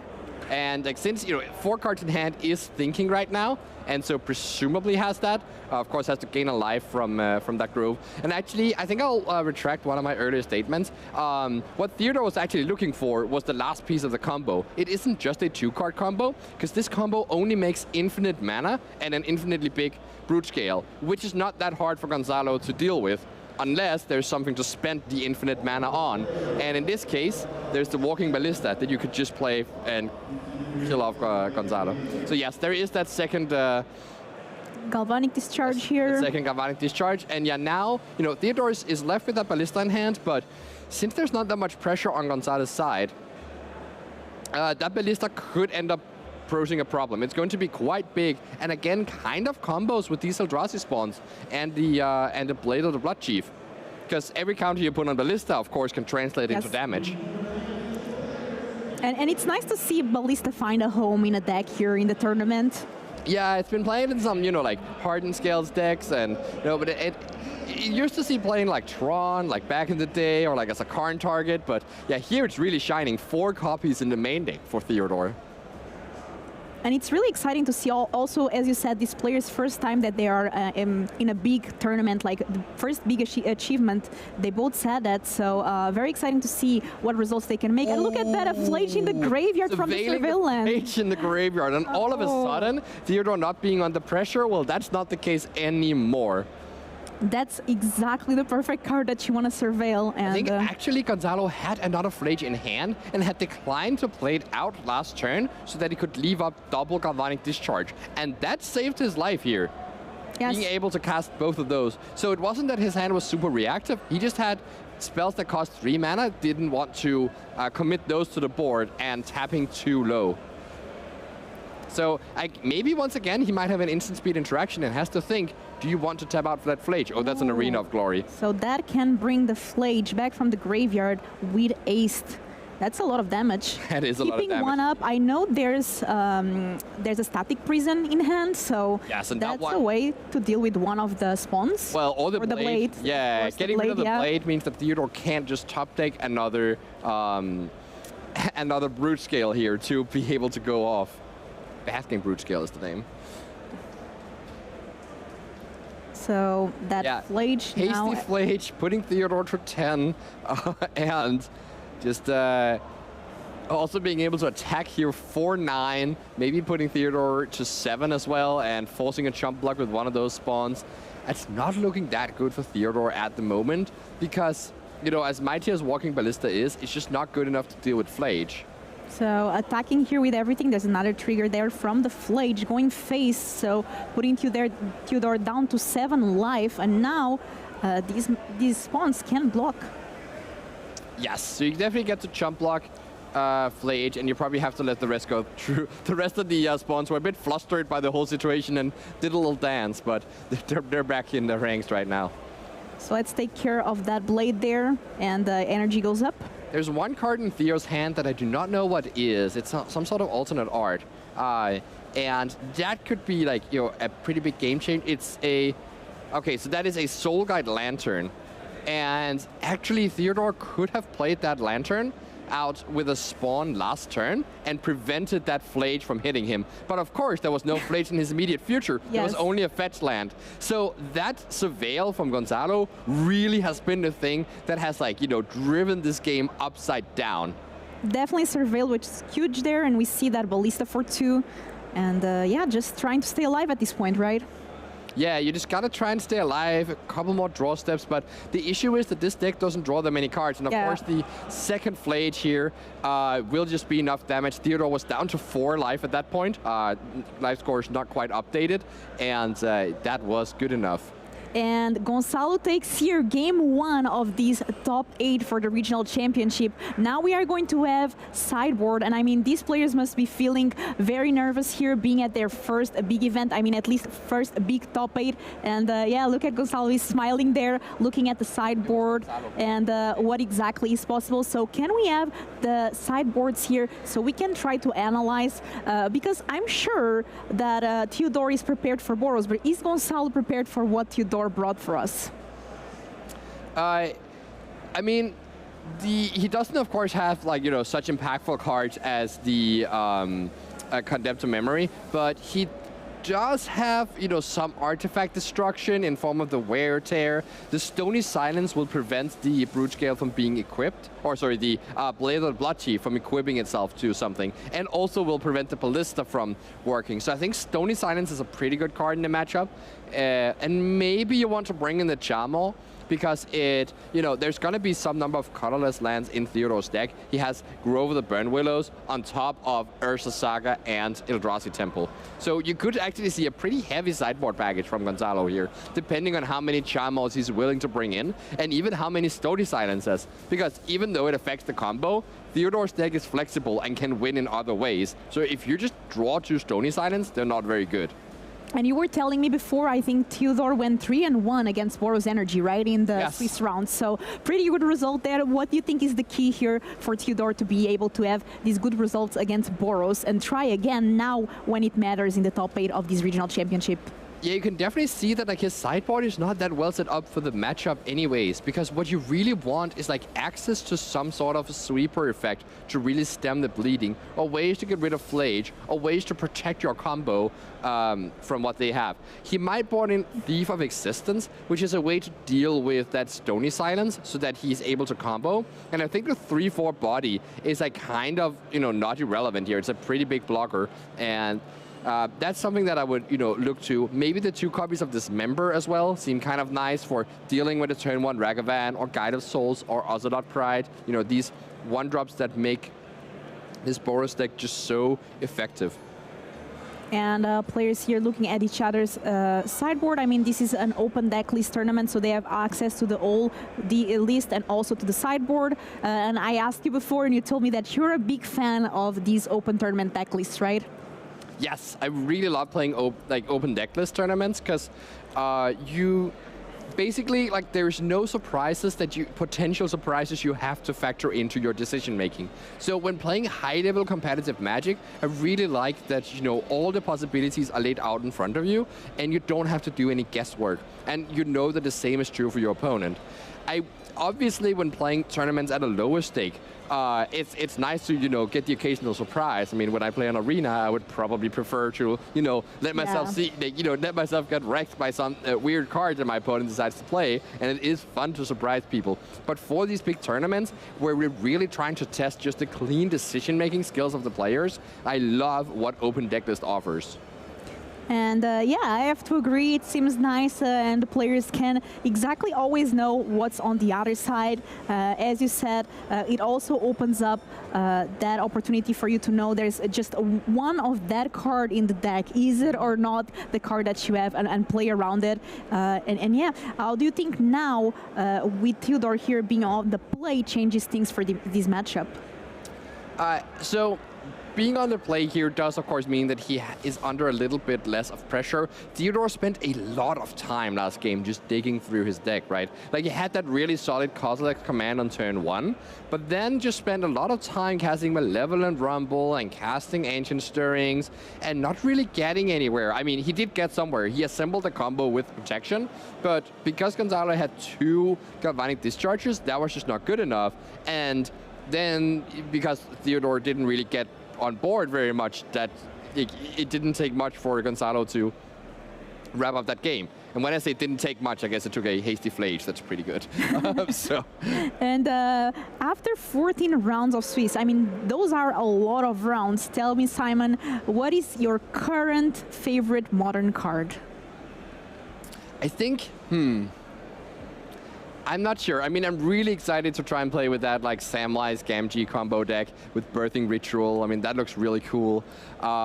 Honestly, I mean, you know, like, just getting to play some with Malevolent Rumble, I haven't really played much with this card, and the, like, way it just is in so many of these top decks is quite interesting. Yeah, I completely agree. That card has been in so many different decks. I mean, everything playing green basically is playing it. So looking really nice. Let us know as well in chat currently, where is your favorite Modern card? And what is yours? That's a good question. And let me think. You know, I will say a card that was really good today in a specific match. So I'm going to say Consigned Memory. Yes. For Alex Rohan, top decking that in, like, well, I mean, is it a top deck if you draw 3 cards in the opponent's turn? I don't know. Yes. But it was like that 3rd card that he needed to secure that victory.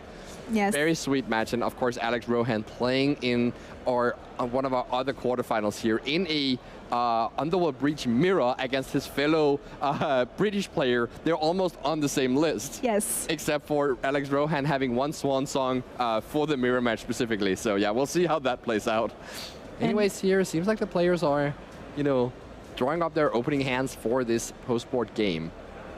Looks like they're deciding. Also, the first game, I think Theodore was on the play because it's based on the standings that you have after round 14, and Theodore ended up on 3rd place and Gonzalo on 6th on standings. So, yeah.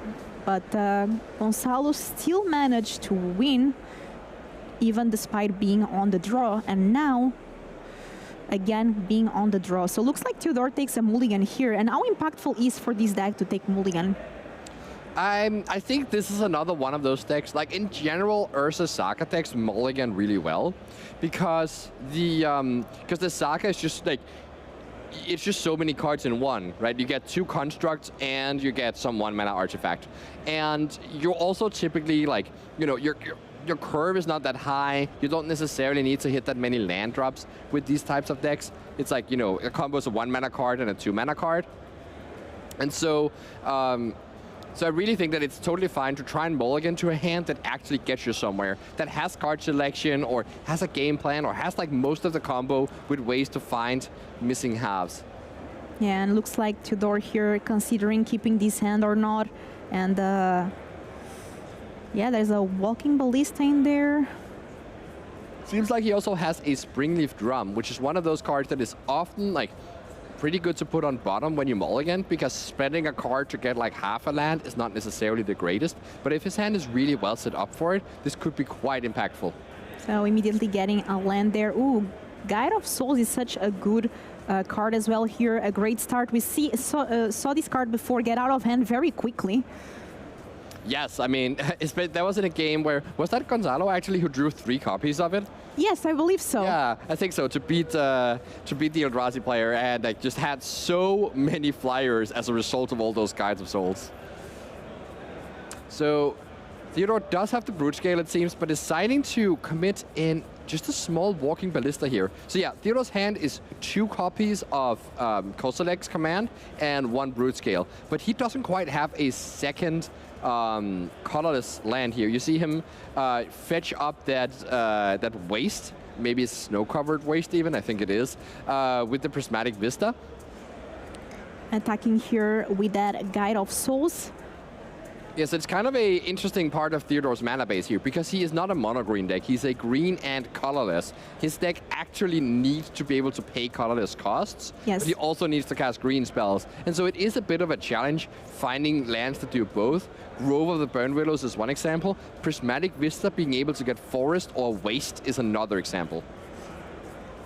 And definitely helping out Theodore there with that mana base. Oof. That is a brutal Stony Silence. Shutting off Walking Ballista, shutting off Springleaf Drum, and just another Forest here. So Theodore is still unable to play that Kozilek's command. Now plays out the Brute Scale. I think actually Theodore's plan was to play Brute Scale now, and then if you draw a land, like a Forest here, he would be able to make a spawn by activating its ability, and that spawn would be the second colorless, so he could start a chain of Kozilek's commands. And what answers does Theodore have against this Stony Silence?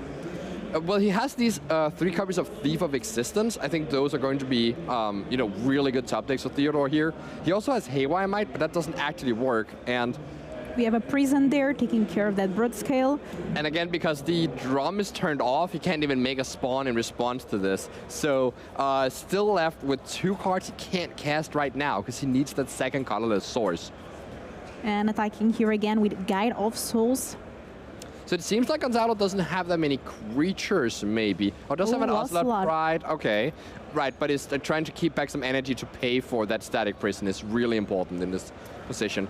But still get to make another cat, get another energy, and we know how these 2 together just get out of hand. So that's definitely Gonzalo's plan here. Of course, this Stony Silence protecting Ocelot Pride from that Walking Ballista. Still a bit far from that City's Blessing, but already starting to get those tokens. And I mean, this deck gets there pretty quickly. Yeah, I mean, he next turn plays 1 land, and then the cat will make the City's Blessing. So it's not very hard. I think he did forget the energy, though, from that cat entering the battlefield. Well, that's actually kind of impactful because he's going to have to pay an energy for the Static Prison as well. And Theodore drawing a Prismatic Vista, but does he have that second Snow-Covered Waste? He does not. So that Vista does not represent a colorless source. It can only get a single, there's only 1 Forest left in his deck for it to get. So Gonzalo here trying to see what's the best play and the quickest way to end this game. Losing the energy there for the Static Prison. Goblin Bombardment. You're right, that's also a great combo with this Ocelot Pride, making a ton of tokens here. And I think City's Blessing was just achieved by playing that land and the Bombardment. If my count is correct. Yes, because we have 3 non-creature, non-permanents kind of spread around the table. That Static Prison, that Bombardment, and that Stony Silence. They're kind of being each of their corner of this arena here. But they all do count towards City's Blessing, which is when you have 10 permanents in play. You kind of get this level up bonus, which is active for the rest of the game. That anything that mentions City's Blessing will now be active. Such as, well, only specifically Ocelot Prides. And look at this Ajani. So this Ajani works pretty well with the Goblin Bombardments because you're going to make a cat, then you can sacrifice the cat. You can Theodore might be dead. Yes, let's see. I think so, actually. So you can send a flyer in as well. And that would be 4 damage, and then so you do this, attack for 5 then, putting Theodore to 11, a Johnny flips, so you make another cat deal 4 damage, putting him to 7, and then the end of turn, the Ocelot Pride will make 3 more tokens, giving you up to 7 creatures. I think this is exactly lethal, and that is just a combination. Like, it's a turn 4, right? After playing a Stony Silence, Gonzalo just creates lethal here. And that's like the power of like these synergies here, right? The Goblin Bombardment, the like Ocelot Pride with Guide of Souls, like it's just, you know, and yeah, Theodore does the math as well, sees exactly. And we here. hear screams on the hall. Congratulations here to Gonzalo, but again, taking the win here, 2-0 versus Theodore. I mean, there was not much, right? I mean, it was just very fast wins here from Gonzalo's side. And what did you think of this match? I think actually there was something really key that happened. Of course, the second match was just based on like a mulligan into a relatively weak hand from Theodore that got completely hosed by Stony Silence. But in game 1, like Gonzalez had the ability to like play a Flage and try and set that up for later, but instead kept up 2 mana to have 2 Galvanic Discharges up, and that is what saved him the game. So the first game was actually super close, and it was saved by Gonzalez's precaution against the combo.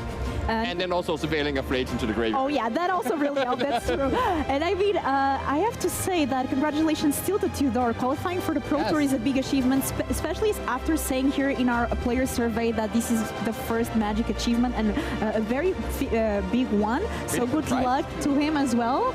Pretty good prizes as well. Yeah, that's true. And about Gonzalo is now 1 win away from the World Championship invite after being as well the first achievement in Magic. I mean, what a way to kick off the Magic career. And we were talking about this yesterday, how the most difficult part sometimes is getting to the Pro Tour, because once you're there, you do have a good chance to qualify again if you do fairly well. So after these players battle out here, what is, I consider, very difficult to achieve, because 996 players qualified to be here. They have to qualify. It's not like they can just appear and win an invite, and then they have to be top 36. So it's very, very difficult to get that Pro Tour invite, and even more difficult to get that World Championship invite. So congratulations to all the top 36 here of this tournament. That's an incredible achievement. And now they just have to do well in the Pro Tour and keep up. And also one thing that I really like is that sometimes in these tournaments we see these names for the first time, but these are names that we are going to then see more and more and doing better. So starting here in this regional championship scene and then just evolving overall. Yes, absolutely. I mean, I've been having this thought here because I've been hanging out a bit with, like, you know, some of the new Danish players. I was like, you know, staying in their Airbnb Thursday to Friday and playing some games with them, and I kind of realized that, right, when I was like 20, 21, you know, I started having some results and appear somewhere, and that was like the start of my journey. And obviously it took a long time, like, you know, it took a decade before I ended up where I am now. But I kind of started to realize, wait, some of these people might be like the next great Danish players, and there's actually like a lot of like cultivation you can get to do by talking to these. That's true, and I want to hear more from Gonzalo, so let's take a look here at the interview. Thank you, Philippa. I'm here with our winner, Gonzalez. You managed to take it down, and you are now 1 win away from locking up a World Championship slot. How are you feeling?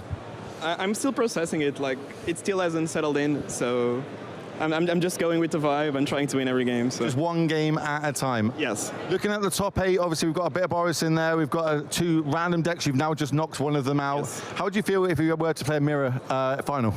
No, I mean, I'm fine with the mirror. I think my list is really good in the mirror, so I think I would have the advantage. Confidence. I like to see it. Is there anything in the top 8 you want to dodge? Not really, no. Oh, I think the deck is pretty good against everything, so... Why is that? Why do you think it's good against everything?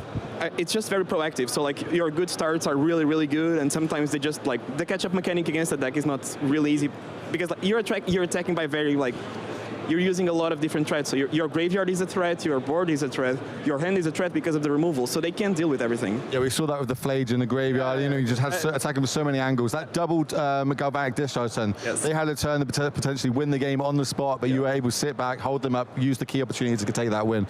So congratulations to you, my friend. 1 game away, and maybe we're going to see you at the World Championships. And that one, we're going to throw back to the booth.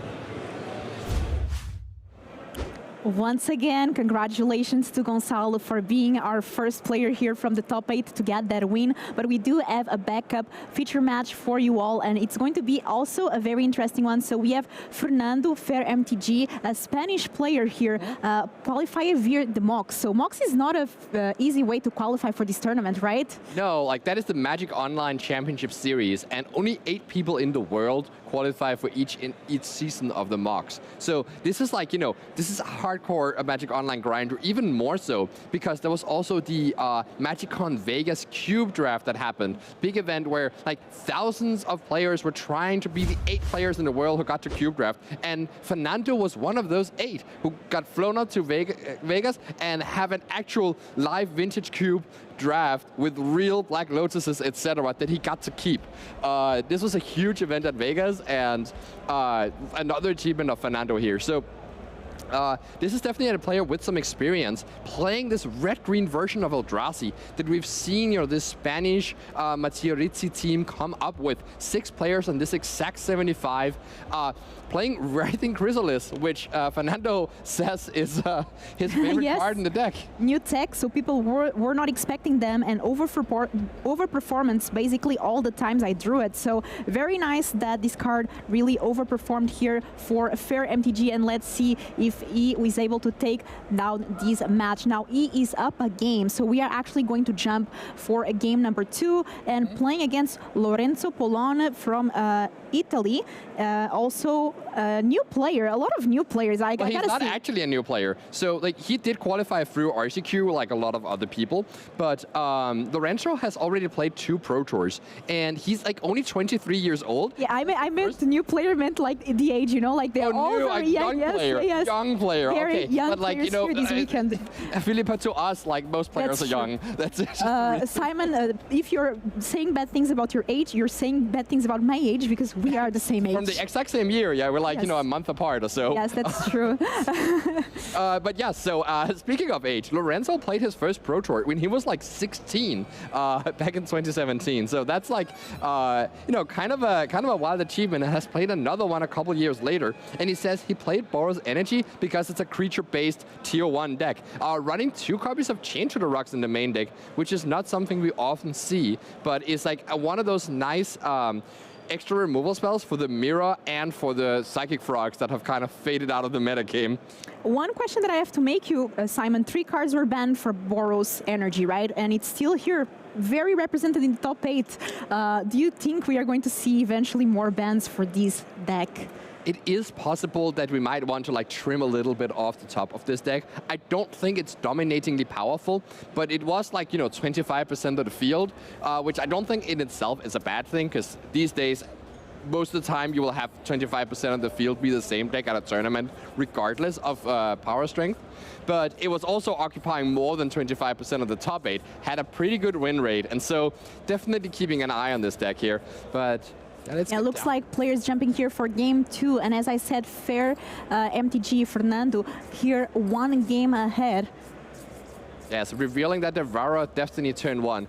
Lorenzo also said his favorite card in his deck is also Flage, because I milled it many times with Surveil Land. Oh, that happened before, so let's see if he's forecasting something here for the future as well, like it happened to Philippe, but yeah, so we have the Devourer of Destiny, pretty good card here as well for just Fernando. fixing the draws and then turning into essentially some mana ramp here, using the UGEMS Labyrinth to exile a card from your hand and tap for 2 mana, playing a Talisman, and already Fernando is having 4 mana on turn 2. And you know what costs 4 mana?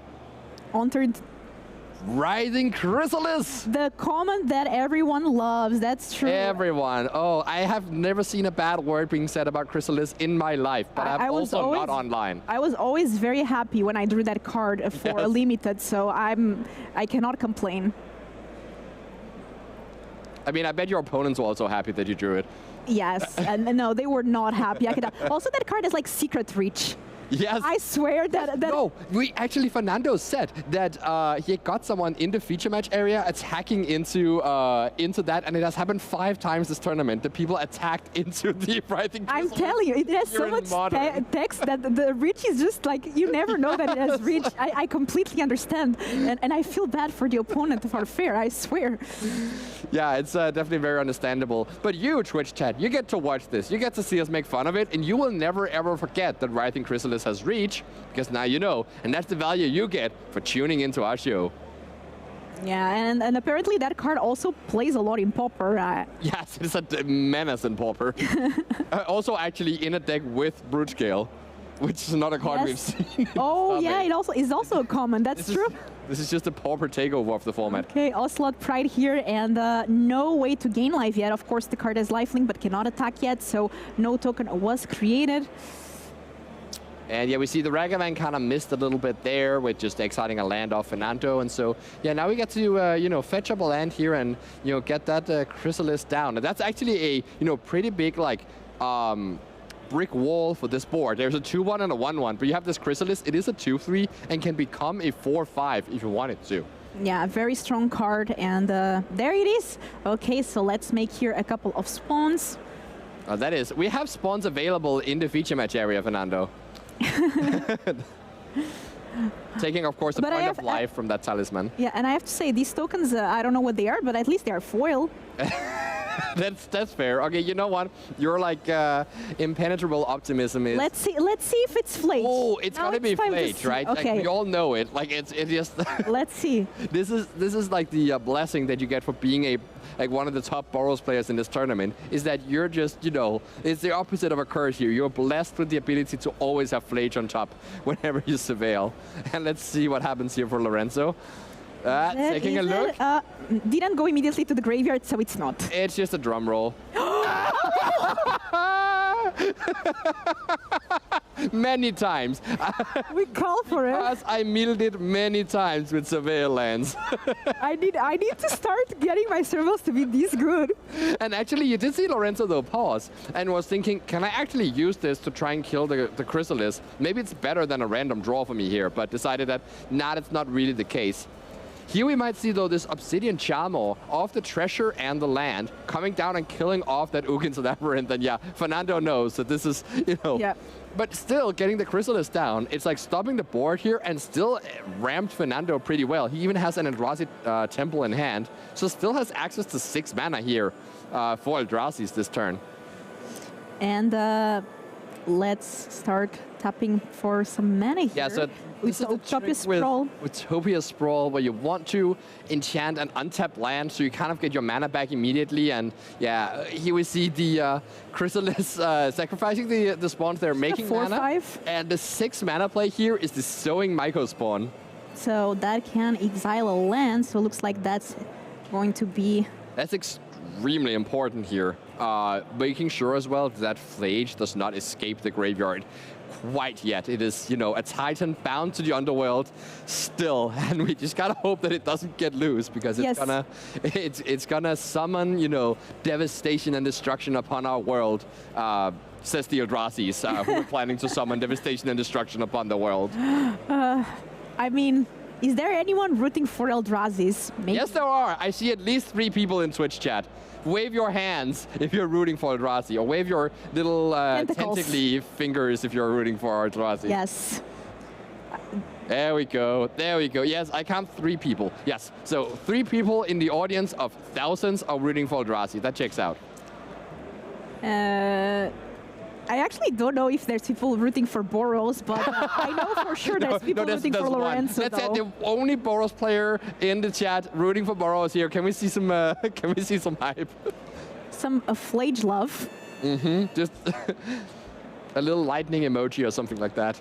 Who doesn't love some cats and ooh? Secret reach. No, maybe not secret actually. This might be on purpose because of that Goblin Bombardment. Yeah, I think it was. Like Lorenzo is stuck with 2 extra Ragavans in hand, so that was not secret reach. Lorenzo knew exactly what he was doing and just wanted to cash in one of those Ragavans and his Charmal to get rid of that huge Writhing Chrysalis, which, by the way, if there are more spawns coming, could become even greater. So we don't want that there. And what is exactly Lorenzo looking for here? Just a land now, I think. He has 4 cards in graveyard on top of that Flage, but he could sacrifice the Ocelot Pride or just draw a fetch land and escape the Flage. Ooh, Rumble revealing that. But there's an Emrakul there, Yeah. so you don't actually want to escape Flage while when Fernando can follow up with Emrakul, because then Fernando controlling Lorenzo's turn will just attack that Flage straight into Emrakul.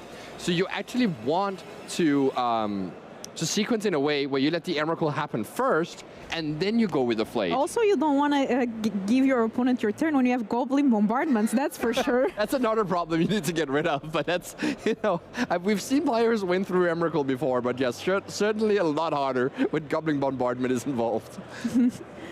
So let's see here what Lorenzo is able to do. I also wonder how close he is to that Emrakul. He has 2 types right now, and only sending land and creature down here, so it's actually an 11-cost Emrakul, meaning that he is a little ways away. He does have a spawn and a talisman and hasn't played his land drop for turn, so like next turn, he's not that far off from getting there. He has access to 8 mana right now, and then with 2 land drops, yeah, so he still needs like a double land and another land drop and doesn't really have the resources. So yeah, declining on that Emrakul, it's just, I guess there's a sorcery as well, so Emrakul 10 mana, but... Another talisman there, so a lot of ramp going on, and let's see what Lorenzo manages to do here. And, ooh, it's a land. Is that an Arena of Glory, though? Arena of Glory would be good enough, yeah, because you could sacrifice the Ocelot Pride. It would actually be quite strong here. Yeah, I wonder if it is. It does look like an Arena of Glory. So Lorenzo will have to pay kind of premium to get this Flage down, but he does know that Devourer of Destiny is coming from Fernando next turn, and that will just exile the Flage right away. So even though, getting the Flage out right now, killing the Myco spawn, killing the Eldrazi spawn, and dealing 6 damage to Fernando, like, it sounds nice, but he has to sacrifice the Ocelot to do it, and he doesn't really get anywhere. So I wonder if Lorenzo is going to try to play this a bit more patiently and say, hey, Fernando, you play your Devourer first, then I'll do my Flage. Yep. And possibly Lorenzo will even sandbag that Arena of Glory, so Fernando doesn't know that there's a hasty Flage in his future. So let's see here what is the decision that Lorenzo ends up taking. Exactly what we see here. A dashed Ragavan, potentially. So dashing that Ragavan there. So he could dash the Ragavan. If it's blocked by the Myco spawn, then you can sacrifice the other Ragavan to kill it. That's really costly. I am not sure if this is like recommendable, but at least it fills the graveyard for Flage. So, all of these 3 Ragavans that Lorenzo has drawn have combined to deal 4 damage in total to creatures. That's true. So it's 1 damage, 2 damage, and 1 damage. That's removal, all right?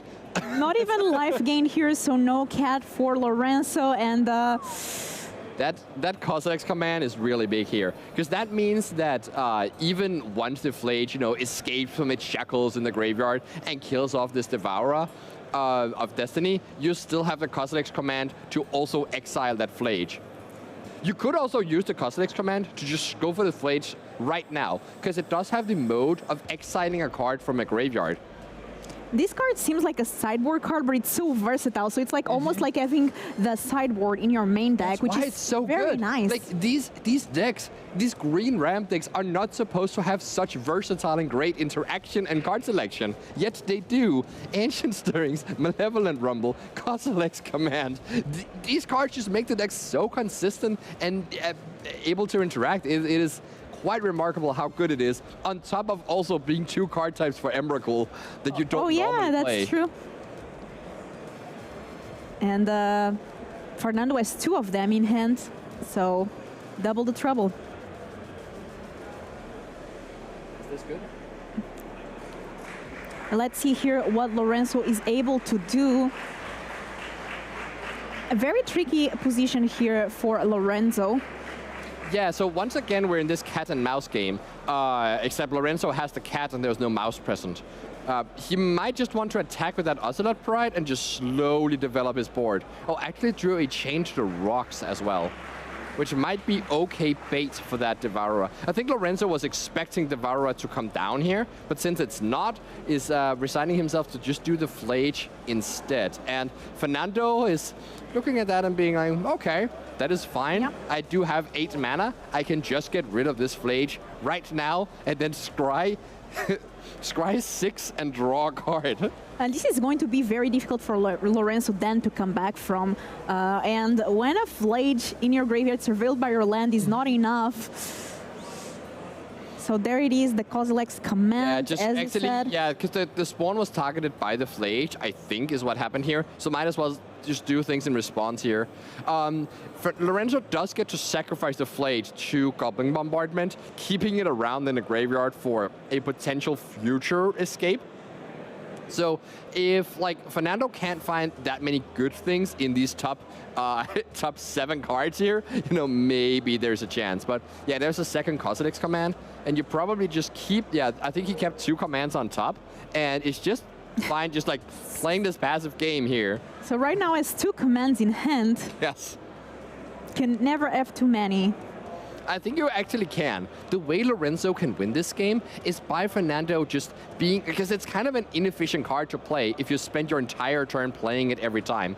So we might see Fernando here actually just play the Devourer here and get rid of that Goblin Bombardment, because that is the real threat right here. That is the way that Lorenzo can win around, you know, Fernando trying to spend like all of his mana every turn to deal with one thing. Yeah, and it looks like it's exactly the play there. So targeting that bombardment there, and Lorenzo thinking if he did want to have some answer to that, but no, not sacrificing anything, and yeah, that's gone. So now this Chain to the Rocks in Lorenzo's hand is going to come in clutch. And is that an Ajani on top? Oh, it's a Guide of Souls. That's a Guide of Souls, and so taking care there. Johnny would have been an amazing draw here, because that will also get you to City's Blessing, but still Guide of Souls pretty good. You can kind of like start generating energy, and any creature you draw will make more cats. It's not the worst, but starting from 0 energy, it's also not that impressive. And here, Guide of Souls, that card is pretty good, counting for City's Blessing, so... That's 8 permanents right now. Not quite there yet. Up to 9. Yeah, and I mean, putting a lot of pressure in the board, but... Oh, there's another Devourer of Destiny top deck here. So you could actually use that on the Chain to the Rocks and get back your other Devourer. But remember that with these Eldrazi's, their abilities are cast triggers. They're not enter the battlefield effects. So even if you were to kill that Chain to the Rocks and get back your Devourer, there will be no other trigger, because you haven't cast that one. You just put it right into play. And some people asking if Fernando is fair MTG on MTGO, and yes, it is. Indeed for MTG. From Tenerife in Spain, just living the island life. Very nice, and pulling great results here.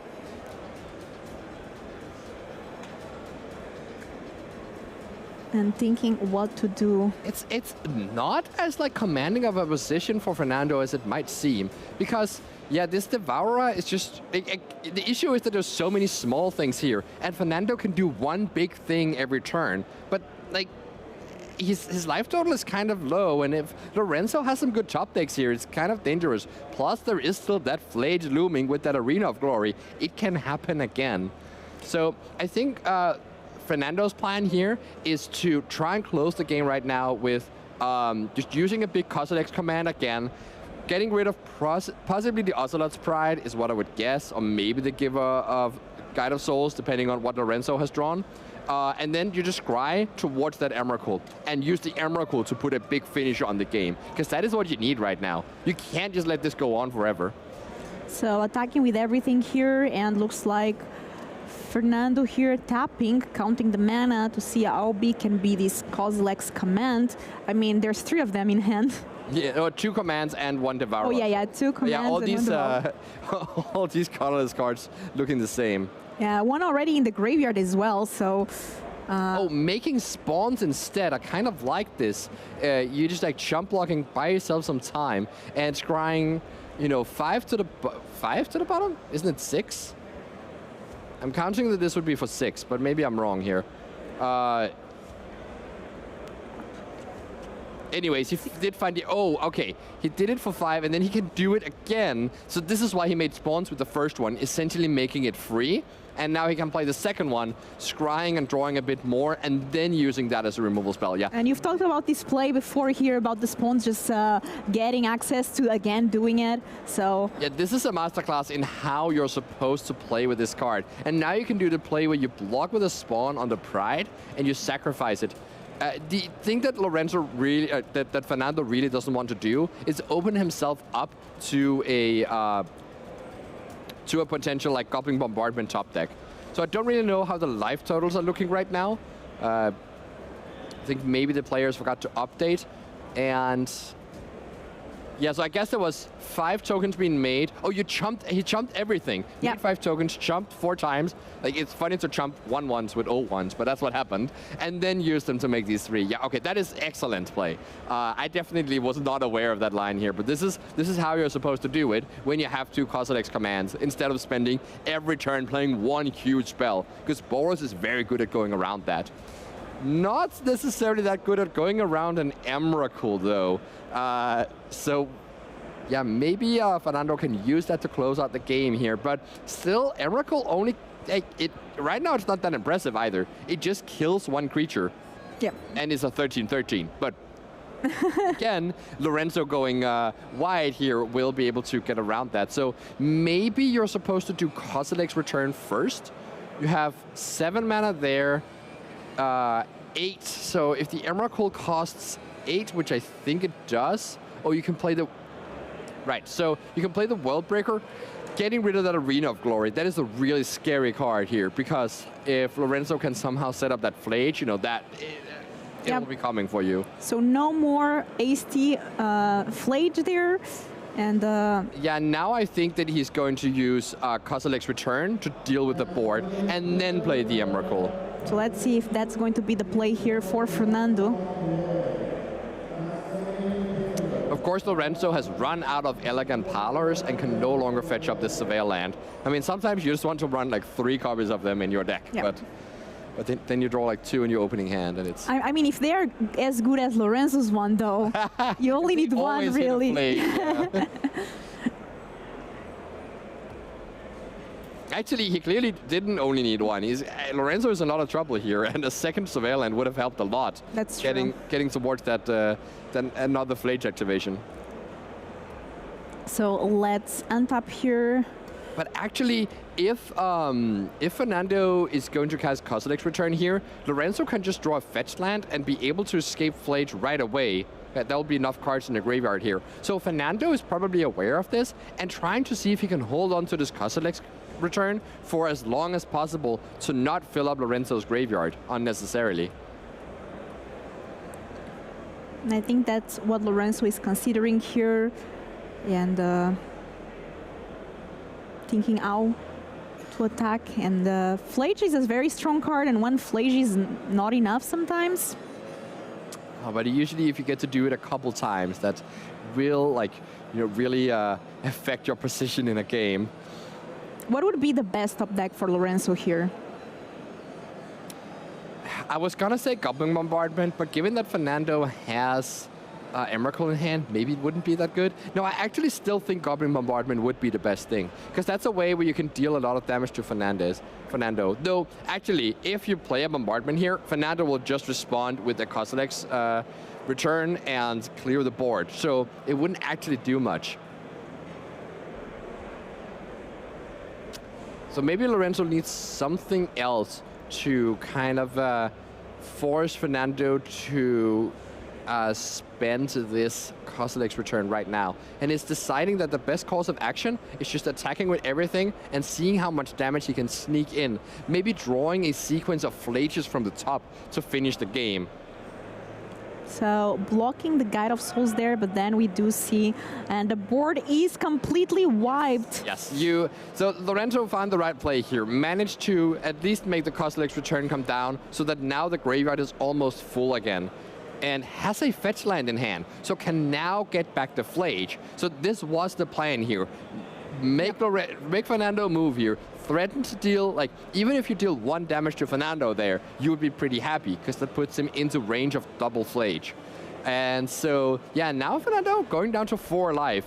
And has to be maybe a little bit scared, but now we actually see that play I mentioned before, where if you play Flage before they play their big Eldrazi, you might be in trouble, because they're going to play Emrakul now, take control of your turn, and use Flage to just attack into Emrakul, and then Fernando is the one being left with, you know, with the pants on, as it were. But again, I don't think Eldrazi wear pants. We'll just block with that big Eldrazi and get rid of Flage, yeah. So looks like Lorenzo passing up the turn here. Oh, and you could not slam that Emrakul faster. There it is, that Emrakul. And I mean, what can Lorenzo get? Let's see. I mean, hopefully he doesn't draw anything too powerful, because Fernando will be able to use it against him. Oh yeah, just double checking that it's there. But yeah, Fernando has been doing the count, and of course the Kozilek's command just affecting the situation quite a lot. So we can see the Flage here. It's going to deal damage to Lorenzo himself, and then gain the life right back, so no life total changes. And then we're gonna see an Arid Mesa here failing to find. And it's like, yeah, I mean, I don't know if like, you know, Lorenzo needs glasses or anything here, but he's looking through his deck and cannot find a land with his Arid Mesa. It's kind of weird, yeah. Yeah, I mean, why would you run the fetch even? Yes, exactly. And it's also like kind of a suspect attack with that Flage, if I might add. But yeah, it's kind of like, you know, as if something has come over Lorenzo in this top 8 match. Yeah. He feels like he's not quite himself. He was playing pretty well before, but now he's just throwing away his cards. And, you know, maybe he's already given up, or maybe he's just in awe of this beautiful, tantalizing creature of the moon. Starting to grow some tentacles. Joining the Eldrazi team. You know what? I think I found my favorite card. Which one is it? It has to be Emrakul. It has to be her. It has to Emrakul. be. It has to be. Sorry. Yes. Okay. I am back in my seat and I'm in full control of my emotions. This is actually a really good top deck from Lorenzo here. Another Flage dealing damage to Fernando, who I think is at 1 life right now. Yes, he must be. He's taken damage from 2 Flages down to 1. So now this is a race. Lorenzo needs to survive until he can like draw another Flage. But survival is like, you know, not very likely here for more than one turn, because this is an attack for 18, putting Lorenzo to 3. So we need to see that 3rd Flage top deck here for Lorenzo to take this game. And is it there? Oh, that is not the Mirror Breaker in this case. And Fernando with this red-green Eldrazi deck that him and his team worked on, Writhing Chrysalis takes out the match. And what a game we saw. I mean, I will be honest, when I saw that surveil that we were like, okay, let's see if it's Flage, I was like, there's going to be it. Now the Boros going to win. But this Eldrazi deck doing a great job and showcasing why it's so powerful here. Very good choice from Fernando to bring this deck here to the table. And Fernando that is now also 1 win away to get that World Championship invite. Yes, so we see Fernando's 1 win away and is actually playing against the winner of our other match here. Playing against... Oh, okay, so we have a move here. We had the British other quarterfinal here. Alex Rohan versus Callum Laird. So these are the 2 Breach players who plays almost the same list, and they're going into game 3 here with Callum on the play. And so this is a matchup that I haven't really gotten to see much of. The Underworld Breach Mirror. The action doesn't stop. It's magic after magic after magic, and we are just trying to give you as many games of Magic as possible, especially here from the top 8, because yeah, this is a chance of these players to showcasing their talent here at the regional championship. And I have a very bold prediction, What's your Simon. bold prediction? My bold prediction is that Temur Breach is going to win. Okay, I'll pick the other option. Okay, sure. So we'll see who's right. You know, you won the Portuguese versus Denmark battle. That's true, that's You'll not true. be winning this one. We'll see, we'll see. So something significant has happened in this game. Callum decided to play an Ursa Saga on turn 1. This is not a typical play pattern, because the Saga will not be able to make construct tokens if you play it on turn 1. You need to save it until turn 2, and then on turn 3 you can play your 3rd land and activate it to make a construct. So the advantage of doing it right now typically signifies that he has a pretty aggressive combo hand, but is missing that Mox Opal that the Ursa Saga will be able to find for him. And I just got a peek at Callum's hand, and I think actually it is a one-lander with Saga as the only land, but having the full combo setup. Then he has the shifting woodland as well. So once this Saga comes off, it makes a Mox Opal.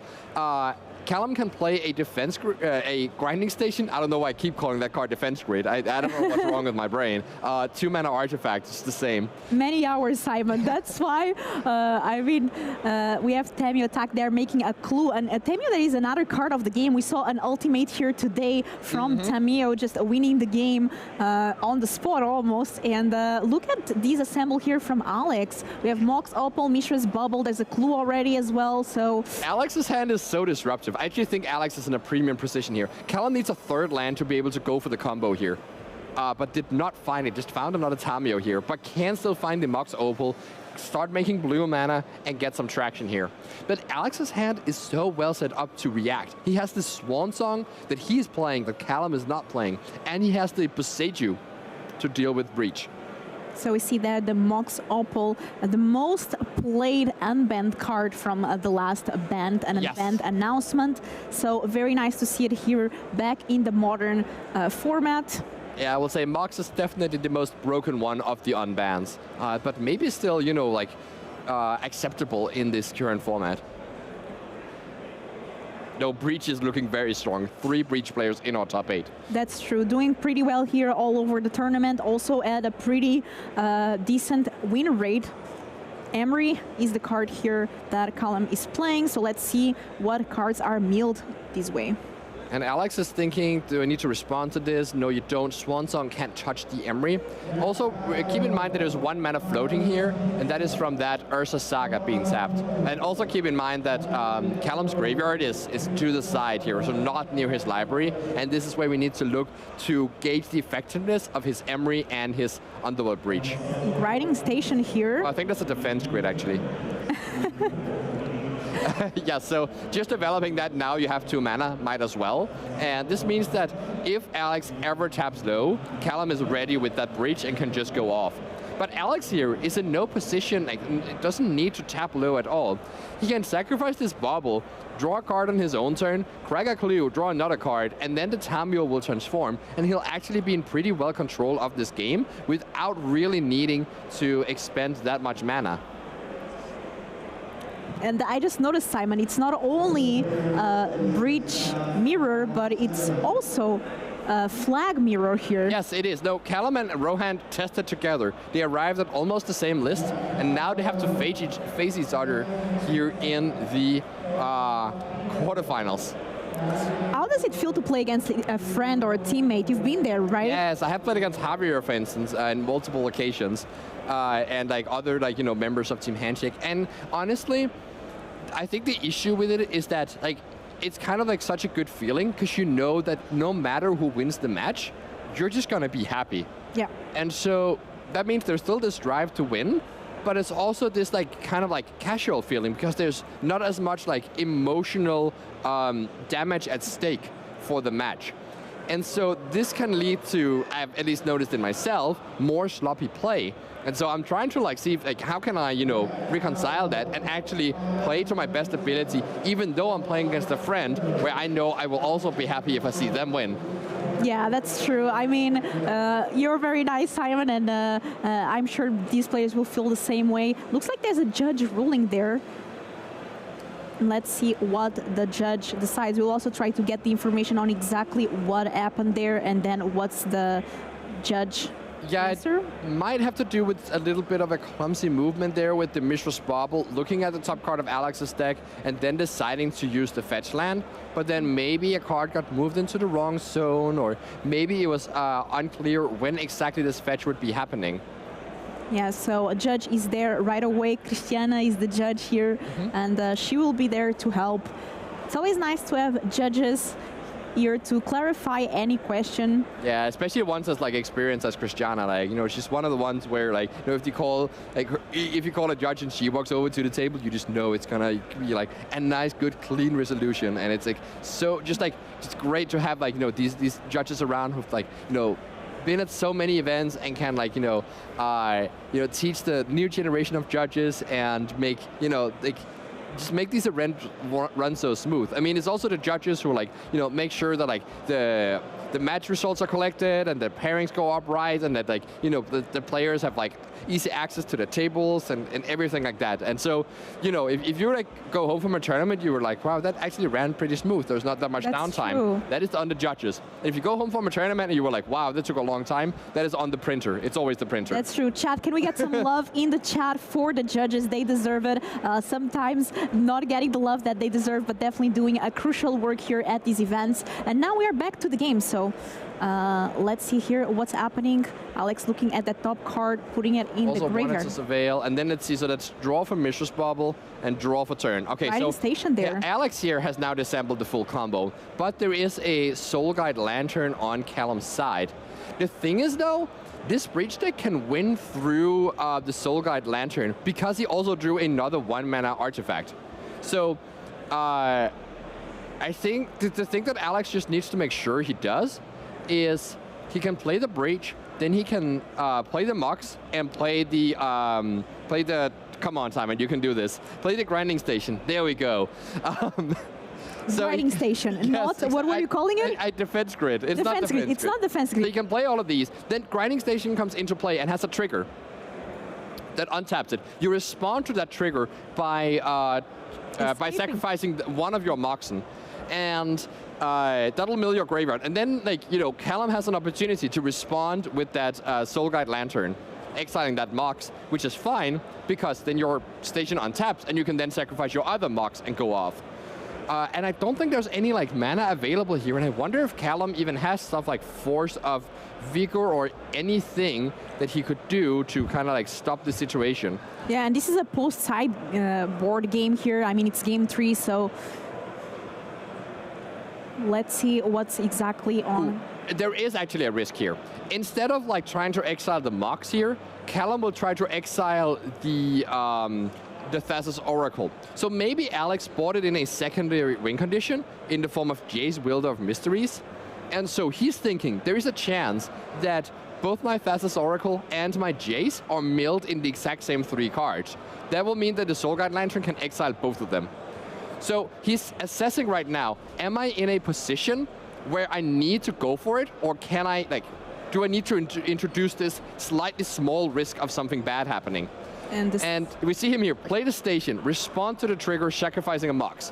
Callum now knows, I don't need to blink right now. He's obviously been playing so much Breach, and he knows that his only out is Alex milling both of his win conditions at once. And I'm sure they tested against each other, the mirror as well, to see how that goes, so. And so I think this station is supposed to untap right now if Alex did this correctly. Oh yeah, but Callum is saying in response to the untap of your station, using the Soul Guide Lantern. But that doesn't actually do anything, right? Because Callum, like, Alex still has the full combo right there on the table. So if Callum blinks right here and sacrifices his Lantern, he has lost the quarterfinals. If he waits, there is a small sliver of a chance that Alex's deck is like positioned in such a way where he loses his win conditions, and all of a sudden it becomes a kind of a nightmare to try and win the game. That's one of Callum's most important decisions of the whole tournament, and I maybe of the Magic career in a long time. Maybe of his Magic career, yes. Yes. You know, because this could be the one decision that, like, could send him with a sliver of a chance through to the semis and then maybe through to the finals to a World Championship that maybe Callum will win. You're right. This could be the starting moment. And he does use the Lantern right now. Okay, so there is a chance that I'm missing something because Callum is really good at playing this deck. So there might be some interaction here that I'm not quite seeing. Because this, again, the station trigger was on the stack there. And now I realize what it is. Now Alex is working off 0 cards in the graveyard. And so in this position here, you can like keep playing this Mox Amber, generating a blue mana each time, but you always have to exile the 3 cards you mill. So you're not actually generating much here, because once you hit your Thassa's Oracle, let's say it's like 10 cards down, then you're gonna have to exile it to continue your combo. So let's see here. So Alex's plan now here is to try and, first step is to find a Mox Opal. Emery could kind of work as well, but Mox Opal would be ideal, so he can start making green mana. Then he needs to generate a little bit of green mana until he hits a Malevolent Rumble. And then he can forego that Mox Amber to play a Rumble and keep digging with that one.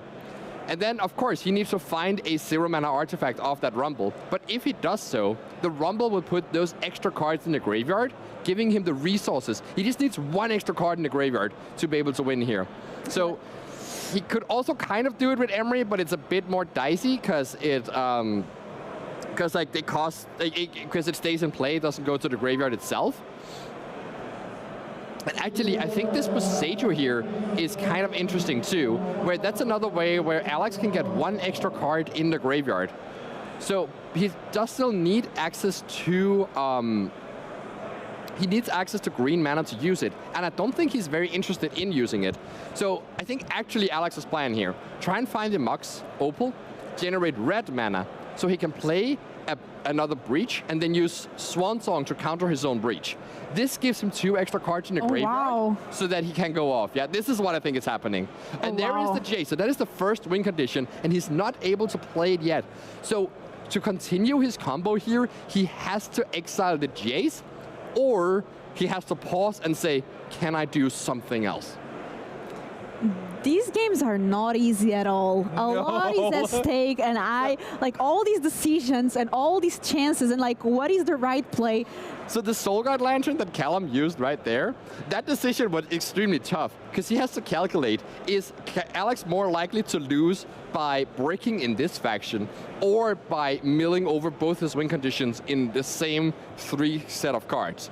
And that is like, you know, I mean, Frank would obviously be able to do it in like, 30 seconds. But for Callum and us, the rest mortal humans, that is really tough math to do, even if you are an absolute expert with this Breach deck. And just showcases how both of these players put so much practice and effort into this deck, and now being facing each other here must be... Alex has the option here to crack the clue and maybe draw something that can go into the graveyard. That is a grinding station, and he can play a land for turn, play that grinding station, sacrifice it to mill himself for 3 more, and then continue to go off, leaving that Jace in the graveyard. Oh wow, so let's see here as Alex goes for it. Yes, this should guarantee the kill. And they both Alex know has explained it. Oh wow. Are moving Alex Rohan. Congratulations, Alex. How old is Alex even? Is he like, 23 or so? Yeah, they are all very young. They're so young. What is up with these players? Alex is here, 20 years old. 20 years old. Already played a few Pro Tours, queued for PT2 in 2020, played a Mox. Solid PT finishes, just queued up 2nd place at the Mox, where he lost to Calls a Rap, who actually already had an invite for the Pro Tour, and so that's how he queued for Vegas. So Alex is already queued for Vegas. Oh wow. Yeah. Oh, so if Alex is able to win the next game, will we have pass down for the World Championship? I'm actually not sure. Alex is not queued for the World Championship. Oh yeah, for but the only Pro for Tour the Vegas. Pro Tour in Vegas. Yes, right, you're right. We had a World Championship in Vegas a couple of years ago, or last year, but yeah, you're right. So I'm curious to ask you, Simon, here. So Alex just won. That means that in the next game, you will either face Boros Energy or Tamur Breach. Which one do you think you will prefer to face? With that main deck Swan Song and how meticulously he's navigating these matches, I think he would prefer to face another Breach player. Even though it's someone who's as good as Booter, who's like kind of on a heater as well at the moment. So yeah, let's hope that we can get an update on exactly what is going on with the other matches as well. That's the quarterfinals there, but I think I actually want to have that interview with Alex. Yeah, so let's go here for the interview with Alex and Will Hall. and I am here with our winner, Alex, taking it down, locking up that top 4 slot. Unfortunately, we had to do a party kill, do another Brit, but another teammate. But how are you feeling, my friend? Oh, I was pretty stressed out after that one. That was rough. Like super tough turn last. That's what I was trying to work out how you actually get there. I was like, I'm sure you can do it, but I couldn't work out how you could do it. Like, what was going through your mind there? Because obviously you're always 1 card short in the graveyard until you can eventually go off. Talk me through that last turn. I was just trying to make sure I didn't have 2 win cons. Okay. Like, exiled too early. But I remembered I had the Tamiyo flip from the bauble in the upkeep, so I could always flip Tamiyo, bring back Rumble, and then win. And then go off that way. Yeah. The deck, just watching you pilot it makes me think I definitely can never pilot that deck. It's so good, so much. But like, now you are literally 1 game away from going to the World Championships. Yeah. I know I say that you're one of the UK's best players. You're one of Europe's best players. You're only 2 games away from being one of Europe's the best player with that trophy going into it. I know what that means to you. You told me earlier on you wanted that trophy. Yeah.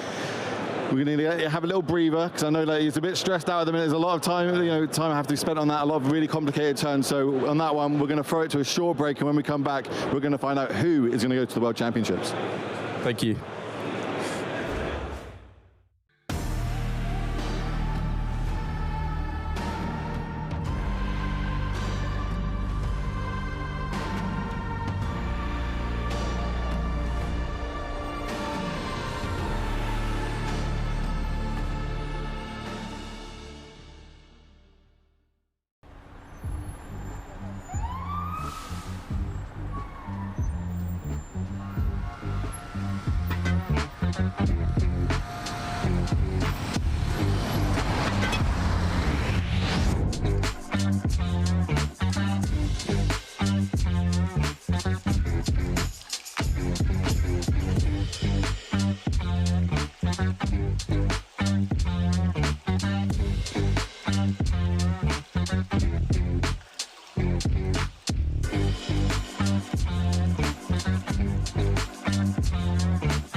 Welcome back, ladies and gentlemen. This is the semifinals of the regional championship in Prague. But before we start, we have two matches for you. One of them is between Bora Sarioglu playing Boros Energy. He's up against Alex Rohan playing Teamer Breach. And then the second match is going to be Fernando Palmero for MTG playing Eldrazi Ramp. And he's up against Gonzalo Braganca playing Boros Energy. Gabe, you had a chance to quickly, look at the journey both of the players had throughout the tournament. Anything that stood out to you? I know that Alex said that he felt like Breach was a really good deck against Boros Energy, for example. How did that work out for him this weekend? Yeah, that's the consensus. Good game one. Sideboard gets a little tricky, but overall still a good matchup. He actually played against Energy 5 times. Okay. He beat it 3 times, but still winning record. Bora, on the other hand, only played Teamer against Teamer Breach. Well, actually, he played 0 times against Teamer Breach. He beat 4-color Breach once, and that was the only Breach deck he played in the entire tournament. He also finished first in the Swiss, and I feel like I haven't seen him in the feature match. Maybe Philippa and Simon covered some of his games matches, but it's really interesting because he's actually been playing Energy for a while. He played it at the last Modern PT, the Nadu PT. He qualified for that PT, weighed 8-2 and constructed. Unfortunately, only 1-5 in draft and fell 1 win short of qualifying again. Okay. So clearly, really tons of experience with the deck. Is going to be interesting to see if he has experience in this matchup. It's somewhat new. Max Leopold got unbanned, so maybe not a ton of reps. On the other hand, Alex got played the matchup 5 times this tournament, and even if you tested the deck online with teammates, honestly, I feel like these live reps you get at big tournaments, it feels like you learn much faster, or you think about the game more. You're more focused. You're thinking about stuff in between rounds, maybe talking with your friends about the matchup, the sideboarding. So I would give pretty big advantage to Alex for that semifinals. Yeah, let's see if the players are ready in the feature match area. As a reminder, all of the 8 players in the top 8 have already secured an invitation to the next Pro Tour, as well as the other 28 other players, so 36 people total in the tournament locked up an invite to Pro Tour Final Fantasy in Las Vegas this June. But the players are still playing for more than that. The first place is $20,000, but also both finalists get to lock up an invite for Worlds later this year. The location has not been announced, so we were speculating last round that perhaps Watts, you want to do something cool, maybe go to Hawaii, do something cool. Maybe hey, let's go to Bahamas, do something super cool. We'll see what happens, but either way, Worlds is always the best tournament of the season, so both finalists are going to be pretty happy about that. Now we see the first deck list on the screen right now. This is Alex Rohan's Teamer Breach. What do you want to tell me about this build? Yeah, somewhat stuck. You could, not too much to say this one. We've seen Breach a lot this weekend. Maybe only 2 preordains, playing a tiny bit more interaction. 1 Flame of Anne, our main deck. I believe 1 in the sideboard. I think Alex said that card was his MVP. Just lets him play a slower game, a grindier game, and good after sideboard. Yeah. That was kind of his standout card for the weekend. Sounds good. Second person in the feature match for the semifinals is Bora Sarioglu. As you mentioned, he might not have been in a feature match all weekend, but we tried to pick different decks, so perhaps we had already a lot of energies. It's just kind of very, very random in that sense. So we certainly saw a lot of energy decks, but as you mentioned, he certainly has a lot of experience with the deck. So it's going to be interesting seeing how he navigates this matchup. And this is his deck list that you can see on the screen right now.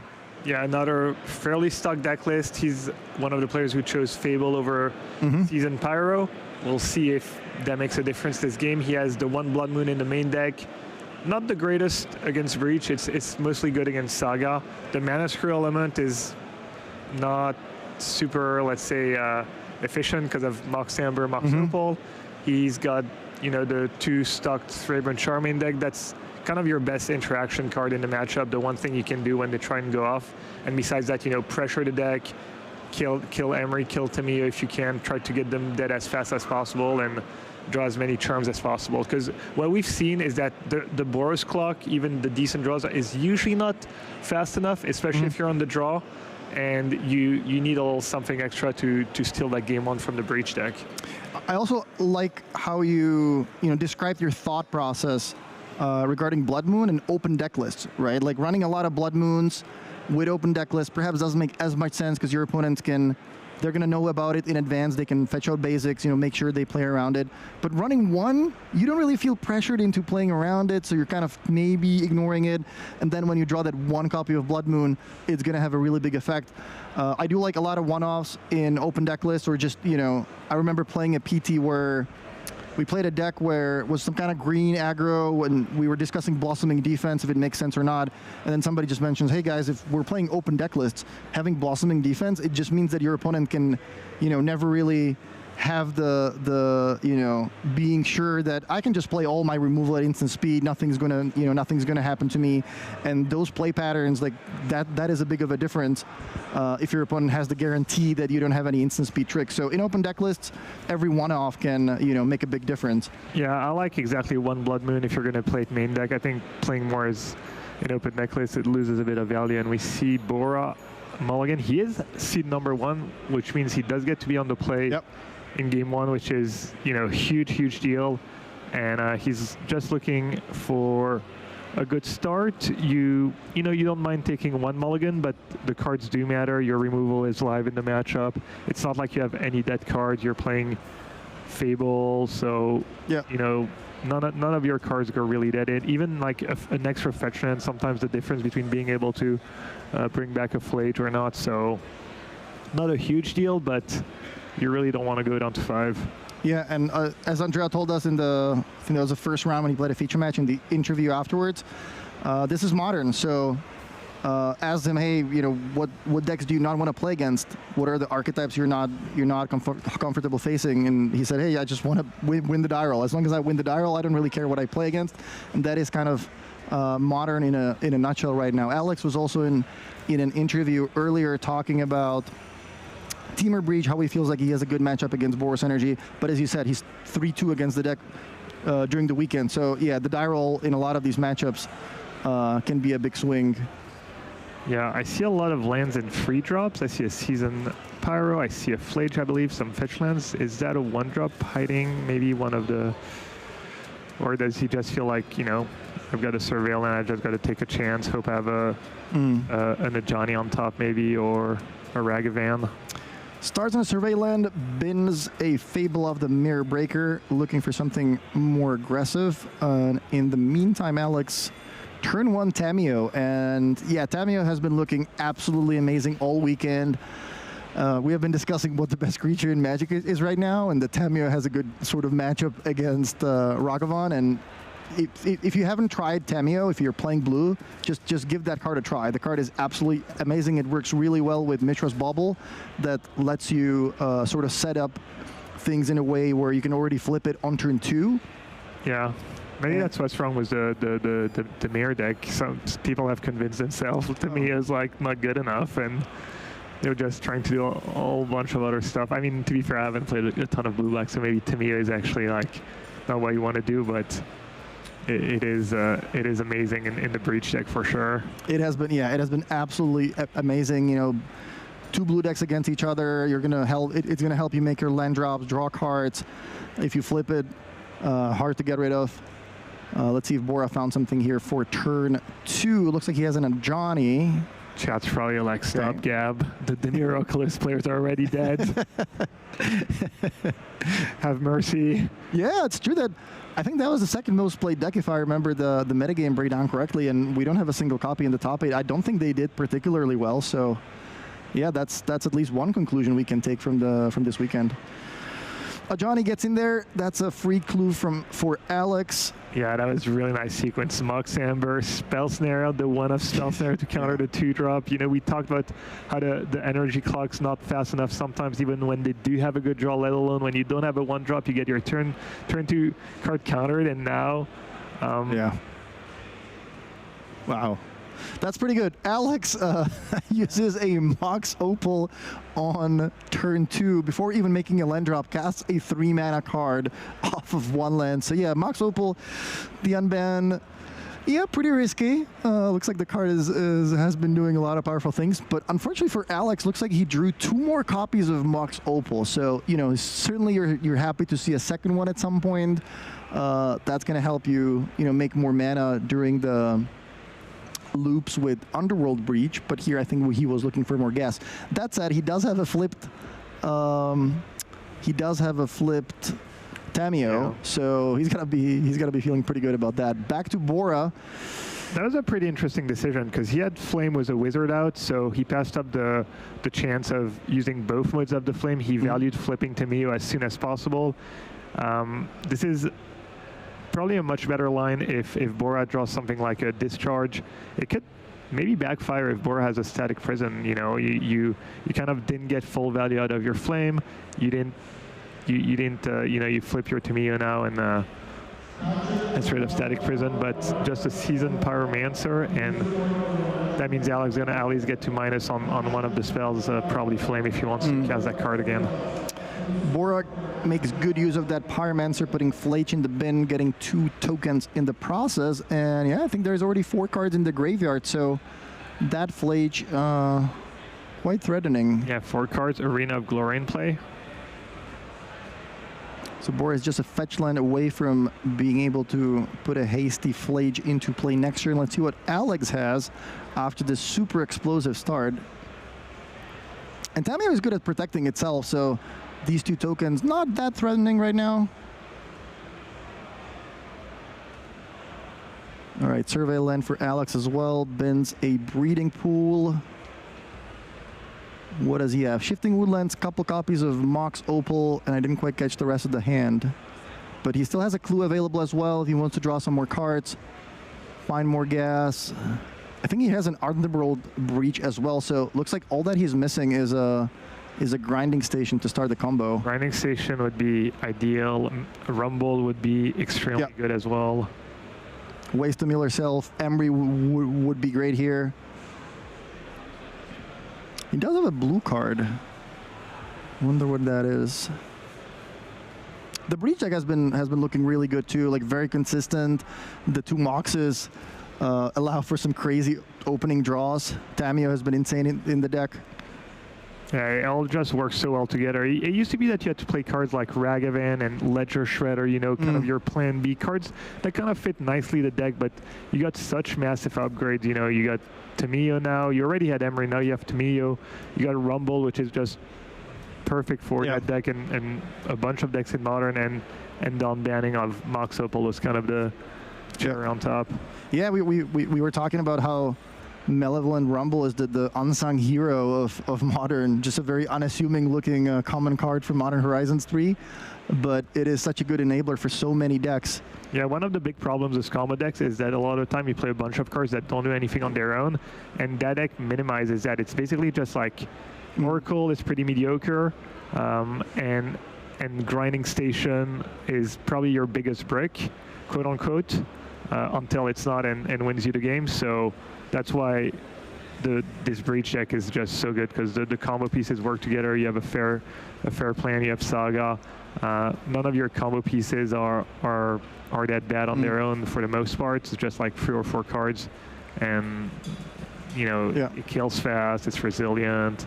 Just amazing, super well-rounded deck.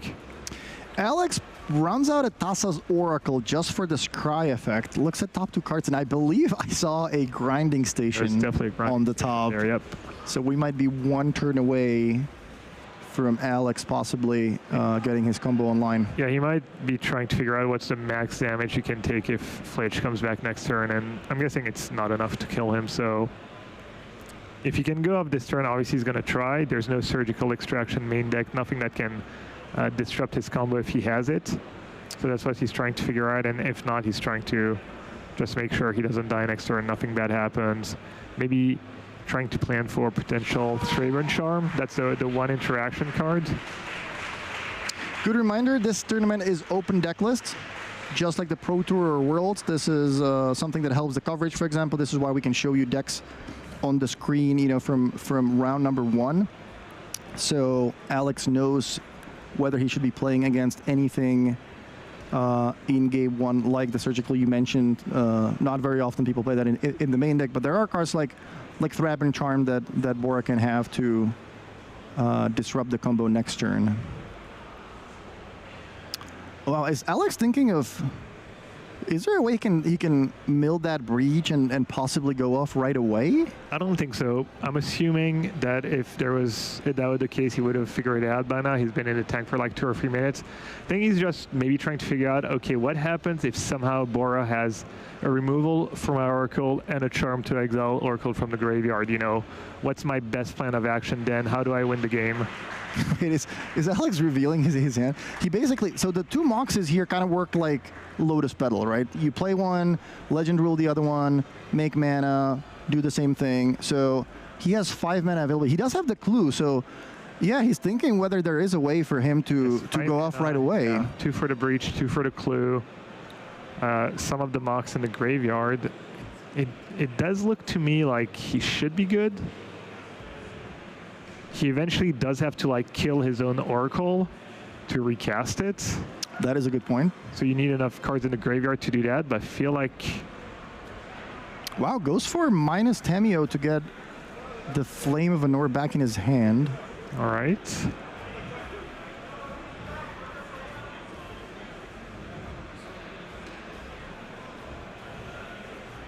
Yeah, this is a very interesting spot. I mean, if you have enough mana to go for it, then why not do it, right? But at the same time...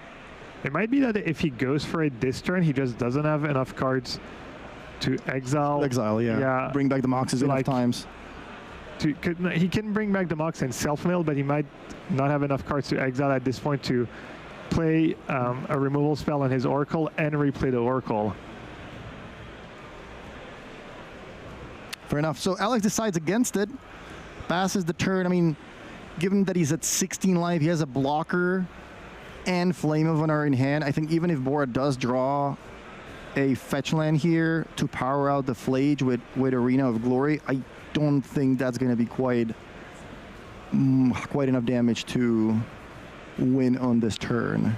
And given that Alex also revealed his hand, I think Bora knows that if you spend 3 minutes thinking about doing something, then the odds that you do have the combo pieces or that the card on the top is the one that you were missing are pretty high. Yeah. He does have the Threat and Charm. Wow, he has a Charm and he has a Goblin Bombardment. Does he have land number 4? I don't think so. I think there is a second of Johnny, but yeah, we haven't quite seen these disruptive elements in game ones be a thing that would stop the breach players from comboing off yet. But this might be the situation where the charm might be enough. We'll see next turn what Alex decides to do. Unfortunately for Bora, he does not have a lot of attacking power. The tokens here are attacking into a 1/3, so not super appealing. Similarly, the Pyromancer 2/2 attacking into a 1/3, not a lot of damage coming through. So this is not a spot where sitting on Threat and Charm would be, one of those situations where you have already enough damage on board. You're sitting on a piece of interaction where your opponent has to go for it. You have the interaction. You win next turn. If you just attack with these 3 creatures, Alex blocks 1, takes 3, and gets an extra turn. He might not even go for it. Maybe he might use his mana to develop his board a little bit more, draw some more cards, and make sure that he can play around the Threat and Charm in the upcoming turns. Yeah, I think one of the issues maybe last turn is that if he sacks the Clue, Mox Opal loses Metal Trap, and good point. That doesn't tap for mana, so he might have been a little short. It might have not been a number of cards, because you can also play Emery to mill 4 cards, so you're exiling free playing Emery, so you're gaining cards. So every Emery you play gets you that extra card. So maybe it was just bottlenecked on mana because of the Metalcraft issue. So Bora decides to attack with all 3 creatures, and I think the 2 tokens are attacking Tameo. Makes sense. If you want to block one of them with the Oracle, the Tameo is still going to die. Looks like Alex still takes the free block there. One of the tokens, Tameo hits the bin, and he goes down to 14. Yeah, now comes the decision time for Bora. Do you want to add something to the board, or do you want to sit on the charm?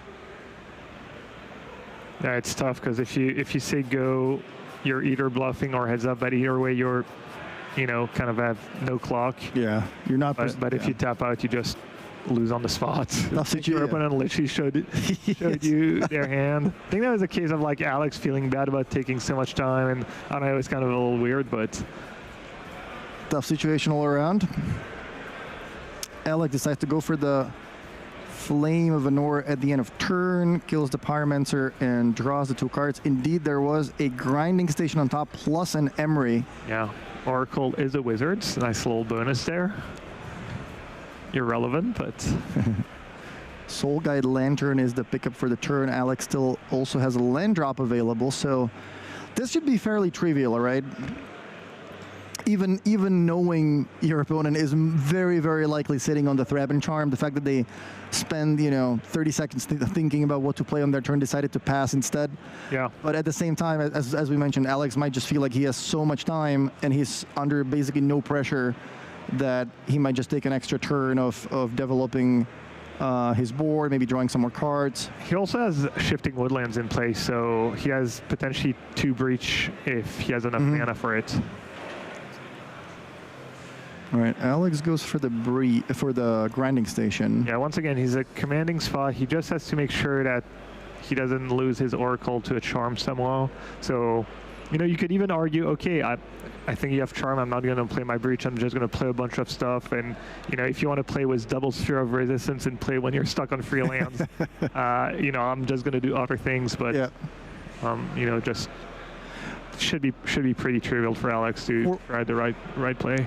For those unaware of how this Breach combo works, can you briefly explain how does Alex win? Surely everyone knows at this point, but I'll do it one more time. Grinding Station taps to second artifact, mill a player, and I'm assuming when they designed the card, they were thinking they'd use that card to mill your opponent. What you do is you mill yourself, you sack your 0-mana artifact. Breach gives escape to every card in your graveyard, every spell. You have to escape 3 cards to replay a spell. So basically, sacking the 0-mana artifacts, milling yourself for 3 cards, creates a loop where you can sack it, play it, escaping the 3 cards you just milled, and the goal is to mill your entire deck, play Oracle, that just wins you the game when you have an empty library. What if Oracle is already in play? You have to spend a bit of mana, use a removal spell to kill your own Oracle, and cast it again. Which, fair enough. Yeah, I guess is interesting.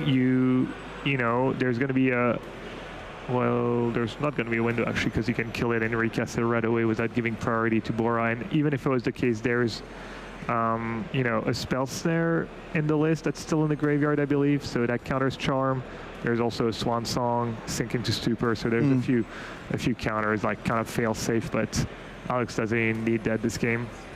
There's an Underworld Breach. Yeah, let's see if Bora kind of makes him work for it a bit longer. And you said what the intention was when they printed Grinding Station. I think back in the days, they were expecting people to sacrifice Arcbound Workers and Frogmites, probably. Little did they know that free Moxes were coming, like Mox Opal and Mox Ember, to enable combos like that. Yeah.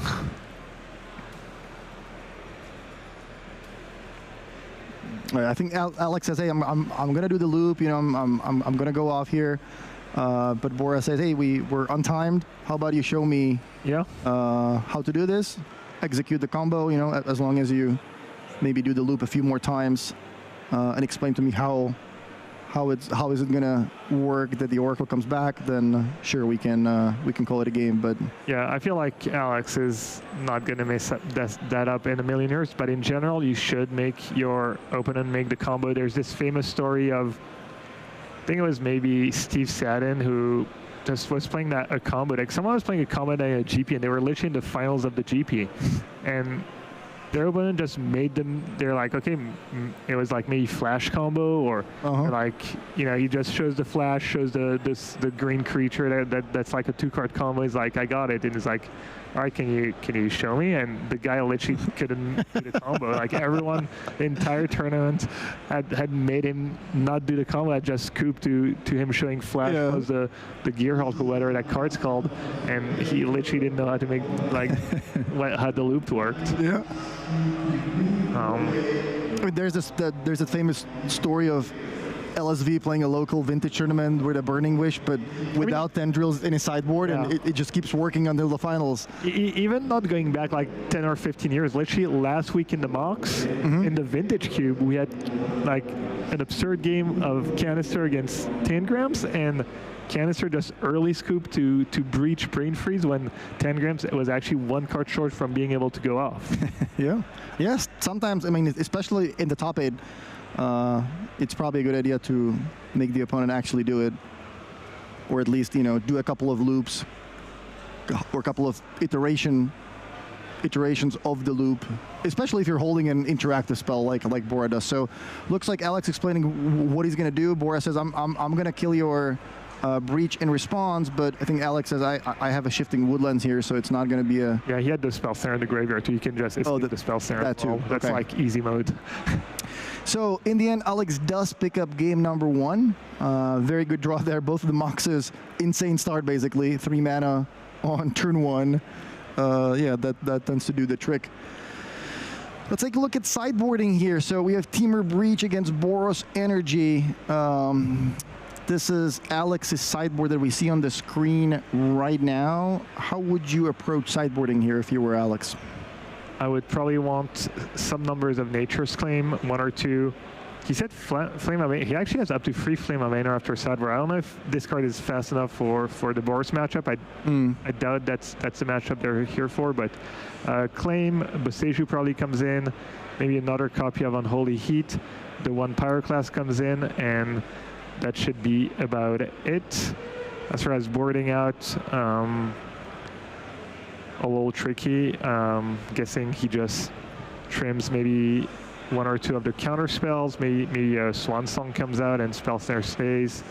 Lots of options. Yeah, lots. As always. Yeah. It also depends a bit on what Bora has. Bora actually has a couple of Wrath Disguise. That's not a super common card because it obviously wipes your own stuff. But I'm assuming if it's in his sideboard, it might coming in this matchup. He has 2 copies of Wear Tear. He has a 2nd copy of Blood Moon. He has 2 Stony Silence. One of the better cards. It is vulnerable. It kind of sits there. It gets disenchanted. But if the Breach player doesn't get rid of it, it's really hard for them to win. They can still win those Saga tokens, but we've seen many games where they just don't find the answer to Stony, and that wins the game. So that card comes in. There's Surgical Extraction, 2 copies. Is it actually good? Simon was telling us how he was literally testing, pretending that any card in the Boros Energy Sound could be a surgical at any time, and it never even mattered. So is it as good as people think it is? Is Bora even going to bring in 1 or 2? I guess we'll see when games play out. And that's a good way of approaching testing. Sometimes when we test as a team before Pro Tours, sometimes what we do is like, hey, I'm gonna start this game with this card in my hand. I just wanna figure out how good it is, rather than let's start another game. I'm gonna play post sideboard. Maybe I don't even draw the cards I want to try out. So sometimes it's fine to just see like, hey, we're gonna bend the rules a little bit, but we're just giving it a try to see if it works or not. I'm being told that there's a judge call, so we're quickly cutting back to the booth. Good Magic so far. Let us know how you have been enjoying the broadcast so far. Big shout out to CSL, our production team. We have been basically watching Magic all weekend long, nonstop action, pretty much no downtime. So big shout out to them. Really good stuff. Also shout out to Fanfinity. Make sure you guys follow Fanfinity on Twitch and Twitter and basically everywhere you can, because you're gonna get all the updates there for the upcoming Spotlight Series tournament.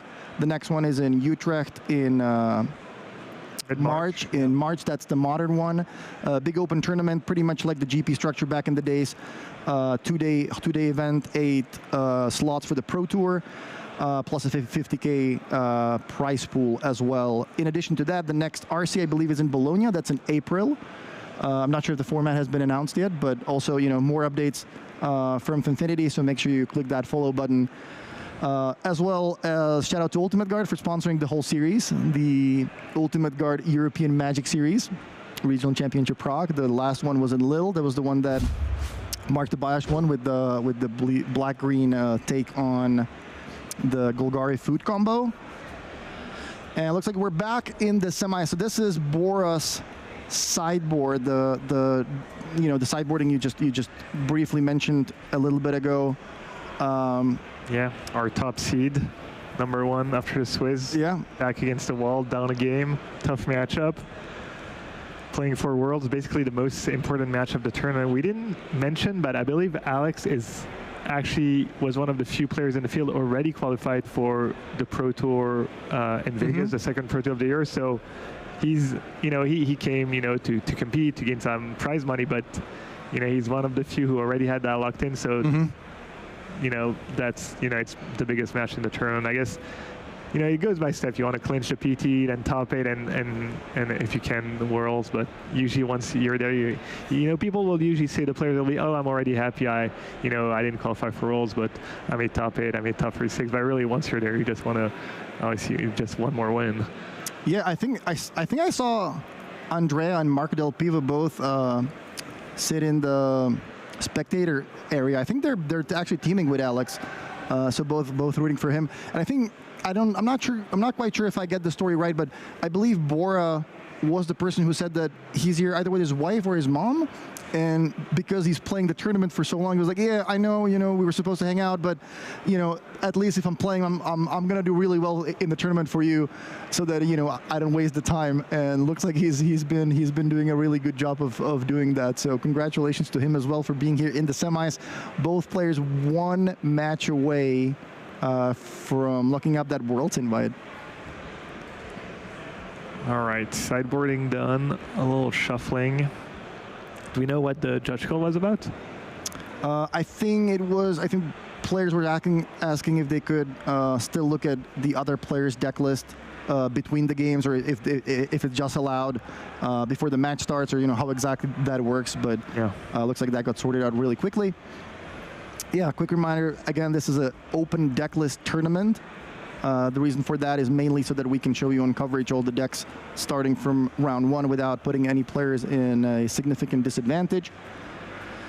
Yeah, somewhat evens the playing field. Exactly. I don't like that the whole thing kind of disincentivizes you from brewing and from maybe having these transformational sideboards and stuff like that. But at the same time, like it does make coverage more enjoyable, and this is why we're all here. Everybody wants to see the deck list, so the trade-off there kind of makes sense. Yeah, it's different set of skills too. Just playing with perfect information and of what's in your opponent's deck. You can use that to your advantage and be better at it than your opponent for sure.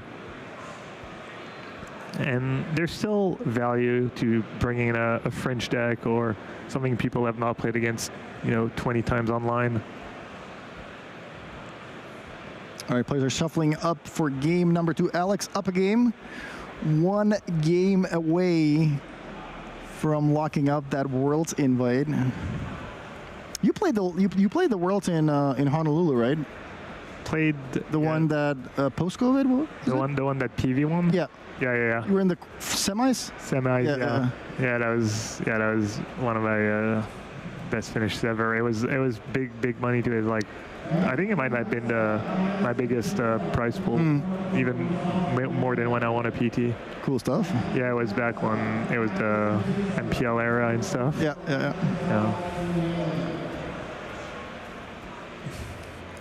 Yeah, I think I lost to Seth in the semis. Pretty sure I punted. Dude, Seth has been just, I want to say quietly, but not really so quietly, putting up just insane results. Yeah. Already a 2-time Pro Tour champion. In addition to that, he's a world champion. Just quietly being up there in the top 8, top 16 of pretty much every event. Really good stuff. They're like one of the most consistent players on the tour for sure. Yeah, I mean, he's already in the Hall of Fame, right? Yeah, I think he's in the conversation for, the top 5 all time, things like that. Just super consistent, incredible results. I mean, how many players are there that won 2 PTs and Worlds? It's PV, Kai, and John, I think, set, right? That's got to be 4 people, and that's the end of the list, I think. So that's a pretty good company to be in. Wait, did Seth win Worlds? Yeah, he won the... was it company? Oh, maybe. Just all blends together.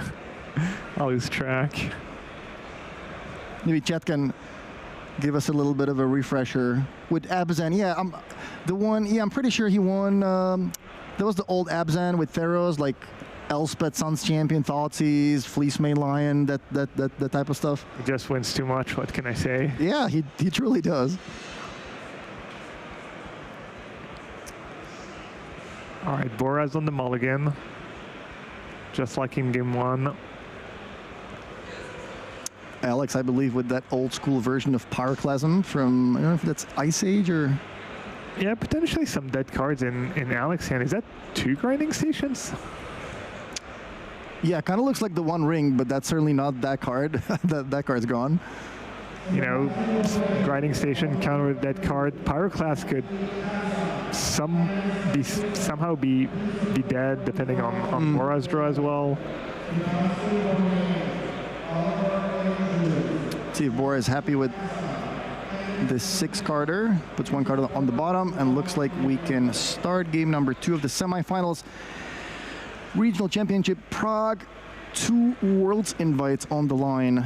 Alex 1 game away. Sacred Foundry, Guide of Souls, arguably the best card in the Boris energy deck, and passes the turn to Alex. I feel like we haven't seen a good Pyroclast or Wave Flare or Cosmos return all tournament in the post-4 games. That is true. Let's see if maybe this game's a little different. Looks like it should be good against turn 1 Guide of Souls. Yeah. Yeah, I think you mentioned last time we were watching the Boris energy deck against, I think it was Eldrazi Tron. And the Eldrazi Tron player had a Kozilek's return, things like that. But Boros kind of managed to shift gears a little bit and turn into this deck with Obsidian Charmaw and Arena of Glory and Flage. And basically the Kozilek's return was dead because they didn't really have any early game creatures, but were able to take the game down with the Charmaw. So it also is a little weird with Emery.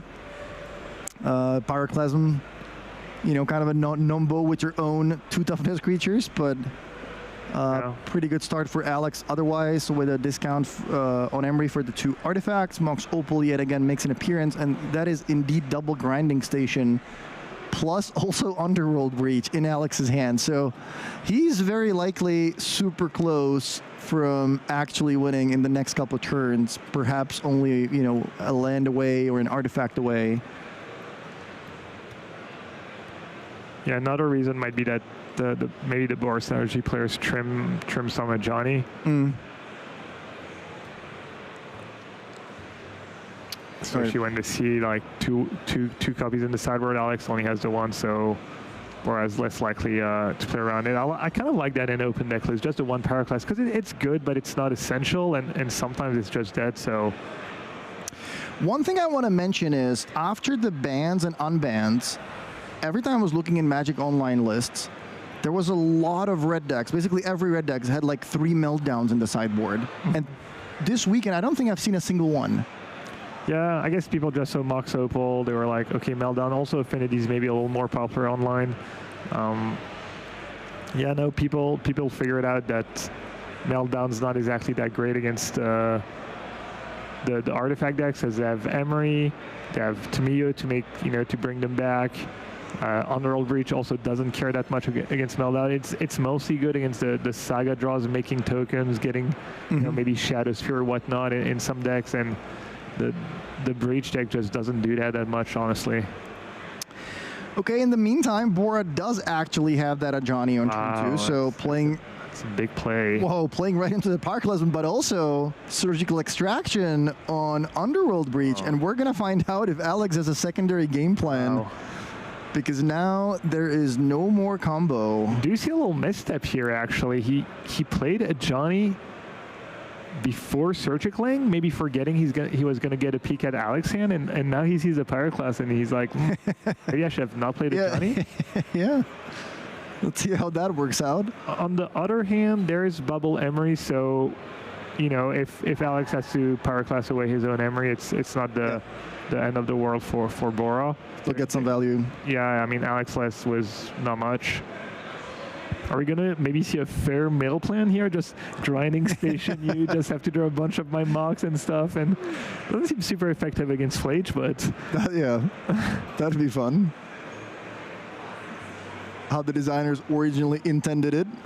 Wow, I was questioning, we were literally just questioning, if surgical extraction ever does anything. I guess we were thinking more about when they go off, but that's one way of using it. Yeah. Just no breach for you at all. So let's see what Alex makes of the situation. That Vox Opal not looking particularly useful, being the only artifact in play, also only one land. But he does have that Emery that can bring back the Mishra's Bauble and also that delayed trigger. Thassa's Oracle, certainly not what he wanted to see. Another piece of the combo that doesn't really do a whole lot on its own. So he can't even play the Pyroclasm. I think that's good deck building. Look at that, a 1-free surviving your Pyroclasm. Well, yeah, that's... Unfortunately, he won't be able to put that 1-3 into play for the time being, at least. Corrects the bubble, looks at his own top card. Passes the turn, yeah, no second land. Oof. Haywire might also not what you wanted to see. So, yeah, Bora, despite running into a Pyroclasm, Alex can't actually play it. So, looks like we might still not get into that situation where the sweeper would actually be game-breaking. Yeah, he at least has Spell Pierce in case there's a Fable Bombardment, and look at the slamming on the table. It is actually interesting. I wasn't sure if Spell Pierce is a card you keep in the matchup. It might literally come down to Fable versus Seasoned Pyromancer. Maybe if you see 4 Seasoned Power, you're like, it's not good enough. But if you see Fable, it kind of puts it over the top. Or he could just be, it counters Surgical, it counters Charm, it counters, maybe I can protect my engine creature and have it take over, so maybe he just always keeps it in. All right, he found a second land, but it's the one of the maybe 2 lands in his deck that comes into play tapped. That is rather unfortunate, yeah. All right, so Emery brings back the Mishra's Bauble. At least he gets that going. He is getting ahead on cards, drawing 2 cards a turn, and the problem is he's drawing a lot of the bad cards. So, kind of virtual card advantage, but in practice, not so much. And we saw a second at Johnny in Bora's hand, so he might just play that this turn, flip it, insulate himself a bit against the Pyroclast, even though he doesn't have a red permanent to take full value, to get full value out of it. Yeah, Bora's like, hey, can I take a look at that Pyroclasm? Does that hit Planeswalkers? Nope, just creatures. A lot of the older cards got errata a little bit, right? Like, does Lava Spike hit Planeswalkers now? Or I think that got changed a little bit, obviously. I think Lava Spike did, yeah. Not the sweepers, but some of the older cards. Kind of interesting. He opted for Pyroclast over Whip Flare, and we see a Might in play, so there's a world where he gets punished for playing Pyroclast over Whip Flare. Thanks for bringing up that Lava Spike on the screen. Tell us, guys, how you have been liking the card viewer, for example. Like we've had people working on the card viewer all weekend, making sure you know exactly what the cards are in play, what is happening, what is going on. Lots of different versions of cards. This is modern. Lots of secret lair versions, and sometimes it doesn't even look like a real Magic card. Yeah. Martin loves it. He literally, we're supposed to alternate, who takes care of doing that stuff and helping the casters, and he was just on duty all day. If you're looking for someone to bring up Magic cards or any kind of cards on one of your streams, I think... I'm your guy. Yeah. he might even do it for free, honestly. I just like there's a lot of things you can do with the card viewer other than just I've literally never seen Martin so happy doing something in my life. It was fun. I mean, Twitch had liked it, and as long as Twitch is happy, that makes us happy. So in the meantime, Johnny actually gets flipped, so now Bora's working with a Planeswalker. Yeah, it goes for the pump option. the plus option that sees used fairly often. Pumping the cats doesn't pump Guide of Souls, but enough energy to finally use Guide of Souls energy, making it a 4 toughness creature. And Alex just in a I don't know how he gets out of this mess. Yeah, quick reminder, Underworld Breach is no longer in Alex's deck, nor Graveyard, and that got exiled earlier with Surgical Extraction. So not only does he have to solve the board situation, he also has to figure out a way to win without Underworld Breach, so certainly has his work cut out for him. He does have Delirium now, so he is looking for Unholy Heat, I guess, would be a starting point, but he only has like, a couple copies at most, I think, and can't replay them with a Breach, so there's going to be just a lot of awkward draws for Alex. And still no third land.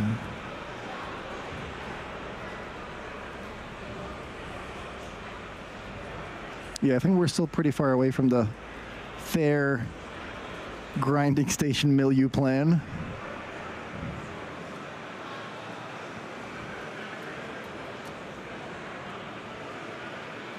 Yeah, I don't even think that Alex has a lot of good options. Yeah, there it is.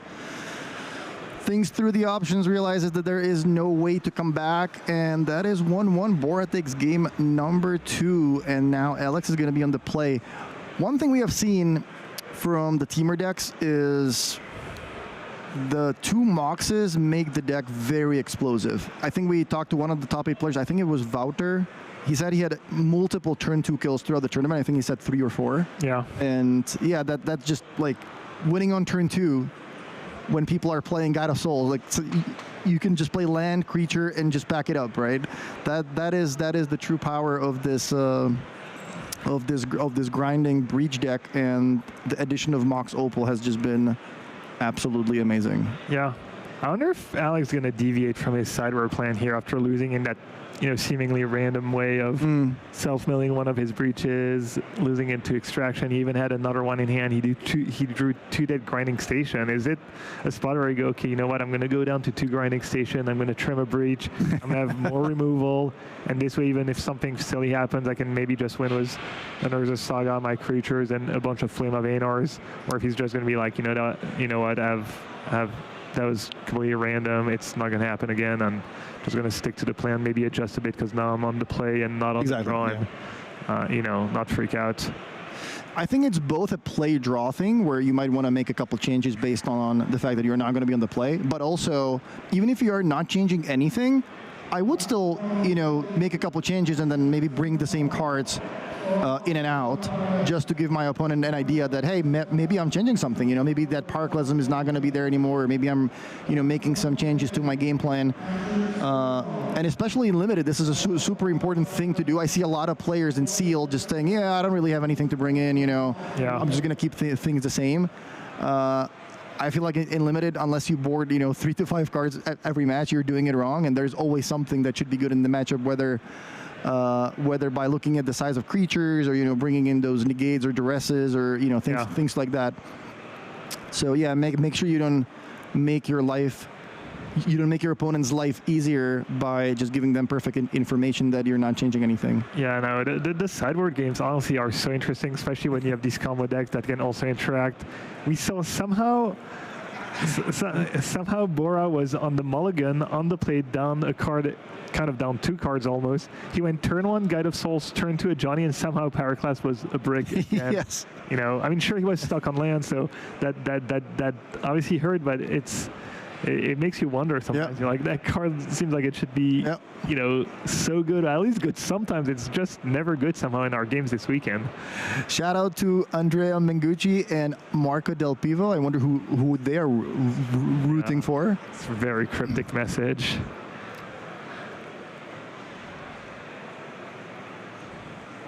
One game to go to the World Championship.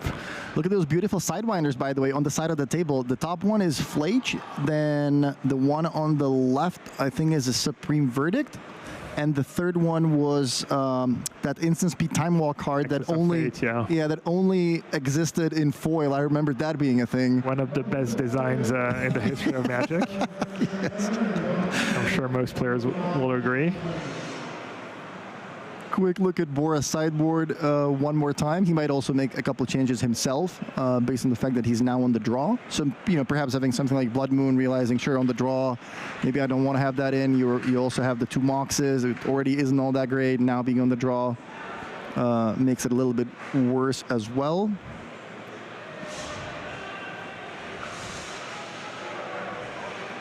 I think Alice has a question for one of the judges. Shout out to all the people in the viewing area. Let's go. Thank you for hanging out with us. Yeah, we're pretty much live, right? Yeah, I think this is live. Yeah, completely live. So depending on the way the stream goes and the games goes, we're usually on a delay most of the day to give you as much magic and as little downtime as possible. But right now it's live, so. There's still a bunch of side events going on. We also have that second semifinals still waiting for us between Fernando Palmero, fair MTG from Magic Online. He was in one of the recent Mox championships, I think. Yeah, he's on a tear. He qualified for the Vintage Cube Draft in Vegas.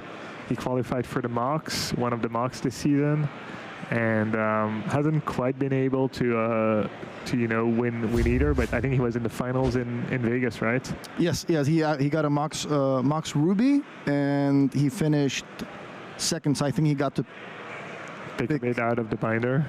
I think he opened the red Mox. So by picking second, I think he got another one. So yeah, that was a pretty good weekend of Magic. And he's up against Gonzalo Braganca playing Boros Energy. So another interesting match coming up. I believe one of the players asked for a short bathroom break, so it's back to us. You're going to be stuck with us for a little bit longer. Anything you want to say about this weekend? I know you have been reading through the top 8 player surveys. Was there anything interesting about the 2 players we have in the semifinal? You gotta put me on the spot like that. Is there anything interesting about these guys? Well, speaking of Mox, Alex apparently also qualified for the PT Fruta Mox. I believe if you qualify for the Mox, that's auto invite to one of the PTs, the one that's linked to it. And if you top 2 the Mox, you go to Worlds. So he already actually had a shot to qualify for Worlds this year. He could have been one of the first players qualified for Worlds. Didn't quite get there, and that's his second chance at it today. So. Looks like he's been, just on a tear as well. Him and Fur just probably just playing a ton of Magic. There's no secret, Yeah, just practice makes perfect. Yeah. So this is the top 8 bracket. It goes 1-8, 4-5, 2-7, 3-6, the usual top 8 bracket. So Bora on the top. He was the number 1 seed. Wouter, number 8 seed. Boros Energy and Teamer Breach. Bora was victorious in that quarterfinal matchup.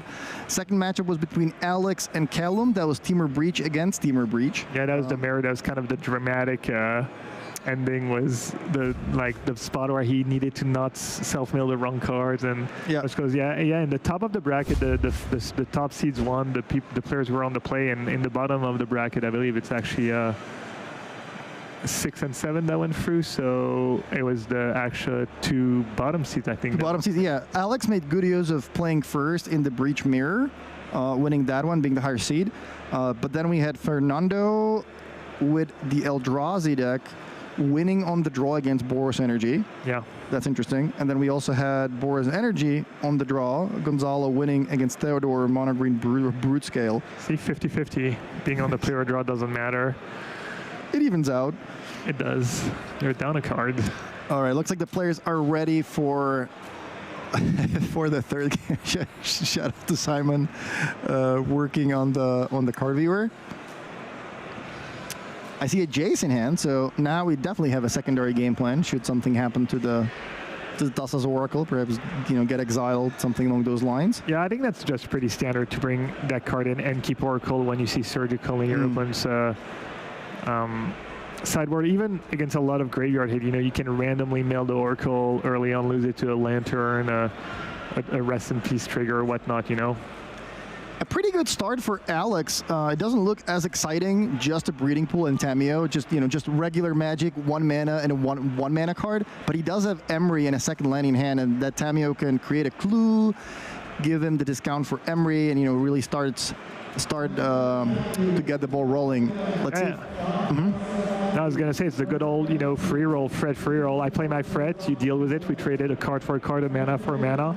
You don't deal with it, potentially just runs away with the game. They've been printed Ragavan. We've got Pride. We've got all these one-drops in Modern that if you don't kill them, they're one, in the history of Magic, usually a one-drop, I mean, a bird, maybe you should be killing it, but usually you can let one drop live, take a hit. Seven Lions, These cards, no, they punish you right away. You untap, you get a ton of value right away, and that's why Fatal Push is one of the best cards. That's why every Boros Energy deck plays Discharge, etc., etc.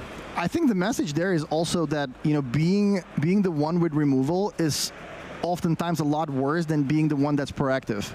Because creatures and permanents and planeswalkers these days, they just create so much value that even if you do have that Fatal Push, your opponent's creature has very likely already given them some value. So just being proactive is so good these days.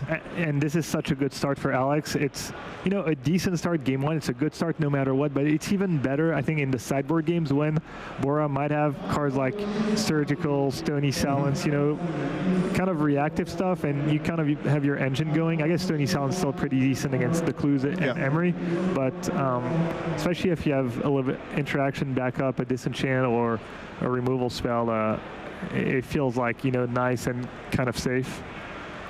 Yeah, definitely good to have the value engine going, especially on the play where you're not against a lot of early pressure. Alex is down to 15 though, playing the Breeding Pool untapped and fetching an untapped Steam Vent, so at least Borak has that one going for him. He does have double Oscillate Pride, but no Guide of Souls. Yeah, no removal for the Emery, no way to actually trigger it. Yep. There is a Grinding Station drawn again for Alex. So that's one part of the combo. Let's see what he decides to do. Looks like Malevolent Rumble is the play. So we're going to mill some more cards. Shifting Woodlands, Boseiju. Yeah, note Swan Song in Alex's hand counters instant and enchantment, meaning Surgical, Sraven Charm, Removal, Stony Silence, even potentially Rav Disguise that we see Bora has in his sideboard. So that's a card that it feels like so nice to have as a backup right now. I'm not sure he has a non-tap blue though. Shifting Woodlands is the pickup from the Rumble, so he gets himself a token plus a third land drop. Let's see what he decides to do here. No Mogs though, so no free extra mana. Decides to use Emery, bring back the Bauble, but Bora says, hang on a second, I might have a response. Yeah. Trying to at least rep the Surgical. I think he does actually have it. He does have a Surgical. There's two Flages. Not a great hand. Two Flages, Wrath of the Skies. I think there is a Goblin Bombardment as well, but he does have the Surgical. So, yeah, let's see if he decides to go and try to stop Alex's value plan, or if he values the Surgical more as a way to try to break his combo. He chooses the Ghost Vacuum. Oh, no, that's a Grinding Station. Okay, so he wants to break up the combo here. Grinding Station is the target, takes another one from the hand. All right, so no self-mill plan for Alex. Yeah, and this is possibly a $20,000 decision. He's going to have to win the hard way, yeah. No pressure. Seems like Bora didn't hesitate too much. I feel like it's a really tough choice. I feel like I would maybe go for the bubble. Maybe he feels that going for the bubble is kind of too low impact in some ways, and that he just hopes that by removing Grinding Station, he doesn't have to worry about the combo aspects, and that Alex's deck is way less, his cards are way less relevant in some ways, and gives him more time for his powerful cards, a card like Flage maybe to take over the game. Exactly, yeah. He does have the two Flages, so I guess his game plan is, I just want to slow you down and make sure that I don't die to the combo. That should give me a lot more time. And Flage usually does a pretty good job of finishing the game in longer grindy games. So Bora makes sure that there's no third station, shuffles the deck. Alex says, I'm going to shuffle it myself again because I think that's what the card says. So let's just skip to that part right away.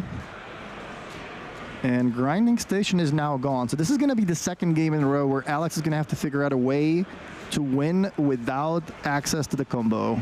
Obviously, his game is in a much better spot for now anyways. Not stuck on lands, just drawing kind of free cards a turn right now. So the Emery activation finally resolves. That brings back the bubble.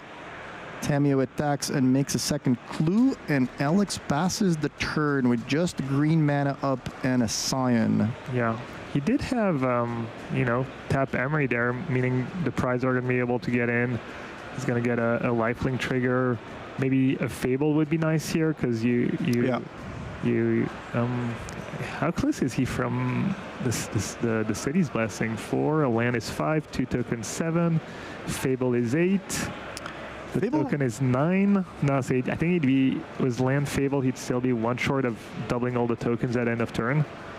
Fable would be amazing also because he has the 2 Flages in hand, and I think he would much rather draw something more useful and put those Flages directly in the graveyard.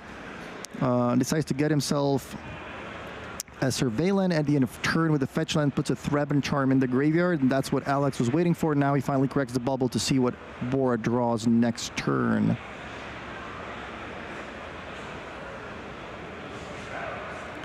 Yeah, you know what Bora might have been thinking too? He has that Wrath the Skies in hand, so he's thinking, okay, I get rid of Grinding Station, that buys me a lot of time, and I just wipe the board at some point was Wrath the Skies. He was probably not super pleased to see Swan Song in Alex's hand, and that's kind of the danger. If you don't go after the bubble, sure, you get rid of the combo, but Alex is going to be drawing, you know, 2 or 3 cards a turn. He's going to find a counter spell or 2, he's going to find a disenchant, he's going to find some spot removal, he's maybe going to find Saga, start making tokens, have a ton of artifacts, so the tokens are going to be huge right away.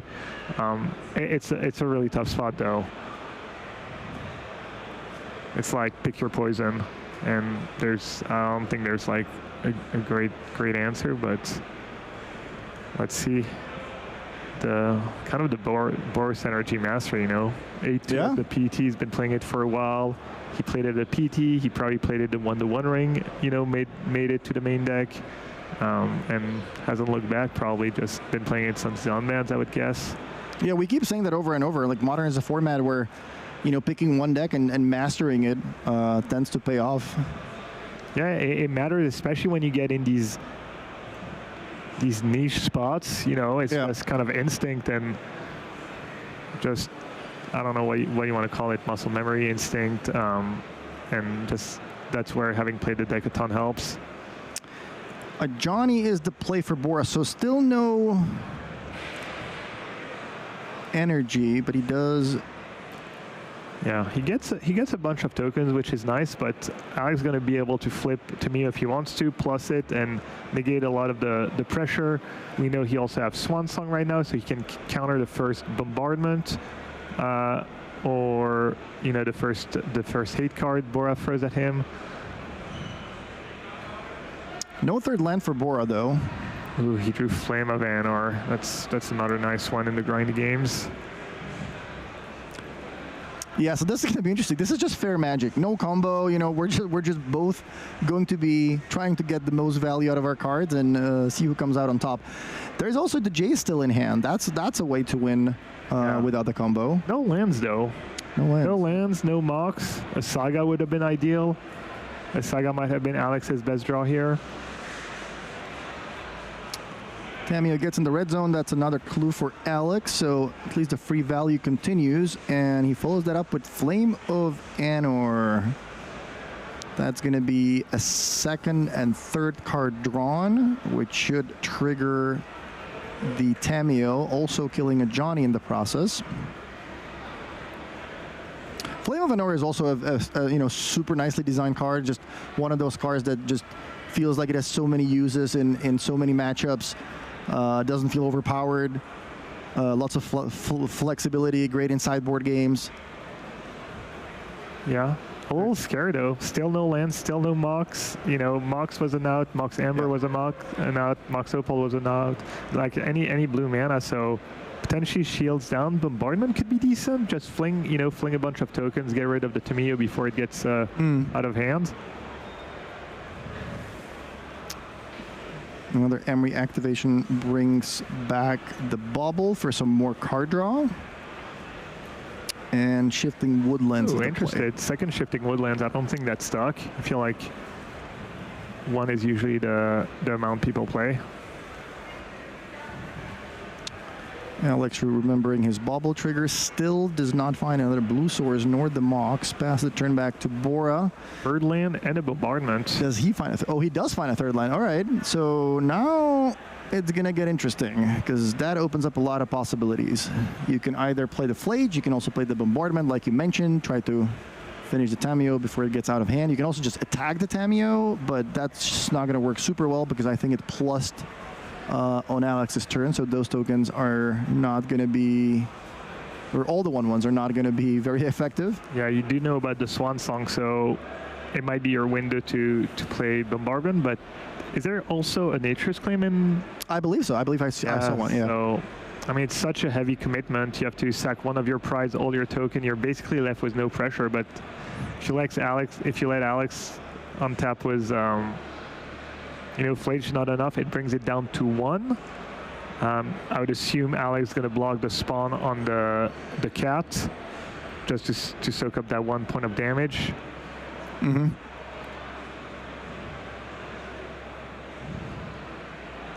Yeah, what a tough game. Yeah, I mean, I guess Bora is just kind of somewhat drawing dead. There's just too much going on. There's woodlands. Alex could just play a breach at some point, replay a bunch of bubbles, replay Tamiyo, play a pyroclast maybe. It's just, he got rid of grinding station, but I think he's just too far behind.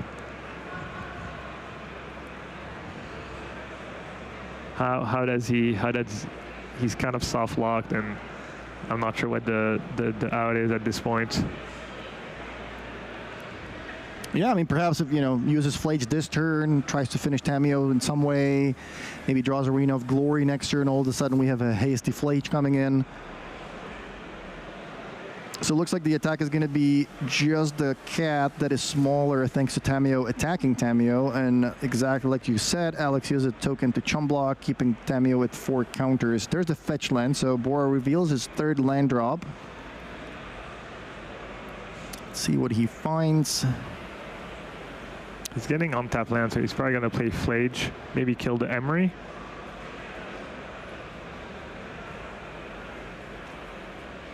Yeah, one way or another, he does need to stop the value train because Alex is just creating so much value, drawing so many cards.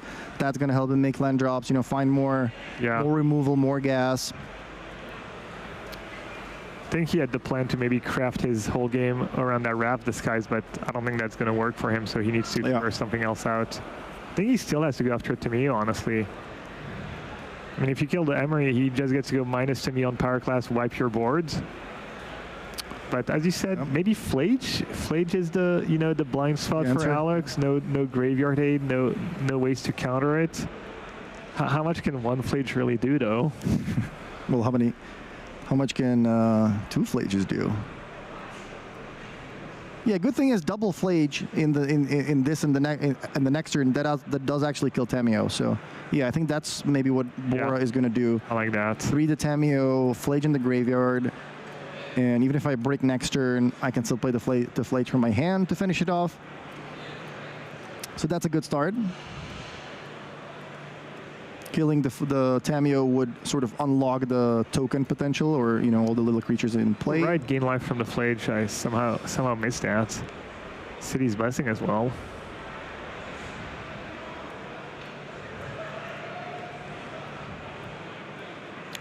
Ocelot Pride going off.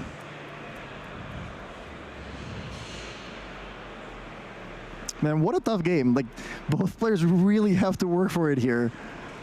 Typically we see either Boros Energy with a really fast start, Guide of Souls, Ocelot Pride, on the play, the game is over on turn 4, or sometimes we see Temur Breach with one of those busted draws.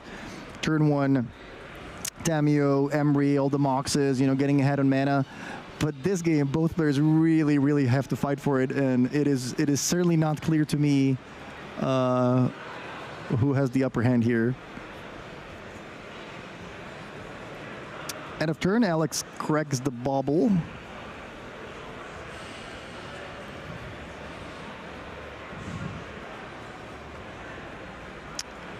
Draws a turn. All right, finally, Mox Opal. That should help him with the mana situation quite a bit.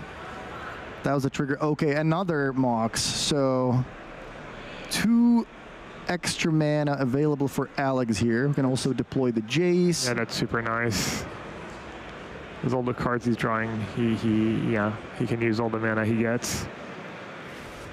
But now what? Sure, now you have 6 mana available. You have three clues you can sack.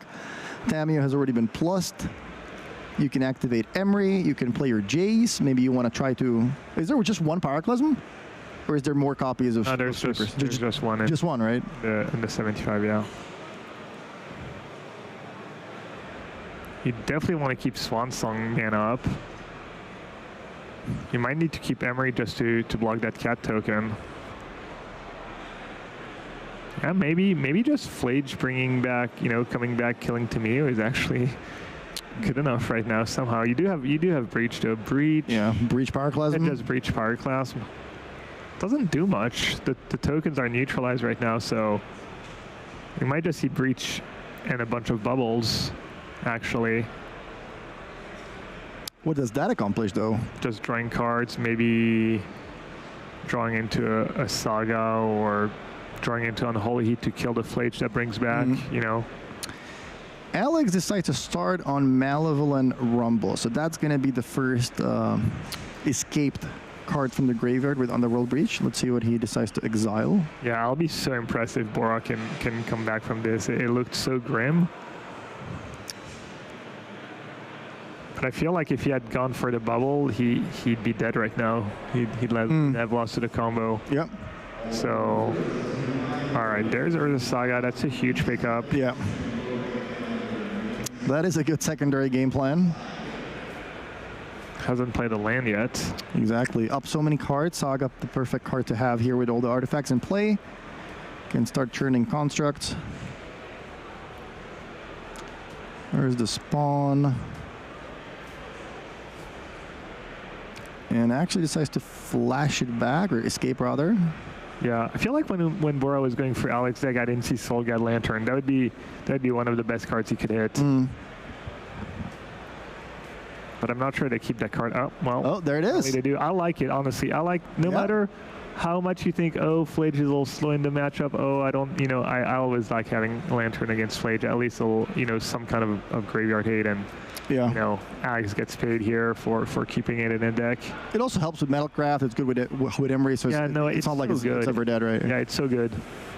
If anything, I feel like people don't play enough, Lanterns, Spell Bombs, all these artifacts in the main deck. People kind of, okay, I'm going to play one for Saga, but you get so much value out of all your artifacts, especially with Mox Opal, with Emery. Yeah. So the Soul Guide Lantern was escaped as well. Now Emery gets activated. That brings back the Mishra's Bauble. Yeah. And is this going to be the Pyroclasm? You either want a Pyroclasm or you want to make sure you have blue mana up for the bombardment. Yeah, Swansong for the Swansong countering bombardment.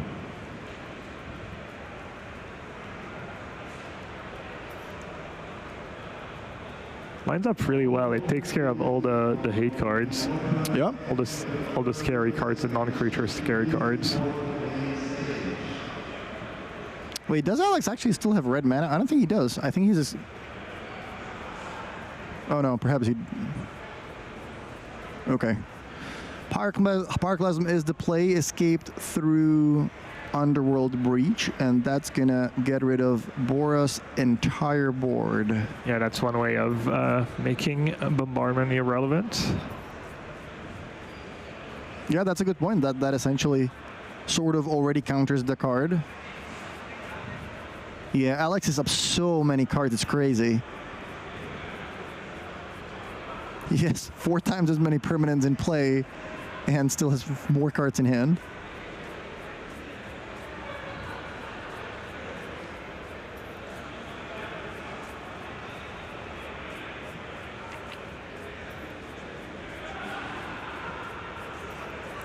Bora needs to bait that Swansong somehow.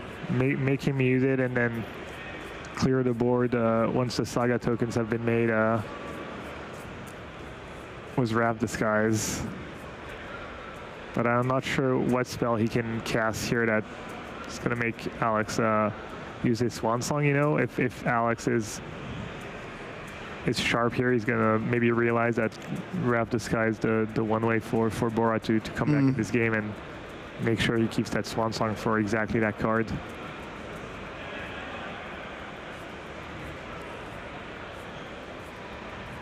He even has Claim in hand, so the Bombardment, he's like, sure, I'll just deal with it later. I'll allow it. Yeah, I'll allow it. He has some Woodlands. He can turn a Woodlands into a Breach if he needs to replay a card or two from the graveyard. He's got the graveyard dealt with that Lantern play.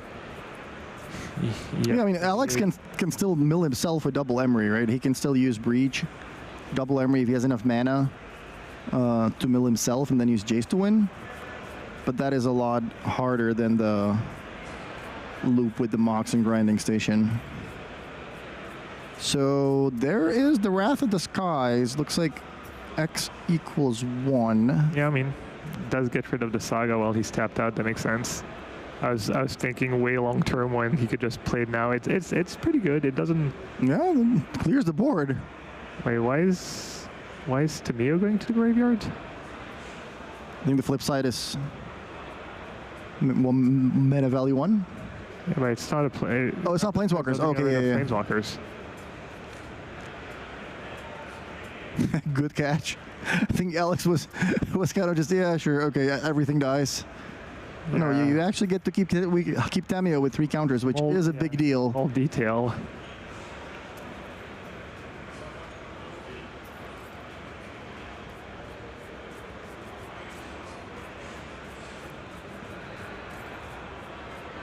Yeah, I mean, not ideal. Didn't kill Tamio, but still, I mean, it was 1 card for, what, 8?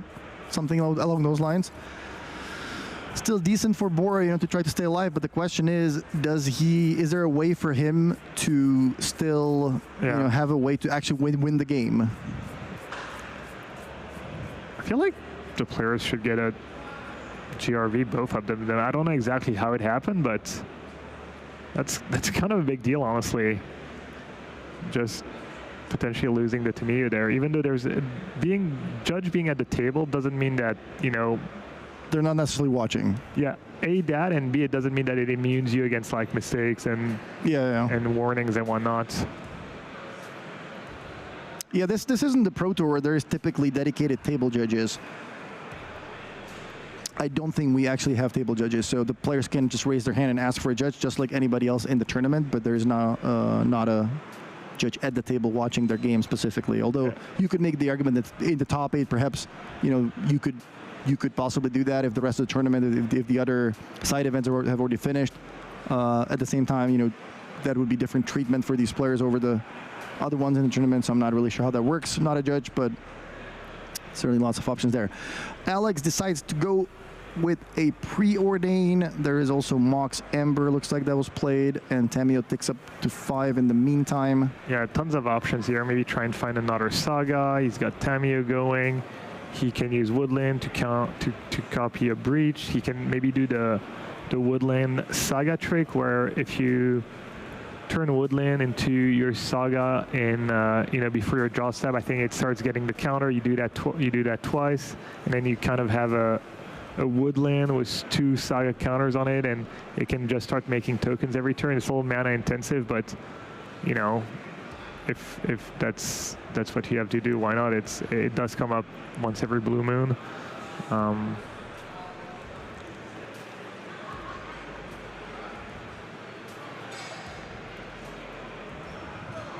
Yeah, I think that Tamio is just going to be pretty much almost impossible to remove now, and that is going to tick up really quickly for the ultimate as well.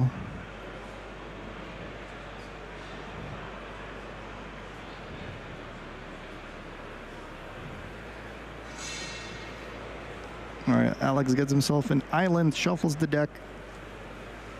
What's the follow-up? Is he going to play the chase here?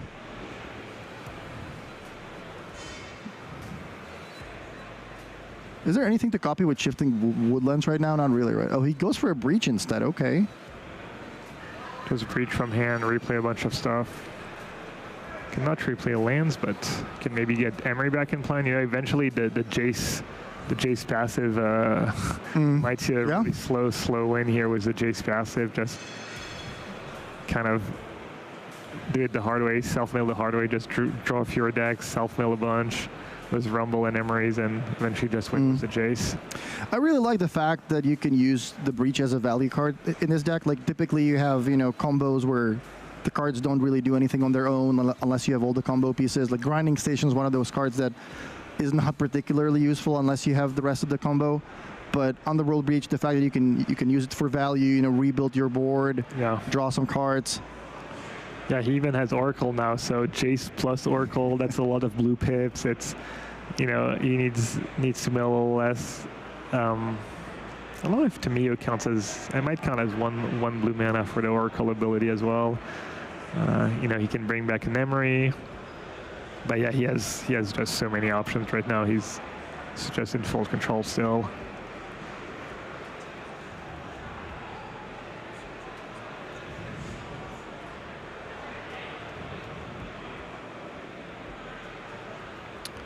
So there's an escape for the Mox. This is just the turn next, right after the Wrath of the Skies, right? We're still just one turn after. Alex rebuilding his board. Because remember, he started the turn with 3 or 4 lands in Tamiyo. Looks like that Underworld Breach is going to allow him to just basically rebuild everything with no issues.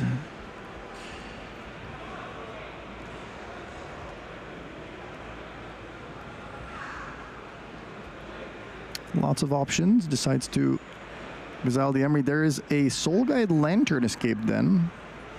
Yeah, just not bad card to have in play. Good for Metalcraft. Yeah, also in case Bora rebuilds a graveyard with Slage somehow. All right, finally, end of turn, Alex decides to let the Breach go and passes to Bora sitting. Yeah. Pretty on that Tamiyo on 5 counters. Yeah, Tamiyo passive, Lantern in play, Metalcraft, so he's got the blue this time for Swan Song.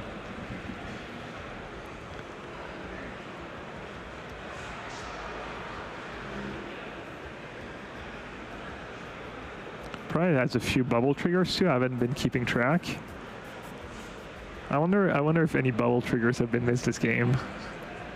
I think throughout the whole weekend, I don't think anybody missed a bubble trigger on the stream, or certainly the players have been very good at keeping track, you know, using the dice to remind themselves. But these turns have been kind of chaotic and pretty intense. Very long, yeah. Breach for value, etc. So not something we've really seen much this weekend. I think Bora's last turn started 10 minutes ago, so we had a 2-turn cycle, or a 1-turn cycle rather. Yeah. In the last 10 minutes. Now almost 80-minute match for free games. It is, you know, unusual. Yeah. Yeah, it's pace of play is not ideal, for sure. It does tend to happen though in top 8s. Players know it's on time. You don't want to make a silly mistake, and it's just so hard to enforce for the judges. You know, it's basically, you know, I've been told that in at least one of my top 8s, the judges were, you know, really close to just giving me the second one, like basically give me a game loss turn. You know, it would have been the match. You know, but you know, between saying we're really close and actually pulling the trigger, you know, it's so tough. It is the harder thing to enforce in general, and even more so in the top 8. Yeah, I mean, the referee doesn't want to make the game about themselves, but at the same time, you know, sometimes it's not about the judge or the referee. Sometimes it's about the fact that we need to leave the hall at a certain time. Otherwise, you're going to have to pay more money to be here. So, yeah, sometimes it's just the fact that, hey, it's getting late, guys. We need you to make a play. Yeah, just reminding players, you know, I need you to make a play now. Maybe it has happened, you know, we don't have the audio and stuff, but I know people are going to say, oh, Gab, blah, blah, blah, yeah, it's Gab seeing people playing slow.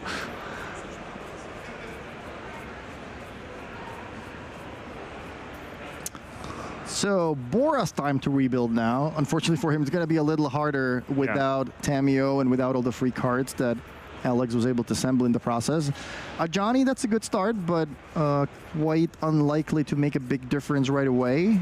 Yeah, it's not bad because he does have bombardment, right? So actually he puts Alex in a spot where maybe Alex is going to feel like he needs to use Swan Song, and once that's out of the way, if he draws a second Wrath Disguise, but even that I don't think does anything at this point. There's just no pressure. Alex is going to find a way to win with Saga or draw the rest of your deck, draw the rest of his deck, self-mill the rest of his deck, and win with Jace/Oracle. Let's see if he cares enough.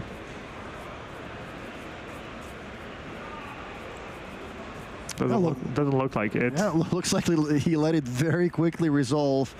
So bombardment is in play. Bora sacrificed that token and flips a Johnny. Interesting. I think he went to face, and I think maybe he's like thinking like, oh, did I want to go to Tameo?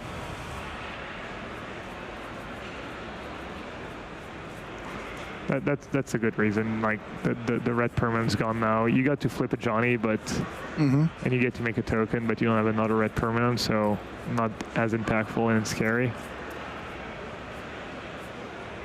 So both players with a Planeswalker now. Let's see which one is more powerful. I mean, the fact that Alex is working with 17 more cards is also a bit of a difference, but yeah. I think Alex exiled the Saga he had in the yard, so maybe not interested, unless you wouldn't know, right? I believe you can turn woodland in your upkeep, turn woodland into... You wouldn't know, right? I mean, I'm supposed to be the expert here. Yeah. But I think you can, if you have, the Delirium, you can turn woodland into a Saga. It gets a counter when you go to draw step. And then if you do that the second turn, it has the second chapter, and then you can start making tokens with it. But can it exist with no counters? If it's a Saga, it doesn't have any counters? Yeah, because when you play Saga, it trigger goes on the wait, it's the other way around. Yeah, it's the counter, right? Yeah.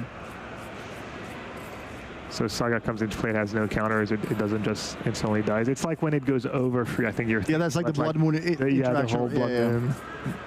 No one knows, we just know what the end result is. We just... Yeah.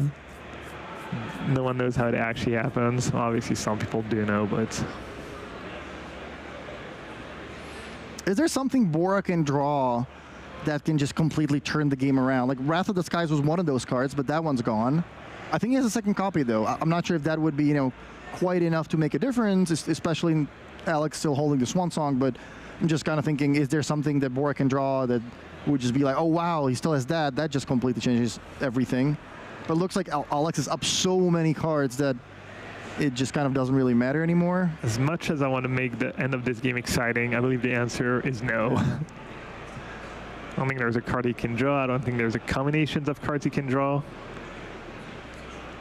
Yeah, I mean, at this point, it seems like Arena of Glory might be one of the best cards. Yeah, not at a timely matter. If he had all the time in the world, maybe he could, grind through Alex stuff and then eventually bring back a Flage again, and who knows, but Alex has a ton of mana. He's drawing a bunch of cards. He's going to keep drawing cards like Rumble and Emery's and get closer to decking himself. He's going to get more and more blue casting costs in play to make the Oracle win even easier.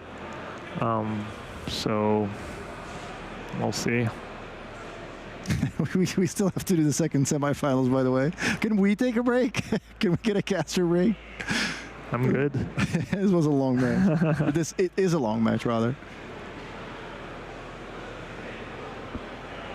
We're trained professionals. Exactly.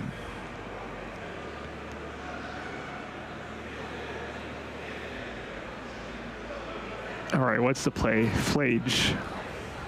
Yeah, I think that was one of the only plays available, actually. So Bora goes for the Flage. Alex deciding whether it actually resolves or not. I think the answer is most likely yes. That Swan Song being a super valuable card to have. Oh wait, Tameo is a 2. Okay, never mind. Or has it already resolved and put it to 2? No. Okay, that's gonna kill Tameo. So yeah, that's something. Unfortunately, there's a second Tameo already in play, ready to replace the old one.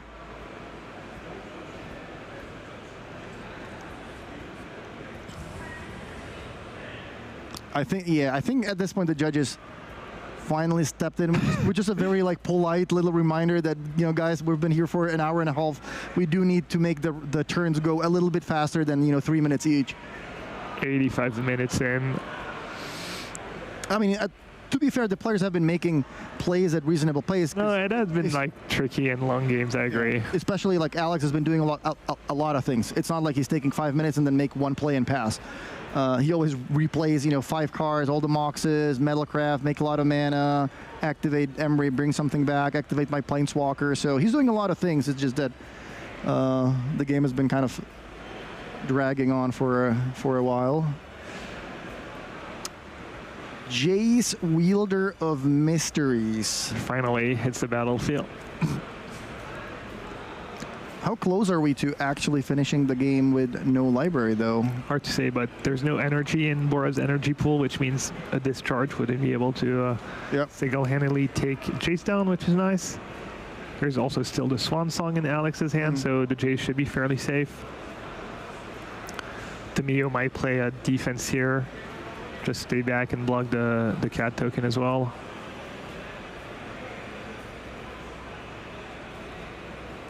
Land pass. Okay, so that was a fast turn. 1, 2, 3, 4, 5, 6, 7, 8, like 10-ish cards. Wow, okay, yeah, we're actually pretty close, I think we might just see a win next turn.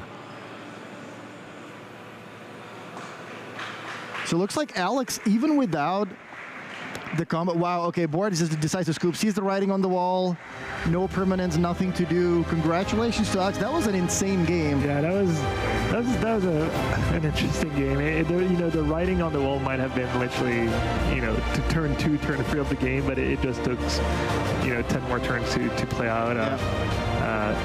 Alex's start was just too good, and Bora could just never recover. He tried to stay in the game, but I don't think there was a point in this game where Alex was ever like really super threatened. You said you wanted to see a really impactful Pyroclasm. Was this the impactful Pyroclasm? Where what if Alex never had one in his deck? With the breach, you know, being able to mill himself a bunch and eventually escape it back. Like, was that the turning point of the game, or what do you think would have happened if Bora was able to keep all of his creatures for the rest of the game with the city's blessing? And, you know, do you think Tamio would have been good enough, or maybe Tamio keeps it in check? Maybe he uses Swan Song on Bombardment. Also, if that Pyroclast is, what if it's an unholy hit instead? Because I think, did he have it in his opening hand, or did he self-mill it? I believe so. So, you know, maybe it's just a spot removal, and then he kills the first Pride, and then Pride's not a big deal. So it's kind of hard to say, but that was a decent Pyro. That was the best Pyroclast we've seen all week. Yeah, I mean, it also showcased the power of just having a lot of one-offs in that breach deck. You're going to get through a lot of cards. You see a lot of cards every game, and those one-offs are super meaningful if you can replay them with the breach. Yeah. If you're not comboing off, you can just use it for value. Yeah, one thing that was really interesting this match is we maybe saw the best use of Surgical in the matchup is actually just trying to get lucky and get the breach if you can. Yeah, for breach, it's certainly one of the best uses. I'm being told that we can actually ask Alex, what does he think about all of this, and how does he feel about locking a Worlds invite? So let's send this back to Will and Alex, and they're going to be able to tell us everything. We started this weekend with 1,000 players. We managed to whittle that down to 131. We've turned that into 8, and we have now turned that into 2, and you are one of them, Alex. You are going to the World Championships. How are you feeling? Pretty good. I bet you are. That was some very grindy, like, I was stressed watching it. Like, I imagine you playing it. What did you think when he managed to, like, the Surgical, the grinding station? Well, I think, like, Surgical, the grinding station means nothing in this matchup, really. Okay. My opponent played pretty well apart from that, but I think, like, once I saw that, I was actually pretty happy. Okay. You didn't look it. You looked like you were in the tank. I mean, like, at some point in the game, I realized, like, after I got that breach and got really far ahead with the Pyroclasm and hit the Soul Guy Lantern, I realized I was winning. But the one thing you want to do is you just want to make sure that you get that win, and you don't throw somehow. And yeah, like, obviously, you were going through every single line, and we can see it, we can tell there's so much on the line. You're probably not going to have a more stressful game of Magic than that for a very long time. Hopefully, you do it for the World Championship, but you now are 1 game away from lifting this trophy behind us. I think it was early on this morning you told me you wanted a trophy. You are 1 game away from it, my friend. We're going to give you a little bit of a break after this, don't you worry, but this might be the last time you're on camera, so I want you to shout out anybody, you know what I mean? Like, I'm thinking Francois back at home, game. Yeah, obviously shout out to Francois at Action. That's where I first started playing. But also shout out to Worldly Council, the RC team. We put 2 Team of Breach players in top 8. We qualified someone in Brazil for the PT as well. Like, really glad that to all the people that helped me. I asked a lot of people, like Adri especially, and for help. Binu as well, like lots of players that I reached out to for help, and all paid off. It is all paid off indeed, my friend. So again, congratulations one more time. You are now in the finals, and that one we're going to pass it back to the casters. Welcome back. This is still the semifinals. We still have one more match to show you, and that is the match between Fernando Palmero Garcia on Eldrazi ramp, who was up against Gonzalo Braganca on Boros Energy.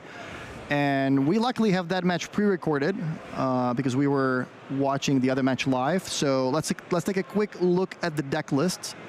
Fernando piloting Eldrazi ramp. Anything that sticks out to you here? Well, not anymore, but at first, you know, these 2 Chrysalis. Yep. We heard Fer talk about it in an interview. He's been really happy with them. They're really good. I think he actually wanted to play more, but the player who handed him the deck said, you do whatever you want. I think 2 is the right number. He said, okay, I'm just going to, you know, trust you. And it's worked so far. He's one game away from qualifying for Worlds. So we'll see if he can get it done. Gonzalo playing Energy. We actually saw Gonzalo, I believe, clinch top 8 by winning this matchup 2-0 against Oscar Franco. And we saw, especially in game 2, one of the 4 Obsidian Charma do a lot of work for him. So down a game, but he has access to the full 4 Obsidian Charma, which is the dragon that destroys non-basics, costs less when you have lands that cost colorless. So yeah, we'll see if that's enough to swing the tables. He should be a decent favorite with these 4 cards on the play. So, you know, that'd be, you know, step 1, obviously, and we'll see if we get a game free. So we're joining here with Fernando being up a game. So 1 game away as well for him from locking up that World's invite. Once again, uses the Devourer to set up his draw set. We have been saying how that card has been super good this weekend as well. I think Fernando was the one who told us about, the 2 colors and kind of realizing that Consign was not as impactful as something like Stone Rain, and just kind of sticking to 2 colors perhaps makes more sense. Starts on an Utopia Sprawl, turn 1, passes back to Gonzalo. Yeah, he had actually double Devourer. They don't stack up super well, especially if you found a card you like the first time around. The second kind of does nothing. But yeah, he actually at least found 1 card he liked, kept it on top. I believe you can just, you know, get rid of all 4 if you want to. And we see why he had turn 1 Sprawl, turn 2 Temple, saying go, potentially repping Kozilek's command for 2. So potentially great start for Fernando. We saw no 1-drop for Gonzalo, and no, a 2-drop, but a bombardment for that's not good. The Energy player. And let's see what the follow-up is here. I wonder if Gonzalo took a couple mulligans, because that is not the type of hand you're looking for in this matchup. Probably not what you're looking for. Maybe he has a couple maybe he had a couple Charmas. He's like, okay, my hand's really slow, but I at least have 2 Charmas. And we see at least a Fable, pretty high impact card. But yeah, not having impacted the board yet. We see Fernando had the option to get rid of the token if he wanted to, decided to just go for the science and the card advantage. Just saying, you know what, you can have your Fable token, I'm going to play something way more impactful. Wow, and Gonzalo goes, Gonzalo goes for the shoot your Scion with my Fable token. So last time he did that, he had a handful of Obsidian Charmoss. So he might just be trying to do the same thing here, realizing I don't want to get you ahead on mana and, you know, resolving something big in the meantime, and hope that my Charmos are going to be still on time. Yeah, good call. Yeah, he made a similar play with the Ragavan in the round 14 match. Is this turn 3? Yeah, that is a turn 3 Devourer of Destiny of no big deal. Temple, a lab, literally freelance that tap for 2 mana. And let's see. Oh, it's not even a Charma. I was going to say, let's see if the Charma is good enough here, but we got Flage, 4 damage to phase, gain free, and go. I think you might be right about the mulligans too. Wow, yeah, Gonzalo. Yeah, that must have been a lot of mulligans. Gonzalo down to last card here. 7. Yeah, looks like 7 cards on turn 4. So five. Oh, wait, is it multi 4? Oh, he was on the play. Yeah.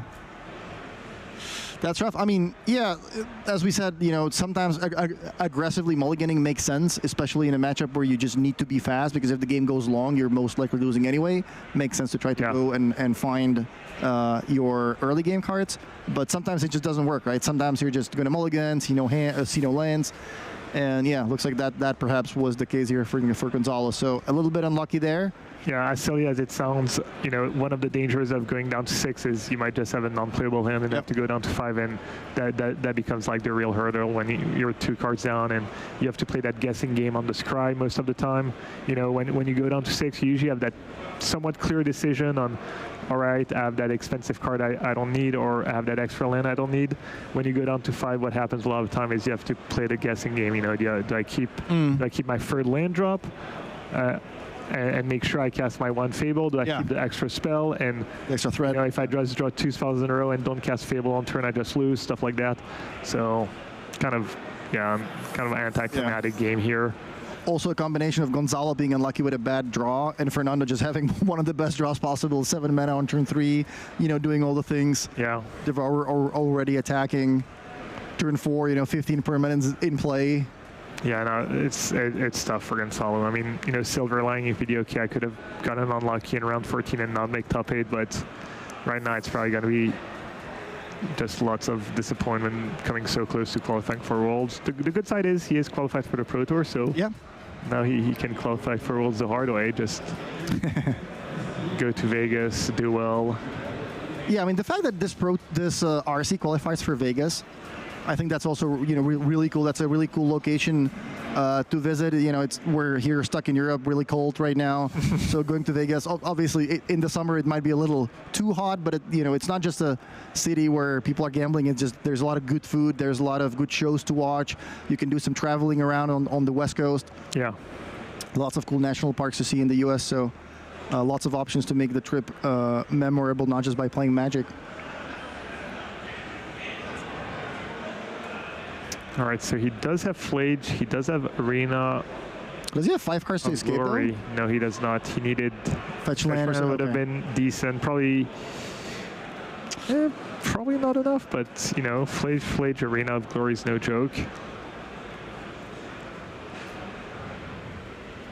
Yeah, judging by how long Gonzalo's thinking, I don't think it's a fetch land. Yeah, it would have been decent. He could have like shot the Chrysalis, and if Fernando sacks the 2 sign, he can just attack and shoot it again, get rid of it. Pretty big life swing. He does lose the Flage to, you know, a backup Devourer of Destiny, but, you know, maybe stabilizes a bit and buys himself a turn or 2. He actually had the Charm out too. But yeah, a little too late for that, I don't think. Yeah, most likely.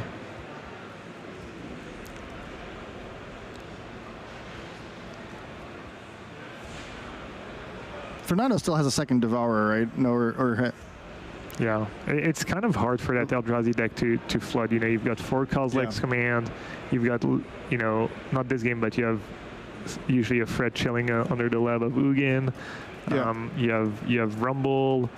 You know, you're not playing a ton of mana sources because Rumble kind of replaces some of your mana sources. So, and obviously, like, most of your cards are just super high impact. Yeah, there is a second Devourer, I believe. Fernando just make is it Emrakul? Yeah. Oh, okay, no, never mind. It's an Emrakul. Yeah, that's I think the last nail in the coffin. Yeah, for sure. Like, he can sack, especially with Bombardment in play, just backfiring here. He can cast the Flage, target Gonzalo, sack the Flage to, you know, deal Gonzalo some damage, stuff like that. Yeah, that one is over.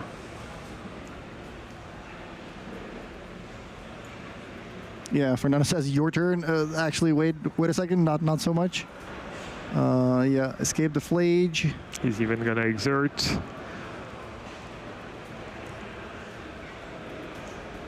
Attack the Flage. Yeah, attack, shoot you, block. And you can take your extra turn now.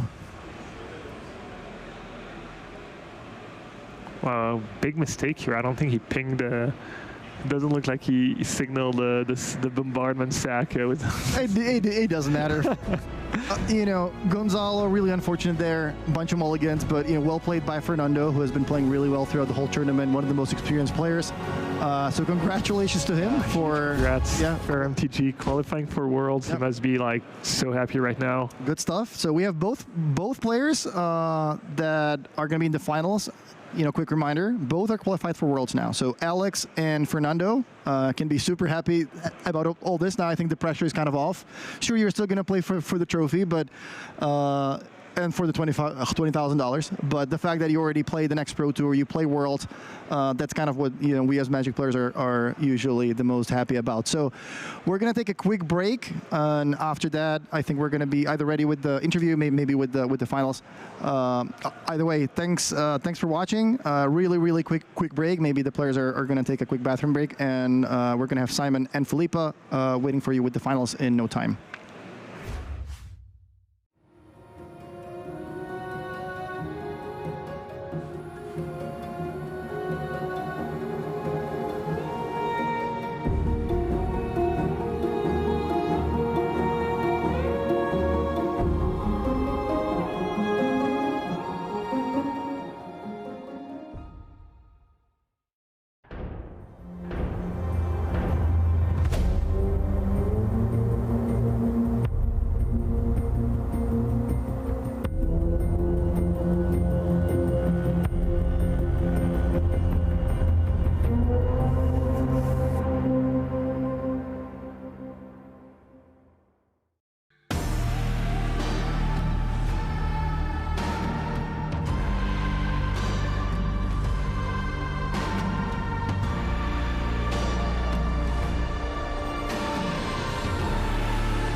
Hello everyone, welcome back to the Ultimate Guard Regional Championship. I'm Felipe, joined by Simon Nielsen, and we are ready here for the finals of this regional championship. 996 players came here yesterday, and now there's 2 left. They already got the World Championship invite. They just need to win this game, and they will be the Prague European champions. Absolutely. Like after that monster of a semi-final match, almost 90 minutes was what it took for Alex Rohan to secure his place in this finals and into the World Championship later this year. As well as for MTG, also securing a spot in the finals here. These are 2 of our most decorated players in the top 8 meeting in the finals here. For Fernando already having like this, great year, like already having played at the last World Championship event, not at the actual tournament, because he was playing the Vintage Cube draft. Oh, wow. And great results here for MTG, a well-known player from the Spanish community. And not only, at this point, pulling great results on MTGO.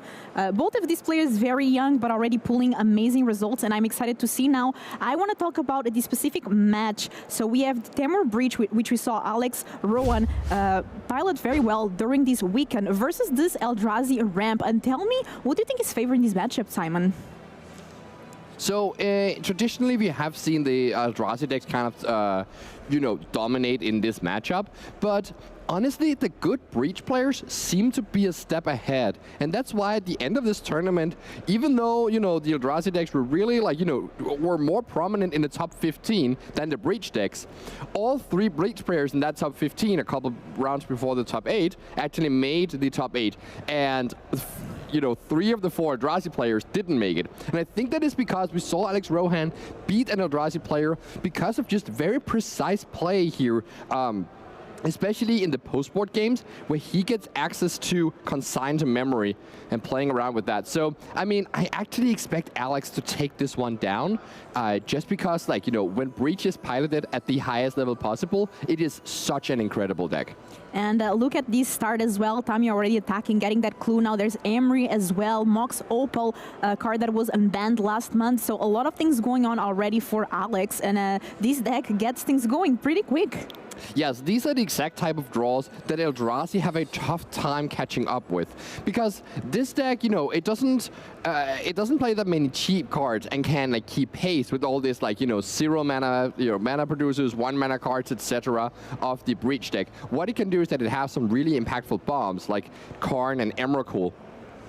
as well as, you know, some pretty good interaction like the Kozilek's command.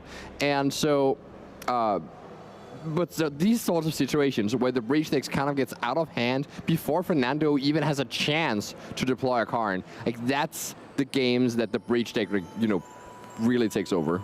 Yeah, and Fernando here deciding what to do, surveilled there, and now there's that UGEMS Labyrinth, bringing that Emra cool, so there's another one in hand I see. On the other side I saw that Alex has that Thassa's Oracle. Yeah, so of course the Oracle, like, not really going to be a crucial part of the combo, but it's actually kind of interesting that it is in Alex's hand and not randomly ending up in his graveyard, because I see in Fernando's hand he has that Bajuka Bog that can exile Alex's graveyard. A great card that we saw being amazing as well. I'm not sure if in this matchup earlier, but also in a match where it was very decisive. Now, this deck does play a different card than others, and I think it was something that this team was testing with Chrysalis. So the best comment of Modern, would you say? Or maybe one of the best? I mean, there's a lot of like comments playing Modern. There's even like, you know, Preordain in Alex's deck. Faithless Looting is a common, recently unbanned. So yeah, no, so a lot of commons available in this Modern format. Lightning Bolt might be the best one. Unholy Heat. Yeah, but here we see like Fernando actually leaving up that Kozilek's command off of the UGEMS Labyrinth, which is available to tap for 2 mana, because it got imprinted by a big Eldrazi. So yeah, like lands that tap for 2 mana traditionally have been quite good, and Fernando is just playing it a bit slow here. He could have gone ahead and just killed off that Tamio, but is instead saying, no, I'll try and keep up this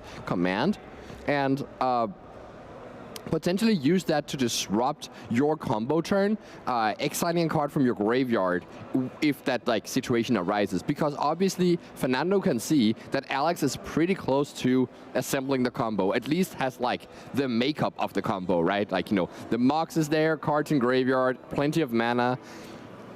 Fernando just doesn't know that Alex doesn't actually have the combo pieces in hand. And after like a very long match, Alex must be pretty tired as well, because this was live, and Alex had just that almost or 90-minute long game. I mean, the time of a movie, and he probably is very tired, and it's not easy to keep playing the way that it is. Very tight, very good place. Yeah, like what a movie that was, you know, like Hollywood production for sure. We thought our hero was out and about early with that surgical extraction, but he said, no, that is no trouble. I will win without my grinding station. I just need a Jace and a Dream. And the Jace and the Dream there was. So now this Emery is getting that Mishra's Bubble back, playing that immediately. So there's actually an opportunity here for Alex to just try and flip the Tamio by cracking another clue, and that might be his game plan here, trying to, you know, present some sort of a threat. Of course, we've seen flip Tamio not be that impressive, and Fernando is ready with that Kozilek's command, exiling the Tamio now before Alex draws a card and gets to flip it. And we saw how strong this flip Tamio can be, just carrying some games throughout the weekend, but... Ooh, that was the grinding station picked up for Alex in this finals. And he actually also has the breach now. So I wonder if the way that Alex played this turn, where he just cracked 2 clues, was actually deliberately to get Fernando to use that Kozilek's command so that it cannot be used to toy with his graveyard. So passing the turn here, and let's see what Fernando can have. Another Kozilek's command. Right, that's another way to toy with the graveyard. But of course, Fernando can also play a Karn right here. So that's something that Alex is just like crossing his fingers and hoping that Karn doesn't come down, because he doesn't have an immediate answer to that Planeswalker. No Unholy Heat readily available to kill it, and Karn's ability to shut off all activated abilities of artifacts will hamper Alex's ability to use the breach combo for anything. Then you can't use the grinding station. Then you can't tap your Moxes for mana. Though we also see Fernando actually, don't think he has the card in hand, but he does have that Bajuka Bog, and you can play that right now to make Alex's graveyard much smaller. We've seen before in that quarterfinals how it can sometimes be difficult to combo if you only have if you have 0 cards in your graveyard to start with. And so this Bojuka Bug might give Alex much less like navigation space to get around this Kozilek's command, which can also exile target card from a graveyard. I think there's also a Rumble in hand. Yeah, that's fair, and that's like part of like what Fernando is thinking about. Because obviously, like if you have to keep up this Kozilek's command to interact with the combo, well then you're not furthering your own game plan. So sometimes you might want to just play out that Rumble and just pray and hope that this Bojuka Bog is good enough. But I think we might see Fernando just being a bit more patient here with that Kozilek's command. Potentially. I mean, he might actually try to target that Mishra's Bauble.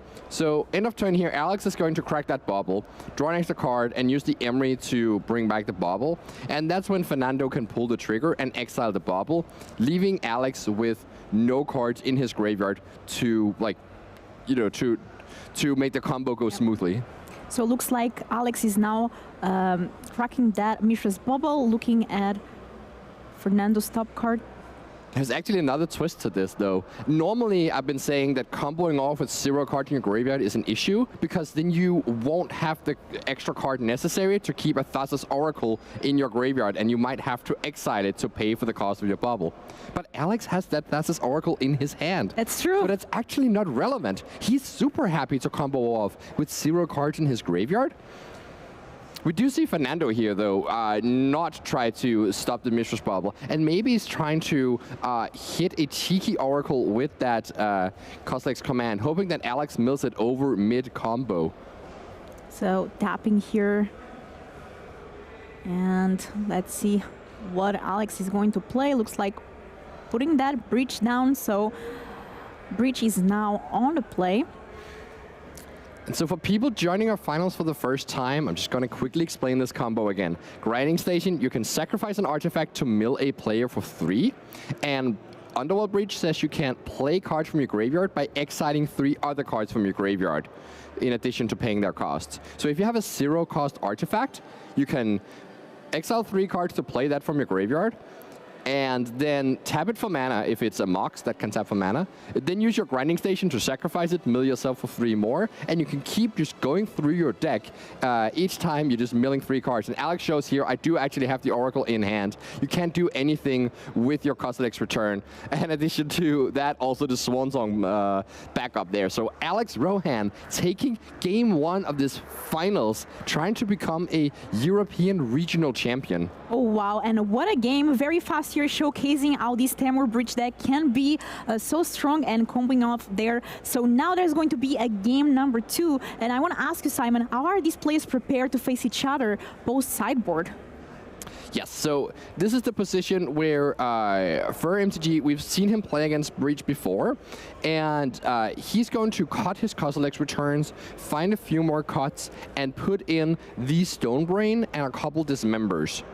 The Stonebrain is the big, like, you know, we saw what happens when Underworld Breach got hit by Surgical Extraction, and Stonebrain does a very similar thing, making life so tough for Alex. But and Alex can still find ways to win. He can still find ways to win. If Grinding Station is the name card, Alex is much more happy because Underworld Breach is just such a good card by itself. So definitely Fernando needs to make sure that he lines that up correctly. On the other hand, in the Breach deck from Alex, we're going to see 4 copies of Consign to Memory. We have already seen that card be so game-winning for Alex, and he's going to constantly be thinking about when do I need to keep it up to counter a Karn, counter a Stonebrain, or counter a devastating trigger from an Emrakul. Oh yeah, we saw that happen, and it is pretty good. So a great card to have against this Eldrazi deck, and really good to see here both players. One of them is going to be the regional champion. They must be feeling so good, already qualified for the World Championship. I mean, 996 players, and they are the last 2 remaining. How does it feel to be in a final? Because you've been there. How do you feel to be in this position? I've never been into a regional championship finals, true, actually. But you've been in other finals. I've missed day 2 twice. That's what I've done at regional championships. But no, I mean, like, something that's special about this tournament is that a lot of the main prizes have already been awarded to these players. They have their Pro Tour invite. They have their World Championship invite. There is still the chance of like calling yourself, you know, European champion, getting that trophy, and of course, getting a slightly larger part of the pie of the prize pool here. So the players are still like playing for something, and it is important, but I can also imagine that a lot of the pressure is actually off for this finals, rather than when you step into a finals and you really just want to win, because the only thing that matters to you is that trophy. So it depends a bit on like how these players are feeling. I actually think I heard Alex say that he was out for a trophy, and so he, you know, recently got second place at a Magic Online Championship showcase event, not qualifying for the Magic Online Championship that way, and you know, kind of wants to win that last match so that he. It's also about the title, you know, like these players fill out these player surveys, and one of the questions is previous Magic accomplishments. So one of them can be a World Championship competitor, another one can be World Championship competitor and European regional champion. So yeah, it's that title, you know? Exactly. And it was like, you know, almost 1,000 players in this event. That is a lot of people that you've proven your prowess against and come out on top of. So absolutely a huge title. It's also one of those things, just similarly to like, you know, being a Pro Tour champion might not sound that special to people who don't play Magic, but being a European championship champion, like that sounds like pretty cool. It's like, oh, that was you were the best in Europe, and you can be like, yeah, yes, I'm the best one in Europe. I mean, and look at that amazing trophy now. Do you have like a place where you display all your trophies, Simon? It's I need to get a new one. It is too small. And you don't have this one, right? No, I don't have this one. No, yeah, I'm trying right now. It's like building in layers at the moment. It's not. It's oh, so difficult to manage so many trophies. It's getting heavy. Simon. It might like fall over. I also have another trophy in my luggage on the way home. It's just like, it's too much. Yeah, I can't relate.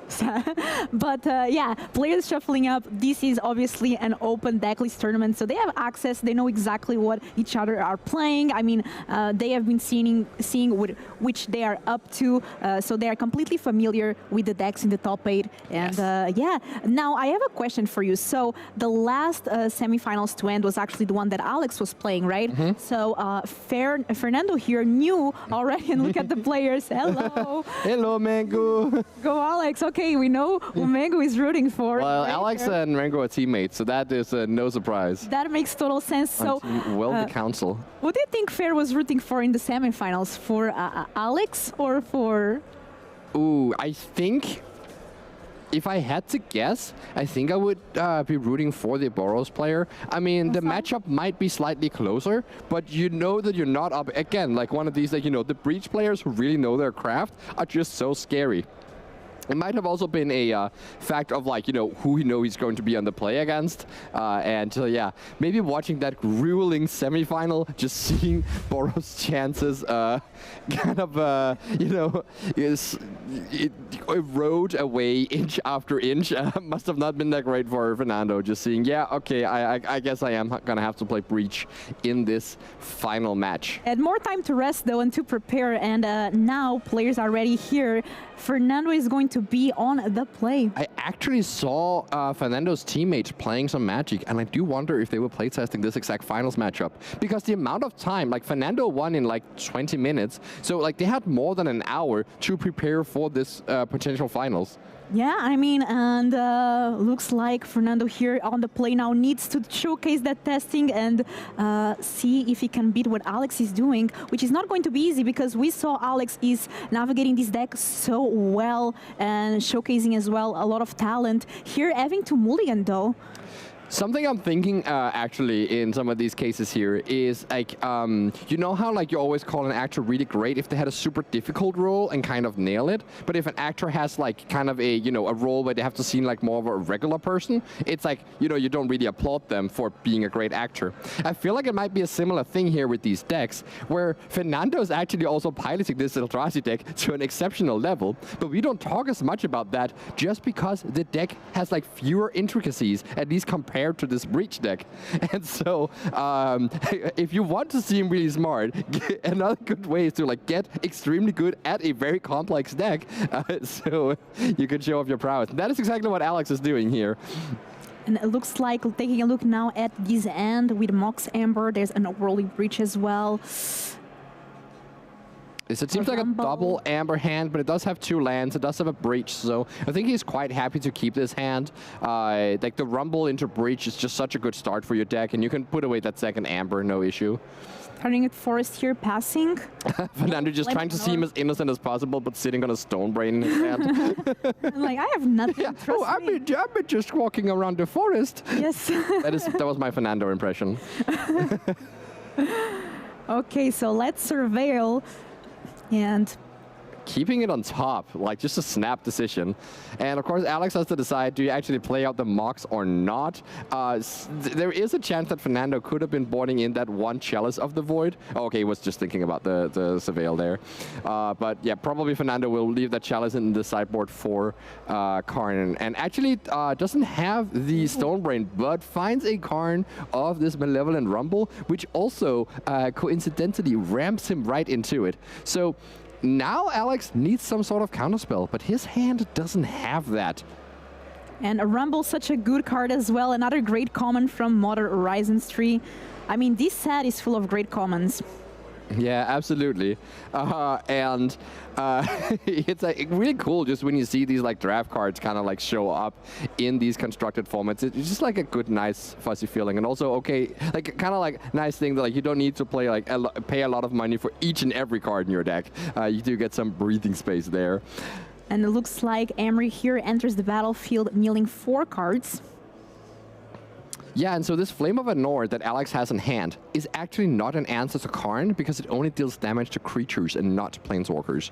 So that's going to be pretty key here, as Fernando is ready to just play this Karn and potentially not even minusing it. He might just go +1 and kill the Mox Opal, saving Karn at a higher life total so that it is safe for more things. For instance, the Emery attacking. Though he could also go minus it and get maybe a Stonebrain if you only bought it in 2 copies. Or he could get some sort of answer to that Ursa Saga so he doesn't get buried by construct tokens. Such as, let's see if he has Engineered Explosives. Yeah, that would work. Engineered Explosives on 0 could clear up those constructs from the Ursa Saga. And looks like Fernando here taking time to make this decision. And as you said, not very easy to decide. Yeah, because the issue with just killing the Mox Amber here is that at least you don't get that much advantage out of it because Emery can just bring it back, but also the Amber doesn't do anything anyways. So the main idea with plussing Karn here is that you if you minus it now, then Emery attacks it down to 2, and you don't get to minus it again because then you'll lose your Karn. So then you'll have to just plus it next turn. So Fernando is saying, I'm going to wait and see what I should find with my Karn depending on the situation and starting by plussing it. This is a very common play for Karn players, and it's quite important to be aware of how you manage this Planeswalker that adds a lot of complexity to this deck, giving a whole toolbox of sideboard cards that you can access. That's true, and Karn being such a great card in this matchup as well overall with that static ability. And just playing land there and passing.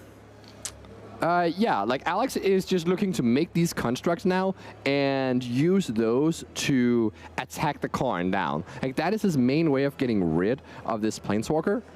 Unless he's trying to do Flame of Anor on Karn, which I'm pretty sure you cannot do and would not be a great idea for Alex to do in this situation, because it looks like it's an upkeep stop, right? Yep. It's like on Arena, you know, when you when you do the upkeep stop.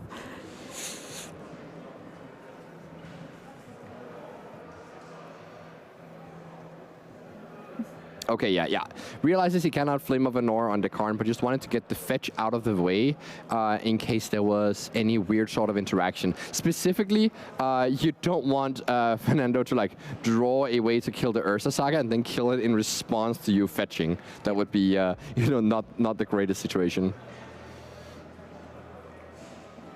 So how can Alex go from here, from this position as well, where Karn is on the battlefield? The biggest thing is whether or not Fernando is going to get any safety measures against that Saga, such as getting Engineered Explosives. Because right now, Alex is actually in a pretty fine position against that Karn. He's going to make a construct, and that's going to be a 4/4 after activating Emery and everything. So that's actually threatened Karn quite a bit. Oh, and this is his countermeasure. I'm pretty sure Fernando plays one copy of Ghost Quarter in his deck. And yes, he does play one copy of Ghost Quarter. And so with this Sowing Mycospawn that lets him search up a land from his deck, you can find that Ghost Quarter and get rid of Urza's Saga. Of course, Alex will still be able to... Okay, he's going to get a temple, so he has a different plan. I think his plan here now is maybe using a Kozilek's Command in his hand if he has one of those, because that one can kill a Saga token, because it only costs 2 mana. You only need to do X equals 0 to kill a construct token. And if you do that, the Eldrazi Temple taps for 2 mana, so that lines up exactly with Kozilek's Command for 0. And now also getting a Tomach Crypt here. So a way to deal with that graveyard as well. Yeah, it's kind of like just extra security against a breach. One of the ways that Alex can beat a Karn is that like Karn doesn't actively stop the breach from working. You can still use the breach to like generate value. We've seen Alex do this in previous positions. Try and dig for that unholy heat that can answer the Karn. So by getting this Tomach Crypt preemptively, you kind of like stop that breach from doing much here. And now Alex has a decision. You could make a second construct now that you kind of got the opportunity to, or you could spend this mana on Flame of Anor and get rid of that Sowing Mycospawn, draw 2 cards. Or potentially even kill the Tomach Crypt. But it seems like he's not going to do that, because then you would do it before the Saga dies. And what is Alex going to get here from that Urza Saga last chapter? Again, most of his artifacts are shut off, so he can't get that much of relevance. He can get a Soul Guide Lantern if he has one. He can get a Haywire Might. This one will just act as a 1/1 attacker that still grows the construct token, and maybe that is good enough. I have to say, this Temur Breach has been one of the decks that I see being more resilient towards hate. So yes. Players try to go and they get rid of one piece of the combo, but then there's the constructs, and then there's the win with Jace, and then there's so many lines that the players can take to actually be able to win the game. And do you think it's because of that this is also doing such great results? Yeah, absolutely. I mean, we've seen time and time again Breach win from the most impossible situations, and it is no coincidence that it is doing so well.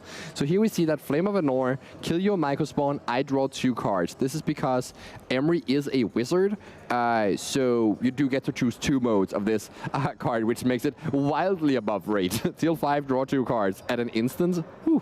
That makes it really, really good, and we have that Mishra's Bubble there.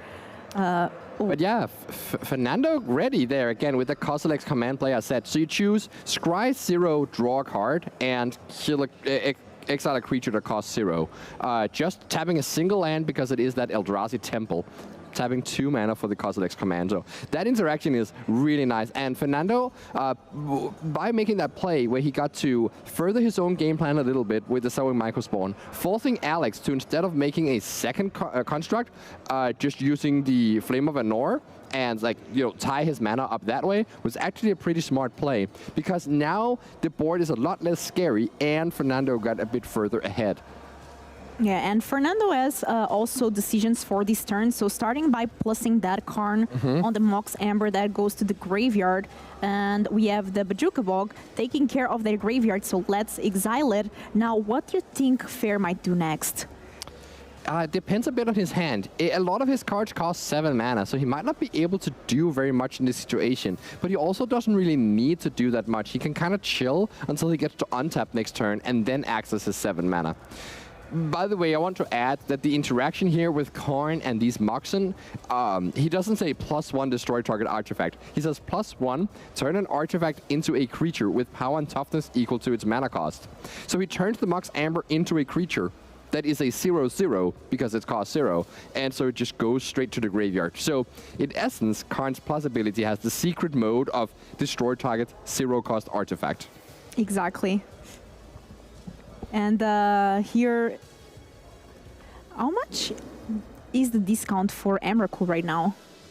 That's a good point. It's always important to keep in mind. We have sorcery, land, artifact, creature, instant, and kindred. So there's a total discount of 6, making Emrakul cost just 7 mana. And here, this sideboarded Dismember, not being incredibly backbreaking for Alex, but just removing one of the 2 1-power creatures so that Karn gets to stay alive a little while longer.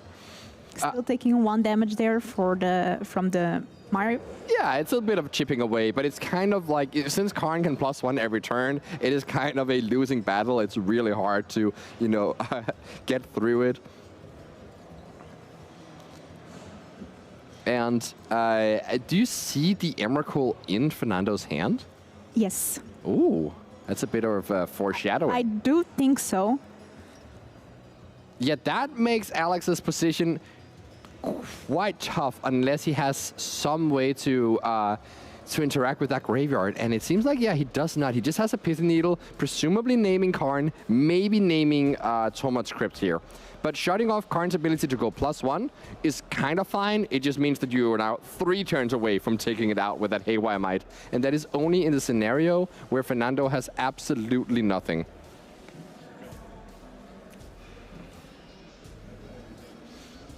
So now Fernando is thinking about the possibility of potentially playing an Emrakul if he does have it. He should have the resources here to do so. I think he has 8 mana available with that UGEMS Labyrinth. But sometimes you might want to time your Emrakul at a point where you can really disrupt your opponent. And since Alex is like so hampered and can't really do very much in the current board state, the Emrakul can also not disrupt him very much. Because of that Karn as well. There's also the Karn as well, so the Emrakul, then you take your opponent's turn, right? Yeah. And for example, if there's a way where your opponent does have the combo, you can also not try to meet yourself. Exactly, yeah. So Emrakul is less effective because Fernando has just like really hampered Alex's options, and through that hampered his own options. But he did use that Sanctum of Ugin, which you can sacrifice and... Oh, okay. Yeah, Alex just concedes there. We hear the crowd cheering here for Fernando. Yeah, absolutely. Fur MTG is like one of these online grinders coming to us from Tenerife in Spain, and has been just like, building a name for himself on this Magic Online area, but it's starting to like bleed into real life here with this finals appearance at European Magic Series. And I have to say, it's very interesting when these players have been doing very well, like Fair MTG, on these Magic Online tournaments, and they've been grinding for so long, and finally, like, they're getting rewarded, recognized. This is a high-stake event now, having a place at a World Championship, and also just these events are so good for highlighting new players into the more competitive scene, and also players that have been grinding for a while and now getting finally their kind of breakthrough. Yeah, exactly. I mean, we're kind of used to like seeing a lot of the same names at the Pro Tour and at the World Championship, but there's a lot of Magic players with a lot of talent out there who don't get showcased as much because they're like, waiting for the opportunity to get that PT experience to really hone their skills to the next level. And so these tournaments and the ways they showcase is exactly like that new wave of players, people who are hungry for those finishes, because we don't see that many of the Pro Tour mainstays. I mean, I know Jean-Emmanuel Depras was in the hall the entire weekend, and he didn't play the main event. That's true. Because he was qualified already for the Pro Tour, and so why would you spend that energy? I mean, maybe because it's fun. We also see Andrea Mengucci play as well. Yes, exactly. There's a lot of reasons to still play. But for a lot of these Pro Tour mainstays, they are not really paying that much attention to these regional championships, and that means we get to see a whole host of other names. Yeah, and also, like, I've been coming to these regional championships for 2 years now since they got back after COVID, and I have to say, I see a lot of these players over and over again, and even the ones that we don't see on the feature match, and some of them now get on the feature match for the first time or have a tournament that they do really well. And for us here, we already know them, like me, the other casters, you, the other players, but there's a lot of people that are not European watching this stream right now that are seeing these players for the first time, and they are hearing these names for the first time. So it's a great way to showcase the European talent here in this stage. Absolutely. Well said, and shout out to our non-European audience in, well, that's a very European audience, but our non-European audience in Twitch chat. Please holler at us if you're watching from, from across the seas, from Asia, wherever you're watching from. Please let us know, and if you're enjoying the stream from outside of Europe and getting to know these players that you might not have been familiar with beforehand, but you might become very familiar with in a few years' time. And it looks like a lot of people actually watching us from other parts of the world, so it's lovely to see. This is the first RC of the season alongside other RCs as well. I think this weekend there's also the Canadian one? Yes, there is actually a Canadian RC happening this weekend as well, which I think the undefeated player was also Teamer Breach yesterday, so... You know, this is certainly a force to be reckoned with for this regional season. And I have heard like chatter that maybe the card Underworld Breach won't survive Modern for too much longer. Oh, okay. I mean, it is showcasing being very powerful here this weekend. We see now both players here choosing that opening end and Alex taking a mulligan. Now Alex will be on the play. Yes, and again has that opportunity to draw an explosive hand and run away with the game before Fernando can really get his footing in. So that also asks Fernando to have a quite explosive hand himself. But I think I see both UGEMS Labyrinth and Eldrazi Temple in Fernando's hand. And that is about as explosive as this deck gets. And I see another card there. I think there is a Stonebrain in his hand. Yeah, that's a Stonebrain, that's right. If he has a big Eldrazi too, he can actually play a turn 1 Stonebrain, turn 2 activated. And if Alex's mulligan to 5 doesn't contain an answer to that, which it's fairly likely he might bottom an answer to it, like a Nature's Claim, because he just needs other resources in his hand, that could really punish Alex here. So we'll see what kind of hand he draws, and if he has the foresightfulness to save some sort of answer for that Stonebrain and kind of avert disaster, or if he says, I just have to focus on my own game plan and hope that you don't have it. And we see here Alex that has to take a mul to 5. Let's see if now is able to keep it. The full combo there. There's Breach, a Grinding Station, and 2 lands, just needing a 0-cost artifact. And he has that counterspell, the Consign to Memory, that could deal with the Stonebrain. But if he has to put that away, then he has to, or if he has to keep that, he has to put back a Malevolent Rumble, which would be perfect for setting up his combo to win on turn 3. So now he is in the exact conundrum that I talked about. This is the issue with mulliganing to 5 with some of these decks that are trying to, you know, balance a 3-card combo as well as having interaction, is that Alex doesn't get to keep everything on this mulligan to 5. The Flame of Anor is gone for sure, but do you put back the Malevolent Rumble, the Consign to Memory, or maybe even the Grinding Station, hoping to find another one? What would you do, Simon? I would have put back the Consign to Memory because I see blood and I go for it. But Alex is not like that. Alex chose to keep the Consign to Memory, saying, that's fine, let's play a longer game. Let's play a turn 1 Saga so that one can search up my Mox Opal and get that last combo piece I need. And another Saga from the top. So Fernando actually didn't go for that turn 1 Stonebrain play, and that, I mean, I'm not sure exactly with his hand if that was possible for him. He might not have had a big Eldrazi to exile and imprint onto that UGEMS Labyrinth. Because if he did, because he hasn't had the opportunity to play that turn 1 Stonebrain, Alex is actually set up to win turn 3 here, but he has to tap out to do so. He would have to play the Grinding Station right now, and then next turn he can get the Mox and play the Underworld Breach and win. So that is what Alex is doing here. Playing turn 1 Saga, turn 2 Grinding Station, saying, do you have interaction, Fernando? Because I am going to win on turn 3. And let's see Fernando drawing a forest here. Does Fernando has any way to deal with this Grinding Station right now? That doesn't help very much, but he is passing here and has that Kozilek's command available once again. So that is a way that he can disrupt Alex's graveyard. So we have that floating the mana. What does Alex get with this Urza Saga? I mean, he's probably going to get a Mox Opal, but crucially, he doesn't have access to Metalcraft. And so he might need to wait one more turn, sacrificing that second Saga so he can get a 3rd artifact for Mox Opal to come online. Because right now, he can just replay the same Mox Opal over and over again, but he's not getting anywhere. Because he doesn't have the artifacts. He can mill over his entire deck, but he can't transfer that into anything because he doesn't gain any mana when he does so. And so that's not very valuable by itself.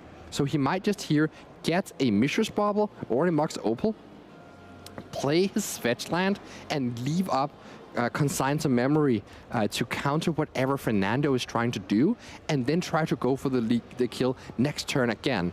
This only works because he has drawn that second Saga on his first draw step there, so that on turn 4, he'll get another zero-cost artifact. And yeah, we see Alex here getting this Mishra's Bauble. I'm expecting Alex to not crack that bubble. He's going to try and keep it around to save it for Metalcraft next turn. And if he can survive until next turn without having to spend that Consign and without Fernando doing anything backbreaking to him, he'll be able to even keep up the Consign for that turn. So we see Alex here. He doesn't activate this Ursa Saga to make a construct. That is a play that is available to him, but he's just keeping up the Consign so he doesn't get hit by a Karn here. That is something that he's super afraid of. So the careful play by Alex here, moving away from Malevolent Rumble, saying Ursa Saga is enough for me to get my last combo piece, keeping protection in his hand, this card that has served him so well. And we have the Kozilek's command there, making a spawn.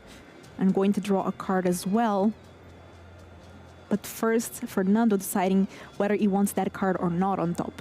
Yeah, so Fernando is casting Kozilek's command, X equals 1, so it makes just one spawn and scries 1.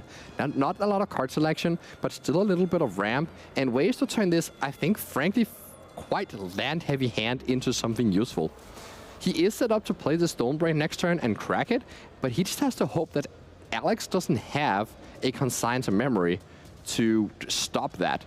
And this is officially the last game of the day and of the weekend of this Ultimate Guard Regional Championship. Whoever takes this game takes the championship. So very high stakes here for these players. They are playing very careful, and we are so close to getting a winner here. Fernando goes for that Stonebrain, and Alex can't play Consign to Memory fast enough. He's trying to figure. Well, okay, I was lied. He can definitely play it faster. Trying to missed opportunity there. Yes, exactly.